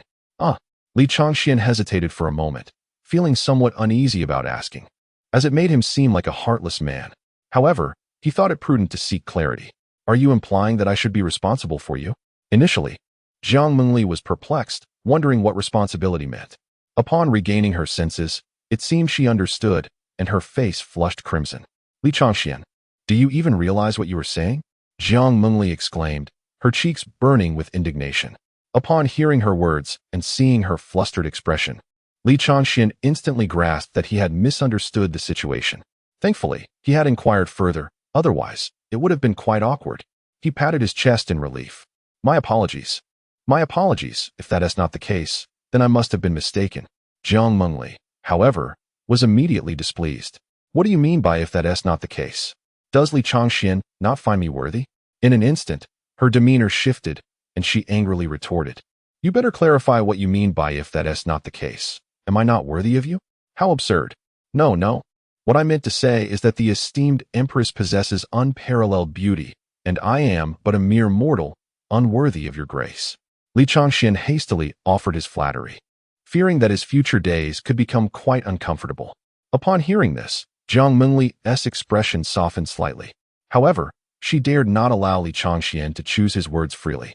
If he spoke further, he might inadvertently reveal something shocking. A grave sin may be absolved, but a minor transgression cannot be overlooked. "You will stand in the courtyard tonight as punishment for intruding upon my bathing chamber. Please, esteemed Empress, I have erred. Allow me to return to sleep, if you please." Li Changxian pleaded desperately, muttering softly, "Besides, wasn't it you who barged in?"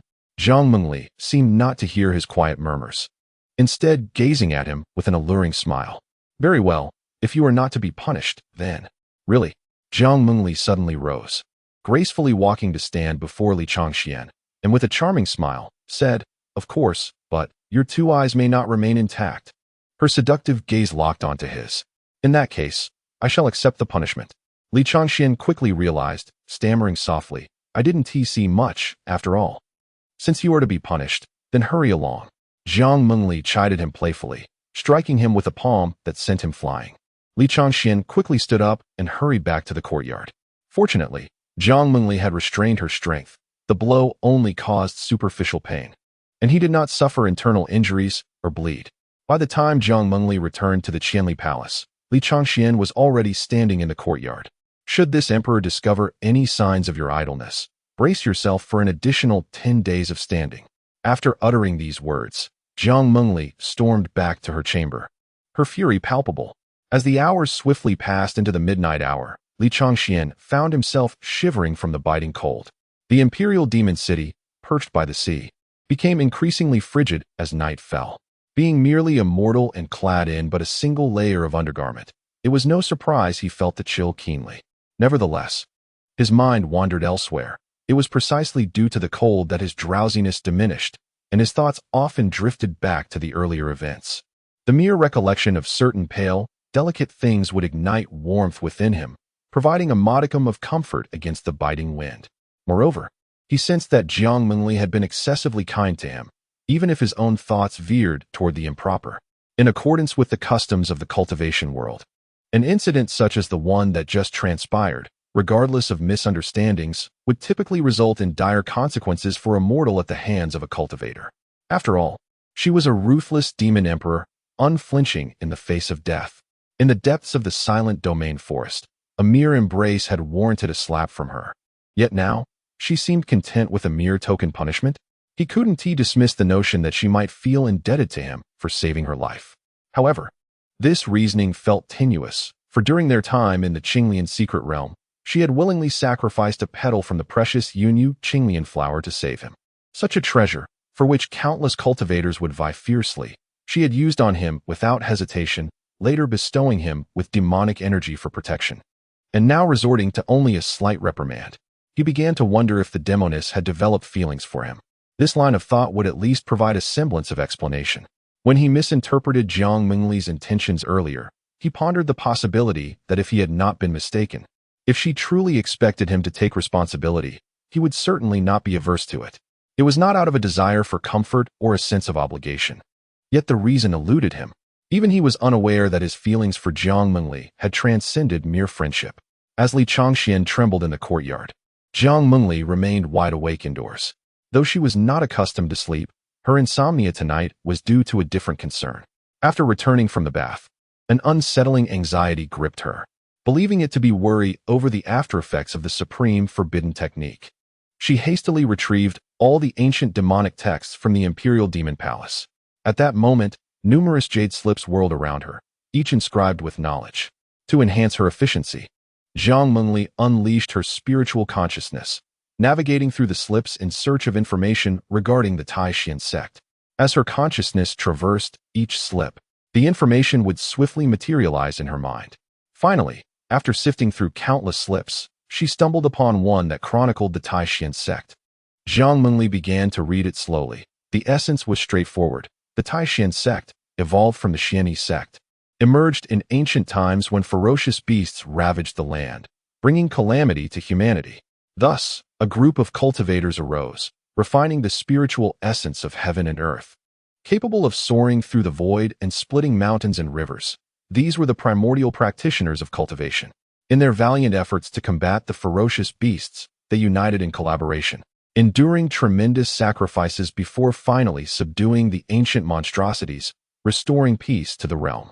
Subsequently, this group of cultivators established their own sects, embarking on the noble mission of imparting their cultivation methods to the world. Among them, Xian Yi emerged, but after several millennia of development, discord arose among the sect's officials, leading to a schism known as the sect division incident, resulting in the formation of the Taishan sect and the Taiyi sect. Jiang Mengli perused the texts for a considerable duration, yet found no records pertaining to the forbidden arts of Taishan.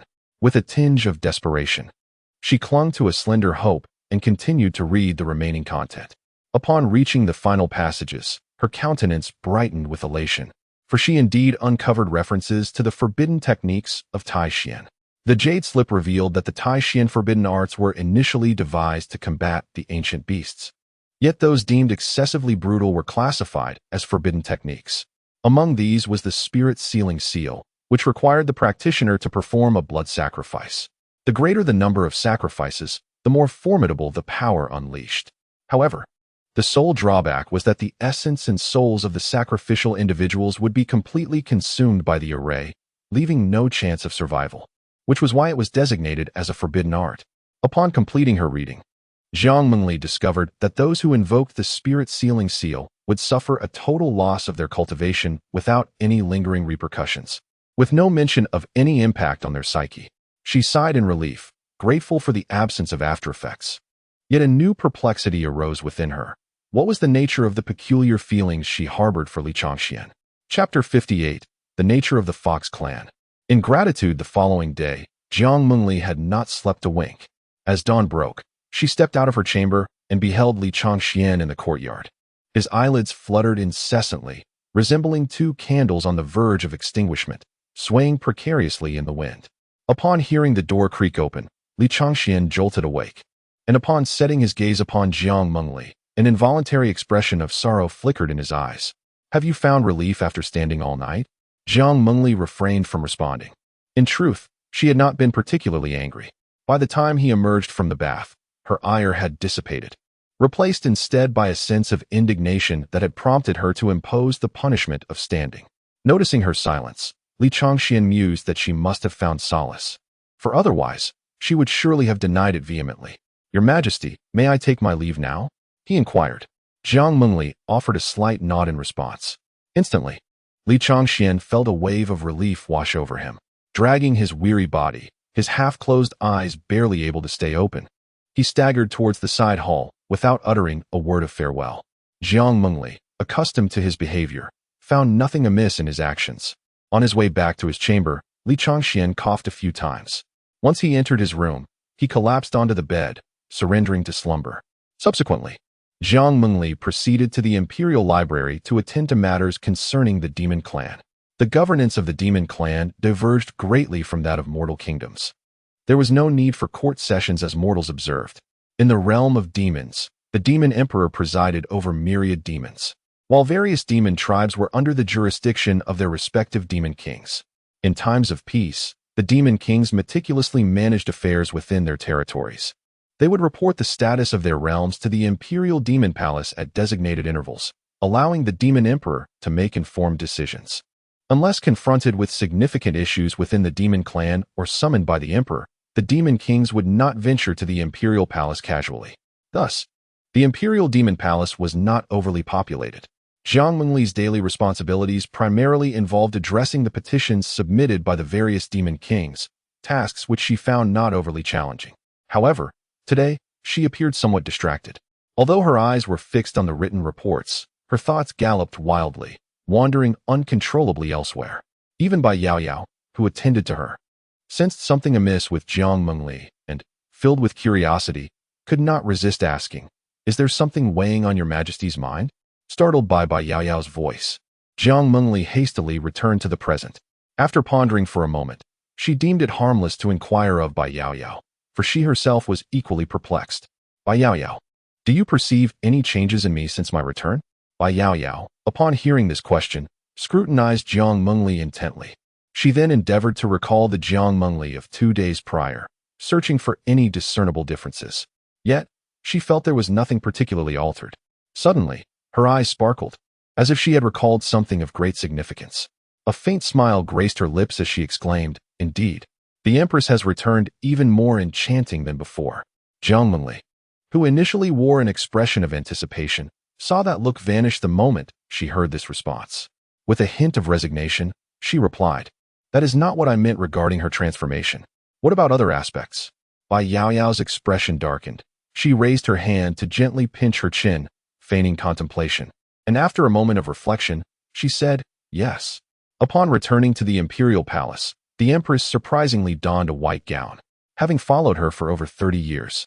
It was my first time witnessing her in anything other than dark attire. Jiang Mengli nodded slightly. She had previously avoided wearing white dresses, believing them too feminine and unbefitting her stature as a formidable empress. Although she had reverted to it now, the gown gifted by Li Changxian remained neatly stored in her spatial realm. When she had mentioned discarding it to Li Changxian, it had merely been a ruse. However, such a change in her taste seemed insufficient to indicate any substantive issue.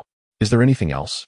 Indeed, this time, the Empress brought back an insufferable mortal who appears utterly useless. Moreover, and what? Speak boldly. I shall not hold it against you," Jiang Mengli urged, her impatience evident. That Li Changxian had the audacity to call out the Empress's full name at the gate of the Imperial Palace, and yet she did not punish him for his disrespect. She even bestowed upon him a thread of demonic energy and permitted him to reside in the side hall of Qianli Palace. As Bai Yaoyao spoke, her excitement grew, as if a floodgate had opened, releasing all her grievances. Once she finished, she regained her composure, realizing her words had crossed a line, and hastily knelt an apology. "It was my indiscretion. There's no need for that. Rise," Jiang Mengli replied absently.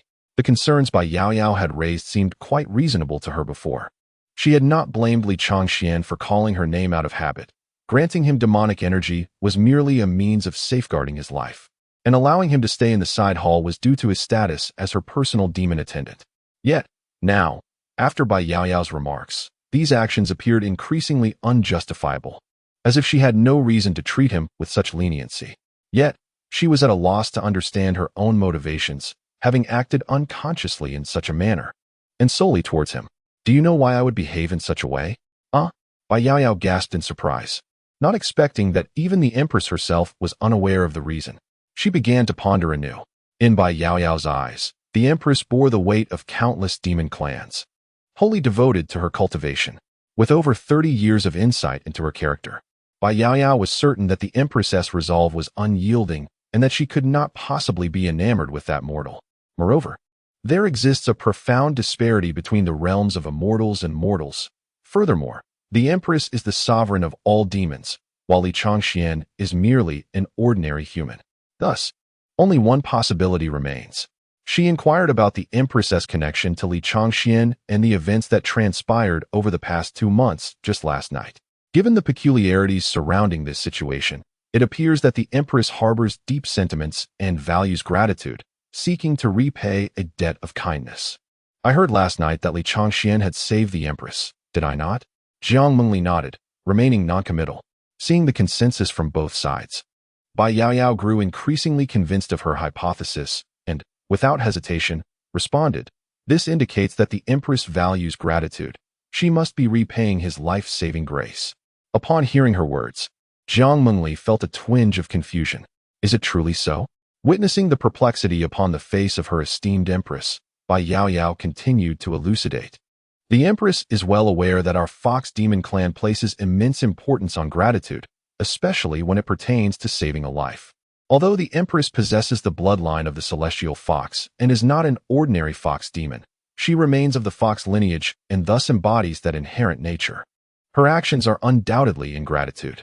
As Bai Yaoyao spoke, she nodded confidently, thoroughly pleased with her conclusions.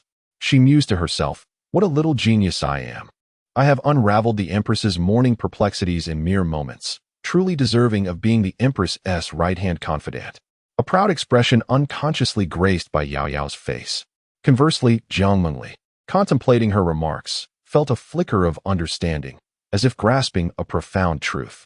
Although she sensed an underlying discord, she hoped fervently that it was not merely the after-effects of the profound forbidden technique. Chapter 59. What are you peeking at? As night descended, Jiang Mengli returned to her chamber, eagerly awaiting Li Changshuan's arrival. The previous evening, he had promised to prepare a bowl of chicken soup for her every night. Yet as the hour of yu approached its end, there was still no sign of him. This fellow must have forgotten. She resolved not to hold it against him when he eventually arrived with the celestial spring water. However, as the hour of Su neared its conclusion, he still did not appear. Frustration welled up within Jiang Mengli. How could he break his word? Hadn't she already imposed a punishment upon him for an entire night? And now, he couldn't even bring her a bath? Li Changxian, I am about to bathe. Fetch the celestial spring water at once. She called out telepathically. Silence ensued. Only the faint sound of Li Changshuan's labored breaths reaching her ears. Her anger flared even more. How dare he ignore her? If you do not come soon, I shall make you stand for another night. She sent another message, her irritation palpable. Still, there was no response. This was outrageous. Yet it was precisely in line with Li Changshuan's usual manner. Feeling a sense of familiarity wash over her, Jiang Mengli relaxed slightly. No longer as compliant as she had been the previous day. Nevertheless, the dignity of the Empress must be upheld. She would have to punish him for his insolence. In the next moment, Jiang Mengli appeared directly in Li Changshuan's room, only to find him buried beneath the covers, seemingly asleep. Assuming he was merely dozing, she swiftly pulled back the blanket. However, the sight that greeted her caused her heart to skip a beat. Li Changxian lay curled up on the bed, his undergarments soaked with cold sweat, his body trembling slightly, and his brow furrowed in discomfort. Realizing he was ill, Jiang Mengli hurriedly channeled a thread of spiritual energy into him, yet his complexion showed no signs of improvement. For an ordinary mortal, a mere inhalation of refined spiritual energy would typically alleviate most ailments. It dawned on her that Li Changxian lacked a qi si, rendering her efforts futile. Being a demon and a cultivator herself, she was unacquainted with the remedies beyond the transfer of spiritual energy. Thus, she could only cover him with the blanket once more. At that moment, Li Changxian stirred slightly, feeling an overwhelming chill and dizziness. He coughed several times, alerting Jiang Mengli to his awakening. "What ails you? How shall we treat this? My infusion of spiritual energy seems ineffective," she inquired anxiously. Li Changxian propped himself up with great effort, feeling the fatigue in his limbs. He touched his forehead, finding nothing amiss. Yet, he could discern his condition and weakly replied, "I must have caught a chill last night." A bitter smile crossed his mind. In this past year, he had truly become akin to an ordinary mortal, his physical resilience no better than that of an average person. This marks the first time he has succumbed to illness since arriving at the Lingxiao continent. Previously, when he possessed formidable powers, he was impervious to harm. It is unexpected that he now finds himself in such distress. How shall we proceed with his treatment? This emperor shall dispatch someone to handle it. Jiang Mengli hastily inquired further. If one were to listen closely, a barely perceptible hint of anxiety could be detected in her words. Fortunately, Li Changxian had previously studied medical texts. Otherwise, when he first encountered Jiang Mengli, he would not have been able to offer her any treatment. He proceeded to inform her about the medicinal herbs needed to alleviate the chill. Upon hearing this, Jiang Mengli immediately transmitted a message to Bai Yaoyao, instructing her to procure the herbs from the Imperial Demon City. Although there were medicinal supplies within the Imperial Demon Palace, they consisted solely of elixirs suited for practitioners, which were of no use to Li Changxian. Upon receiving the missive from her Empress, Bai Yaoyao, though puzzled as to why such mundane remedies were required, did not hesitate and promptly exited the Imperial Demon Palace to acquire the necessary herbs. After issuing her orders, Jiang Mengli seated herself beside the table within the room, only to realize that a pair of eyes was fixed upon her. Even in such a weakened state, he fails to rest properly. What is he staring at? Jiang Mengli shot Li Changxian a glare, accompanied by a playful reprimand. Am I not merely observing the source of my discomfort? Li Changxian retorted with a cough. Despite his pallid complexion, it serves you right for peeking at this emperor. Jiang Mengli seemed to recall something. Her cheeks subtly flushed in the reflection of the flowing stone. Li Changxian, momentarily taken aback, pondered how the blame had shifted to him for merely being caught off guard. After all, he had hardly seen much. Just then, Bai Yaoyao's figure appeared in the room. Your Majesty, I have retrieved the medicine. By the way, what were you two discussing? What did Li Changxian sneak a look at? The sudden arrival of Bai Yaoyao left both individuals momentarily flabbergasted and speechless. Oh, it's nothing. You must have misheard, Bai. Is that so? Bai Yaoyao's brow furrowed in curiosity, though she felt she had heard clearly. She just hadn't caught what he had been peeking at. Fearing further inquiry, Li Changxian hastily redirected the conversation, remarking, Bai, your speed in fetching the medicine is quite impressive. Of course, Bai Yaoyao declared with a proud expression, thinking to herself that when the Empress entrusted her with a task, she was determined to execute it with efficiency. In no time at all, she had returned with the herbs. Sensing the Empress's aura within Li Changxuan's chamber, she entered without a second thought, considering his lowly status. Simply boil the herbs down from a bowl of water to half a bowl. Li Changxian instructed as the herbs were delivered. At that moment, Bai Yaoyao noticed Li Changxuan's pale complexion as he sat half reclined on the bed and realized that it was he who required the medication. She could not help but scoff. Whoever needs to take the medicine should do so themselves. Bai Yaoyao, follow his instructions, Jiang Mengli interjected before Li Changxian could respond. Bai Yaoyao, visibly reluctant, grumbled. Why not just infuse him with some spiritual energy? Boiling herbs is such a hassle.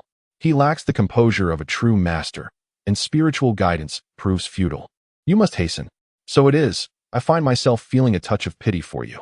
Bai Yaoyao prodded her chin, suddenly enlightened, and then leisurely ventured out to prepare the medicinal concoction. Her perception of Li Changxian had somewhat shifted, and she mused that aiding him in this endeavor was not unlike repaying her own Empress's favor. Thus, she accepted her role with grace. Within the confines of the room remained only Li Changxian and Jiang Mengli. Despite his physical discomfort, Li Changxuan's spirits were remarkably buoyant, and he jested. Oh dear.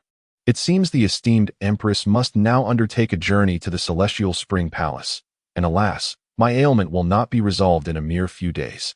The promised nourishing broth from our Empress shall have to wait. Humph, why not suffer a bit more? Once Li Changxian had consumed the medicine, Jiang Mengli retreated to her own quarters, only to realize that Bai Yao Yao trailed closely behind her. It was not until Jiang Mengli opened her door, intending to enter, that Bai Yao Yao continued to follow. What more do you require?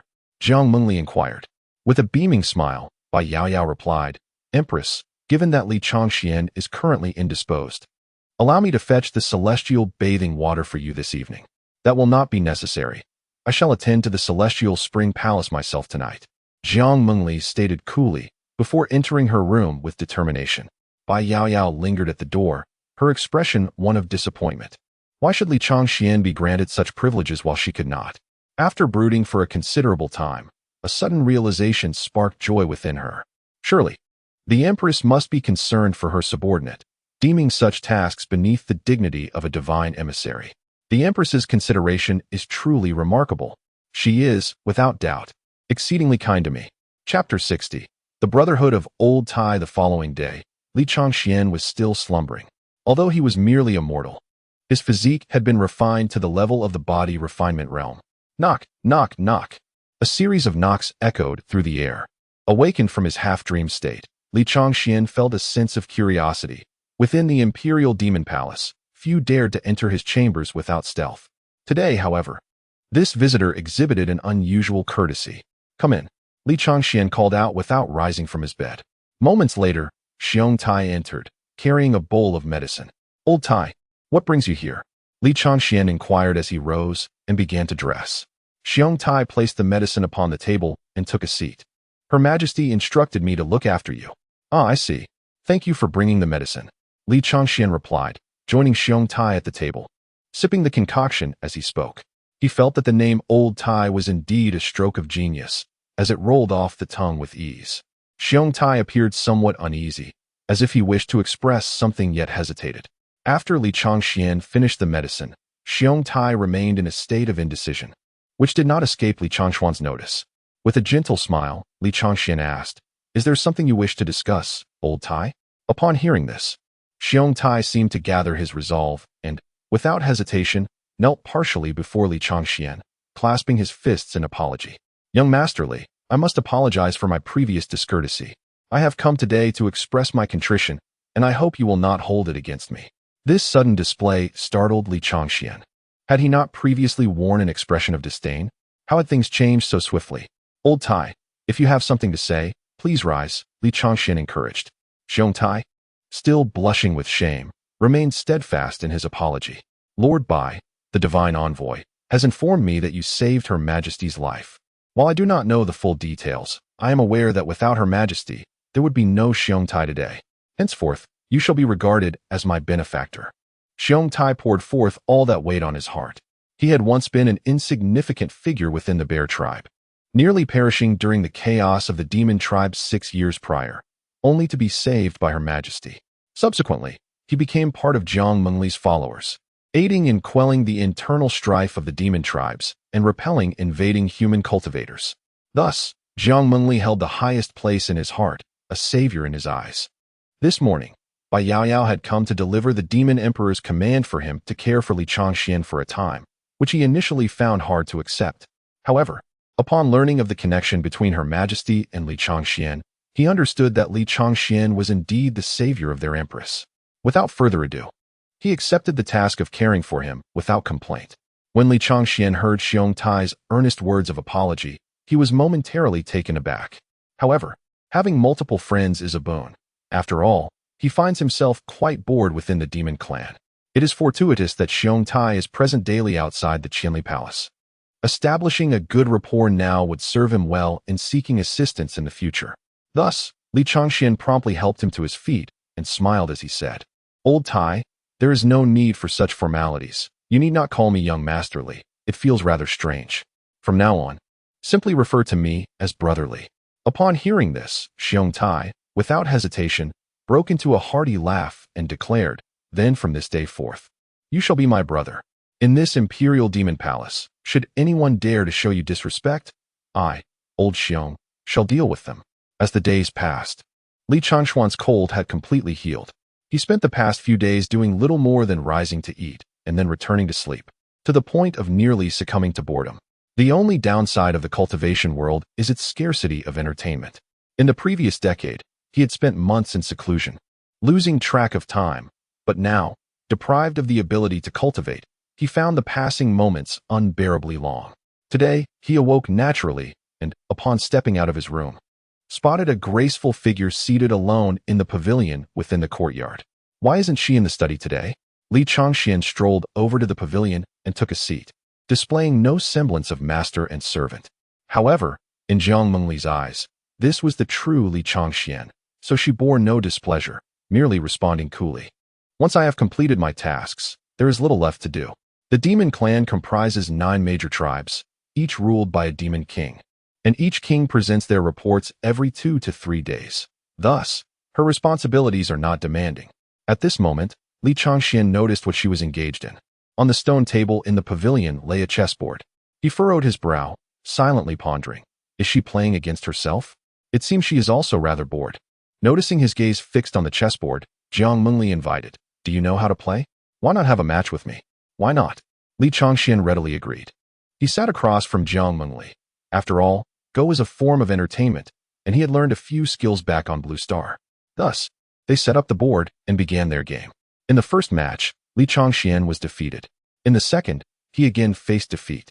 Undeterred, he continued to challenge Jiang Mengli, but despite playing several matches, he failed to win a single one.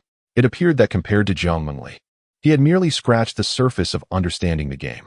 Feeling dejected, he looked as if he had been struck down, prompting Jiang Mengli to chuckle lightly. "Are you not going to play another round?" "No more. You don't even know how to give me a chance," Li Changxian complained. Seeing his disheartened expression brought Jiang Mengli a sense of satisfaction, yet she defended herself. "I must give my all in order to demonstrate my respect for you." TCH. Excuses. Suddenly, an idea struck Li Changxian, and the look of despair on his face vanished as he began gathering the pieces. "Jiang Mengli, let me teach you a new way to play." "What kind of way?" Jiang Mengli furrowed her delicate brows, gazing at him with a hint of perplexity as he manipulated the pieces. This game, known as Gamoku, differed somewhat from the intricacies of Go. As per Li Changxuan's knowledge, the Lingxiao continent possessed no such gameplay as Gamoku. Only the game of Go existed, thus granting him an inherent advantage. After elucidating the rules of the game, Jiang Mengli found it quite fascinating. Upon commencing anew, Li Changxian played with remarkable ease, having previously acquired knowledge of various unconventional strategies online. After several rounds of play, Jiang Mengli began to experience the same sense of frustration that had once plagued Li Changxian. She had yet to secure a single victory. As the Empress, she could not permit herself to be outmatched by a mere mortal. Once more, however, eventually, Jiang Mengli conceded, for she discerned that Li Changxuan's cognitive prowess while engaging in this game far surpassed that exhibited during their Go matches. Observing her dejected demeanor, Li Changxian could not help but chuckle softly. "So what do you think? Would you like to learn? I can teach you." Jiang Mengli huffed playfully. "Speak quickly." Chapter 61. Li Changxuan's perilous thoughts. What? The underwear formation? How could such an indelicate name arise? "I shall cease my studies," Jiang Mengli huffed, tossing the chess piece back into the bowl. Observing her demeanor, Li Changxian unabashedly chuckled. This enchantress, seeking excuses for the name's impropriety, had merely recognized that she could not best him, hence her indignation. Seeing him laugh in her presence only fueled Jiang Mengli's ire, prompting her to command, "Hasten to prepare a meal. I am famished, and you have been resting for several days. You appear to have recovered from your ailment." Li Changxian glanced at the sky, realizing that an entire day had slipped away and dusk had arrived.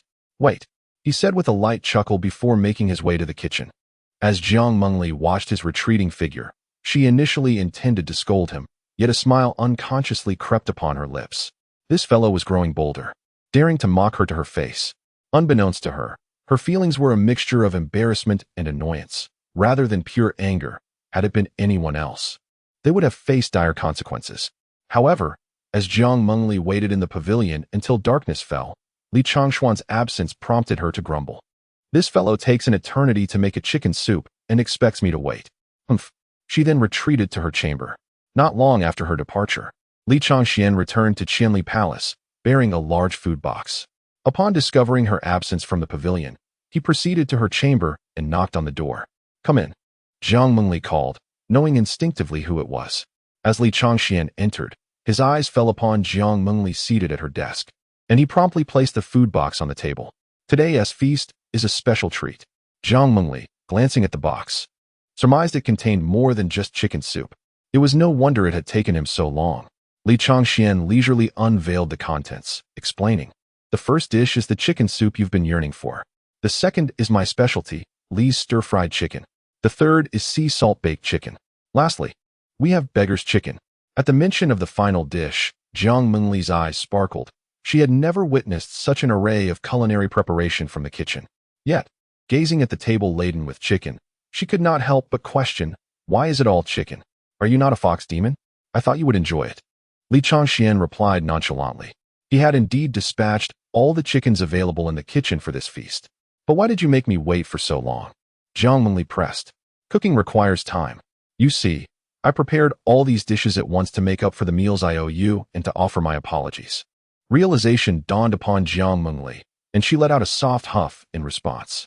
Resigned to the fact that he was cooking for himself, Jiang Mengli decided to let him off the hook for the evening. Subsequently, she sampled each dish and found them surprisingly delightful, perhaps even surpassing the culinary creations of the chefs at the Demon Cuisine Hall.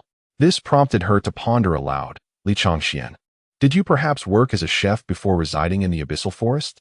How else could you conjure such an array of extraordinary dishes?" Li Changxian was momentarily taken aback by her assumption.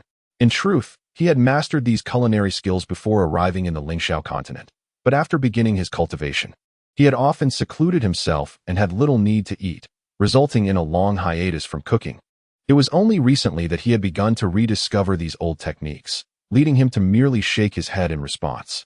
Noticing his expression, Jiang Mengli speculated that she might have inadvertently reminded him of sorrowful memories tied to his abandonment of cultivation and retreat into the mountains, prompting her to refrain from further inquiries. Jiang Mengli relished the meal, which might have been the most satisfying she had ever enjoyed since her birth. Observing her delight, Li Changxian couldn't help but smile inwardly. It seemed that feeding the little fox was indeed quite enjoyable. He mused that if she could revert to the little fox she had been upon emerging from the abyssal forest, he would find her irresistibly charming. As these rather precarious thoughts took root in his mind, Jiang Mengli's celestial, jewel-like eyes discerned the mischievous glint in Li Changxuan's gaze as he stared off into space. This prompted her to respond with a mix of embarrassment and irritation. "Li Changxian, what are you thinking?" I was just thinking about petting you," he blurted out, caught off guard by his own candidness. What did you just say?" Jiang Mengli's face flushed crimson, her alluring eyes glaring at him in indignation. Realizing the misunderstanding he had caused, Li Changxian hastily clarified, "Your Majesty, please let me explain. What I meant was to pet the little fox. Isn't that still me? Li Changxian, have you become a glutton for punishment?" Her retort recalled memories of when she had transformed into a little fox, and he had cradled her, petting her in a manner that stripped away the imposing aura of the demon emperor. This realization filled her with both embarrassment and anger. She had struck him at that time, and now he dared to bring it up again. With her cheeks aflame, she glared at him fiercely, as if poised to strike at any moment. Sensing the gravity of the situation, Li Changxian quickly defended himself. "Your Majesty, I have just recovered from an illness. I promise not to touch you again. Please do not punish me." "How dare you?" Jiang Mengli chided, her face still flushed with embarrassment, though a hint of amusement flickered within her. This fool was so naive. She had merely intended to frighten him and had no intention of actually retaliating. Yet here he was, broaching the subject once more. At that moment, a voice suddenly rang out from outside. "Your Majesty, I have urgent matters to discuss."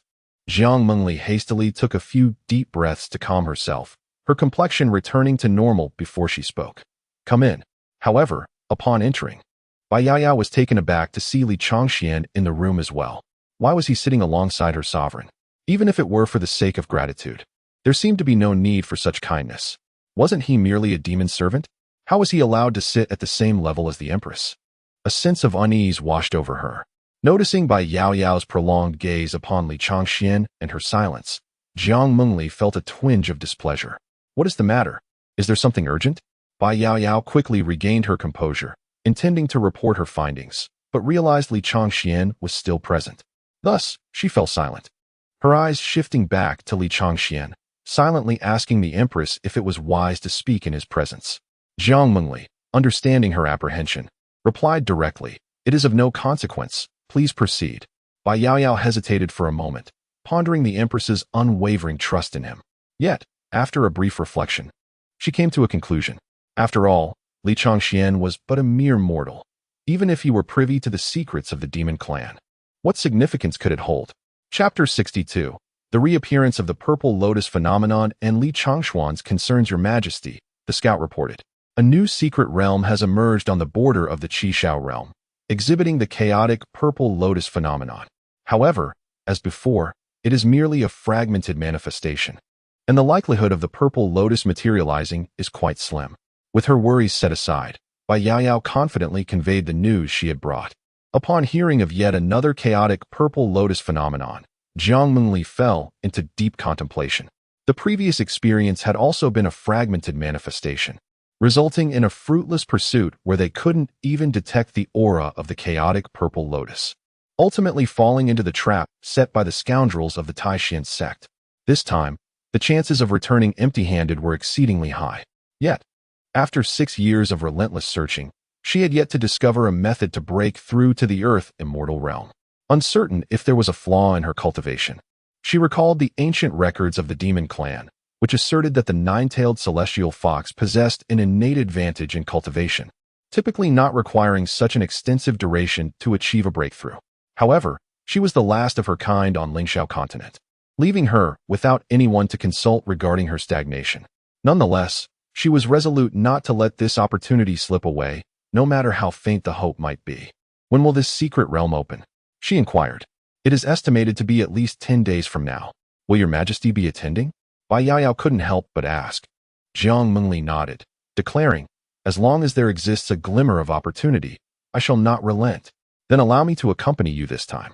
I can assist your majesty, should any unforeseen circumstances arise, to prevent a repeat of the previous incident," Bai Yaoyao earnestly requested. Although she was unaware of the exact circumstances of the last event, the fact that Li Changxian had come to their aid indicated its severity. Moreover, recent news from the Mixed Void realm stated that their empress had seized the Yunyu Qinglian days prior, slaying hundreds of cultivators before vanishing. This implied that it was with the aid of the Yunyu Qinglian that their empress had regained her strength and returned to the demon clan. She feared that a similar mishap might occur again. However, upon hearing Bai Yaoyao's desire to join her, Jiang Mengli immediately declined. "No. You must remain in the demon realm to assist me with our affairs, preventing any chaos among our people. Should anything arise, you can relay the message to me without delay. But last time, such an incident will not repeat. The last occurrence at the Yinshu secret realm was a result of my falling into the ambush of the Taishan sect, who also suffered losses, including 5 elders of the transcendent immortal realm. They cannot withstand another confrontation." Upon hearing this, Bai Yaoyao realized that it was the Taishan sect responsible for the Empress's injuries, and she silently took note of this debt against them. However, given her Empress's temperament, it was inevitable that this debt would eventually be collected. She would merely need to follow along when the time came. While Bai Yaoyao was still lost in thought, Jiang Mengli continued outlining her plan, reassuring her, "This time, I shall bring along the White Spirit Demon King to guard against any underhanded tactics employed by human cultivators. You need only safeguard the imperial palace of the demon clan." "Understood," Bai Yaoyao replied, feeling greatly reassured by these words. As Bai Ling is the current demon king of their Fox demon clan, and being over a century older than Jiang Mengli, she conducts herself with greater sagacity, making it difficult for the human race to ensnare her. Her formidable prowess has reached the mid-stage of the immortal realm, although she still falls slightly short of Jiang Mengli. However, this can be attributed to Jiang Mengli's innate advantage as a nine-tailed celestial fox, having surpassed ordinary demons who have toiled for centuries in mere decades of arduous cultivation. After a brief moment, Bai Yaoyao inquired again, "When will your majesty the empress depart? Should I notify Bai Yaowang to visit at this time?" "There's no need. I will leave after 8 days. Inform Bai Yaowang to come to the Imperial Demon Palace on that day, and we shall depart together." "Understood. You may take your leave." Once Bai Yaoyao exited, a brief silence enveloped the room. Moments later, Li Changxian broke the tranquility. "Jiang Mengli, Have your clan's secret operations been so easily revealed to me? Aren't you afraid I might divulge this information? Jiang Mengli regarded him with a mocking gaze, retorting, do you truly believe you can escape? You think anyone would hesitate to silence you the moment you leave the Imperial Demon City? But I bear your demonic aura. Do they not fear to act against me? That is why I mentioned outside the city. Once you step beyond its walls, who could predict under whose claws you might perish? Jiang Mengli feigned a fierce demeanor, intentionally trying to frighten him. While such a scenario was indeed plausible, only a handful of demons would dare to oppose her in secrecy. Unexpectedly, instead of being frightened, Li Changxian responded with a playful sneer. Oh dear. You seem to be a rather ineffective demon emperor. Look, the moment you leave, your subjects dare to go against you. Jiang Mengli blushed, a surge of anger swelling within her. This audacious fellow dared to mock her. Why don't you repeat that to me? Who truly is the failure here? Upon sensing her tone, Li Changxian inwardly lamented his folly. The demoness was genuinely incensed. He hurriedly pleaded, I concede defeat. I spoke without thinking. Your Majesty, being a paragon of wisdom and deeply revered by all demons, how could you possibly fail? Now that sounds more appropriate. Quickly gather your belongings and take your leave. I too wish to rest. After a brief while, as Li Changxian tidied the dishes on the short table, he seemed to recall something and asked, Your Majesty, may I bathe tonight? If you desire to go, then go. What need is there to inform me? I merely wish to avoid a repeat of the incident from a few nights ago, hence my prior notice to you, to prevent any unfortunate occurrences. Upon hearing this, Jiang Mengli's face flushed with embarrassment and indignation. You are not to mention that incident again. Furthermore, I forbid you from bathing in the Celestial Spring Palace in the future. Why is that? That is the private bath of this emperor. Have you not been punished enough for your previous trespass? Jiang Mengli warned. Her cheeks slightly flushed with embarrassment as she spoke through gritted teeth. Upon hearing this, Li Changxian scratched his head, appearing somewhat bashful. I wasn't aware at that time. Was I? If I cannot go to the Immortal Spring Palace, how else could I procure bathing water? Suit yourself. Hee. Thank you, Your Majesty. With that, Li Changxian closed the door behind him and departed. Once Jiang Mengli was alone in the room, she couldn't help but let out a silly laugh. This fellow. Today the Empress has indeed called upon him with great frequency, which was quite enjoyable for her. As Li Changxian filled the bathing tub with water from the Immortal Spring, he felt an immense sense of comfort. If only he could indulge in such a soak every day, it would be even more delightful. While basking in the warmth, he recalled their earlier conversation and realized he had pieced together much of the situation. From what he now understood, Jiang Mengli was seeking the Chaos Purple Lotus but had been ambushed by an elder of the Taishan sect, fortuitously stumbling into his residence in the Yu Domain Forest. His conjecture was nearly accurate. It was indeed the Taishan sect that had caused her cultivation to plummet. Although Jiang Mengli had refrained from revealing certain details, he had surmised that she sought the Chaos Purple Lotus for the purpose of breaking the mirror. However, as she ventured forth this time, would she encounter further ambushes from other sects? At this moment, he felt utterly helpless, as all he could do was hinder her rather than provide any assistance. If only this year could pass more swiftly, then he could accompany her. And who could possibly stand in their way? Li Changxian shook his head vigorously.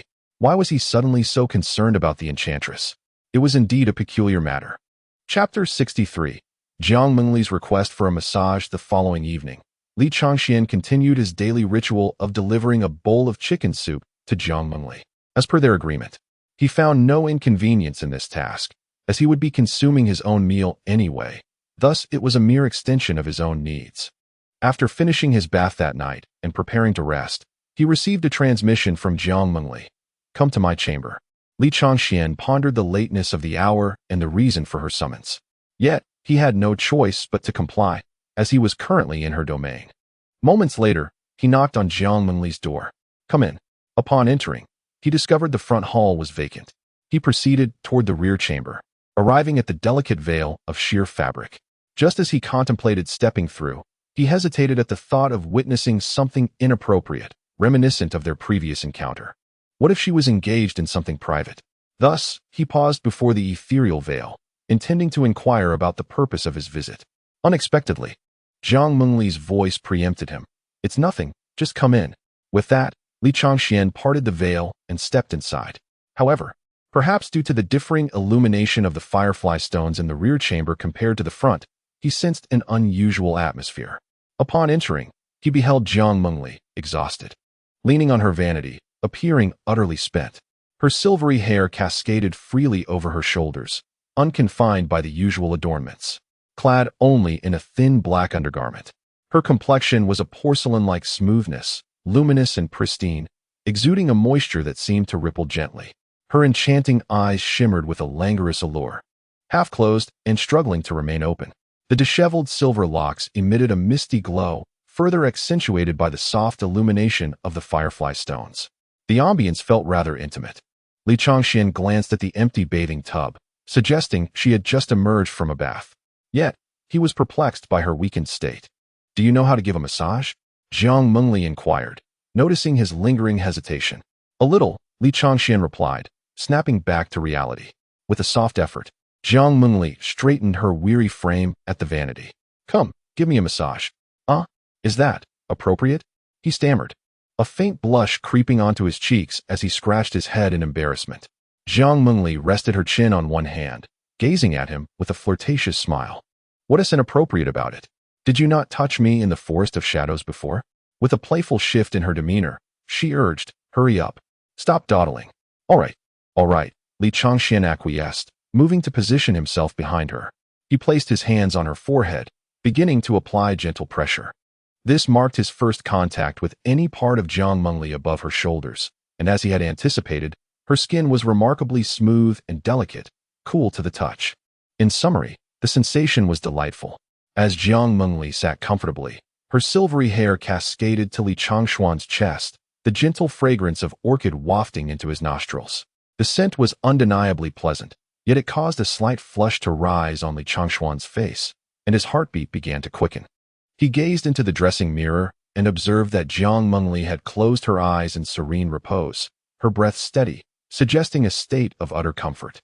Noticing something amiss, Li Changxian hesitated for a moment before inquiring, "Your Majesty, do you tire easily?" At his words, Jiang Mengli slowly opened her glimmering eyes. In light of his commendable massage technique and her own favorable mood, she began to explain, "This Empress has spent the day in the trial grounds of the demon tribe, engaging in combat all day long. How could I not be weary? Who could possibly withstand such an ordeal?" Li Changxian was taken aback. Although Jiang Mengli's cultivation was not at the pinnacle of this realm, he could discern that her prowess in battle was formidable, ranking among the elite of her level. Jiang Mengli, upon hearing his question, smiled gently and added, "I fought against myself for an entire day." "What?" Li Changxian found himself increasingly perplexed. Thus, Jiang Mengli patiently elaborated on the nature of the trial grounds. The trial grounds are specifically designed for cultivators, filled with various ethereal beasts created from spiritual energy for one to test their skills, much like the hidden light bell beast and water serpent within the Qinglian secret realm.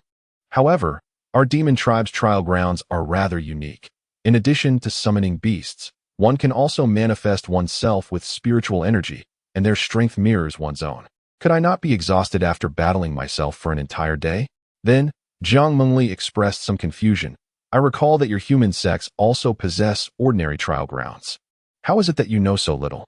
Li Changxian could only offer a resigned smile, replying nonchalantly, "Do you think I had the opportunity to enter a sect for cultivation?"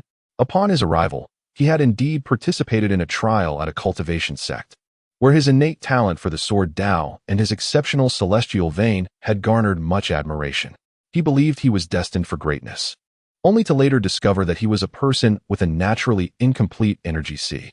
The elders within the sect informed him that there was currently no solution for his condition in Lingxiao continent, compelling him to depart in despair. Unexpectedly, he encountered later fortuitous events that he initially doubted, but following the old man's guidance, he was indeed able to cultivate. However, due to various limitations, he spent a decade hiding in the Yuyo forest. At this moment, Jiang Mengli pondered whether mentioning his sorrowful past would bring him down. But observing his composed demeanor in the mirror, devoid of any sadness as he continued to gently massage his own head, she couldn't help but feel a twinge of admiration. It seemed he had come to terms with it. Such a commendable disposition. What a pity. Thus, Jiang Mengli cast aside her reservations and began to jest about the matter. "Only I, the emperor, would dare to claim you. were it not for me. How would you have had the opportunity to encounter cultivators? Not to mention a grand demon of the celestial realm, such as myself. Zhang Mengli's brows arched with mischief. Her delicate head held high, her eyes narrowed with playful delight, and her charming face radiating pride.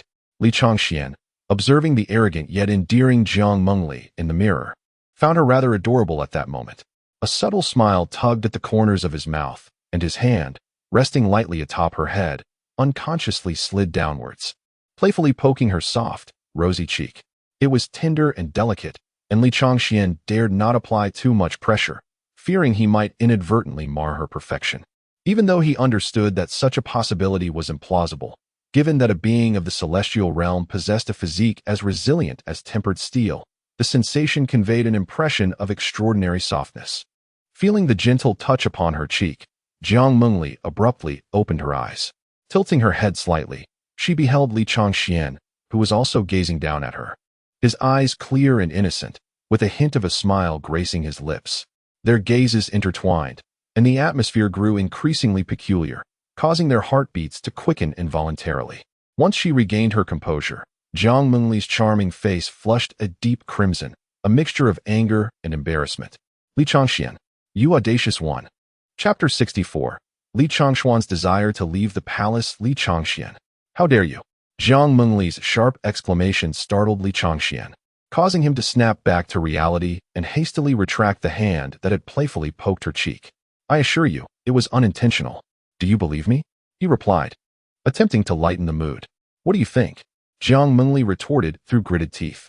Oh dear, it's getting late, and I must return to rest. Your Majesty, please take care.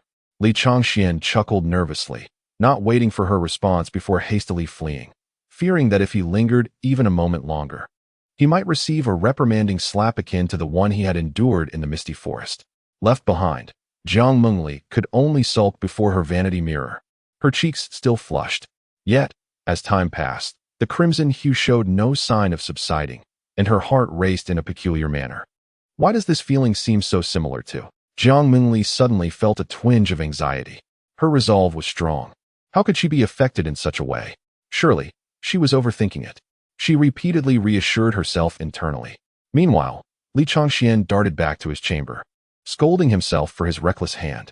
Why must I be so foolish? If I truly angered her, the remaining half-year would be unbearable.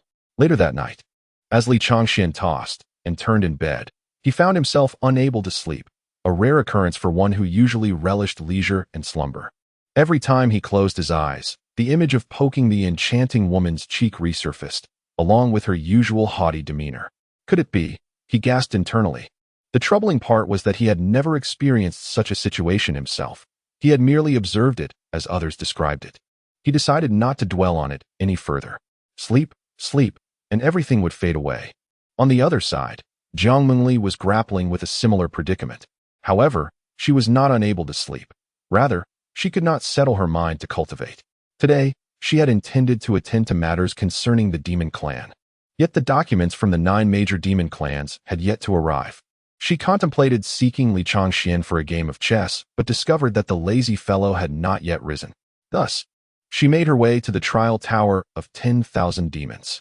She understood that the probability of encountering the Chaos Purple Lotus in the Qishao realm was slim. Yet she could not afford to abandon hope. Naturally, she yearned to test her own abilities to break through, which led her to the trial tower. Although named the Tower of 10,000 Demons, it contained no actual demons and was not a place for suppressing them. Instead, it housed various spirit beings composed of spiritual energy, devoid of consciousness and solely focused on attacking. The tower boasted 9 levels, with the spirit beings growing increasingly formidable as one ascended. Being on the lower floors was beneath Zhang Mengli's consideration, with a mere note from her flute. The spirit beings on the 7th level would scatter in disarray. Thus, she proceeded directly to the 8th level.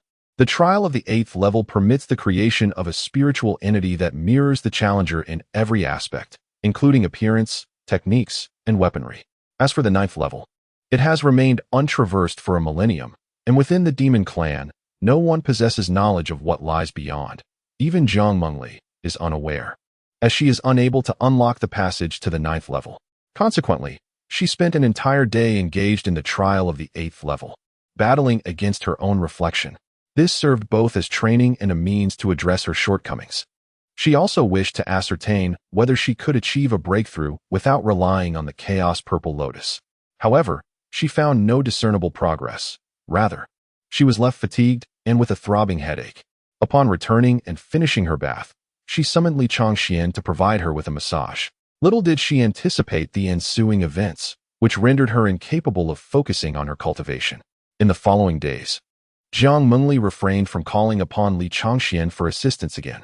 Today marks the 7th day since Bai Yaoyao reported the emergence of the Purple Lotus phenomenon. As per their plan, Jiang Mengli is set to depart for the Qishao realm tomorrow. At present, Li Changxian sits at a stone table outside the Qianli Palace with Xiong Tai. Initially, Li Changxian intended to invite Xiong Tai into the stone pavilion within the courtyard, but Xiong Tai adamantly refused, forcing them to remain outside. Old Tai, in the coming days, I shall rely entirely on you, Li Changxian remarked to Xiong Tai. Since the last time Xiong Tai delivered medicine, their relationship had thawed, particularly in recent days when Li Changxian would visit Xiong Tai to chat and share drinks during his leisure. Occasionally, Li Changxian would recount tales from the human realm, while Xiong Tai enlightened him about the nuances of the demon clan that differ from humanity. Through these exchanges, they had forged a bond akin to that of brothers. Fear not, brotherly. As long as we remain in the Imperial Demon City, aside from the Empress and the White Envoy, I, old Xiong, fear no one. As a guard of the Qianli Palace, Xiong Tai was aware that Jiang Mengli would be departing the Imperial Demon Palace for a time, thus grasping the implication of Li Changxian's words. Yet, this sparked some confusion in Li Changxian, who had already heard twice about the dangers of venturing outside the Imperial Demon City. Old Tai, what lies beyond the Imperial Demon City? Is it truly perilous? Li Changxian inquired. He recalled that during his previous visit to the Imperial Demon City with Jiang Mengli, he had not encountered anything unusual beyond its walls. Hearing the question, Xiong Tai thought it was no secret, and thus did not withhold the truth, patiently elucidating for Li Changxian. There is not much danger outside the city. As I previously mentioned, within the demon clan, the demon emperor stands as the sovereign of all demons, overseeing 9 principal tribes and various other demon factions. Although the Empress currently reigns supreme, there inevitably exists a faction among the 9 tribes that harbors discontent. They may not dare to confront the Empress directly, yet they will seize any opportunity to challenge her authority. When our demon clan departs the city, it is of no concern. However, should you venture forth, the discontented demons may discover your human identity. They will not regard the trace of demon emperor's aura surrounding you, and their demon king might seize the opportunity to complicate matters for Her Majesty, the Empress, by bringing you back to the human realm. Understanding this, Li Changxian nodded, appearing enlightened. Xiong Tai continued with a jest. Upon reflection, dear brotherly, you are indeed the first human to have entered the demon emperor's palace and emerged alive. After a brief exchange, Li Changxian's expression brightened with anticipation as a thought occurred to him. He eagerly inquired, Old Tai, are you suggesting that as long as I remain within the confines of the demon emperor's city, I could venture out of the palace into the city without issue? He had been quite restless these past few days, for the demon emperor's palace offered no entertainment. Surely, the city would be far more enjoyable. From Xiong Tai's previous descriptions of the demon clan's lifestyle, leisure, and cuisine, it seemed remarkably similar to that of the humans. He had long desired to step outside, but only now did the thought resurface. Xiong Tai, after a moment of contemplation, softly elucidated, in theory, yes. The city is filled with demon citizens who hold great affection for Her Majesty. Given your aura of the demon emperor, they are unlikely to harbor significant hostility towards you, though you might not receive a warm welcome. You could simply recount how you saved the demon emperor's life, much like you once disregarded it. Look at us now. We get along splendidly. That cannot be. Chapter 65. Jiang Mengli's cautiousness. No, my dearly, this matter must remain strictly confidential as per the edict of Her Majesty, the Empress. It was under her command that the White Divine Envoy disclosed it to me. Thus only the White Divine Envoy and I, old Xiong, are privy to this information within the demon clan. Upon hearing this, Li Changxian fell into deep contemplation. Why did Jiang Mengli choose to conceal her experiences with him? What could possibly be the reason for her silence? Could it be that as a sovereign demon emperor, she found it difficult to relinquish her pride? not wanting her kin to know that she had been rescued by a mere mortal? Or were there other unknown factors at play? Nevertheless, he did not linger on this matter for too long, recognizing that it bore no significant impact on him, and he trusted that Jiang Mengli had her own considerations. Emerging from his musings, Li Changxian cheerfully suggested, "Old Tai, how about accompanying me to the city for a stroll in a few days? After all, soon enough, our esteemed Empress will be absent, and you need to attend to your duties at the Qianli Palace." Xiong Tai's expression reflected his inner conflict. While he felt gratitude towards Li Changxian and regarded him as a friend, he held the command of the Demon Emperor in even higher esteem. Although the Empress would be away, stepping outside the Qianli Palace even for a moment could be considered a dereliction of duty. Li Changxian, perceiving his apprehension, pondered a solution. "What if I were to beseech Her Majesty on your behalf? Perhaps she might grant you a few days of leave?" Xiong Tai's face remained troubled, his eyes narrowing slightly, revealing a blend of confusion and concern as he contemplated how to respond to such an unrealistic proposition. He understood that Li Changxian was the Empress's savior, yet he was merely a demon attendant, a mere mortal. The idea of a demon attendant pleading with the demon emperor to allow the head of the guards to venture into the city for leisure seemed utterly preposterous. Moreover, judging by Li's tone, he appeared quite confident. Could it be that the Empress would indeed heed the words of her attendant? Reluctant to shatter Li's hopes, Xiong Tai instead replied, "Setting aside my own affairs, I fear that even you, Brother Li, must seek Her Majesty's consent to leave the palace. So this notion may be quite futile." Upon hearing this, Li Changxian shrugged off the concern. "It's no worry. I shall inquire tonight." As you wish." Xiong Tai conceded, initially wishing to dissuade him further, but ultimately deciding against it, thinking it may be beneficial for him to face a setback, as it might help him recognize his true standing. That evening, as was his custom, Li Changxian knocked on Jiang Mengli's door. "Enter." Upon stepping inside, Li placed the chicken soup on the table but lingered, hesitant to depart. This prompted Jiang Mengli to discern that he had something of significance to discuss, for since that fateful night 7 days prior, their conversations had dwindled considerably. Their interactions had become rather formal, with Li only visiting at night to fulfill their agreement of delivering chicken soup, and their encounters had become scarce. Sensing his inclination to speak, Jiang Mengli directly inquired, "Is there something else you wish to address?" "In a few days, I intend to venture outside the city." Li Changxian awaited her response with eager anticipation. Upon hearing this, Jiang Mengli fell into contemplation for a moment, pondering something unknown, before gently nodding her head. "Very well, you may take Xiong Tai along, but remember, do not leave the city." "Understood. I shall obey your command, my Empress." Li Changxuan's face lit up with joy. Although his words were respectful, his tone remained intimate, as if jesting with a close friend. After a considerable time, as Li Changxian prepared to depart, he paused at the door, turning back with a cheerful demeanor.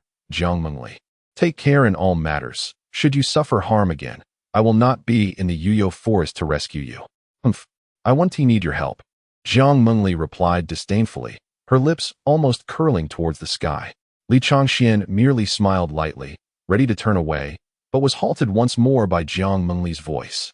"Li Changxian, why did you not refer to me as my Empress just now?" Perhaps seeking to avoid appearing overly serious, he feigned a jest, adding, "When you require something of me, I am my Empress. When there is nothing, you may simply call me by my name." "A case of crossing the river and demolishing the bridge, is it?" After a moment of contemplation, Li Changxian replied with earnestness, "No, my intent was to advise Jiang Mengli to be cautious." "Is that so? Have you begun to care for me?" "I fear for your demise. Without you, I couldn't survive in the Imperial Demon Palace." With a light laugh, Li Changxian closed the door behind him as he departed.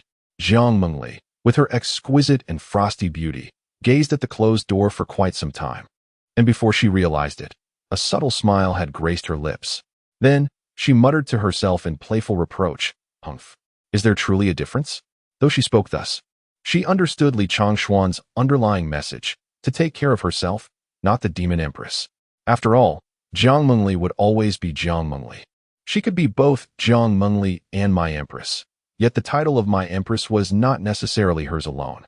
Lost in thought, Jiang Mengli suddenly found herself smiling dreamily. Realizing her expression, she raised her sleeve to cover her lips, a hint of fluster creeping into her heart. After a brief moment of regaining her composure, she communicated telepathically with Xiong Tai, who was stationed outside the Qianli Palace. In my absence these few days, you are to ensure the safety of Li Changxian. You may leave the palace, but remember, do not venture beyond the city. Xiong Tai promptly knelt on the ground, respectfully clasping his fists. Xiong Tai obeys. Once the telepathic communication ceased, Xiong Tai stood in a daze for a long while. Could it be that the lad truly succeeded? Something felt amiss. Typically, the Demon Kings would not dare to request anything from the Empress, so Li Changxian had no reason to succeed. After much confusion, Xiong Tai finally came to a realization.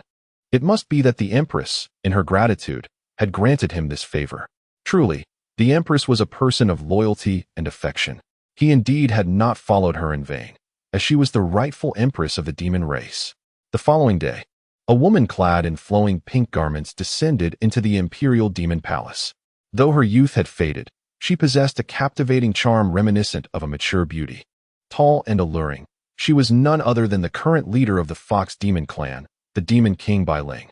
A few days prior, Bai Ling received a secret edict from Jiang Mengli, requesting her to discreetly seek the Chaos Purple Lotus together. Thus, she arrived punctually. However, upon entering the Imperial Demon Palace, she couldn't help but furrow her brow slightly. A faint scent of humanity lingered in the air, emanating from the direction of Jiang Mengli's Qianli Palace. Although puzzled, she refrained from probing with her divine sense, mindful of the palace's sanctity. Jiang Mengli, too, sensed the presence that had quietly emerged within the palace and promptly sought it out. Leader of the Fox clan, Bai Ling, pays her respects to your majesty. Upon sensing the aura of the imperial demon beside her, Bai Ling hurriedly knelt in a gesture of respect. Please rise, Demon King Bai, Jiang Mengli said, extending her hand to gently assist her. Her tone, though still somewhat detached, lacked the coldness typically reserved for others. Having practiced within the Fox clan prior to her ascension to the pinnacle of the celestial realm, she was naturally acquainted with Bai Ling. Their relationship resembled that of sisters or cherished friends across generations. Let us go, Jiang Mengli said softly, and with that, their figures vanished from the Imperial Demon Palace. Bai Ling did not inquire further about the human presence within the palace. Chapter 66. The Unknown Manuscript of Yi Shiyu in a Certain Inn Within the Realm of Chaos. Yi Shiyu was engrossed in a beautifully illustrated book on her bed, her complexion increasingly flushed, her petite face radiating warmth. Suddenly, with a creak, the door swung open. The unexpected noise startled Yi Shiyu, nearly causing her spirit to flee, and in a flurry, she hastily stowed the mysterious book into her personal space. As Yang Tsung stepped inside, he was met with the sight of Yi Shiyu, her face of vivid crimson, and her hand retreating from her spatial domain. Observing her guilty demeanor, Yang Tsung couldn't help but inquire, Junior sister, what are you reading? Why is your face so red? And nothing. I'm flushed because the room is too warm, Yi Shiyu stammered, her eyes darting nervously, her head bowed low, avoiding her senior brother's gaze. Fearful he might uncover her secret, Yang Tsung scratched his head in confusion. It's only early spring. How can it be warm at this hour? Besides, haven't you reached the spirit refinement stage? Why are you still sensitive to heat? Humph. If I say it's warm, then it is. Mind your own business. You foul senior brother, not even knocking before entering my room. Such a nuisance. Get out. With a flush of indignation, Yi Shiyu leapt from her bed, her bare feet pattering against the floor as she pushed Yang Tsung out of the room. Yang Tsung offered no resistance, complying with her wishes as he exited, reminding her of his purpose for visiting. Hurry up and get ready. We'll begin the trial of the pure Yin sword cannon shortly. Understood. Now go. With that, Yi Shiyu slammed the door shut with a resounding thud. Outside, Yang Tsung gazed at the closed door, a wry smile gracing his lips. After days of insisting on practicing the sword cannon, why is she so reluctant today? He shook his head and departed. Inside, once the sound of footsteps faded, Yi Shiyu dashed to the side of her bed, leaping onto it and burying her head beneath the covers like an ostrich. Ooh, I hope my senior brother didn't notice. What if he thinks I'm not a good child? After a prolonged moment of hiding, Yi Shiyu suddenly jolted back to reality, swiftly pulling her head from the bedding, a look of joy illuminating her face as she murmured to herself, Ah, my senior brother just mentioned we can practice the dual cultivation sword cannon. Hee hee. With a couple of light slaps to her cheeks, Yi Shiyu realized the heat on her face had yet to subside. Thus, she hurried to the wash basin to splash her face with cool water. Upon exiting, she was led by her senior brother to an open area in the wilderness. After all, practicing sword techniques was impractical and unsuitable near the inn. Upon arrival, Yang Tsung presented a pristine jade slip, infusing it with spiritual energy to levitate before Yi Shiyu. This is the pure Yin sword technique I extracted from the sword cannon jade slip. You should practice this first. Yi Shiyu reached out to grasp the hovering jade slip, examining its contents, and couldn't help but express her confusion. Isn't this the dual cultivation sword technique? Shouldn't it be practiced by two people together? How can it be separated? It is still early for practice. Upon closer inspection, one can discern that the sword cannon delineates a total of 4 levels. Only when both practitioners have mastered the first level through mutual cultivation may they commence the formal training of the subsequent dual sword techniques. Thus, this endeavor remains premature. Given the junior sister's attitude towards her cultivation, it will take her at least another year or 2 of diligent practice. Yang Tsung, while patiently explaining, settled himself beside a patch of grass, sitting cross-legged. Who does the senior brother look down upon? Today, I shall demonstrate my prowess. Yi Shiro, with a slight pout, cast a sidelong glance at him, her expression brimming with defiance. Very well, I shall await your demonstration, Yang Tsung replied with a beaming smile, treating her with the same indulgence one would reserve for a younger sister. He then produced a pristine jade slip and began to study its contents, which detailed the Zhengyang chapter. Before long, Yi Shiro also entered a state of focused cultivation, fueled by both her determination and the pressing need to grasp the first level. Otherwise, the purpose of learning this sword technique would be rendered moot. Upon examination, they discovered that the first level pertained to the mental techniques. Moreover, as disciples of the extreme Dao sword sect, their innate talents were already commendable. By the time dusk approached, they had comprehensively understood the mental techniques. Yi Shiro, unable to contain her excitement, summoned her long sword and endeavored to activate the pure Yin mental technique, unleashing a few ordinary sword energies. Though merely 2 strikes, there might effortlessly severed a large tree and left deep craters in the ground. Yang Tsung, witnessing this, was overwhelmed with astonishment. No wonder so many sought to seize this sword cannon within the secret realm. Even a few simple sword moves wield such formidable power. He could hardly fathom the strength it would possess upon reaching full mastery. Yi Shiro boldly remarked, Senior brother, if the Zhengyang pure Yin sword cannon is already this formidable, imagine how powerful the Xian Yang Tai Yin sword cannon must be if it still existed. Yang Tsung, momentarily taken aback by her leap to the Tai Xian sword cannon, could only chuckle in resignation. Let us not dwell on the Tai Xian sword cannon. Not only is it presently lost to time, but even if it were to resurface, it would not be us disciples contending for it. It is likely that even the elders of our sect would intervene, leaving no opportunity for us. Besides, the sword cannon we currently possess was gifted to us by the Li brothers. I wonder how they are faring now. As evening fell, the two had just returned to the inn when they overheard a multitude of traveling cultivators in the common room animatedly discussing. Have you heard? There is again a surge of purple qi at the border of the Qishao realm. It is said to be an omen of the celestial treasure, the chaotic purple lotus, potentially emerging. Wait a moment. I recall there was a phenomenon in the Yinshu secret realm just a few months ago. Why is it appearing again? The last time, it did not materialize, so perhaps this time it will. Should we go and take a look? Although we may not be able to obtain it, witnessing it would still be worthwhile. Oh, let us not venture forth. Do you not remember that half a month ago, cultivators who went to witness the emergence of the blue lotus in the Qinglian secret realm met with disaster? The demon emperor emerged from nowhere, and none who went to observe returned alive. It has come to my attention that the holy maiden of Floating Cloud Palace has suffered severe injuries, causing her cultivation to regress, and she has yet to recover. Indeed, during the last encounter, even the enchanting Yuqing Lian, the demon emperor, sought to seize her. And the chaos purple lotus is another matter entirely. It would be prudent for us to refrain from meddling in such affairs. Upon overhearing their discourse, Yi Shiru turned to her elder brother with sparkling eyes, inquiring with enthusiasm, Brother, shall we venture forth? There is still ample time before we return to the mountain. Are you not afraid? Did you not hear that the demon emperor might also be present? Yi Shiru, after a moment of contemplation, resolutely declared, At present, I am not fearful, although I have only encountered them a few times. I sense that the current female demon emperor is not as cruel and bloodthirsty as the tales suggest. Otherwise, how could we have escaped from the disciples of Floating Cloud Palace? After our departure, did not Qinglian City remain untouched?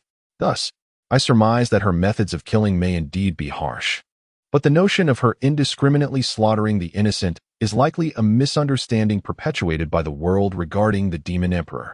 Yang Tsong, with a resigned smile, acknowledged her perspective but felt compelled to caution her. You have only met her a handful of times and exchanged but a few words. How can you be so certain? Your time spent below the mountain has been limited. Do not let your heart be too soft. Humph, rascally brother. Could you refrain from speaking to me in such a condescending manner? Yi Shiru retorted playfully, while she found merit in her brother's advice. She could not abide being addressed in a manner reminiscent of her father. Yang Tsong merely chuckled in response. Am I not your elder? I have watched you grow up. Humph, I refuse to acknowledge you as an elder. Yi Shiru huffed softly, her cheeks puffed in annoyance as she retreated to her room. Chapter 67. Seizing the moment the following day, the morning sunlight cascaded into the room, weaving delicate strands of light in the air, illuminating the tender visage of Yi Shihong. The warmth of the light gently coaxed her sleepy eyes open. My senior brother hasn't come to wake me yet. Perhaps I could sneak a peek? Yi Shihong mused, quietly retrieving an unfinished book from her personal space.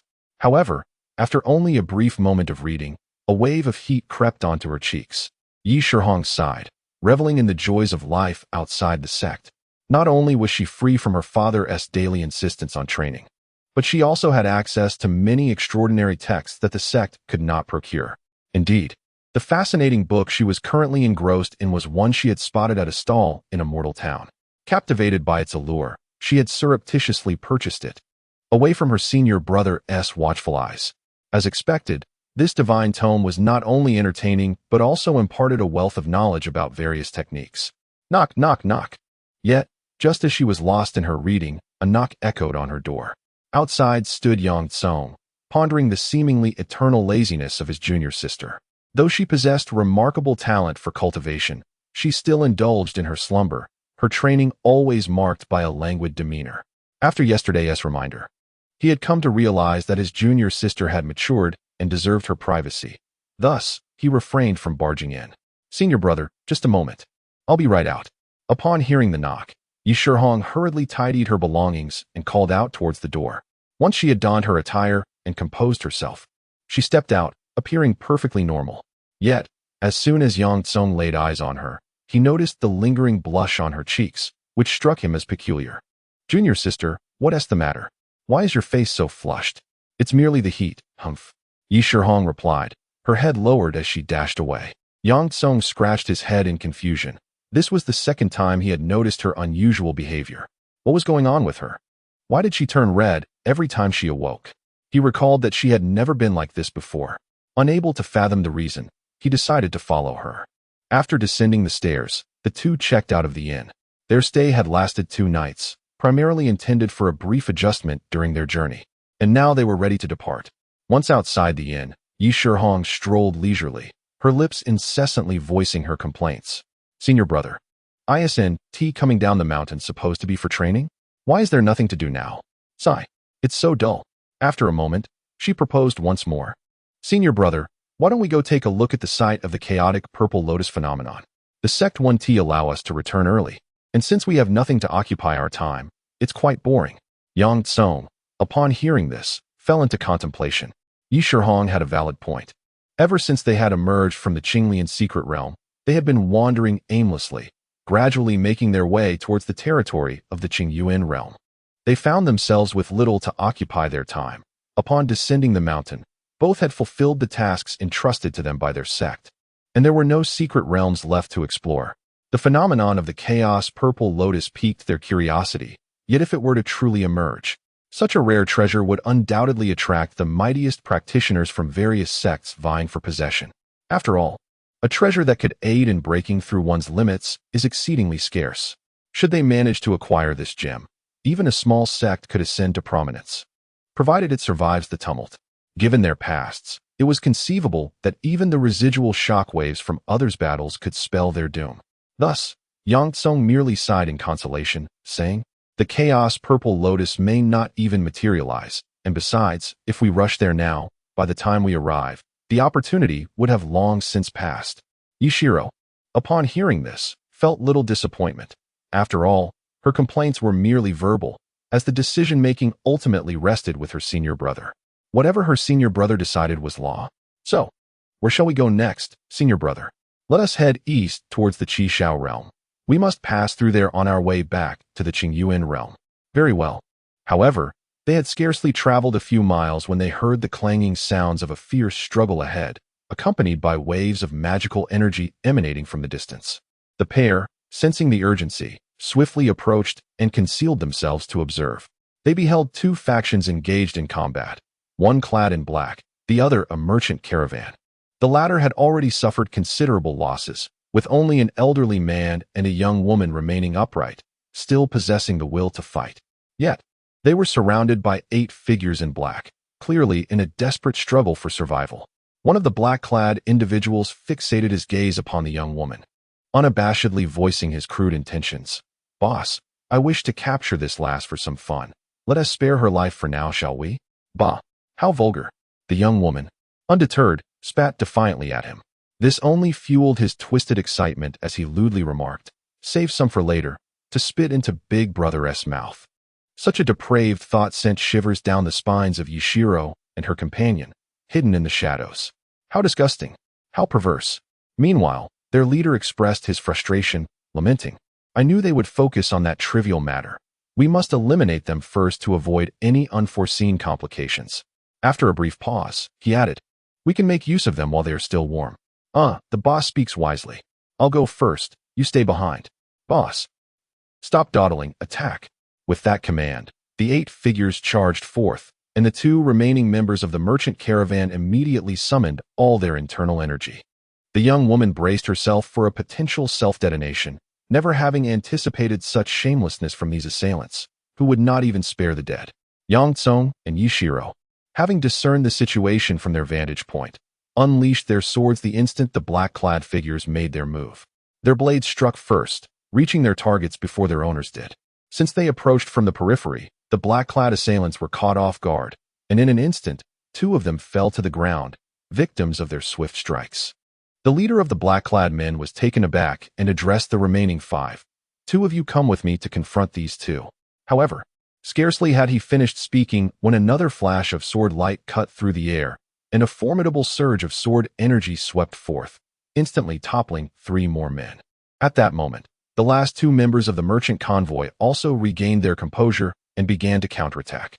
These 8 individuals, lacking in true prowess, could only bully such a merchant convoy devoid of skilled fighters. In mere moments, only the leader in black remained. Just as Yang Tsung was poised to end him with a single strike, the female member of the merchant group intervened. "Young hero, wait. First, let us inquire who they are and why they have plundered the Lingxiong treasure pavilion." Upon hearing this, Yang Tsung pointed the tip of his sword directly at the black-clad man's neck. "Speak. Why did you raid the merchant convoy?" The black-clad man glared at him with a fierce intensity, a defiant expression upon his face. Yang Tsung understood that such a person required a lesson. He directly severed the man's meridians in both arms. "If you do not speak, I shall shatter your chi-si." The black-clad man, infuriated by these words, showed no sign of fear and retorted with scornful venom, "Even if I speak, I am still destined to die. I might as well take someone down with me." With a chilling glare, he unleashed a violent eruption of spiritual energy from within. This is bad. He intends to self-destruct. Chapter 68, Black Spirit Stone? The yin-yang twin fruit's not good. He is going to self-destruct. Yang Tsung urgently warned, swiftly pulling Yishiro to a safe distance and conjuring a protective barrier of spiritual energy. The woman from the merchant caravan had been focused on the cloaked figure, and her reaction was prompt. She deftly leaped away to safety. However, the elderly man was in a predicament. Already advanced in years and fatigued from the recent skirmish, he was unable to react in time. Fortunately, he was far enough away, and the cloaked figure's cultivation was not formidable, so the self-detonation lacked significant power and did not harm the old man. Yet, he was splattered with blood and remnants of flesh, rendering him a veritable figure of gore. Once the aftershock of the explosion subsided, The woman hurried to the old man's side, asking with concern, "Uncle Chun, are you all right? Why didn't you evade?" "Oh dear, I couldn't react in time," the old man mumbled, his words unclear. The woman merely chuckled lightly. "Uncle Chun, you should find a stream to wash up." Yes, yes, I will go right away," the old man replied, shuffling off. After he left, the woman approached Yang Tsong and Yi Shiru, clasping her fists in gratitude. "I am Zhao Qingxue from the Lingxiong Treasure Pavilion. Thank you both, dear friends, for your assistance." "Oh, you are from the renowned Lingxiong Treasure Pavilion, the foremost establishment in the cultivation world?" Yi Shiru exclaimed, her surprise evident. She had heard of the pavilion but had been reluctant to visit due to her father's stinginess, which left her with scant spiritual stones whenever she descended the mountain. "Indeed, that's correct," Zhao Qingxue replied with a smile. Thus, Yang Tsong and Yi Shiru took turns introducing themselves. Zhao Qingxue, upon learning their identities, expressed her astonishment. "So you are disciples of the Extreme Path Sword sect. No wonder your skills were so remarkable just now." After a prolonged exchange of compliments, Yang Tsong's gaze returned to the bodies sprawled on the ground. "Who are they, and why did they attack you?" "I don't know, but they likely came to kill and plunder. We were merely traveling peacefully when they suddenly ambushed us," Zhao Qingxue explained with a sigh. "Our journey wasn't particularly long, and the escorting cultivators we hired were not very powerful. They attacked with lethal intent, so as she spoke, it became evident that all the escorting individuals had perished. Not a single survivor remaining." Yang Tsong then approached the corpses of the remaining 7 cloaked figures and began to examine their garments. Finding nothing unusual, he suddenly noticed a peculiar beast tattoo on one of their arms. "The Beastmaster sect," he exclaimed in surprise. This tattoo was distinctive to the members of the Beastmaster sect. He inspected the other bodies and discovered that they too bore similar beast tattoos. At that moment, Yi Shiru and Zhao Qingxue approached, gazing at the beast patterns on the corpses. Weren't the members of the Beastmaster sect annihilated by the Demon Emperor? How could there still be individuals from the Beastmaster sect? Yi Shiru pondered aloud, her curiosity piqued. After a moment of reflection, Zhao Qingxue articulated her conjecture. They must all be menial disciples of the Beastmaster sect, possessing mediocre cultivation, and frequently absent from the sect, as they are often dispatched on missions. Thus, when the Demoness Empress attacked the Beastmaster sect, they were likely not present within its confines, which allowed them to evade disaster. As a member of the Lingxiong Treasure Pavilion, Zhao Qingxue had traversed extensively and witnessed much. Thus, she was privy to certain clandestine secrets of the former Beastmaster sect. What tasks could the menial disciples possibly undertake when sent away? Yi Shiru, upon hearing this, grew increasingly perplexed. In a typical sect, menial disciples are required for menial tasks and are not dispatched on long journeys. Upon hearing her junior sister's query, Yang Tsong experienced a sudden epiphany, as if an idea had struck him, and he hastily rummaged through the storage bags of the black-clad individuals. With their demise, the storage bags naturally became unclaimed possessions. Yang Tsong infused spiritual energy into each bag and emptied their contents all at once. However, what tumbled forth startled everyone. Piles upon piles of purple spirit stones, a quantity far beyond what they could possess. It was implausible that they had seized them, for such a vast number would necessitate the escort of high-ranking cultivators, of whom they were clearly not a match. Yet their astonishment was not limited to the purple spirit stones alone. There was also a heap of black spirit stones. Black spirit stones, regarded as taboo in the cultivation realm, induce madness and brutality upon absorption. Consequently, all sects strictly prohibit their mining, with distribution found in regions such as Qishao, Hanyuan, and Qingyuan, the latter of which holds the majority. Why would these 8 individuals possess such an abundance of both purple and black spirit stones? The implications sent shivers down Yang Tsong's spine. He quickly gathered all the items and turned to Zhao Qingxue, requesting, "I implore you, Miss Zhao, to keep this matter confidential. Rest assured, I do not wish to hoard these spirit stones. Rather, I fear the ramifications may be too significant and require further investigation." Zhao Qingxue merely smiled and replied cheerfully, "You need not fret, Taoist Yang. Our Lingxiong Treasure Pavilion engages solely in commerce and never partakes in the conflicts of the cultivation realm. You can trust that I shall keep this matter under wraps. I am most grateful." Shortly thereafter, Chen Bo, as mentioned by Zhao Qingxue, returned. Observing that only the two of them were present and needing to escort a considerable amount of goods to prevent any further mishaps, Yang Tsong and his junior sister accompanied them into the city. Zhao Qingxue expressed her desire to properly thank the two, and after much insistence on her part, they ended up staying the night in the city. With nowhere else to go, they figured that an additional night would not be a burden. Shortly after arranging lodgings for them, a few individuals arrived respectfully to invite them outside. The two entered a grand hall, where a middle-aged man promptly approached to greet them. "I am Zhao Chongshou, the steward of this exquisite Lingqiong pavilion. Today, I must express my profound gratitude to both of you for saving my daughter's life." Were Li Chongxian present, he would undoubtedly recognize me as the proprietor from the auction, the very individual who bestowed upon him the precious gem. Observing the situation, Yang Tsong promptly helped him to his feet, courteously remarking, "It is merely a matter of upholding justice." Zhao, the steward, spoke with undue gravity. At that moment, Zhao Qingxue approached with two items in hand, personally delivering them into Yang Tsong and Yi Shiro's possession. Puzzled, Yang Tsong and Yi Shiro examined the smooth, fruit-like objects and inquired, "Miss Zhao, what are these?" "Oh, these are the Yin-Yang dual birth fruits. Consuming them separately enhances one's cultivation, while partaking together yields even greater benefits in dual cultivation. My father wishes to express his gratitude for your life-saving deeds by presenting these to you. I implore you to accept them." Yang Tsong hesitated, wishing to decline, but upon hearing the fruit's benefits, Yi Shiro's eyes sparkled with excitement, and she began to persuade Yang Tsong alongside Zhao Qingxue. "Then it is with utmost respect that I shall comply." Ultimately, Yang Tsong reluctantly accepted the gifts. The four engaged in conversation for a while in the parlor before Yang Tsong and Yi Shiro took their leave. On their way back to their quarters, Yi Shiro suddenly halted Yang Kong's senior brother. "Please hand over your dual birth fruit to me. What do you intend to do with it? I shall safeguard it for you." Though Yang Tsong was uncertain of his junior sister's intentions, he relinquished the fruit to her. Yi Shiro carefully placed the fruit into her spatial pouch, feeling relieved that she would not need to worry about her senior brother consuming it. As they continued along the path, Yi Shiro inquired, "Senior brother, where shall we go next?"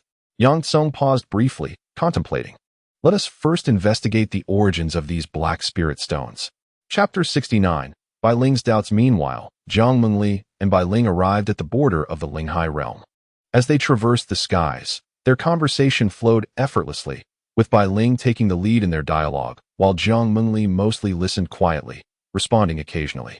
Having known each other for many years, Bai Ling felt less constrained in this intimate setting compared to her demeanor within the Imperial Demon Palace, allowing herself to embrace the role of an elder sister. Throughout their journey, she had gleaned a general understanding of Jiang Mengli's previous expedition to the Yinshu secret realm. Upon learning that 5 elders from the Taishan sect had ambushed her Empress, Bai Ling's brows furrowed in indignation, prompting her to exclaim, "Those shameless old dogs from the Taishan sect. It's fortunate you returned safely this time. Otherwise, I would have personally led the Fox clan to exact revenge on them." Her ire made her chest heave with emotion, even more so than Jiang Mengli's. Bai Ling's passionate words elicited a soft chuckle from Jiang Mengli.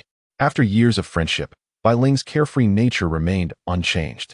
However, Bai Ling soon realized there were inconsistencies in the narrative, leading her to inquire with curiosity, "You were afflicted by the Taishan forbidden technique. How then did you manage to seize the Yun Yu Qing Lian from the Qing Lian secret realm?" "The Empress was saved by someone, and on my way to the Qing Lian secret realm, I fortuitously came across a 9-flower drifting dragon immortal, which helped me restore some of my cultivation." Bai Ling, wise as a venerable fox after centuries, quickly caught on to the crucial hints in Jiang Mengli's words, despite her attempts to obscure the identity of her savior, Li Chongxian. Coupled with the mortal essence she sensed when she arrived at the Imperial Demon Palace, Bai Ling had already formed a vague hypothesis regarding the identity of Jiang Mengli's rescuer. Without beating around the bush, she asked directly, "Was your savior immortal?" Jiang Mengli nodded slightly, revealing no hesitation. "If it were not for Immortal, I would not have survived." Bai Ling comprehended her words thoroughly. The enmity between demons and mortals had persisted for millennia. Although large-scale conflicts were infrequent, minor skirmishes occurred regularly, almost 2 or 3 times a month. If a cultivator had encountered the temporarily powerless Jiang Mengli, it would have been merciful not to kill her, let alone offer assistance. With this understanding, Bai Ling grasped the entirety of the situation without needing further explanation from Jiang Mengli. So, the mortal you brought back to the Imperial Demon Palace is the one who saved you? Jiang Mengli affirmed her assertion with a nod. Bai Ling, being one of Jiang Mengli's most trusted allies and a member of the Fox Demon clan, understood the principle of reciprocity among fox demons and saw no reason to conceal the truth from her. Upon receiving Jiang Mengli's tacit approval, Bai Ling naturally concluded that having Li Changxian reside in the Qianli Palace was also a measure to protect him, finding no fault in this notion. After a brief pause, their conversation shifted back to the current expedition. What will you do if there is still no trace of the chaotic purple lotus this time? Other demon kings have already begun to take notice, and it is feared that before long, they will come to the Imperial Demon Palace to trouble you. Upon hearing this, Jiang Mengli fell into a deep contemplation. To be frank, she too was uncertain about how to address this predicament. When she emerged from seclusion, she was at the pinnacle of the celestial realm, a fact well known among the demon populace. However, 6 years have elapsed, and her realm remains stagnant. For an ordinary demon, this situation would be quite typical, as those with inferior bloodlines often struggle to break through, sometimes taking over a century to achieve a breakthrough. Yet, as a nine-tailed celestial fox, an ancient divine beast, she possesses a significant advantage in her lineage, allowing her to cultivate at a pace surpassing that of others by more than 100-fold. There are already a few demon kings within the clan who harbor resentment towards Jiang Mengli, and once they ascertain her inability to progress, their harassment of her in the Imperial Palace would be the least of her worries. The most daunting prospect would be a rebellion from her entire clan. Jiang Mengli's greatest concern was not her inability to break through in the short term, but rather the resurgence of the internal strife that plagued the demon clan 6 years prior. Bai Ling, noticing the sorrow etched upon Jiang Mengli's brow, felt helpless as she too could not provide assistance regarding the matter of breakthroughs. The reasons were beyond her understanding, as she was not a nine-tailed celestial fox herself. In her desperation, Bai Ling offered words of solace. Your Majesty, perhaps it is best not to dwell too much on this. The appearance of the purple lotus phenomenon indicates that the chaos purple lotus will surely manifest somewhere. It is merely a matter of time before it reveals itself. Even if it does not emerge this time, we can return next time, and if that fails, we shall seek alternative methods. I refuse to believe that we cannot find a way to break through after scouring the entire Lingxiao continent. Upon hearing these words, the frown on Jiang Mengli's face dissipated significantly. She wished she could be as carefree as that individual. Returning to the demon clan meant dealing with various affairs and worrying about countless matters. Although during her days in the human realm, she was preoccupied with breaking the spirit seal, having that person chattering in her ear somehow brought her joy. Whenever she thought of him, an unbidden sense of ease washed over her. The same was true at this moment. Unconsciously, the corners of her mouth began to curl into a subtle smile. Unbeknownst to her, a cold yet exquisite bloom blossomed upon her visage. Bai Ling, witnessing the smile on Jiang Mengli's lips, was momentarily taken aback, questioning whether her eyes had deceived her. Yet, the smile lingered, confirming that she had not erred. In an instant, she was overwhelmed with astonishment. Could it be that the Empress would display such a smile? It was not that Jiang Mengli had never smiled before. Her smiles had always been laced with sarcasm or cold disdain. When she smirked, the entire demon clan understood it as a sign of her anger and murderous intent. However, the smile she wore now was unlike any Bai Ling had ever witnessed. Reflecting on it, Bai Ling noted how much it resembled the innocent, foolish grin of a young girl experiencing the stirrings of first love. A flicker of doubt arose within Bai Ling. The Empress was undoubtedly hiding something. She felt compelled to uncover the truth, for her curiosity might rob her of restful sleep and hinder her ability to concentrate on her cultivation. Your Majesty, what occupies your thoughts? You seem to be in quite a pleasant mood, Bai Ling inquired, carefully concealing her intentions and opting for a subtle approach. Her question gently drew Jiang Mengli's mind back from distant reflections. After a brief moment of hesitation, Jiang Mengli, maintaining a composed demeanor, replied, Is it not possible that we may find the chaos purple lotus? Hence, my spirits are elevated. Indeed, Bai Ling squinted at her, a knowing smile gracing her lips. Of course, I never speak frivolously. Jiang Mengli quickly steadied her thoughts, responding nonchalantly. Oh, I see. Bai Ling retracted her inquisitive gaze and resumed her journey with a sense of calm. After all, they had ample time on this road, and she was determined to extract at least a word of truth. Chapter 70. The Emperor's Return with the Human Male Servant in the Realm of Linghai. At the Imperial Demon Palace, Li Changxian stepped outside and quickly found his companion, Xiong Tai, who was diligently on duty. Eagerly, he urged Xiong Tai to accompany him into the city for a leisurely stroll. Xiong Tai, having previously consented, felt no reason to decline, especially since the Empress had also given her approval. The two made their way directly to the palace gates. It was at this moment that Li Changxian realized the vantage point offered a breathtaking view of the entire Imperial Demon City, a sight he had overlooked during his last visit. Upon exiting the main gates of the Imperial Demon Palace, he was greeted by the vast expanse of the city and the surrounding land of Linghai. Conversely, the opposite palace gates opened up to the boundless, tumultuous ocean. Xiong Tai approached Li Changxuan's side and began to elucidate the layout of the Imperial Demon City. Directly ahead lay the southern gate, guarded by the Demon City's military. He advised caution, suggesting that they avoid getting too close. Continuing through the southern gate would lead them straight to the foot of the Imperial Demon Palace, where the Grand Imperial Square awaited. The eastern half of the city was primarily dedicated to commerce and entertainment, while the western half comprised residential areas. Thus, Xiong Tai proposed they explore the eastern district. Agreed, Li Changxian replied. However, he soon realized that the cliffs surrounding Demon Island made it impossible for them to descend directly. Perceiving his apprehension, Xiong Tai led him to the edge of the cliff, where a narrow stone staircase appeared. "Can you not simply carry me down?" Li Changxian inquired, puzzled by the necessity of walking. In truth, unless one possessed a noble demon status, traversing the island, whether ascending or descending, was a matter of foot travel. "Are you not the close guard captain of the Empress?" he asked, incredulous. "Must we still walk?" "Not required," Xiong Tai replied, and in that instant, Li Changxian comprehended the predicament rested with him. "Is it not true that I bear the Empress's demonic aura? Must I also walk?" "Your identity within the Imperial Demon Palace is merely that of the Empress's servant. I fear that should the citizens of the city witness you, it may incite unrest." "Very well." Resigned, they descended together, stepping carefully upon the stone path down the island. A quarter of an hour later, they arrived at the Imperial Square. Despite the early hour, the square was bustling with demons. The moment Li Changxian set foot in the square, numerous gazes turned toward him. "Isn't that the human male the Empress brought back last time? How is he still alive? Who knows? Look, it's Captain Xiong accompanying him. Could it be that they are about to execute him publicly? I doubt it. Did you not sense the faint aura of the Empress surrounding him?" In no time, the Imperial Square swelled with onlookers, some drawn by curiosity and others eager to glimpse Li Changxuan's appearance.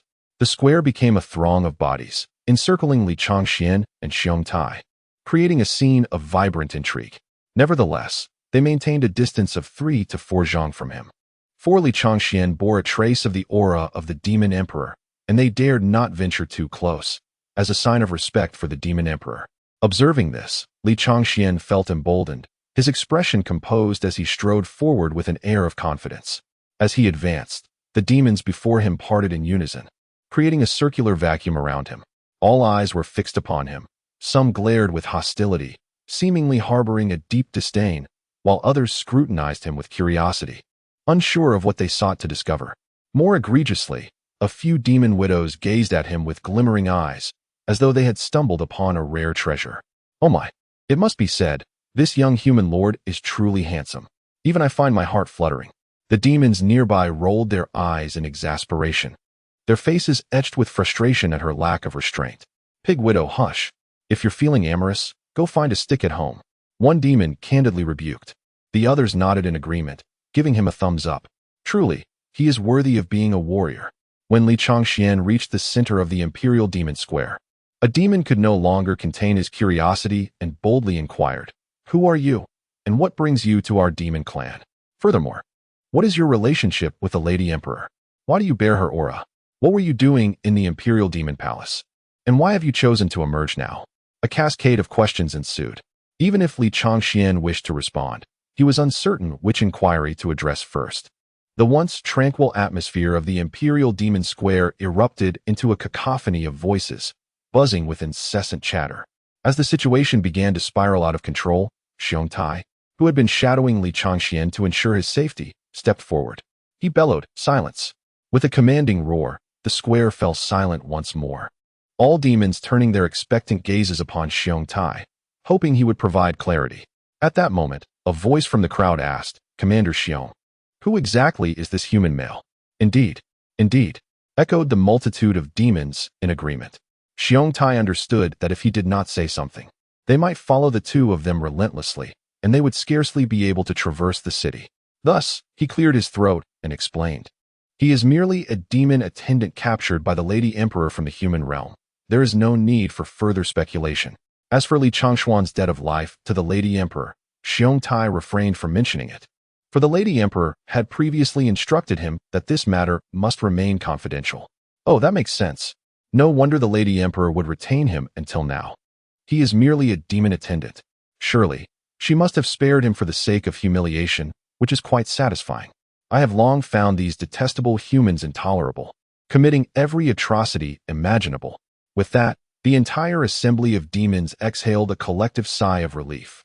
They speculated that the presence of imperial demonic aura surrounding Li Changxian was intended to protect him from the wrath of malevolent demons, preventing him from attaining liberation.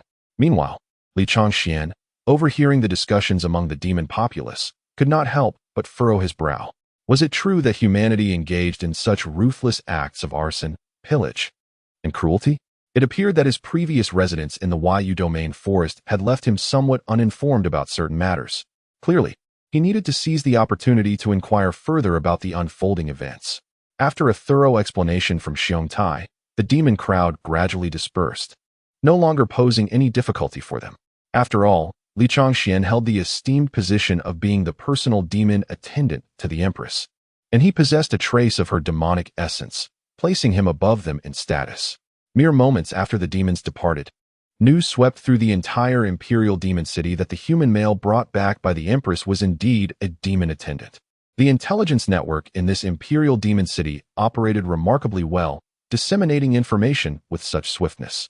The two then proceeded toward the eastern half of the Imperial Demon City. Chapter 71. Yunxia Jade. Upon exiting the Imperial Demon Plaza, the two individuals made their way to the East City, also known as the Eastern Market, with unimpeded ease. The demon folk they encountered along the way regarded Li Changxian with curious glances, yet none sought to impede their passage. As Li Changxian stepped into the Eastern Market, he was greeted by a bustling commercial street, where shops brimmed with an array of demonic wares, creating a lively atmosphere. The demon populace here was abundant, and the trading scenes were remarkably vibrant.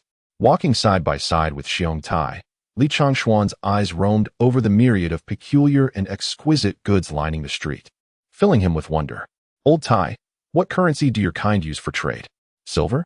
Or perhaps spirit stones?" "It could be either, though silver holds the primary importance. After all, the demon populace here has a greater need for silver than for spirit stones, which circulate more in larger commercial venues." Li Changxian nodded slightly, contemplating the similarities to the human realm. As they conversed, they continued forward. Soon, Li Changxian halted before a particular shop, his eyes widening as he stepped inside. Inside the establishment, a dazzling array of pearls, uniquely shaped corals, and various hues of jade were displayed. What struck him was that these treasures, with the exception of the jade, were all impressively large, leaving one in awe. Li Changxian mused that if he were to transport these wonders back to the human realm, they would amount to an endless trove of gold and jewels. The shopkeeper, noticing the arrival of Li Changxian and Xiong Tai, hurried over with a respectful demeanor, inquiring, "Esteemed gentlemen, is there anything you wish to purchase?" At this, Li Changxian diverted his gaze from the treasures and regarded the shopkeeper with newfound interest. He quickly discerned that the shopkeeper was a crab demon. Although he bore a human form, his hands were adorned with crab claws, presenting a rather peculiar appearance. "Do you possess many such items in your establishment?" "Indeed, every precious item here has been personally retrieved by me from the depths of the sea, ensuring both competitive pricing and exquisite quality." Li Changxian glanced around, aware that while these treasures were indeed precious in the human realm, his return was not imminent. Thus, he shifted his focus from the pearls and corals to the various jades. Upon examining the jades, he sensed their extraordinary nature, but regrettably, he was unable to harness his spiritual energy to discern their true essence. Not having encountered these jades before, He turned to the shopkeeper for clarification. What purpose do these jades serve? Why are they displayed in their raw forms, rather than being carved? The crab shopkeeper approached with a beaming smile, explaining, "This is known as Yunxia jade. It does not form among mountain stones, but rather is born within the sea. Furthermore, it is exceedingly rare, found only in the depths of the ocean, making its harvest a formidable challenge. However, the rarity of the Yunxia jade is justified. It is not an ordinary gemstone. Adorning oneself with it is believed to enhance beauty and maintain youthfulness, but more importantly, it possesses the ability to store a small amount of spiritual energy, serving as a protective talisman. Thus, it is often favored by numerous women." After gaining a thorough understanding of its properties, Li Changxian mused that these benefits were of little use to him, save for the final aspect of protection. Perhaps it would be more suitable as a gift for a demoness. Yet, she likely does not require beauty enhancement, for she already possesses an unparalleled celestial visage. Ahem. Suddenly, Li Changxian shook his head slightly, realizing that his thoughts had wandered to that demoness. Regaining his focus, he searched among the pile of Yunxia jade, contemplating asking Jiang Mengli to assist him in crafting a protective artifact upon her return. However, he discovered that all the pieces of Yunxia jade were merely the size of chess pieces, suitable only for beadwork, with the largest barely sufficient for a pendant. These gemstones fell far short of Li Changshuan's standards. Thus, he inquired again with the crab boss, "Do you have any larger pieces of Yunxia jade?" The crab boss shook his head, expressing that all available Yunxia jade in the shop was present, and no larger pieces could be found in other stores within the city, as most were of similar size. "Could I perhaps place a deposit for you to dive into the sea in a few days and retrieve a couple of larger ones?" The crab boss repeatedly shook his head, his expression apologetic. "I'm sorry, esteemed guest, but these are the largest pieces of Yunxia jade I can procure. Are you implying that larger ones exist, but are unattainable?" The crab boss hesitated for a moment, then replied, "Indeed. There is a piece the size of a brick within the Linghai, but it lies at a considerable depth and is guarded by a formidable beast, comparable to a transcendent. It thrives in the deep sea, and even transcendent cultivators would find it difficult to contend with. Considering this, the risk of retrieving that piece of Yunxia jade seemed hardly worthwhile, especially given my own limited cultivation." Once the crab boss had elucidated everything, Li Changxian, who should have given up, found himself even more intrigued by the jade. What could possibly warrant a transcendent beast's guardianship over a piece of Yunxia jade? There must be something extraordinary at play. Thus, Li Changxian resolved that once his cultivation was restored, he would certainly venture to investigate, even if he could not obtain it. In the end, neither of them purchased anything and merely strolled within the shop for a quarter of an hour before emerging. The crab boss accompanied them with a smile, a testament to his professionalism and the respect owed to Li Changxian and Xiong Tai, who were both esteemed figures in the presence of the Empress. "Old Tai, do you have anything you wish to buy?" Li Changxian inquired while surveying the shops lining the street. Xiong Tai merely shook his head. His sole purpose was to accompany Li Changxian and ensure his safety, without any ulterior motives. "Are you not going to buy a few bundles of bamboo shoots to take back?" Li Changxian asked with a smile, knowing well the fondness pandas have for them. Upon hearing this, Xiong Tai fell into a momentary stupor. "What exactly is bamboo shoot? Why must I bring bamboo shoots back? Surely not. What did you consume before absorbing the essence of heaven and earth?" Li Changxian was taken aback. As a panda, he had never tasted bamboo. Xiong Tai replied leisurely, "At that time, I dined solely on meat with my kin." Li Changxian nodded, realizing that pandas are indeed omnivorous creatures. "Aren't your kin, like yourself, also pandas? Or rather, iron-eating beasts? Haven't they ever eaten bamboo?" "No, they are all bears. We merely resemble them. And since our kind is exceedingly rare, we have been categorized within the bear family." Upon hearing this, Li Changxian suddenly understood. Pandas are, in fact, endangered in this world. However, he did not instruct Xiong Tai to seek a taste in the city. Instead, he calmly said, "Once we return to the Imperial Demon Palace, Lao Tai, you may venture to the Demon Cuisine Room to sample it. I am confident you will relish it. But I have already cultivated. I have no need for sustenance." Cultivation allows one to forego food, yet it does not prohibit one from enjoying it. Ah, that does seem reasonable. Alas, you mortals have truly become foolish in your pursuit of cultivation, unable to savor the blessings you possess. Chapter 72, The Drunken Smoke Pavilion. Ji Yuyu, a man and a demon, arrived in the bustling district of the Eastern Market. Unlike the modest shops of earlier, this area was adorned with exquisite, high-end eateries. Old Tai, are there any delightful places to explore here? Perhaps somewhere to enjoy a meal, inquired Li Changxian languidly. After all, as a mere mortal, he had spent an entire day wandering and was thoroughly fatigued. Upon hearing this, Xiong Tai pondered for a moment before a glimmer of anticipation crossed his bear-like visage. It seems there is indeed one, the Drunken Smoke Pavilion. A tavern, is it? Very well, lead the way, Li Changxian replied. Before long, under Xiong Tai's guidance, they arrived at the towering establishment. However, as Li Changxian gazed at the Drunken Smoke Pavilion, he sensed it was not an ordinary tavern. Its decor was notably more refined. At the entrance, a young attendant spotted Xiong Tai and Li Changxian and hurried inside. Moments later, a mature and graceful woman emerged, her figure swaying like a serpent. She was Ji Yuyu, the proprietor of the Drunken Smoke Pavilion. Ah, is that not Commander Xiong? What brings you to my humble establishment today? Ji Yuyu's words were courteous, yet her tone carried a hint of resentment. Yuyu, I brought my friend here for a visit. Please do not hold a grudge over our last encounter. I was wrong. Old bear, shall never err again, Xiong Tai said, his countenance filled with remorse. Li Changshuan's heart surged with excitement at this revelation. There was something unfolding. As a descendant of the Dragon Kingdom, his innate curiosity for gossip was piqued, prompting him to discreetly step aside and observe the unfolding drama. I hardly believe you. This is not the first or second time you've broken your word. With my fading beauty, I can hardly entice the commander of the Bear Guard anymore. Oh no. Now you are the commander of the personal guards.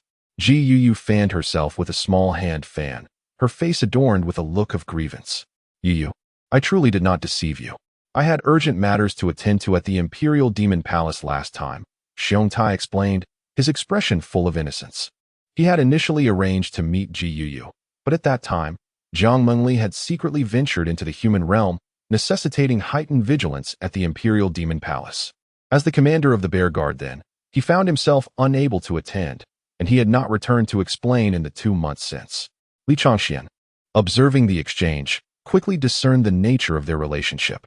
To his surprise, Old Tai had quite the discerning taste. Meanwhile, Ji Yuyu looked at Xiong Tai's earnest demeanor and couldn't help but chuckle inwardly.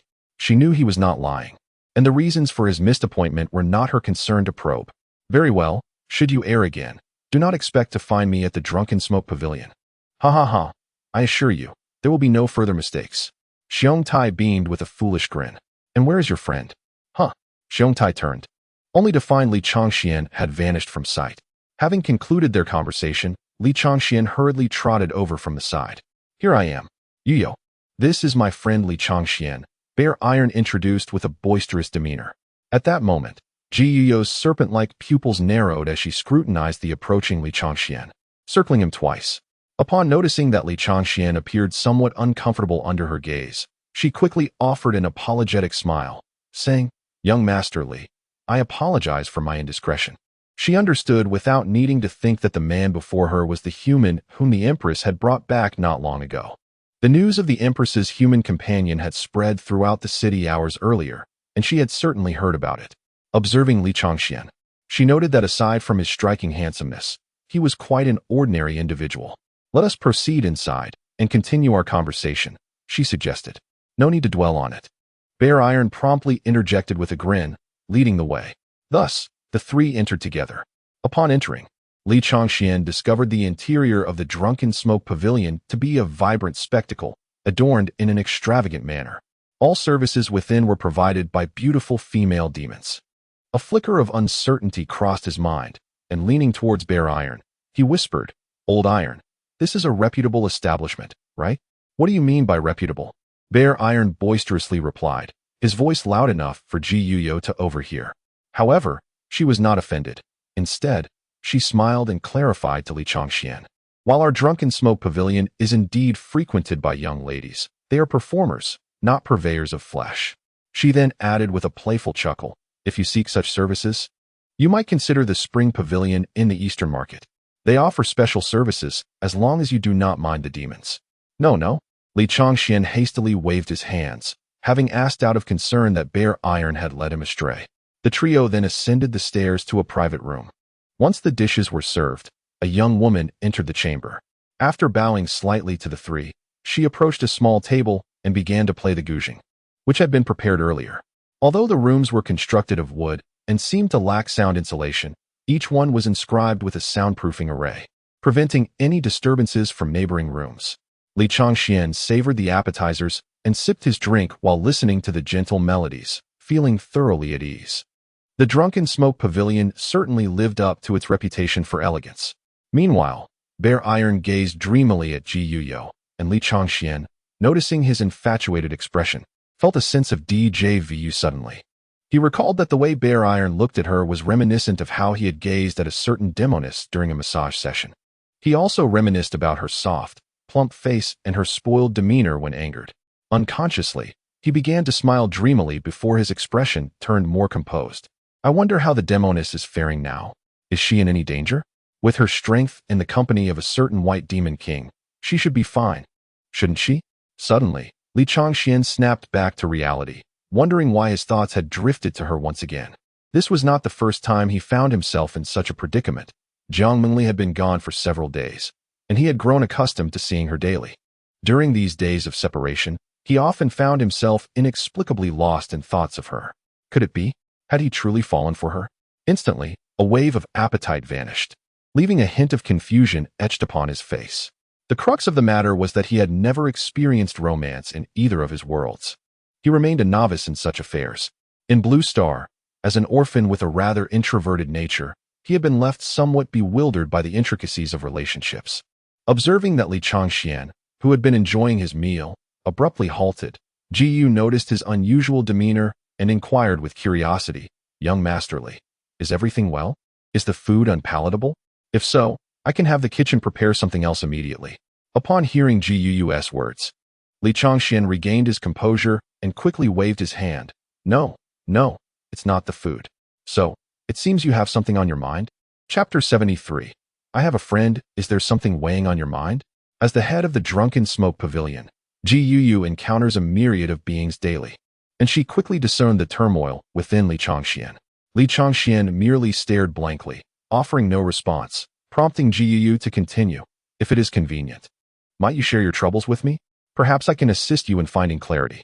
Upon hearing this, Li Changxian hesitated for a moment before eventually speaking. "I have a friend, and this matter pertains to him. Please do not misinterpret my concern. I am merely worried about him." Although he concealed his emotions well, the emphasis on his words betrayed a hint of desperation. Ji Yu, upon hearing this, simply chuckled lightly. "Please, Li Gongzi, share your thoughts.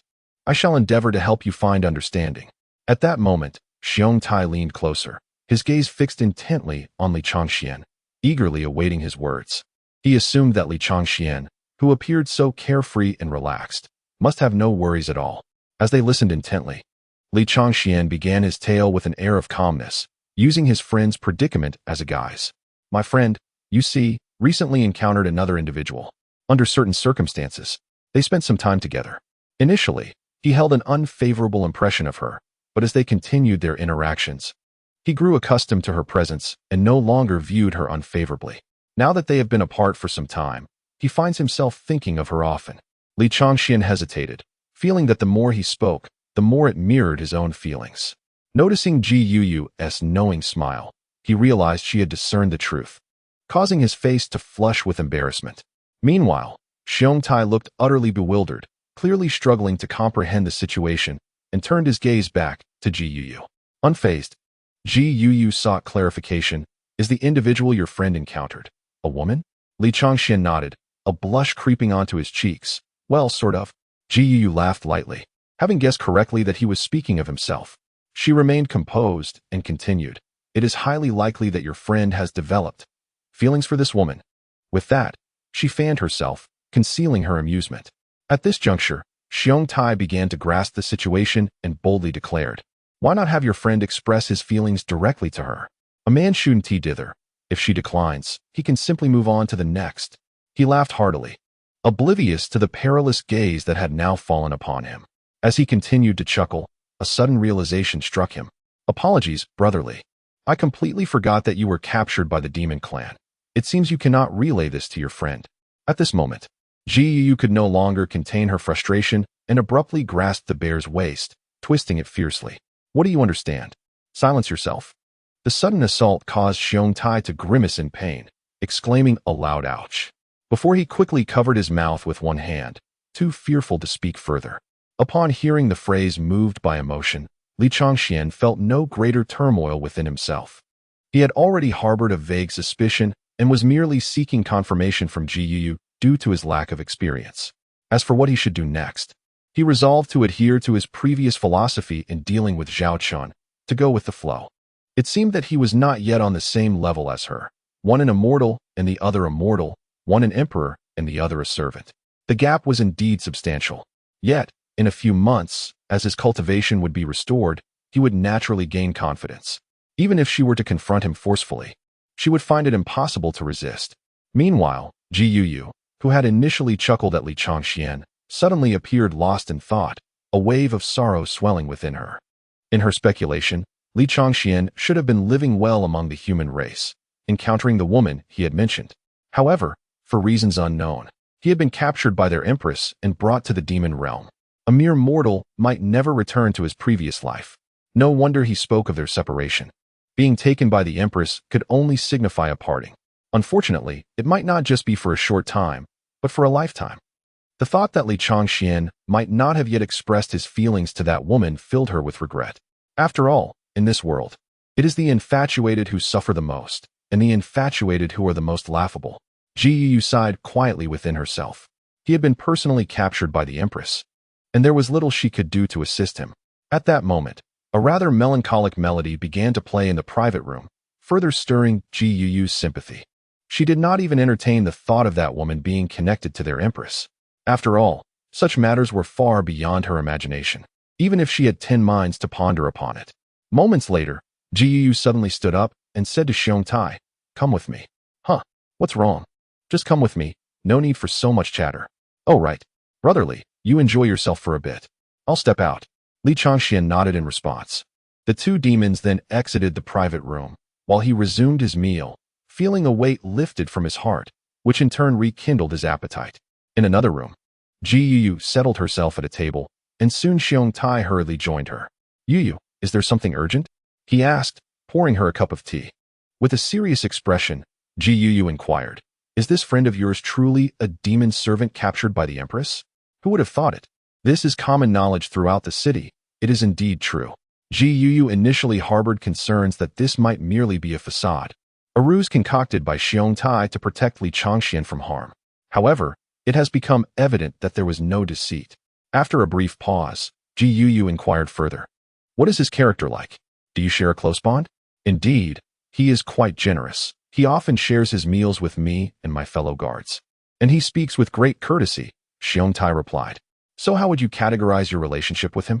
"Well," Xiong Tai reflected for a moment before confidently stating, "I would consider him a friend, yet I believe he is someone worth befriending, a brother in arms, if you will." "Then I suggest you keep a watchful eye on this brother of yours while within the Imperial Demon Palace. He is quite the unfortunate soul." "What do you mean?" Xiong Tai's curiosity was piqued, prompting him to sit attentively beside her, eager for Ji elaboration. Ji rolled her eyes in exasperation and replied, "Did you even pay attention? Did you not realize that his friend was actually referring to himself?"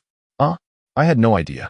Xiong Tai scratched his head, a look of dawning comprehension crossing his face. "I surmised that he had fallen for a maiden previously, yet he remained oblivious to his own feelings. After being brought here by the Empress, and spending some time apart, he has come to the painful realization that he has indeed fallen in love. Alas, he cannot return to her, and will never see that maiden again." Ji sighed once more. The heart of a lovesick person is truly tormented. "Today, he has come to terms with his feelings through me. I fear he may not fare well upon his return. Realizing he cannot return to the human realm might lead him to take drastic actions. You should keep an eye on him." Upon hearing this, Xiong Tai grasped her meaning and felt a wave of sympathy for Li Changxian. "I never imagined Brotherly would be as infatuated as I am. Alas, his fortune is not as favorable as mine." Ji though initially melancholic, could not help but let out a laugh at his words. How shameless! Who boasts about their own romantic affections? Meanwhile, Li Changxian, blissfully indulging in merriment and leisure, remained oblivious to the roles he played in the thoughts of the two, unaware of the narrative unfolding around him. Chapter 74. Jiang Mengli also has a friend in the Taishan sect's Grand Hall. The sect master, Shang Guanyu, sat quietly with his eyes closed. At this moment, he was beset by indecision, pondering whether to send people to ambush the Demon Empress in light of the recent Purple Lotus phenomenon. He firmly believed that the Demon Empress would indeed arrive. The intelligence he had received indicated that her inability to break through was genuine, as confirmed by her previous visit to the Yinshu secret realm. Therefore, her presence this time was inevitable. However, the previous incident had already raised alarms, and she would undoubtedly come prepared this time. With the loss of 5 elder experts from the Transcendence realm on their side, any misstep could lead to a catastrophic annihilation of their sect. During the last encounter at the Qinglian secret realm, Jiang Mengli had yet to recover her full strength, but now she had returned to her peak. Should they attempt another ambush, the risk of failure loomed large. Shang Guanyu felt a throbbing headache. A hard-won opportunity was being squandered by his younger brother's timidity. In a fit of frustration, he cursed his brother's lack of ambition inwardly. After a prolonged period of contemplation, he sent out a message into the void. Qingshan, come to the sect hall at once. Moments later, the figure of Song Qingshan, the vice sect master, quietly descended into the room. What is your command, sect master? He inquired. We are considering inviting the Tai sect to join us in ambushing the Demon Empress. Do you think this is feasible? Shang Guanyu asked, surprised and somewhat disheartened. Song Qingshan realized that the sect master was still not ready to abandon this endeavor and had summoned him merely to discuss it. However, the fact that he was consulted rather than acted upon unilaterally offered him a modicum of relief.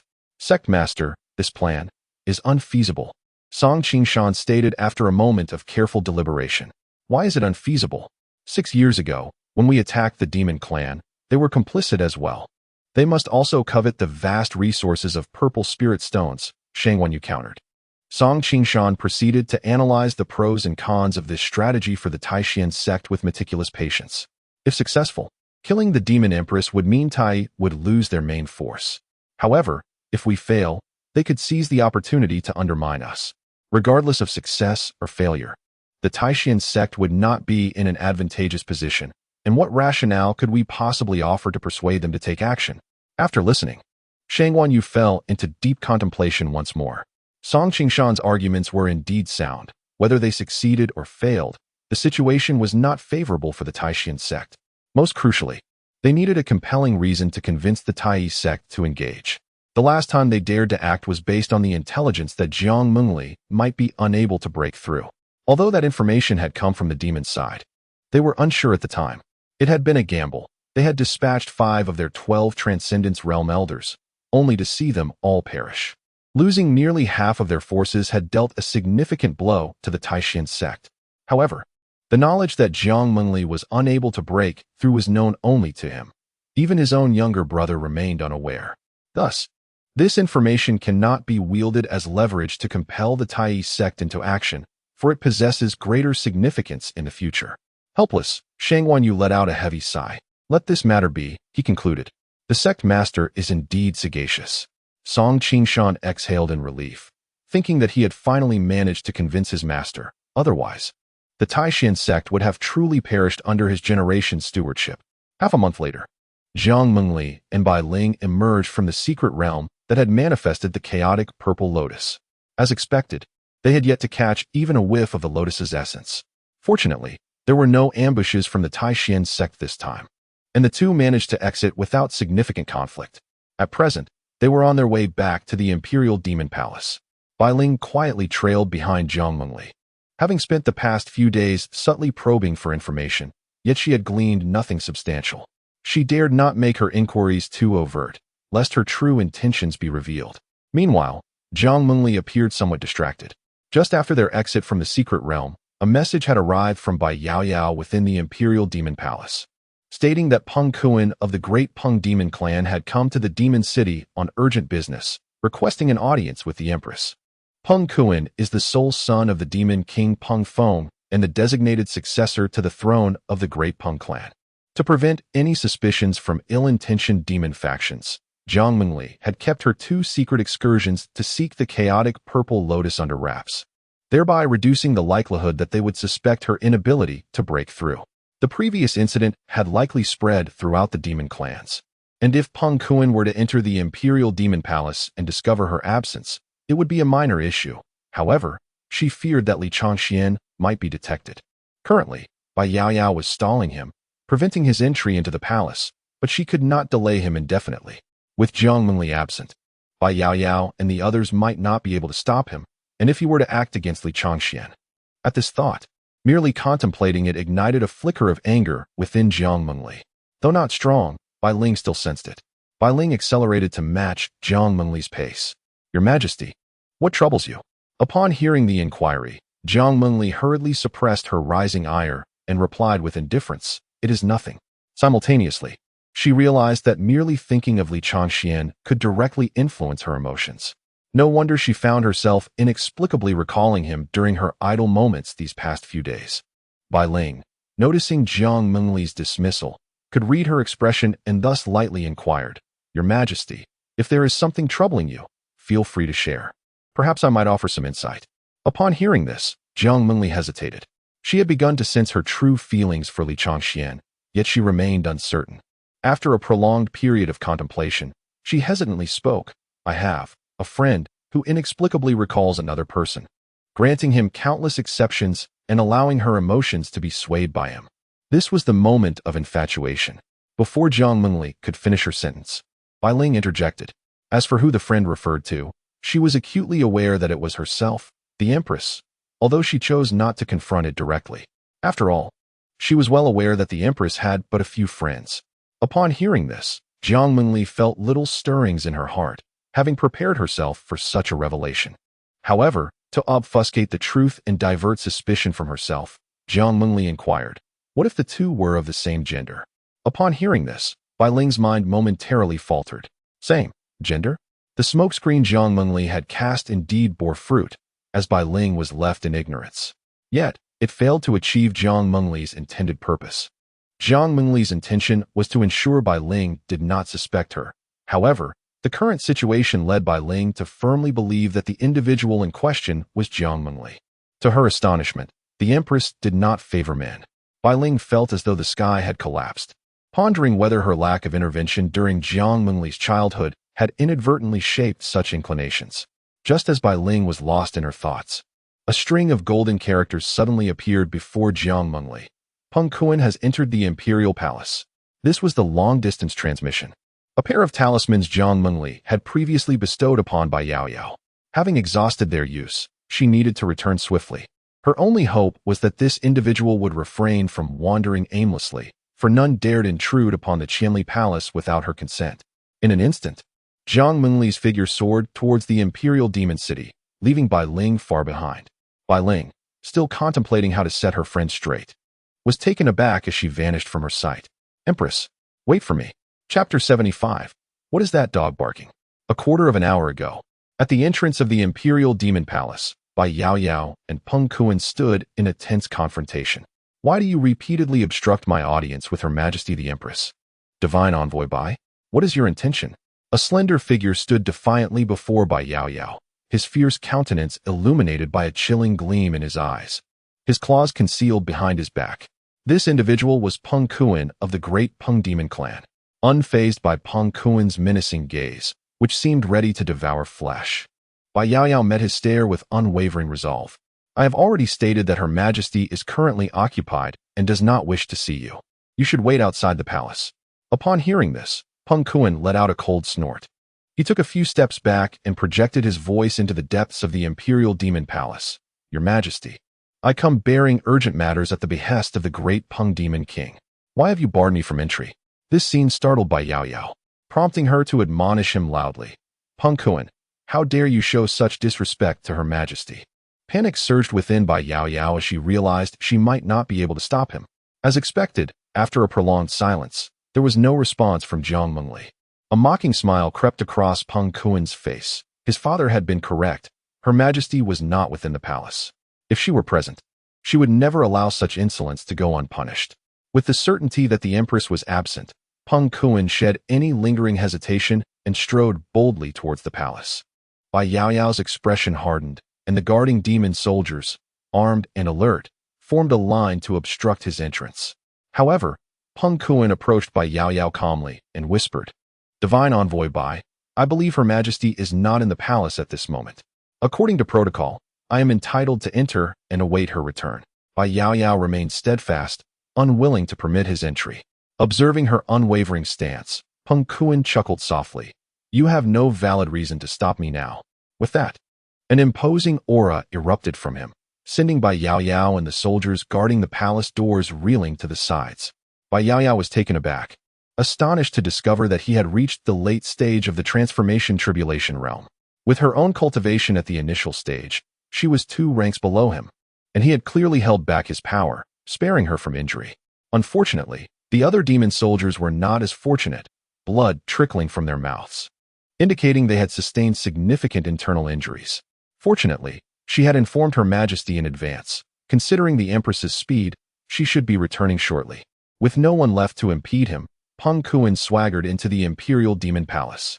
Yet, adhering to protocol, he could not approach the Empress's Great Hall or the Qianli Palace, leaving him to roam the other areas of the palace.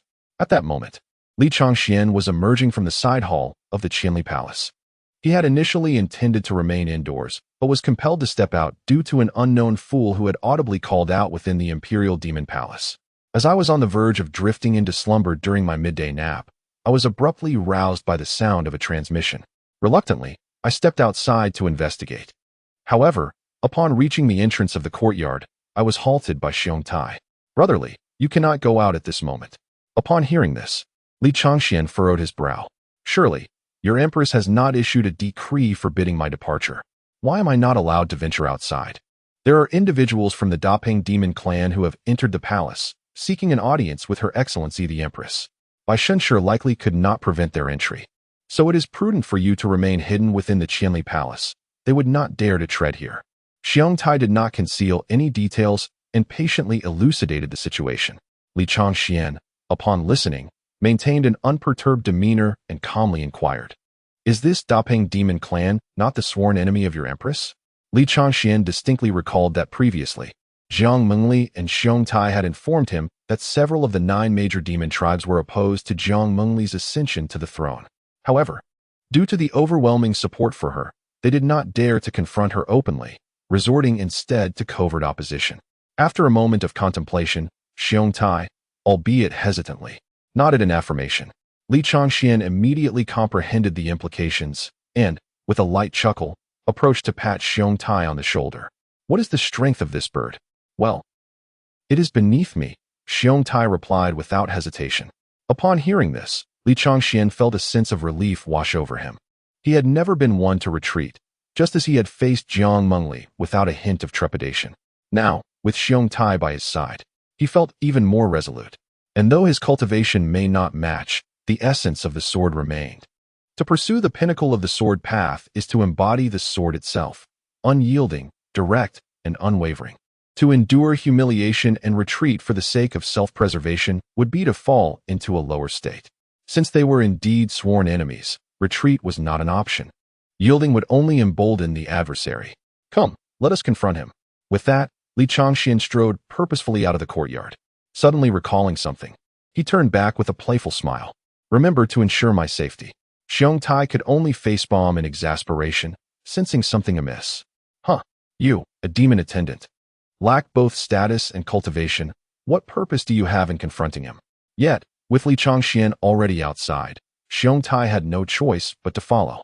Soon, they encountered Peng Kuan, who had been idly wandering within the Imperial Demon Palace. Li Changxian scrutinized Peng Kuan closely and noted his fierce, sinister expression. With eyes brimming with arrogance, he instantly discerned that this was not a benign demon. Upon catching sight of Li Changxian, Peng Kuan's eyes flared with murderous intent, for he recognized Li Changxian as a member of the human race. More importantly, he sensed the trace of the demonic aura he had long coveted, which only fueled his fury.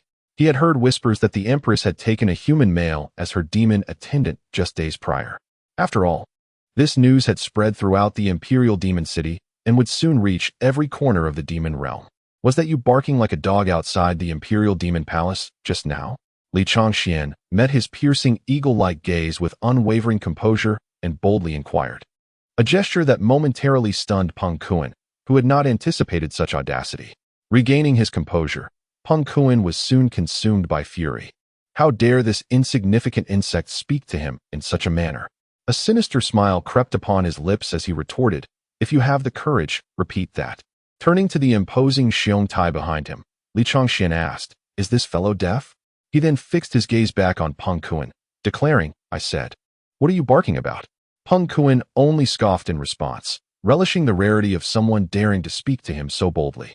However, his demeanor soon shifted to one of chilling severity as he unfurled his arms, extending one hand with fingers curled into lethal claws, sharp and frigid.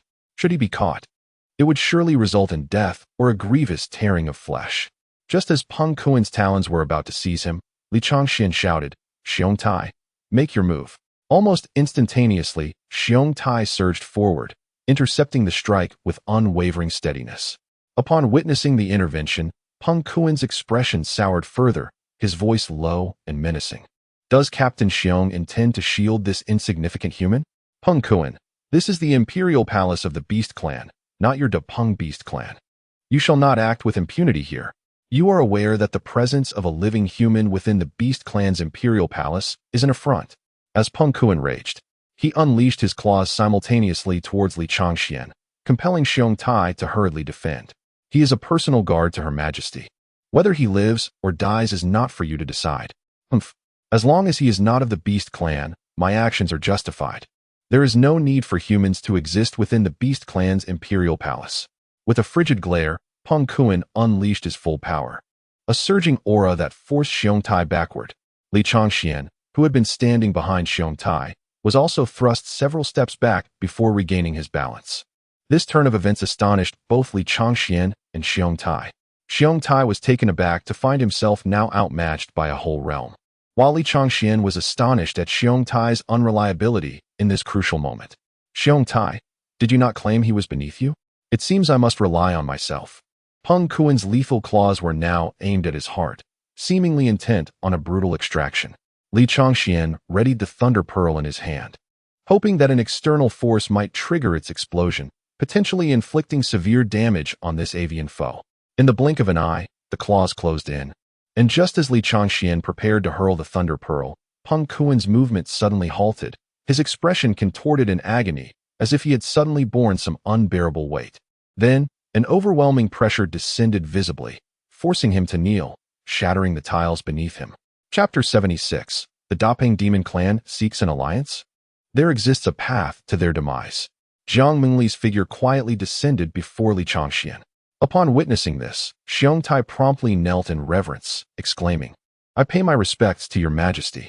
However, Jiang Mingli disregarded him, casting a cold gaze upon the still prostrated Peng Kuan, who was trapped beneath the weight of her oppressive aura. "Peng Kuan, your Dapeng Demon Clan has grown exceedingly audacious, daring to act with impunity within my imperial demon palace." At her words, Peng Kuan's expression transformed into one of defiance. Yet, under her overwhelming pressure, he found himself unable to rise, ultimately retorting in a chilling tone, "He is but a human. Surely, I need not report the slaying of an insignificant insect to your majesty?" Jiang Mingli's countenance remained impassive, yet her aura shifted dramatically, as a more formidable pressure descended upon him, compelling him to kneel further, his knees sinking into the stone floor. "My demon servants, be they human or demon, are beyond your jurisdiction to question or act upon."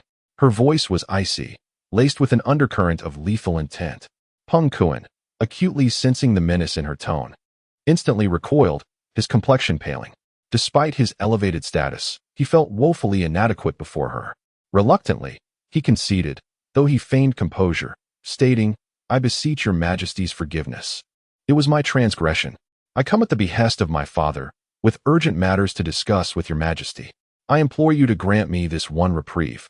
After a moment of contemplation, Jiang Mingli coldly responded, "Should you err again, I shall no longer consider the dignity of your Dapeng Demon Clan."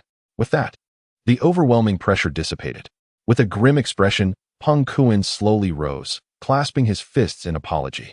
"I thank you, your majesty. What pressing matter does the Dapeng Demon King wish to confer with me?" Jiang Mengli inquired. Taken aback, Peng Kuan hesitated, unprepared for the discussion to occur here. He suggested, Your Majesty, discussing such matters here, with others present, may be inappropriate. Perhaps we should proceed to the Imperial Palace Great Hall? Jiang Mengli merely snorted in response. Inside the Imperial Demon Palace, all are my subjects. There are no outsiders.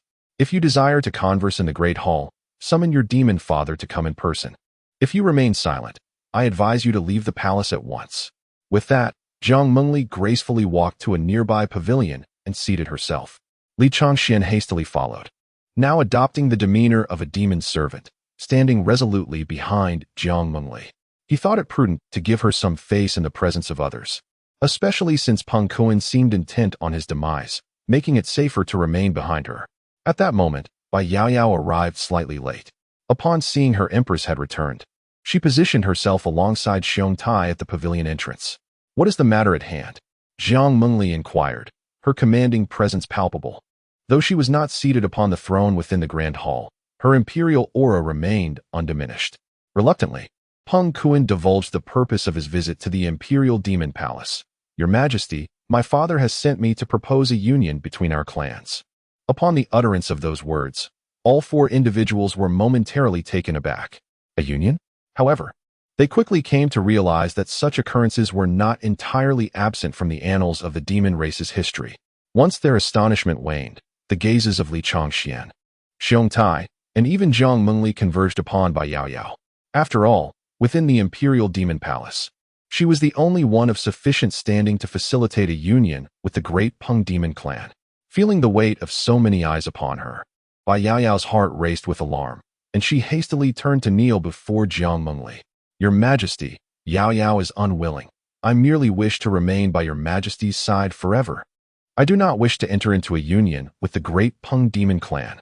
Yet before Jiang Mengli could respond, Peng Kuan, standing outside the pavilion, hurriedly interjected. Lady Bai has misunderstood. Our great Peng clan does not seek to unite with you. This revelation left the group momentarily dumbfounded. If not Bai Yaoyao, then who could possibly be a suitable candidate within the Imperial Demon Palace? Could it be that they had set their sights on a mere demon attendant? Yet, if that were the case, it should not warrant a union. Thus, Jiang Mengli inquired with curiosity, if it is not Bai Yaoyao, then with whom do you wish to unite? Peng Kuan grinned, his expression a chilling blend of disdain and confidence. Of course, it is with you, your Majesty. The moment those words were spoken, everyone except Jiang Mengli wore expressions of utter astonishment. Silence.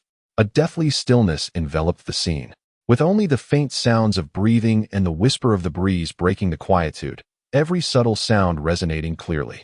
Li Changxian was the first to regain his composure. Realizing the gravity of the situation, he had yet to make his move. Just as he was beginning to understand his own feelings, was he to be thwarted by another? Great Peng clan, you have chosen the path to your demise. Bai Yaoyao, her eyes wide with disbelief, quickly responded with indignation. Peng Kuan, how dare you?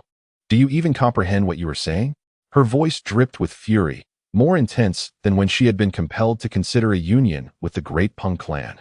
Ignoring her outburst, and sensing Jiang Mengli's silence as a sign of hope, Peng Kuan continued to persuade, surely, your Majesty is aware of the pivotal role our great Peng clan plays within the demon army. Among all demon clans, we are the most formidable aerial force. Capable of both aggressive assaults and steadfast defenses, our reconnaissance unmatched. With the human cultivators stirring restlessly, I am confident that should your Majesty unite with our great Peng clan, all aerial demons will serve you faithfully. Regardless of whether the human cultivators choose to launch an all-out assault or attempt a stealthy incursion, you shall be able to respond with poise, and the eventual annexation of human territories will not be beyond possibility. If your Majesty consents, our great Peng clan will rally all avian demons to support you wholeheartedly. I urge you to contemplate this carefully. Upon hearing this, Jiang Mengli's expression remained unchanged, revealing neither anger nor joy, as she replied coolly, your father is unworthy of my esteem. Perhaps you ought to consider your own age. With that, she let out a derisive laugh. Upon hearing her words, Peng Kuan mistakenly believed she was concerned about his father's advanced age, and his heart swelled with joy as he hastily clarified, your Majesty, it is indeed the great rock demon king who wishes to unite in marriage with you. However, It is not my father but myself. My father has pledged that should your majesty consent, he will immediately bestow upon me the throne of the great rock demon clan, thus enabling me to be worthy of your esteemed status. Jiang Mengli, unable to contain her fury any longer, struck the stone table before her with a resounding force, shattering it into powder. I have no interest in your father, and I have even less regard for you. I hold your entire clan in contempt. You, leave my presence at once. Chapter 77. Are you concerned for me? You, the father of the great emperor, are not worthy of my regard. Thus, I hold you in even lesser esteem. As for your clan, the Dapeng, I have no interest in you whatsoever. Depart at once. Upon hearing the initial rejection, Jiang Mengli maintained an outwardly calm demeanor, yet she was already suppressing a surge of anger. The Dapeng clan was the most defiant among the 9 great demon clans, and she was taken aback by their audacity to set their sights on her. Nevertheless, his assertion held some truth. The Dapeng clan indeed ranked first in strength among the demon clans, alongside the Fox tribe. However, the Fox tribe's advantage stemmed from her ascendance to the position of Demon Empress, allowing them to close the gap with the Dapeng, albeit still slightly weaker in overall might. Thus, she had initially declined politely, wishing to avoid antagonizing the Dapeng clan. Yet, she was only willing to extend that courtesy once, and she never expected that Peng Kuan would be so brazen as to disregard her refusal. Her feelings toward the Dapeng were nothing short of disdain, making any thought of a marriage alliance utterly abhorrent. Typically, they might play petty tricks against her, but daring to target her directly was an affront that ignited her fury. When Peng Kuan witnessed his proposal being rejected once more, especially with such disparagement toward his clan, it was impossible for him to remain unperturbed. However, he found himself lacking the strength to openly defy her, so he clenched his fists, his voice dripping with cold malice. You shall not regret this, Empress. Are you instructing me on how I should conduct myself? In an instant, Jiang Mengli cast a deadly glare, and 9 ethereal fox tails unfurled behind her, toppling the pavilion in their wake. In the blink of an eye, the 9 tails, accompanied by a thunderous roar and fierce winds, struck towards Peng Kuan. Caught off guard by her sudden aggression, he attempted to defend himself, yet the disparity in their realms was insurmountable. He was sent reeling, flying out of the Imperial Demon Palace and crashing heavily onto the Demon Square, spitting out a mouthful of blood. After a brief moment, Peng Kuan staggered to his feet, wiping the blood from the corner of his mouth with his sleeve, muttering darkly to himself, "Humph. Just you wait. You will regret this." He then sneered coldly. "When the time comes, you shall have no choice but to acquiesce. I shall ensure you endure daily humiliation." Peng Kuan had indeed come to the Imperial Demon Palace on the orders of the Dapeng King, Peng Feng, to discuss a potential marriage alliance. Should Jiang Mengli acquiesce, he would seize the opportunity to remain in the palace and cultivate a relationship with her, while also gathering intelligence for the Dapeng clan. However, Peng Feng had also tasked him with another mission, to ascertain whether Jiang Mengli was present in the palace, as they had detected anomalies 3 years prior. When she emerged from her seclusion, she was at the pinnacle of the transcendent realm, indicating that she had been stagnating at that level for quite some time, unable to break through even after becoming the Demon Empress. Yet, their speculations were merely conjectures. Jiang Mengli's fearsome reputation deterred them from probing too deeply. It was only a few months ago, upon hearing of the Demon Empress's solitary venture into the Qinglian secret realm, that they realized she had ventured into the realm of humans. Thus, when the Purple Lotus phenomenon manifested, Peng Feng dispatched Peng Kuan under the guise of discussing a marriage alliance, hoping to glean further insights. Agreement would be most favorable, as it would allow for a gradual encroachment upon the Imperial Demon Palace, thereby enabling the great Peng Demon clan to ascend to the throne of the Demon Emperor. Conversely, dissent would merely confirm the insurmountable reality she faces. Given a little more time, Peng Feng would undoubtedly attain the pinnacle of the Transcendence realm, while Peng Kuan would reach its initial stages. The great Peng Demon clan is renowned for its valor in battle, possessing an innate advantage that renders them nearly unstoppable. 1 against 10 is hardly an exaggeration. When the time comes to rebel, what would it matter? Peng Kuan harbors ambitions not only for the title of Demon Emperor, but also for the exquisite beauty of Jiang Mengli. However, the throne will eventually be passed to him by Peng Feng, making his current focus solely Jiang Mengli. At this juncture, the likelihood of their clan's rebellion seems significantly greater. The mere thought of assuming the position as the foremost among demons while claiming a beauty like Jiang Mengli sends waves of exhilaration through him. Lost in thought, Peng Kuan broke into a maniacal grin, extending his crimson tongue to lick the traces of blood from the corner of his mouth. Suddenly, his gaze sharpened as he noticed a crowd of demon folk had gathered around him, their eyes scrutinizing him with curiosity. Is this man truly daft after being bested by the Empress? Having been cast down from the island, how could he not be? Oh dear, his appearance is quite grotesque. I wonder if it's from the fall, or if he always looked this way. The murmurs of the onlookers pierced Peng Kuan's ears, igniting a fierce glare within him that caused the crowd to recoil in fear. Subsequently, he transformed into a majestic Peng bird, soaring into the sky and vanishing from the imperial demon city in the blink of an eye. Meanwhile, once the crowd dispersed, Bai Yaoyao hastily knelt, addressing the Empress. Your Majesty, it is my failure to have stopped him. He may already be aware of our circumstances. Rise, the Empress replied. You are not to blame, and moreover, he must have known I was absent, which prompted his visit. Bai Yaoyao instantly grasped that Peng Kuan was merely sent to gauge the situation, likely seeking information about the true intentions of the great Peng Demon King, Peng Feng. Your Majesty, what shall we do now? It is likely that Peng Feng has sensed your inability to break through. There is no rush. Even if I cannot break through, I can still maintain my dominance over him. The great Peng Demon clan will not dare to rebel in the short term. You may leave now. Yes.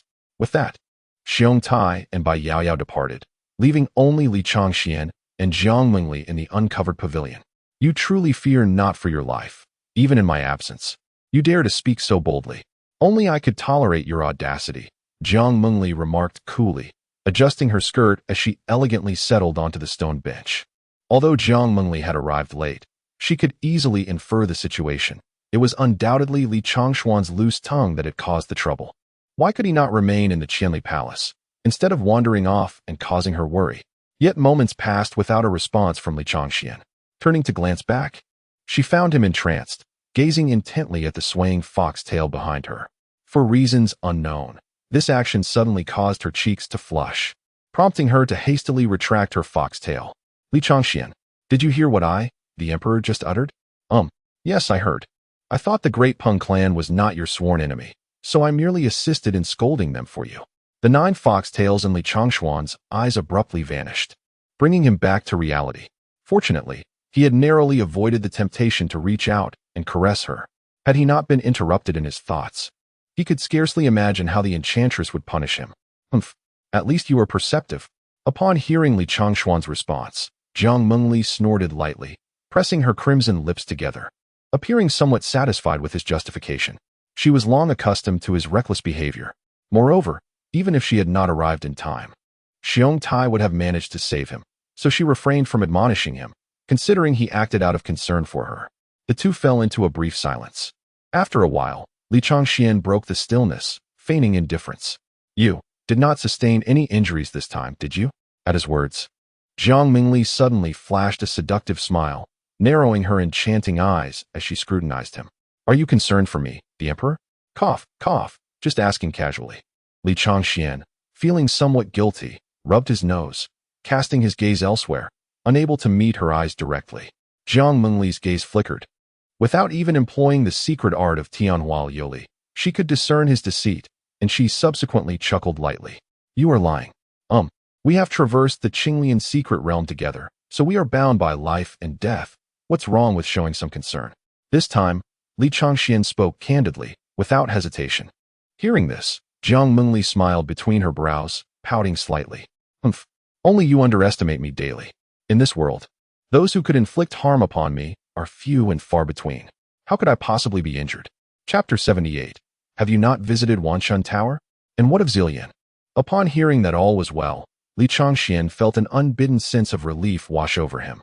Jiang Mengli gently shook her head, her expression revealing no trace of disappointment. After all, it had been several years, and she had long since grown accustomed to it. Moreover, were it not for the need to avert turmoil within the demon clans and the incursions of human practitioners, she would not have felt such urgency to advance. At that moment, a delicate figure clad in pink gracefully descended before the two. It was the Fox Clan's demon queen, Bai Ling, who had been pursuing them. Li Changxian immediately took notice of her. She was alluring and captivating, exuding a mature charm. However, in Li Changshuan's eyes, her beauty paled in comparison to Jiang Mengli's. While Jiang Mengli's demeanor occasionally revealed a hint of seduction, the two women embodied entirely different styles. Bai Ling was the epitome of seduction and being married. She lacked the maidenly innocence that Jiang Mengli possessed, thus radiating a different kind of allure. Jiang Mengli, on the other hand, displayed a range of expressions depending on the situation, icy when angry, aloof in her usual demeanor, and enchanting when joyful, embodying both elegance and charm. Upon landing, Bai Ling couldn't help but voice her discontent. Why is the Empress moving so swiftly? She said this while catching her breath, internally lamenting that she could not measure up to the Empress. There was a disparity in their realms, and as she struggled to keep pace, she found herself out of breath. The Peng clan has sent word. Peng Kuan wishes to propose a union with our empire. Bai Ling, who had been panting heavily, suddenly found her breath caught in her throat. First came an overwhelming fury, followed by disbelief. Have you agreed to him? Bai Ling mistakenly assumed that Jiang Mengli had acquiesced. The Empress wore a broad smile, and the lingering hint of a fox demon's allure in her expression was unmistakable to Bai Ling. Something was amiss. Indeed, 9 times out of 10, it was amiss. Typically, Jiang Mengli's countenance was either cool and indifferent or icy with anger.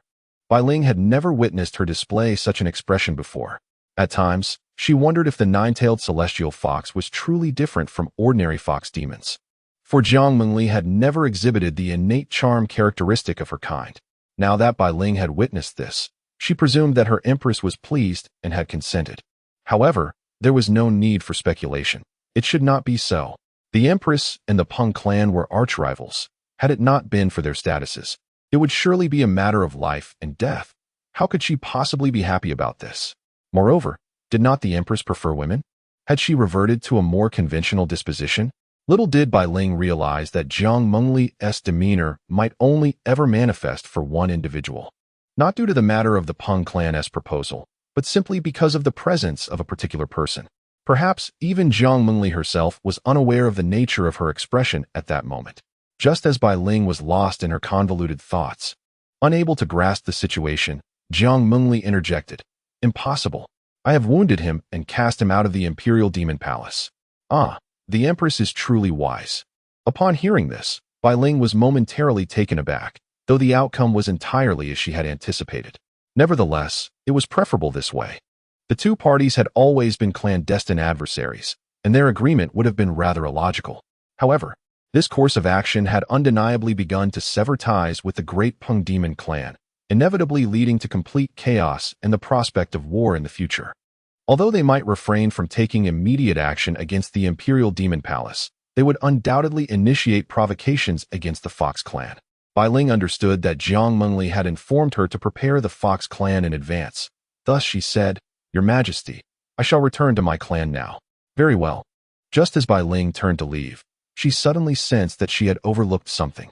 She swiftly pivoted, her gaze fixated on Li Changxian, who stood behind Jiang Mengli, and approached him, circling around him twice. In her haste, she had mistaken Li Changxian for an ordinary demon servant, given his faint aura as a mere mortal. Yet, a sudden realization struck her. There had never been male demon servants within the Imperial Demon Palace. This brought to mind the tales the Empress had recounted during their journey. You are the mortal who saved our Empress's life several months ago? Li Changxian awkwardly nodded, pondering why the demon clan seemed so intent on scrutinizing him. After a thorough inspection, Bai Ling gently pinched her chin and slowly nodded. Your demeanor and appearance are commendable, yet regrettably, you lack any formidable strength. Does the White Demon King have any further business? At that moment, Jiang Mengli, seated beside them, interjected coldly. Bai Ling had been circling Li Changxian, and Jiang Mengli felt a twinge of displeasure, prompting her to speak up. No, I shall take my leave at once, Your Majesty. With that, Bai Ling soared into the air and exited the Imperial Demon Palace. Once she was gone, Jiang Mengli abruptly turned to Li Changxian and inquired, In recent days, have you ventured outside the Imperial Demon Palace? Li Changxian nodded. Rest assured, I did not leave the city, and I was accompanied by Lao Tai. Xiong Tai. The citizens of the city did not trouble you? Not at all. Upon learning that I am your demon servant, they promptly dispersed, most treating me with utmost respect. Thank you for your concern, Your Majesty. Humph. As if I would concern myself with you. How conceited. Caught off guard by his directness, Jiang Mengli could not admit to her feelings as Li Changxian had. Instead, she turned her face away, a faint blush gracing her ear, barely noticeable unless closely observed. After a brief moment, Jiang Mengli's curiosity got the better of her, and she inquired about his activities over the past few days. Where have you been? Li Changxian recalled leisurely. We first visited a shop that sold jade, and ultimately dined at the Zuiyin Pavilion before returning. Upon hearing this, Jiang Mengli's expression shifted dramatically, and she asked with a serious tone, "You did not go to the Wang Chunlu, did you?" Li Changxian scratched his head, pondering carefully. What is Wang Chunlu? If memory serves him correctly, Ji Yu once mentioned that it was a brothel. A brothel? Realizing the peculiarity of the situation, Li Changxian hastily clarified, "I did not go." His eyes were resolute and sincere, betraying no hint of deceit. Jiang Mengli felt a sense of relief wash over her.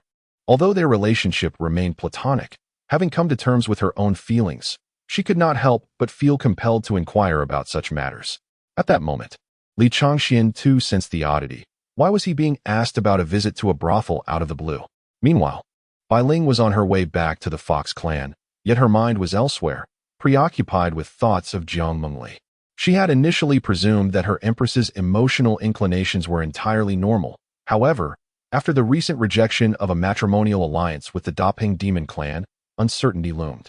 For a fleeting moment, Bai Ling contemplated whether her Empress harbored affections for that mortal, but she quickly dismissed the notion. The human race generally harbored animosity towards the demon clans, and the Empress's sentiments were even more pronounced. Moreover, the divide between celestial beings and mortals was stark. A mortal's life could pass in the blink of an eye for a cultivator, often spent in seclusion. In terms of gratitude, it now appeared that bringing Li Changxian into the demon realm was, in fact, a means of preserving his life, thus fulfilling that debt. Therefore, it seemed improbable that they shared any deeper connection. Yet, the Empress interacted with only a handful of individuals. Who could it possibly be? Bai Ling fell into deep contemplation once more, suddenly struck by a thought, her mind momentarily blank. Could it be that girl, Yao Yao? Chapter 79. A test. As night fell, Li Changxian continued his routine of delivering items to Jiang Mengli. Seated beside the table, Jiang Mengli indulged in her meal, while Li Changxian sat across from her, quietly observing her. She was acutely aware of his gaze. Had it been before, she would have surely reacted with ire. However, things were different now. She refrained from saying much, her cheeks slightly flushed, though the glow of the firefly stone rendered it nearly imperceptible. Li Changxian, watching her eat, felt as if he were nurturing a little fox. Were Jiang Mengli to transform back into a fox, it would be even more fitting. Li Changxian also noted that Jiang Mengli rarely revealed her true form. She only displayed her 9 tails during combat.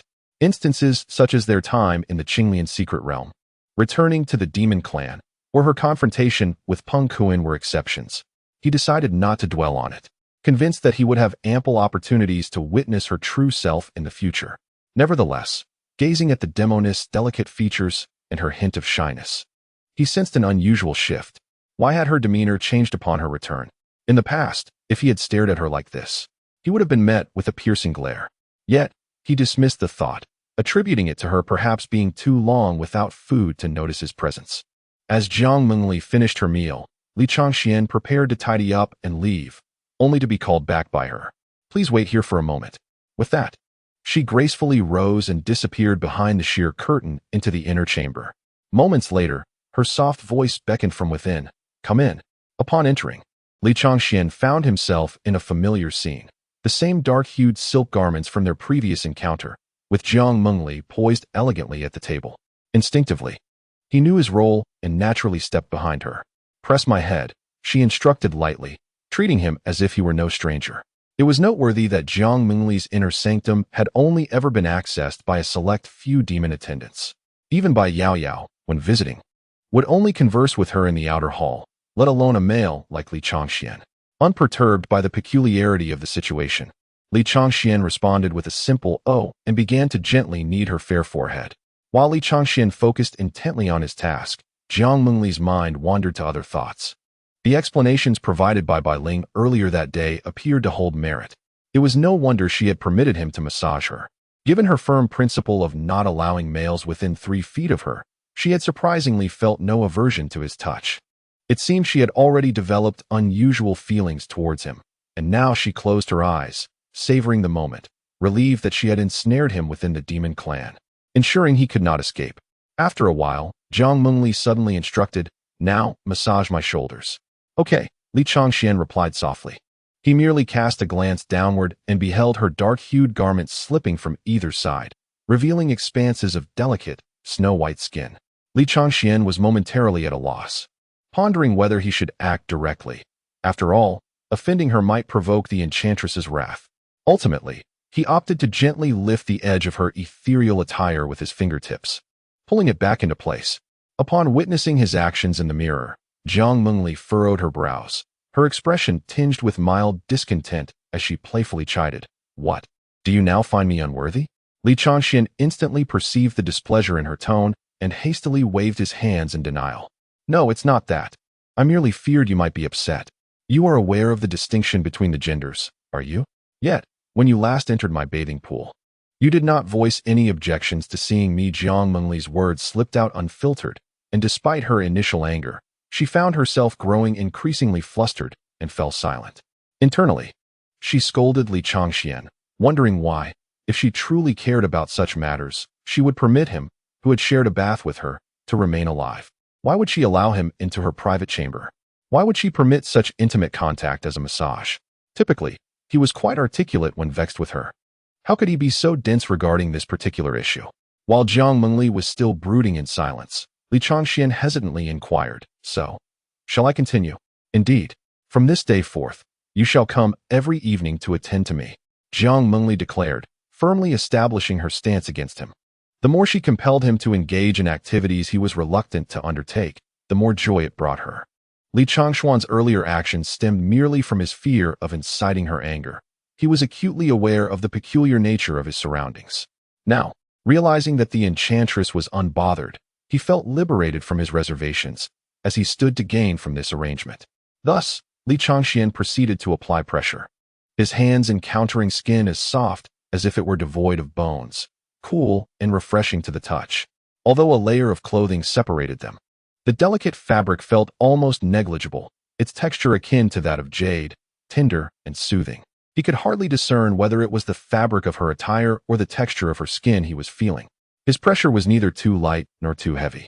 And soon enough, Jiang Mengli found herself closing her eyes in bliss, a faint blush adorning her porcelain face. However, as he continued, Li Changxian noticed that the neckline of her garment perpetually slipped down in response to his movements. Surely, the enchantress possessed skin so smooth and supple that her attire could scarcely cling to it. Reluctantly, he found himself adjusting her garment repeatedly, and to his surprise, Jiang Mengli did not voice any complaints this time. She understood his intentions and thought it commendable that he recognized the need for a certain distance between the sexes. In truth, she wished to gradually bridge the gap between them, yet her pride as the Empress of Demons forbade her from broaching the subject herself. Moreover, she feared that merely articulating her thoughts might frighten Li Changxian. Fortunately, there exists the pretext of the demon attendant, which can be utilized to gradually bridge the gap between the two. Li Changxian is certainly not immune to this notion, yet he harbors more concerns than Jiang Mengli. He can only cautiously probe Jiang Mengli's feelings towards him step by step. Deep down, he is aware that he holds a unique significance for the demoness. Otherwise, he would not have survived in her presence until now. He can also discern that, although Jiang Mengli's tone remains lofty when conversing with him, it lacks the frigid detachment she exhibits towards others. They find themselves in a delicate position, one yearning for the other's acceptance, and the other seeking to comprehend the nature of their feelings. Is it friendship? Is it truly a bond forged through life and death? Or is it what he most fervently desires? Upon returning, both have initiated a series of subtle tests towards one another. As the time approaches for Li Changxian to depart, Jiang Mengli coolly commands, "Be here promptly at the hour of Qin tomorrow." "What? Am I to pay my respects to you?" Li Changxian exclaimed in astonishment. The hour of Qin is when he would still be nestled comfortably in bed. Who rises so early? You shall find out in due time. Remember, do not dare to be late. Chapter 80. The beauty's minimalism is truly exquisite. The following day, Li Changxian, feeling rather listless, rapped gently on Jiang Mengli's door. In this era, there were no alarm clocks, and he had no means to transport a sundial back with him. Fortunately, it seemed that within the Imperial Demon City, a rooster demon crowed each morning, allowing him to time his arrival. "Come in. Step into the inner chamber." Jiang Mengli's voice floated through the door, cool and inviting. As Li Changxian parted the delicate veil and entered, he found the room devoid of her presence. Moments later, the soft patter of footsteps emerged from behind the screen. He was aware that the area beyond the screen constituted Jiang Mengli's true boudoir. Her bed lay just beyond that partition. With graceful steps, Jiang Mengli emerged, her bare feet gliding over the lustrous gray-black jade tiles. She moved with a captivating sway, the gossamer fabric of her skirt fluttering gently, revealing a glimpse of her fair porcelain leg.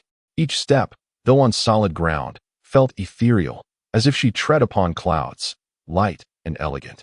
Her delicate feet, tinged with a subtle blush, touched the floor, her 5 toes playfully curling slightly. Her silvery hair cascaded in gentle disarray, flowing down to her waist, dancing with her every movement. She exuded an enchanting charisma, making it difficult for anyone to avert their gaze. Her slender waist seemed barely graspable, her figure ethereal and graceful. The thin garment clung to her skin, accentuating her alluring form. The proportions of her physique were perfection itself, slim where it should be, and fuller where it ought to be.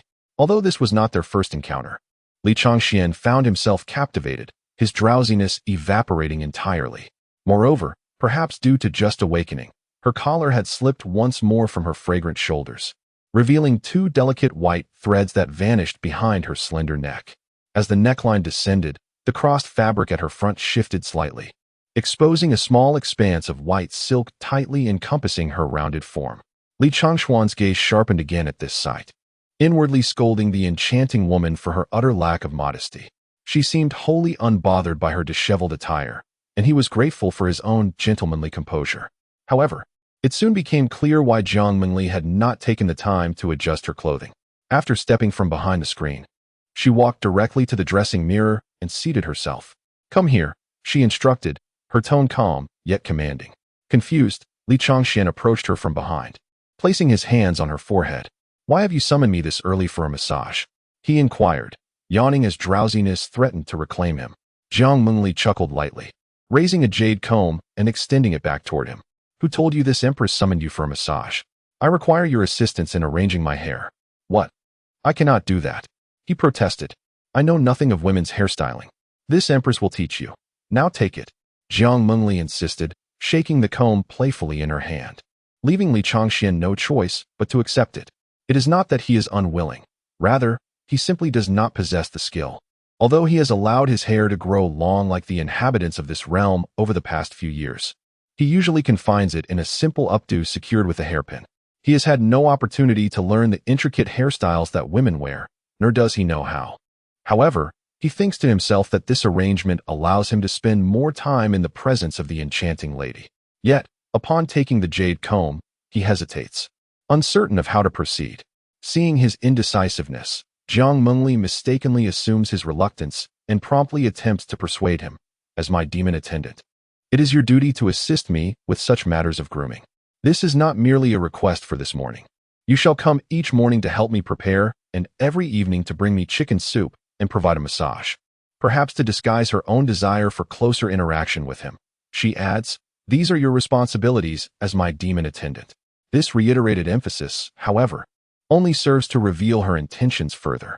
After all, she had never asked Li Changxian to perform such tasks before, nor had any of the female demon attendants assisted her in her grooming prior to his arrival at the future imperial palace. These duties had always been her own. Upon hearing her requests, Li Changxian merely smiled and softly acquiesced, showing no sign of reluctance. How could he possibly refuse? He was eager for such an opportunity. It was unexpected that the chance would present itself so readily, and that he could not decline. Jiang Mengli, upon receiving his enthusiastic agreement, felt a twinge of unfamiliarity. After all, Li Changxian had been accustomed to opposing her, even insisting she fetch bathwater herself the last time.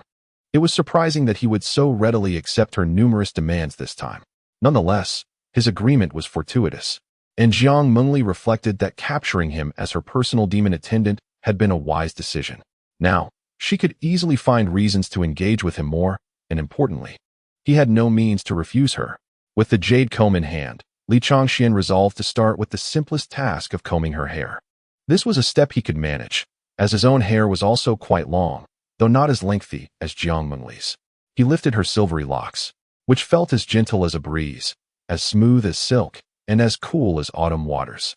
Her tresses, white as snow, were soft and silky, seemingly ready to slip through his fingers at the slightest misstep. Gradually, the jade comb slid into her hair, and he began to untangle it with delicate precision. His movements were gentle, one hand cradling her hair while the other brushed through it, as if he were tending to a rare treasure. Fearful of damaging those enchanting silvery strands or causing her discomfort by pulling too hard, Jiang Mengli's hair was exceptionally long. When styled, it cascaded down to her waist, and when let loose, it could easily reach the ground if it were to grow another foot. Li Changxian sighed softly, marveling at how truly her hair reached her waist. As she brushed her hair to the very end, a delicate fragrance emanated from Jiang Mengli's tresses, intermingled with the subtle scent of orchids. Li Changxian recognized this as the unique aroma of Jiang Mengli's hair and skin, a scent he had encountered before. Though faint, it was ever so perceptible whenever he drew nearer to her. It was precisely this gentle fragrance of orchids that rendered her scent enchanting and intoxicating, rather than the overwhelming sweetness of cloying perfumes that felt overly artificial. Jiang Mengli's silvery locks were remarkably smooth and easy to style, and within moments, Li Changxian had completed the task. Subsequently, Jiang Mengli fashioned her hair into a celestial bun, while Li Changxian attentively observed, intent on learning. Once finished, she graciously released the bun, encouraging Li Changxian to attempt it himself. From a young age, he had demonstrated a keen aptitude for learning, and this time was no exception. He mastered the technique after just one try. With a natural grace, he then reached for a few silver hairpins from the dressing table, gently inserting them among her strands. There was no need for excessive embellishments. The simplicity of the adornment was already strikingly beautiful. As Li Changxian gazed at Jiang Mengli's reflection in the mirror, he couldn't help but feel a deep admiration. Indeed, for a beauty like her, minimalistic decorations were the epitome of elegance. The room fell into a serene silence, punctuated only by their soft breaths. Unbeknownst to them, the atmosphere had gradually transformed into something enchanting. Chapter 81. At that moment, she could not bear to discard it. Jiang Mengli gazed into the mirror at her reflection, then cast a glance at the dazed Li Changxian, a secret smile tugging at her lips. She then retrieved a box of translucent lip gloss to enhance her lips, requiring no addition of crimson, as her naturally thin lips were already a lovely shade of red. Next, she delicately applied eyebrow powder, which not only accentuated her beauty, but also lent her an air of enchantment. Li Changxian, who had been entranced, found himself further captivated. How had he never noticed how alluring this enchanting woman was before? Had she bewitched his soul with her seductive charm? As he pondered this, he also questioned whether she had always possessed such allure, and he had simply overlooked it. Lost in thought, he was startled to realize that Jiang Mengli had vanished from before the dressing mirror, and a rustling sound emerged from behind the screen. Was she changing clothes? Li Changxuan's breath caught in his throat. How had this enchanting woman become so unabashed? Although obscured by the screen, he still turned away, facing the outer hall. Before long, gentle footsteps approached from behind him. He turned to find Jiang Mengli had donned a pair of exquisite white embroidered shoes, and more importantly, she was clad in a pure white RU skirt. At a glance, he recognized it as the very white flowing fairy dress he had gifted her. A mix of surprise and quiet joy filled his heart. Had she not claimed to have discarded it? Humph, the world was not limited to that one dress. The Empress could certainly wear her own. Jiang Mengli let out a soft huff, pouting slightly, her expression unchanged, speaking as if it were the truth. In reality, she had never discarded it. After changing, she had carefully stored it in her personal space. Her earlier claim of having thrown it away was merely a jest. However, since she had stated it was lost, she would not readily admit to still possessing it. By wearing it now, she aimed to convey to Li Changxian that she had indeed deceived him. She had not discarded it, for she could not bear to do so. Jiang Mengli was confident Li Changxian would recognize that it was the very dress he had given her. As she anticipated, even if she vehemently denied it, Li Changxian remained convinced it was indeed the one he had bestowed upon her. He understood that, Given her haughty nature, she would never concede to its origin. With a gentle smile, he chose not to expose her ruse. Jiang Mengli then began to gracefully walk towards the door. Where to? Li Changxian quickly followed. To familiarize you with your future duties. Li Changxian followed her out of the Qianli Palace, a puzzled expression on his face. Passing through pavilions and corridors, they arrived before a hall whose doors were now ajar. Perhaps alerted by the commotion outside, Bai Yaoyao hastily emerged from within. Greetings, Your Majesty. Upon raising her gaze, she was taken aback to see Li Changxian striding confidently behind her esteemed Empress, her brows knitting together in concern. Your Majesty, what purpose do you serve by bringing him here? As a personal demon attendant to the Empress, Li Changxian naturally came to serve her. What could be amiss? Jiang Mengli disregarded her inquiry and stepped through the door, with Li Changxian following closely behind. Your Majesty, Bai Yaoyao stammered, still seeking a rationale. Just as Li Changxian was about to enter, it seemed she had a sudden revelation and hastily exclaimed, Li Changxian is an outsider. The study contains many secrets of our demon clan. It is inappropriate for him to enter. Nonsense. He lacks the ability to escape the demon clan, Jiang Mengli replied coolly. Approaching the desk and settling down to review the documents submitted from various regions of the demon realm over the past fortnight, Bai Yaoyao pouted, perplexed as to why her Empress treated him with such exception. Typically, the attendants in the study merely served tea and water, tasks she usually managed herself. Yet now he had usurped those duties. With a resentful glare, she raised her chin defiantly and declared, stand properly by the side. Do not approach Her Majesty. Li Changxian merely smiled, unperturbed by her admonition. Previously, he would have eagerly welcomed assistance with his tasks. However, now, any opportunity to engage with the demoness was one he relished. Jiang Mengli had brought him to the study not only to enjoy his company a while longer, but also to prevent him from wandering aimlessly within the Imperial Demon Palace. After all, aside from the Imperial Guards, everyone in the palace was female. Conventionally, as a demon attendant, Li Changxian was expected to remain standing by her side in service. But given his nature, he was unlikely to adhere to such protocol. Upon entering the study, he began to meander about, inspecting various items, while Jiang Mengli said nothing. Observing this, Bai Yaoyao felt compelled to trail closely behind him, fearing he might inadvertently stumble upon sensitive secrets of the demon clan. Just as Li Changxian picked up a document and glanced at it, Bai Yaoyao promptly seized the other side. Is there something you wish to express, Miss Bai? Nothing at all. It's just that you must not disturb anything in this room. Li Changxian had already surmised the reason for Bai Yaoyao's hostility towards him. He noted that whenever he was in Jiang Mengli's presence, her gaze would fixate on him in an unusual manner, whereas everything seemed normal when they interacted casually. Thus, he realized the issue stemmed from Jiang Mengli, though he remained uncertain about Bai Yaoyao's feelings towards her, whether they were those of a loyal subject or something more complex. If it were the latter, the situation could become quite serious. Nonetheless, Li Changxian found himself in the mood to tease her, tightening his grip on the document and pulling it towards himself. Miss Bai, I merely wish to take a look. Not a chance. Bai Yaoyao tightened her grip, even channeling her spiritual energy to reclaim the document. With a resigned chuckle, Li Changxian retreated to a nearby chair to sit. Bai Yaoyao's eyes widened in astonishment, and a surge of anger welled up within her as she admonished in a low voice. Li Changxian, rise at once. As a mere demon attendant, you have no right to sit. Li Changxian merely shrugged nonchalantly, fearlessly meeting her gaze with a light-hearted smile.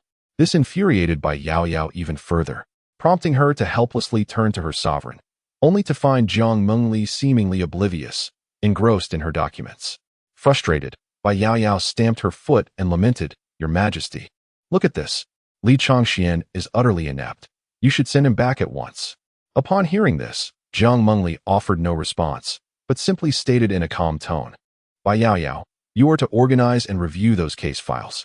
She gestured toward another desk, where several demon-related documents lay in disarray. With no other option, Bai Yaoyao muttered a silent curse before trudging over to begin her task.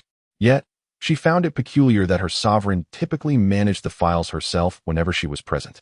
It was only during Bai Yaoyao's absence that the responsibility fell to her. Today, however, it seemed that Jiang Mengli expected her to assist in the endeavor. Chapter 82. The Grievances of Two Clans. After a brief moment, Li Changxian found himself idly bored. propping his chin on his hands as he covertly gazed upon Jiang Mengli's celestial visage. Jiang Mengli, engrossed in meticulously handling the documents pertaining to the demon clan, paid no heed to the lingering gaze directed her way. She was unfazed, even finding a sense of delight in the attention. In Li Changshuan's eyes, Jiang Mengli sat serenely at her desk, with strands of morning light filtering through the window, illuminating her silver hair. The flowing, bathed in the soft morning glow, shimmered with vibrant hues, gracefully undulating as if wisps of clouds danced upon its fabric.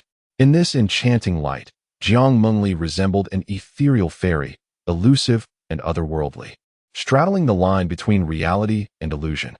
This was precisely the reason her attire was dubbed the Flowing. Even if it were not a ceremonial robe, its craftsmanship would still hold esteemed recognition within the realm of cultivation. With a captivating elegance, untouched by the world's dust, Li Changxian couldn't help but sigh inwardly, a foolish smile spreading across his face. Sensing his gaze, Jiang Mengli raised her eyes and cast him a light, reproachful glance. Caught, Li Changxian could only manage an awkward smile, the heat rising to his ears from being discovered. Meanwhile, Jiang Mengli secretly chuckled to herself, realizing that she had perhaps been too indulgent with him, emboldening his audacity. Fortunately, within the confines of the Imperial Demon Palace, they were among friends. Had it been other demon lords witnessing this, they might not only have taken action against Li Changxian, but would likely have scolded her as well. On the other side, Bai Yaoyao lacked the focus to attend to the documents, her eyes fixated on Li Changxian instead. Yet, he remained oblivious to her presence, his attention solely on his Empress, which only served to further vex her. Unable to ignore her irritation, she turned her gaze towards her Empress, only to discern that something seemed amiss. Today, Jiang Mengli had donned a white dress, a rarity in the 30 years Bai Yaoyao had accompanied her. Having only witnessed this twice before, once during Jiang Mengli's return to the Imperial Demon Palace, and now again today.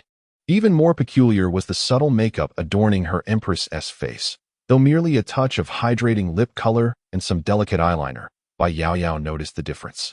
She knew her Empress was naturally stunning, capable of eclipsing all other women without a trace of makeup. Typically, her Empress eschewed such embellishments. What had prompted this refined appearance today? Bai Yaoyao pondered this, dismissing the thought as a fleeting whim of her Empress, and chose not to dwell on it. As the day swiftly passed, when Li Changxian arrived that evening to deliver items to Jiang Mengli, a crucial thought struck him. He recalled vividly their departure from the Qinglian secret realm, where the demoness had remarked to Elder Meisher of the Floating Cloud Palace that she was not like human cultivators who took pleasure in slaying the unarmed. Furthermore, during his initial visit to the Imperial Demon City with Xiong Tai, he remembered the demon populace speaking of human beings as marauding and malevolent. Having only spent a mere decade on the Lingxiao continent, much of which was devoted to seclusion and cultivation, these thoughts weighed heavily on his mind. Although he had gathered some knowledge, the history of the Lingxiao continent spanned countless millennia, making it impossible for him to grasp everything, especially the grudges between the human and demon races. He had intended to inquire about this matter from Xiong Tai, but had forgotten. It was only today, while in his study, that he recalled the scroll he had been disputing with Bai Yaoyao, which seemed to document this very issue. Upon observing his expression, Jiang Mengli recognized that he had something to convey. "Is there something on your mind?" Li Changxian asked, not hesitating to speak plainly. "What did you mean when you spoke to that old man from the Floating Cloud Palace upon exiting the Qinglian secret realm? Why do the citizens of the Demon City appear to harbor such animosity towards the human race?" Jiang Mengli's eyes flickered as she pondered, and then she furrowed her brows, revealing a look of confusion. "You truly do not know?" Li Changxian shook his head. "If I were aware, I would not need to ask you." Upon hearing this, a glimmer of understanding flashed in Jiang Mengli's eyes. It was perfectly reasonable for him to be unaware, as this enmity stemmed from the ancient grievances between the demon and human cultivators. After all, he had not even entered a sect, so it was to be expected that he lacked knowledge on the matter. She began to explain. "You must be aware of the chaos wrought by fierce beasts during the ancient times on the Lingxiao continent, correct?" Li Changxian nodded. He indeed possessed some knowledge of this. In those ancient days, fierce beasts rampaged, and the demons, innately stronger than humans, meant that the human race was the weakest. In their efforts to diminish the power of the demon race, human cultivators sealed not only the fierce beasts, but also the most formidable ancient demon beasts. Consequently, The ancient demon beasts gradually faced extinction, leaving only the current emperor of the demons. Before Jiang Mengli could finish, Li Changxian interjected. Does that not imply you have lived for over 1,000 years? Upon hearing this, Jiang Mengli pouted in discontent and shot him a sharp glance. Of course not. Do I appear that old? Not at all, not at all. Please continue, Your Majesty, Li Changxian urged, raising an eyebrow. Jiang Mengli chose not to dwell on his teasing and continued with her explanation. After sealing the ancient fierce beasts, only the human and demon races remained on the Lingxiao continent. However, due to the actions of human cultivators in sealing the ancient demon beasts, relations between the two races soured, leading to numerous conflicts. To mitigate these disputes, the then demon emperor and the human cultivators negotiated and established a pact, delineating territories for governance. The Luoshui River served as a boundary, granting the demon race the territories of Ziming and Linghai, while the human race occupied the three realms. For several millennia, there were minimal conflicts, until 6 years ago when human cultivators, disregarding the pact, seized the opportunity of turmoil within the demon race to launch a large-scale attack, seeking to capture the demon's Xiling Stone. Upon entering the demon territory, those human cultivators indiscriminately slaughtered everyone, regardless of whether they were commoners or otherwise. How could one not harbor hatred in such circumstances? At this point, while Jiang Mengli maintained a relatively calm demeanor, it was evident that her words were laced with indignation. Listening to her, Li Changxian began to grasp the overall situation. No wonder the demon populace within the imperial demon city clamored for blood upon first sight of him. However, Li Changxian was soon beset by a new query. Did all human cultivators partake in this? Not quite. Only the 5 great sects, the Taishan sect, the Tai sect, and the Zhaixing Pavilion, were involved.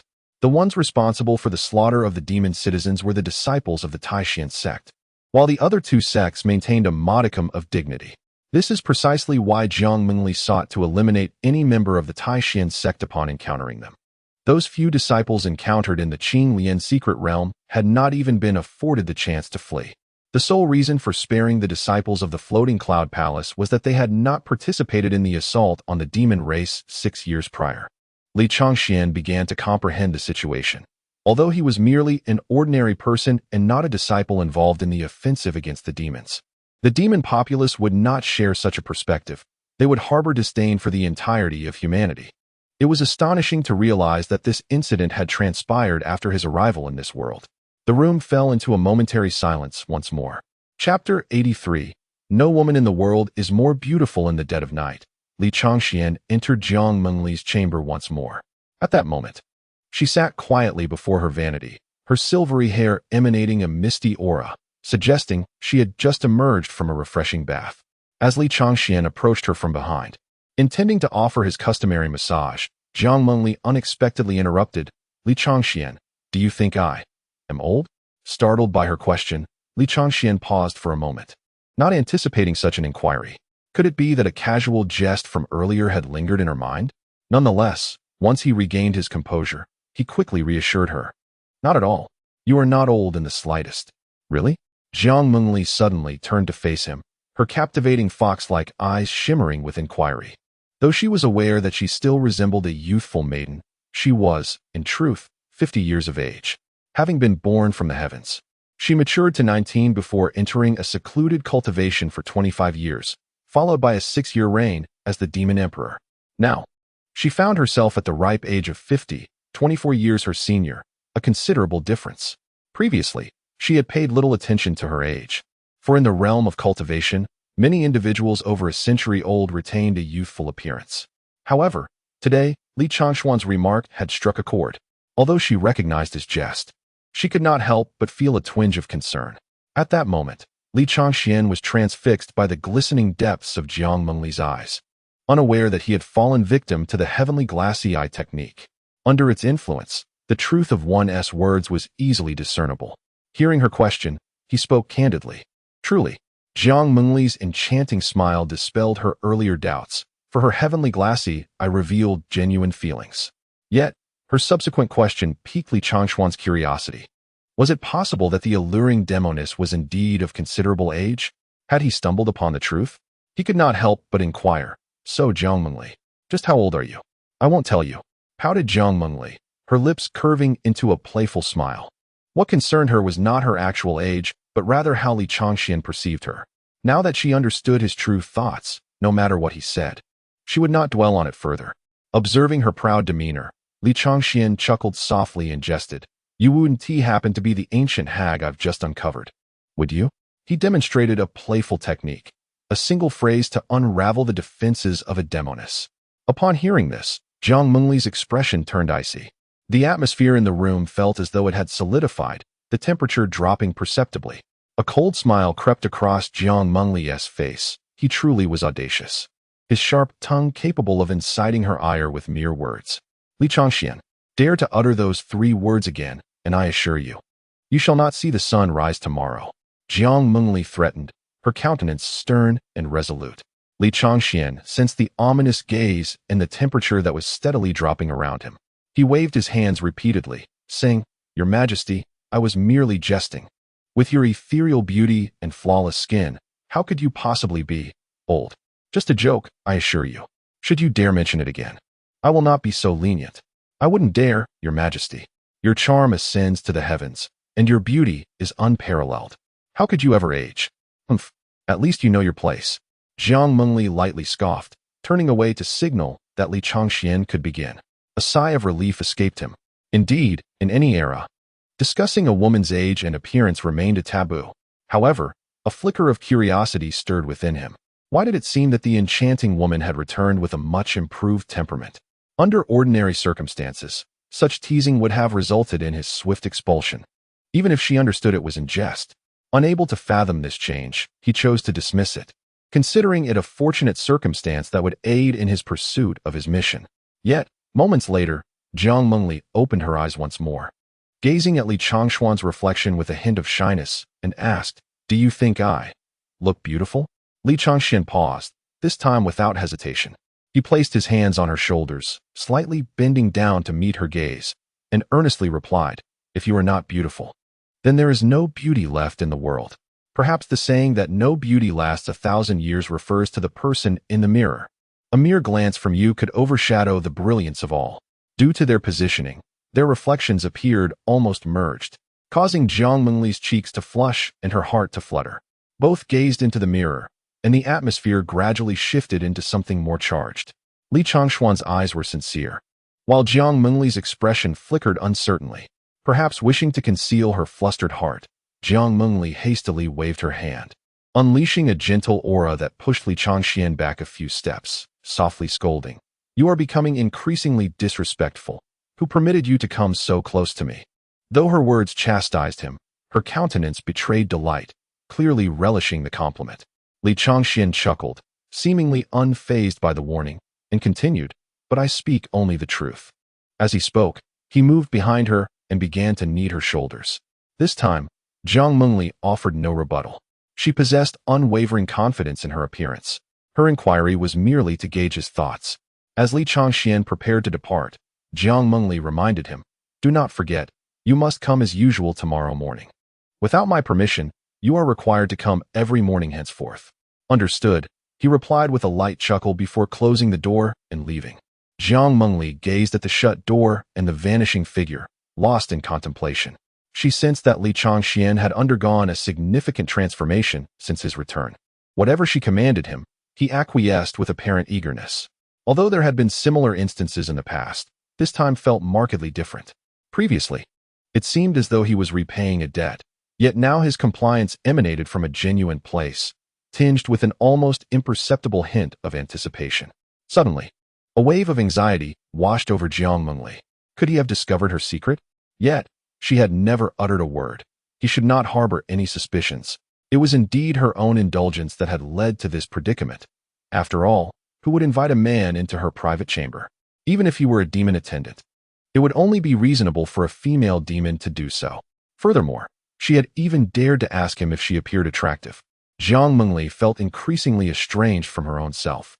In his presence, what had happened to the imposing aura of the Empress? It seemed to dissipate entirely, and she could not fathom why. Strangely enough, she found joy in this newfound connection, as it allowed them to interact on equal footing. What troubled her now was the fear that Li Changxian might feel inferior, yet she had no choice but to approach him in her capacity as a demon attendant, a role that could very well evoke such feelings. Fortunately, he appeared carefree, seemingly oblivious to her status as the demon empress. While Jiang Mengli pondered these thoughts, Li Changxian, upon returning, also found himself in a state of unrest. The behavior of the demoness had been exceedingly unusual since her return. Not only was she less distant, but she had also begun to indulge him more, even posing a question that contradicted her established persona. Moreover, he had detected a fleeting blush upon the demoness' face moments ago. Chapter 84. The gift from the Empress. The following day, Li Changxian continued his routine visit to Jiang Mengli's chamber, assisting her with her grooming as usual. However, after the training from the previous day, he found the task much easier. Once he completed his duties, Li Changxian stepped out, intending to head to the study where he had been the day before, but was halted by Jiang Mengli's voice. "Today, we shall not go to the study." Has everything been resolved?" Jiang Mengli lightly tilted her head. "There are merely a few significant matters within the demon tribe that require my attention. The trivial affairs I glanced at were deemed satisfactory, so I entrusted them to the various demon kings." Hearing this, Li Changxian mused that the role of the demon empress seemed rather effortless, though he dared not voice his thoughts. Instead, he inquired, "Then, what shall we do today?" "Simply follow me," Jiang Mengli replied, leading Li Changxian in a direction towards the rear of the Imperial Demon Palace. Reluctantly, he complied. Before long, they arrived at the rear garden of the Imperial Demon Palace. This enchanting place was adorned with extraordinary flowers and plants, including the ever-blooming red and white manjusaka, which carpeted the ground in a mesmerizing display. The garden was also filled with the ethereal xianling grass, known for its ability to absorb the earth's essence, converting it into spiritual energy that enriched the air with vitality. Therefore, xianling grass was highly coveted in the cultivation world, typically found only in advanced sects of immortality. At the center of the garden lay a pond, bordered by a magnificent peach blossom tree, beneath which grew numerous unfamiliar flora that Li Changxian did not recognize. Arriving in a new world indeed introduced him to new species. He recalled that during his initial visit to the Imperial Demon Palace, Xiong Tai had brought him to explore this very garden. However, overwhelmed by the myriad of demon affairs, he had scarcely noticed its beauty. Yet, Li Changxian was puzzled as to why Jiang Mengli had brought him here. She ventured into a thicket of flowers that towered above her, while he hesitated outside, sensing something unusual about the situation. Noticing his reluctance, Jiang Mengli called from within the blossoms, "Come in." Li Changxian appeared somewhat bashful, but eventually stepped inside. Together, they traversed a winding path through the floral maze until they reached the garden's end. Upon arriving, Jiang Mengli suddenly formed a hand seal, and a mysterious demon rune materialized before her. Once the rune took shape, it drifted forward, revealing what seemed to be an invisible barrier in the space ahead. At the center of the rune, ripples of spatial distortion emanated outward like waves. Li Changxian, unable to harness spiritual energy at that moment, could not perceive the intricacies but sensed the formidable restriction surrounding them. Could it be that he was being brought to a top-secret location of the demon tribe? As the rune melded with the spatial barrier, the surrounding area transformed into a breathtaking realm. However, the flora here was anything but ordinary. Among the rare treasures he had only glimpsed in books, such as the 9-flowered dragon Immortal, the Millennium Ganoderma, the dragon's saliva fruit, and the 9-leaf resurrection herb, Li Changxian found himself awestruck by their tangible presence for the first time. Nonetheless, a sense of perplexity washed over him as he inquired, "Jiang Mengli, have you truly brought me to the treasure trove of your demon clan?" At his words, Jiang Mengli let out a soft, dismissive laugh. "Who said this is the treasure trove of the demon clan? This is a small realm I created upon ascending the throne, specifically designed to nurture these heavenly materials." Understanding dawned upon Li Changxian. This was indeed Jiang Mengli's secret garden. He was taken aback by the revelation that this fox demon had a penchant for hoarding treasures akin to a little squirrel. "But why bring me here?" he queried. With a charming smile, Jiang Mengli replied, "These celestial herbs have not been tended to for quite some time, and today, I've brought you to serve as nourishment." Nourishment? Li Changxuan's thoughts spiraled into a chilling dread. Had his jest of calling her an old hag the previous night truly warranted his potential demise? He recognized her jest, but still feigned fear to indulge her playful spirit. "Your Majesty certainly has a knack for humor." Seeing his reaction, Jiang Mengli chuckled lightly, and pouted with mock disappointment. TCH. You could at least pretend a little better. She had long accepted that she could not genuinely frighten him, and his current display of fear was hardly convincing. Then, with a graceful flick of her hand, she summoned a piece of Ganoderma, which gently floated before her. Under her guidance, it glided towards Li Changxian. He regarded the mushroom with intrigue, and Jiang Mengli elucidated softly. This is a gift from me to you. Receiving it gently, Li Changxian examined it closely. This particular specimen was far older and thus more precious than the one he had previously encountered in Danqing Town. He understood its benefits for cultivators. It replenished spiritual energy and enhanced their cultivation. For mortals, it promised longevity. However, he hesitated to consume it, as he was already at the Earth Immortal realm with a lifespan extending over several millennia, rendering its spiritual energy nearly insignificant for him. Moreover, he currently lacked the means to absorb its essence, which would only offer the benefit of prolonging his life. Reluctant to dismiss Jiang Mengli's kindness, he reluctantly decided to accept her gift. Observing his indecision, Jiang Mengli furrowed her brows slightly and urged, "Why keep it? I want you to consume it now." Li Changxian, who had never encountered such treasures before, cherished it and proposed softly, "Could I not wait to consume it until later?"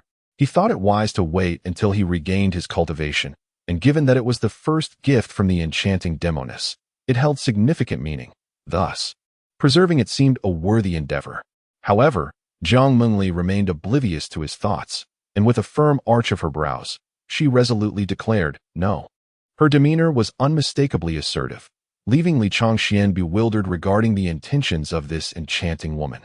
Observing his hesitation, Jiang Mengli swiftly raised her hand in a gentle grasp, summoning the millennium-old spiritual mushroom back into her possession.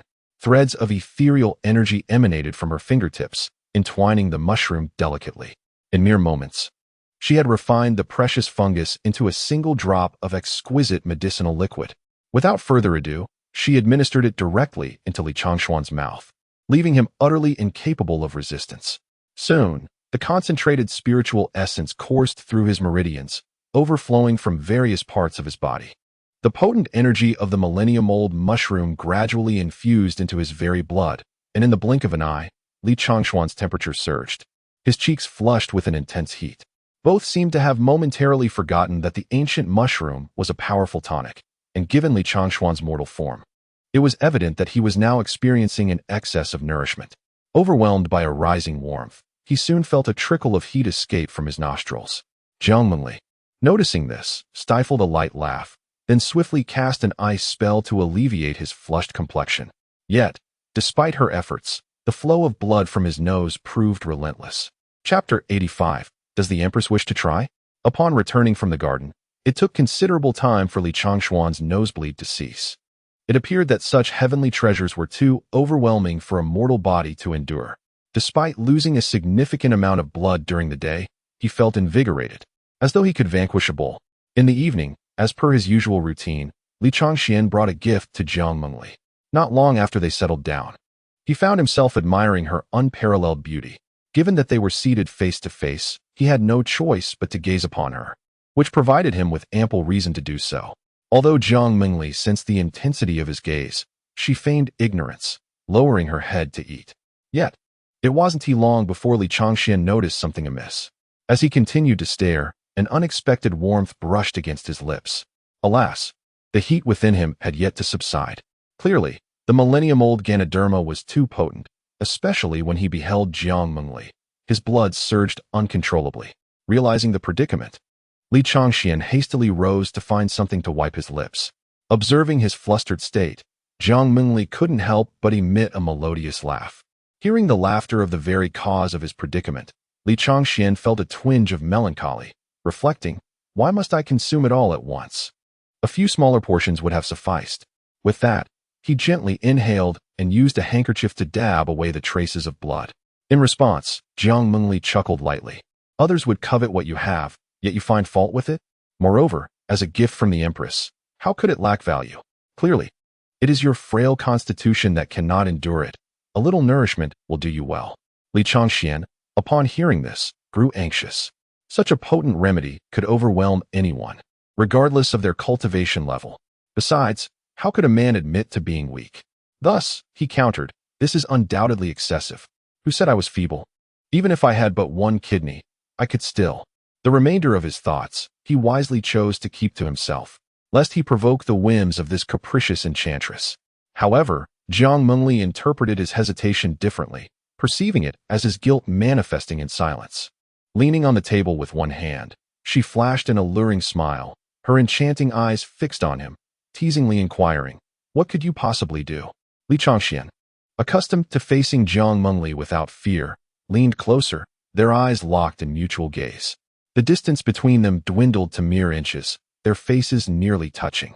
The warmth of their breaths mingled, intertwining with the faint fragrance of orchids emanating from Jiang Mengli and the subtle scent of sandalwood surrounding Li Changxian, enveloping the space around them. Caught off guard by his sudden advance, Jiang Mengli momentarily froze, her expression momentarily faltering. Both remained suspended in that instant, the room enveloped in silence.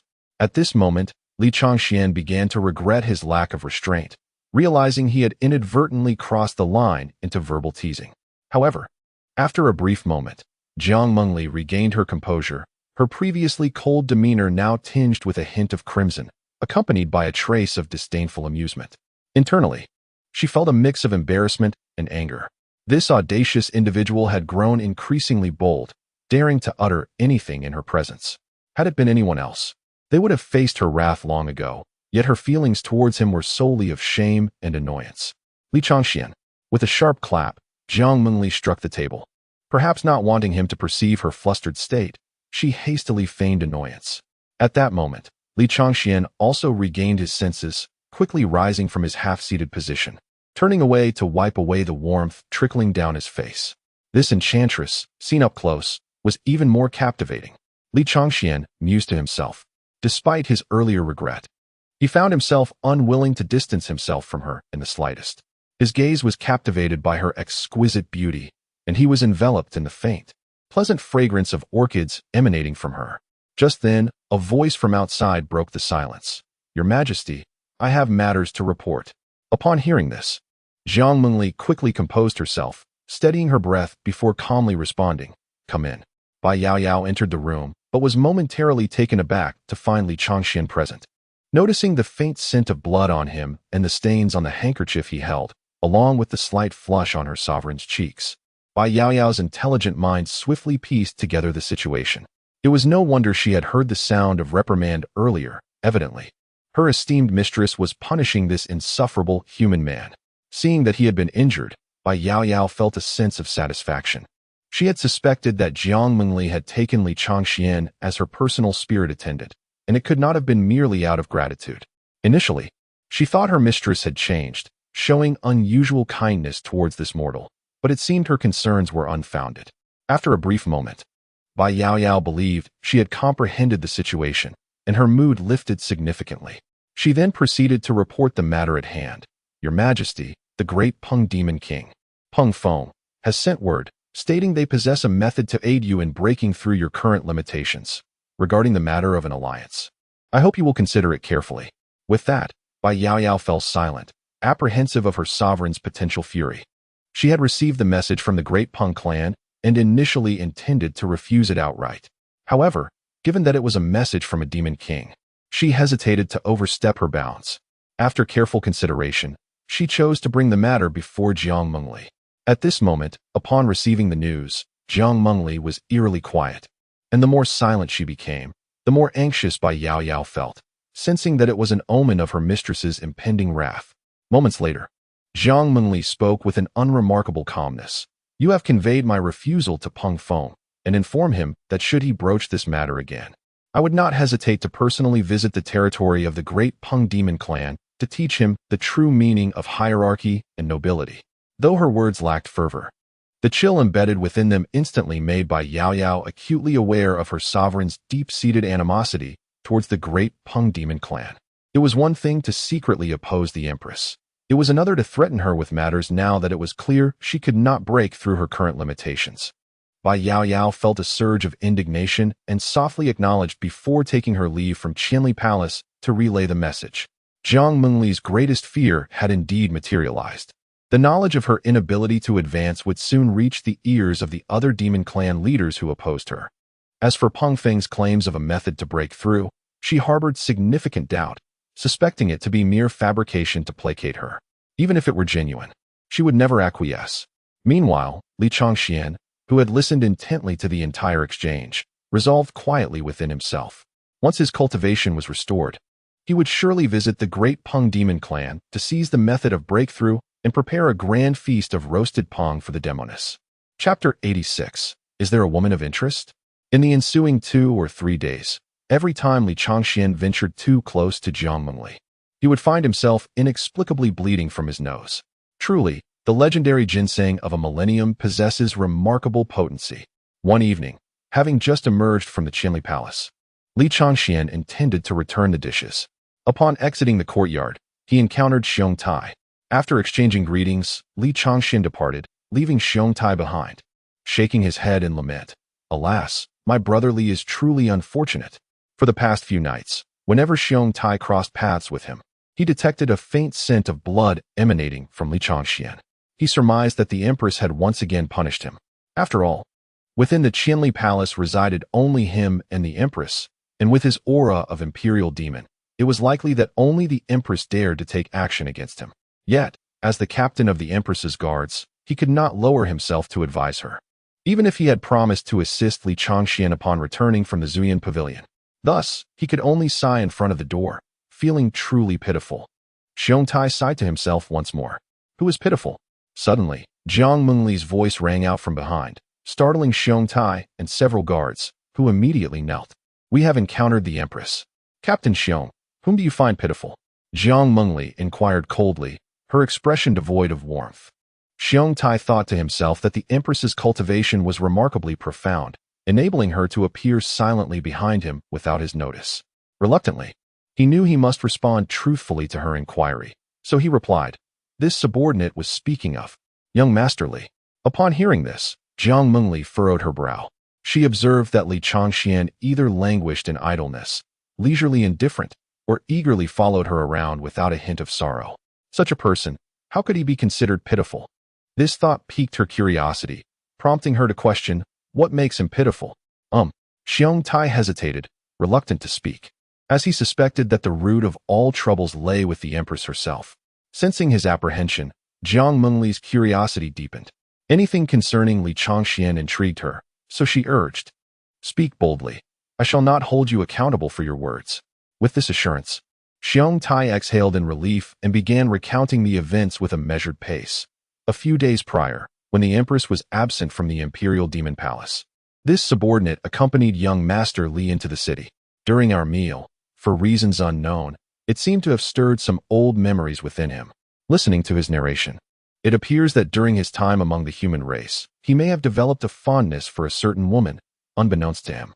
It was only after arriving in the demon realm alongside the Empress that he began to comprehend his true feelings.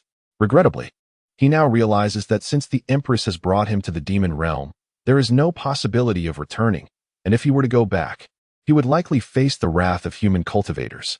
Therefore, he refrained from expressing further thoughts. Meanwhile, Jiang Mengli, who was eager to uncover any secrets from Li Changxian, initially displayed a look of anticipation. However, upon receiving this revelation, her expression quickly turned icy. With a mere thought, she retreated to her chamber, startling the guards outside Qinli Palace. They had just acutely sensed the sudden shift in temperature and a palpable aura of oppression emanating from their Empress. In the confines of Qinli Palace, within Jiang Mengli's quarters, she sat quietly at her table, donning a displeased countenance. She harbored little doubt regarding what Xiong Tai had conveyed. Recalling an incident in the Yuyo forest, she remembered a child had indeed approached Li Changxian, and they seemed to have been discussing matters of marriage. At that time, Jiang Mengli had not clearly overheard their conversation, which led her to link the two events together, rendering the truth of the matter all the more tangible in her mind. Yet, she was also aware of Li Changxuan's sentiments towards her. Possessing the Tianhua Liuli eye, she could discern his thoughts with a mere glance, should she wish to. Although she had not used this ability on him frequently, her gaze did not deceive. He undoubtedly harbored unique feelings for her. Could it be that he was a fickle man, torn between affections? The mere contemplation ignited a spark of anger within Jiang Mengli. Would it not be prudent to journey to the Qishao realm, find that woman, and eliminate her before returning to deal with him? However, she recognized that she could not bring herself to harm Li Changxian at present. Yet, Jiang Mengli was inherently selfish. Even if all affection previously directed elsewhere was now focused solely on her, she could not disregard the past. Her philosophy was that if one were to desire, it must belong entirely to oneself. Heart and soul, from the past through to the future, there could only be one. Naturally, she applied this same principle to herself. Presently, she felt a tumultuous conflict within, her emotions a jumbled mess. After a quarter of an hour, her heart gradually began to cool. Upon reflection, Jiang Mengli's thoughts became more rational, realizing that such matters warranted a thorough interrogation of the parties involved. Simultaneously, she recognized that she had been swayed to the point of irrationality by that man. Before long, a knock echoed at her door. Jiang Mengli knew it was Li Changxian. As per his usual routine of coming to offer her a massage, "Enter," she replied coldly. Even Li Changxian, standing outside, sensed something was amiss. Her mood seemed rather bleak. Had someone once again provoked this demoness? However, he recalled that when Bai Yaoyao previously came to report on the marriage alliance of the Daping demon clan, the demoness did not exhibit such anger. As Li Changxian pondered this, he pushed open the door and strode directly into the inner chamber. Upon lifting the gauze curtain, he beheld Jiang Mengli, her delicate features set in a frostiness, seated before the mirror. Approaching her from behind, he intended to offer her a massage, but unexpectedly, Jiang Mengli suddenly spoke. "This emperor has matters to inquire of you." Her tone was devoid of the usual warmth she reserved for him, icy and distant. Li Changxian began to suspect that perhaps he was the one who had angered her. Yet, he distinctly remembered that when he had left earlier, the demoness had appeared quite cheerful, her face adorned with a smile. Nonetheless, he maintained his composure and replied, "Please, ask away." Jiang Mengli abruptly turned to face him, lifting her chin with a grave expression as she said, "Do not deceive this emperor." Although she could discern whether Li Changxian was being truthful, the mere thought of his potential deceit, regardless of the actual circumstances, would deeply sadden her. Observing the earnestness in her demeanor and the flicker of anxiety in her gaze, Li Changxian smiled gently and replied, "Who would dare?" He had never witnessed such a countenance on the demoness before. He was curious as to what had prompted it. After a brief moment of hesitation, Jiang Mengli hesitantly asked, "Do you have a woman you admire?" Li Changxian was taken aback by the question. Why was she inquiring about this? He mused that this could be a prime opportunity for him. Yet, given that his own abilities had yet to be restored, it seemed an inopportune moment. After careful consideration, he offered a soft smile and replied, "Indeed, I do."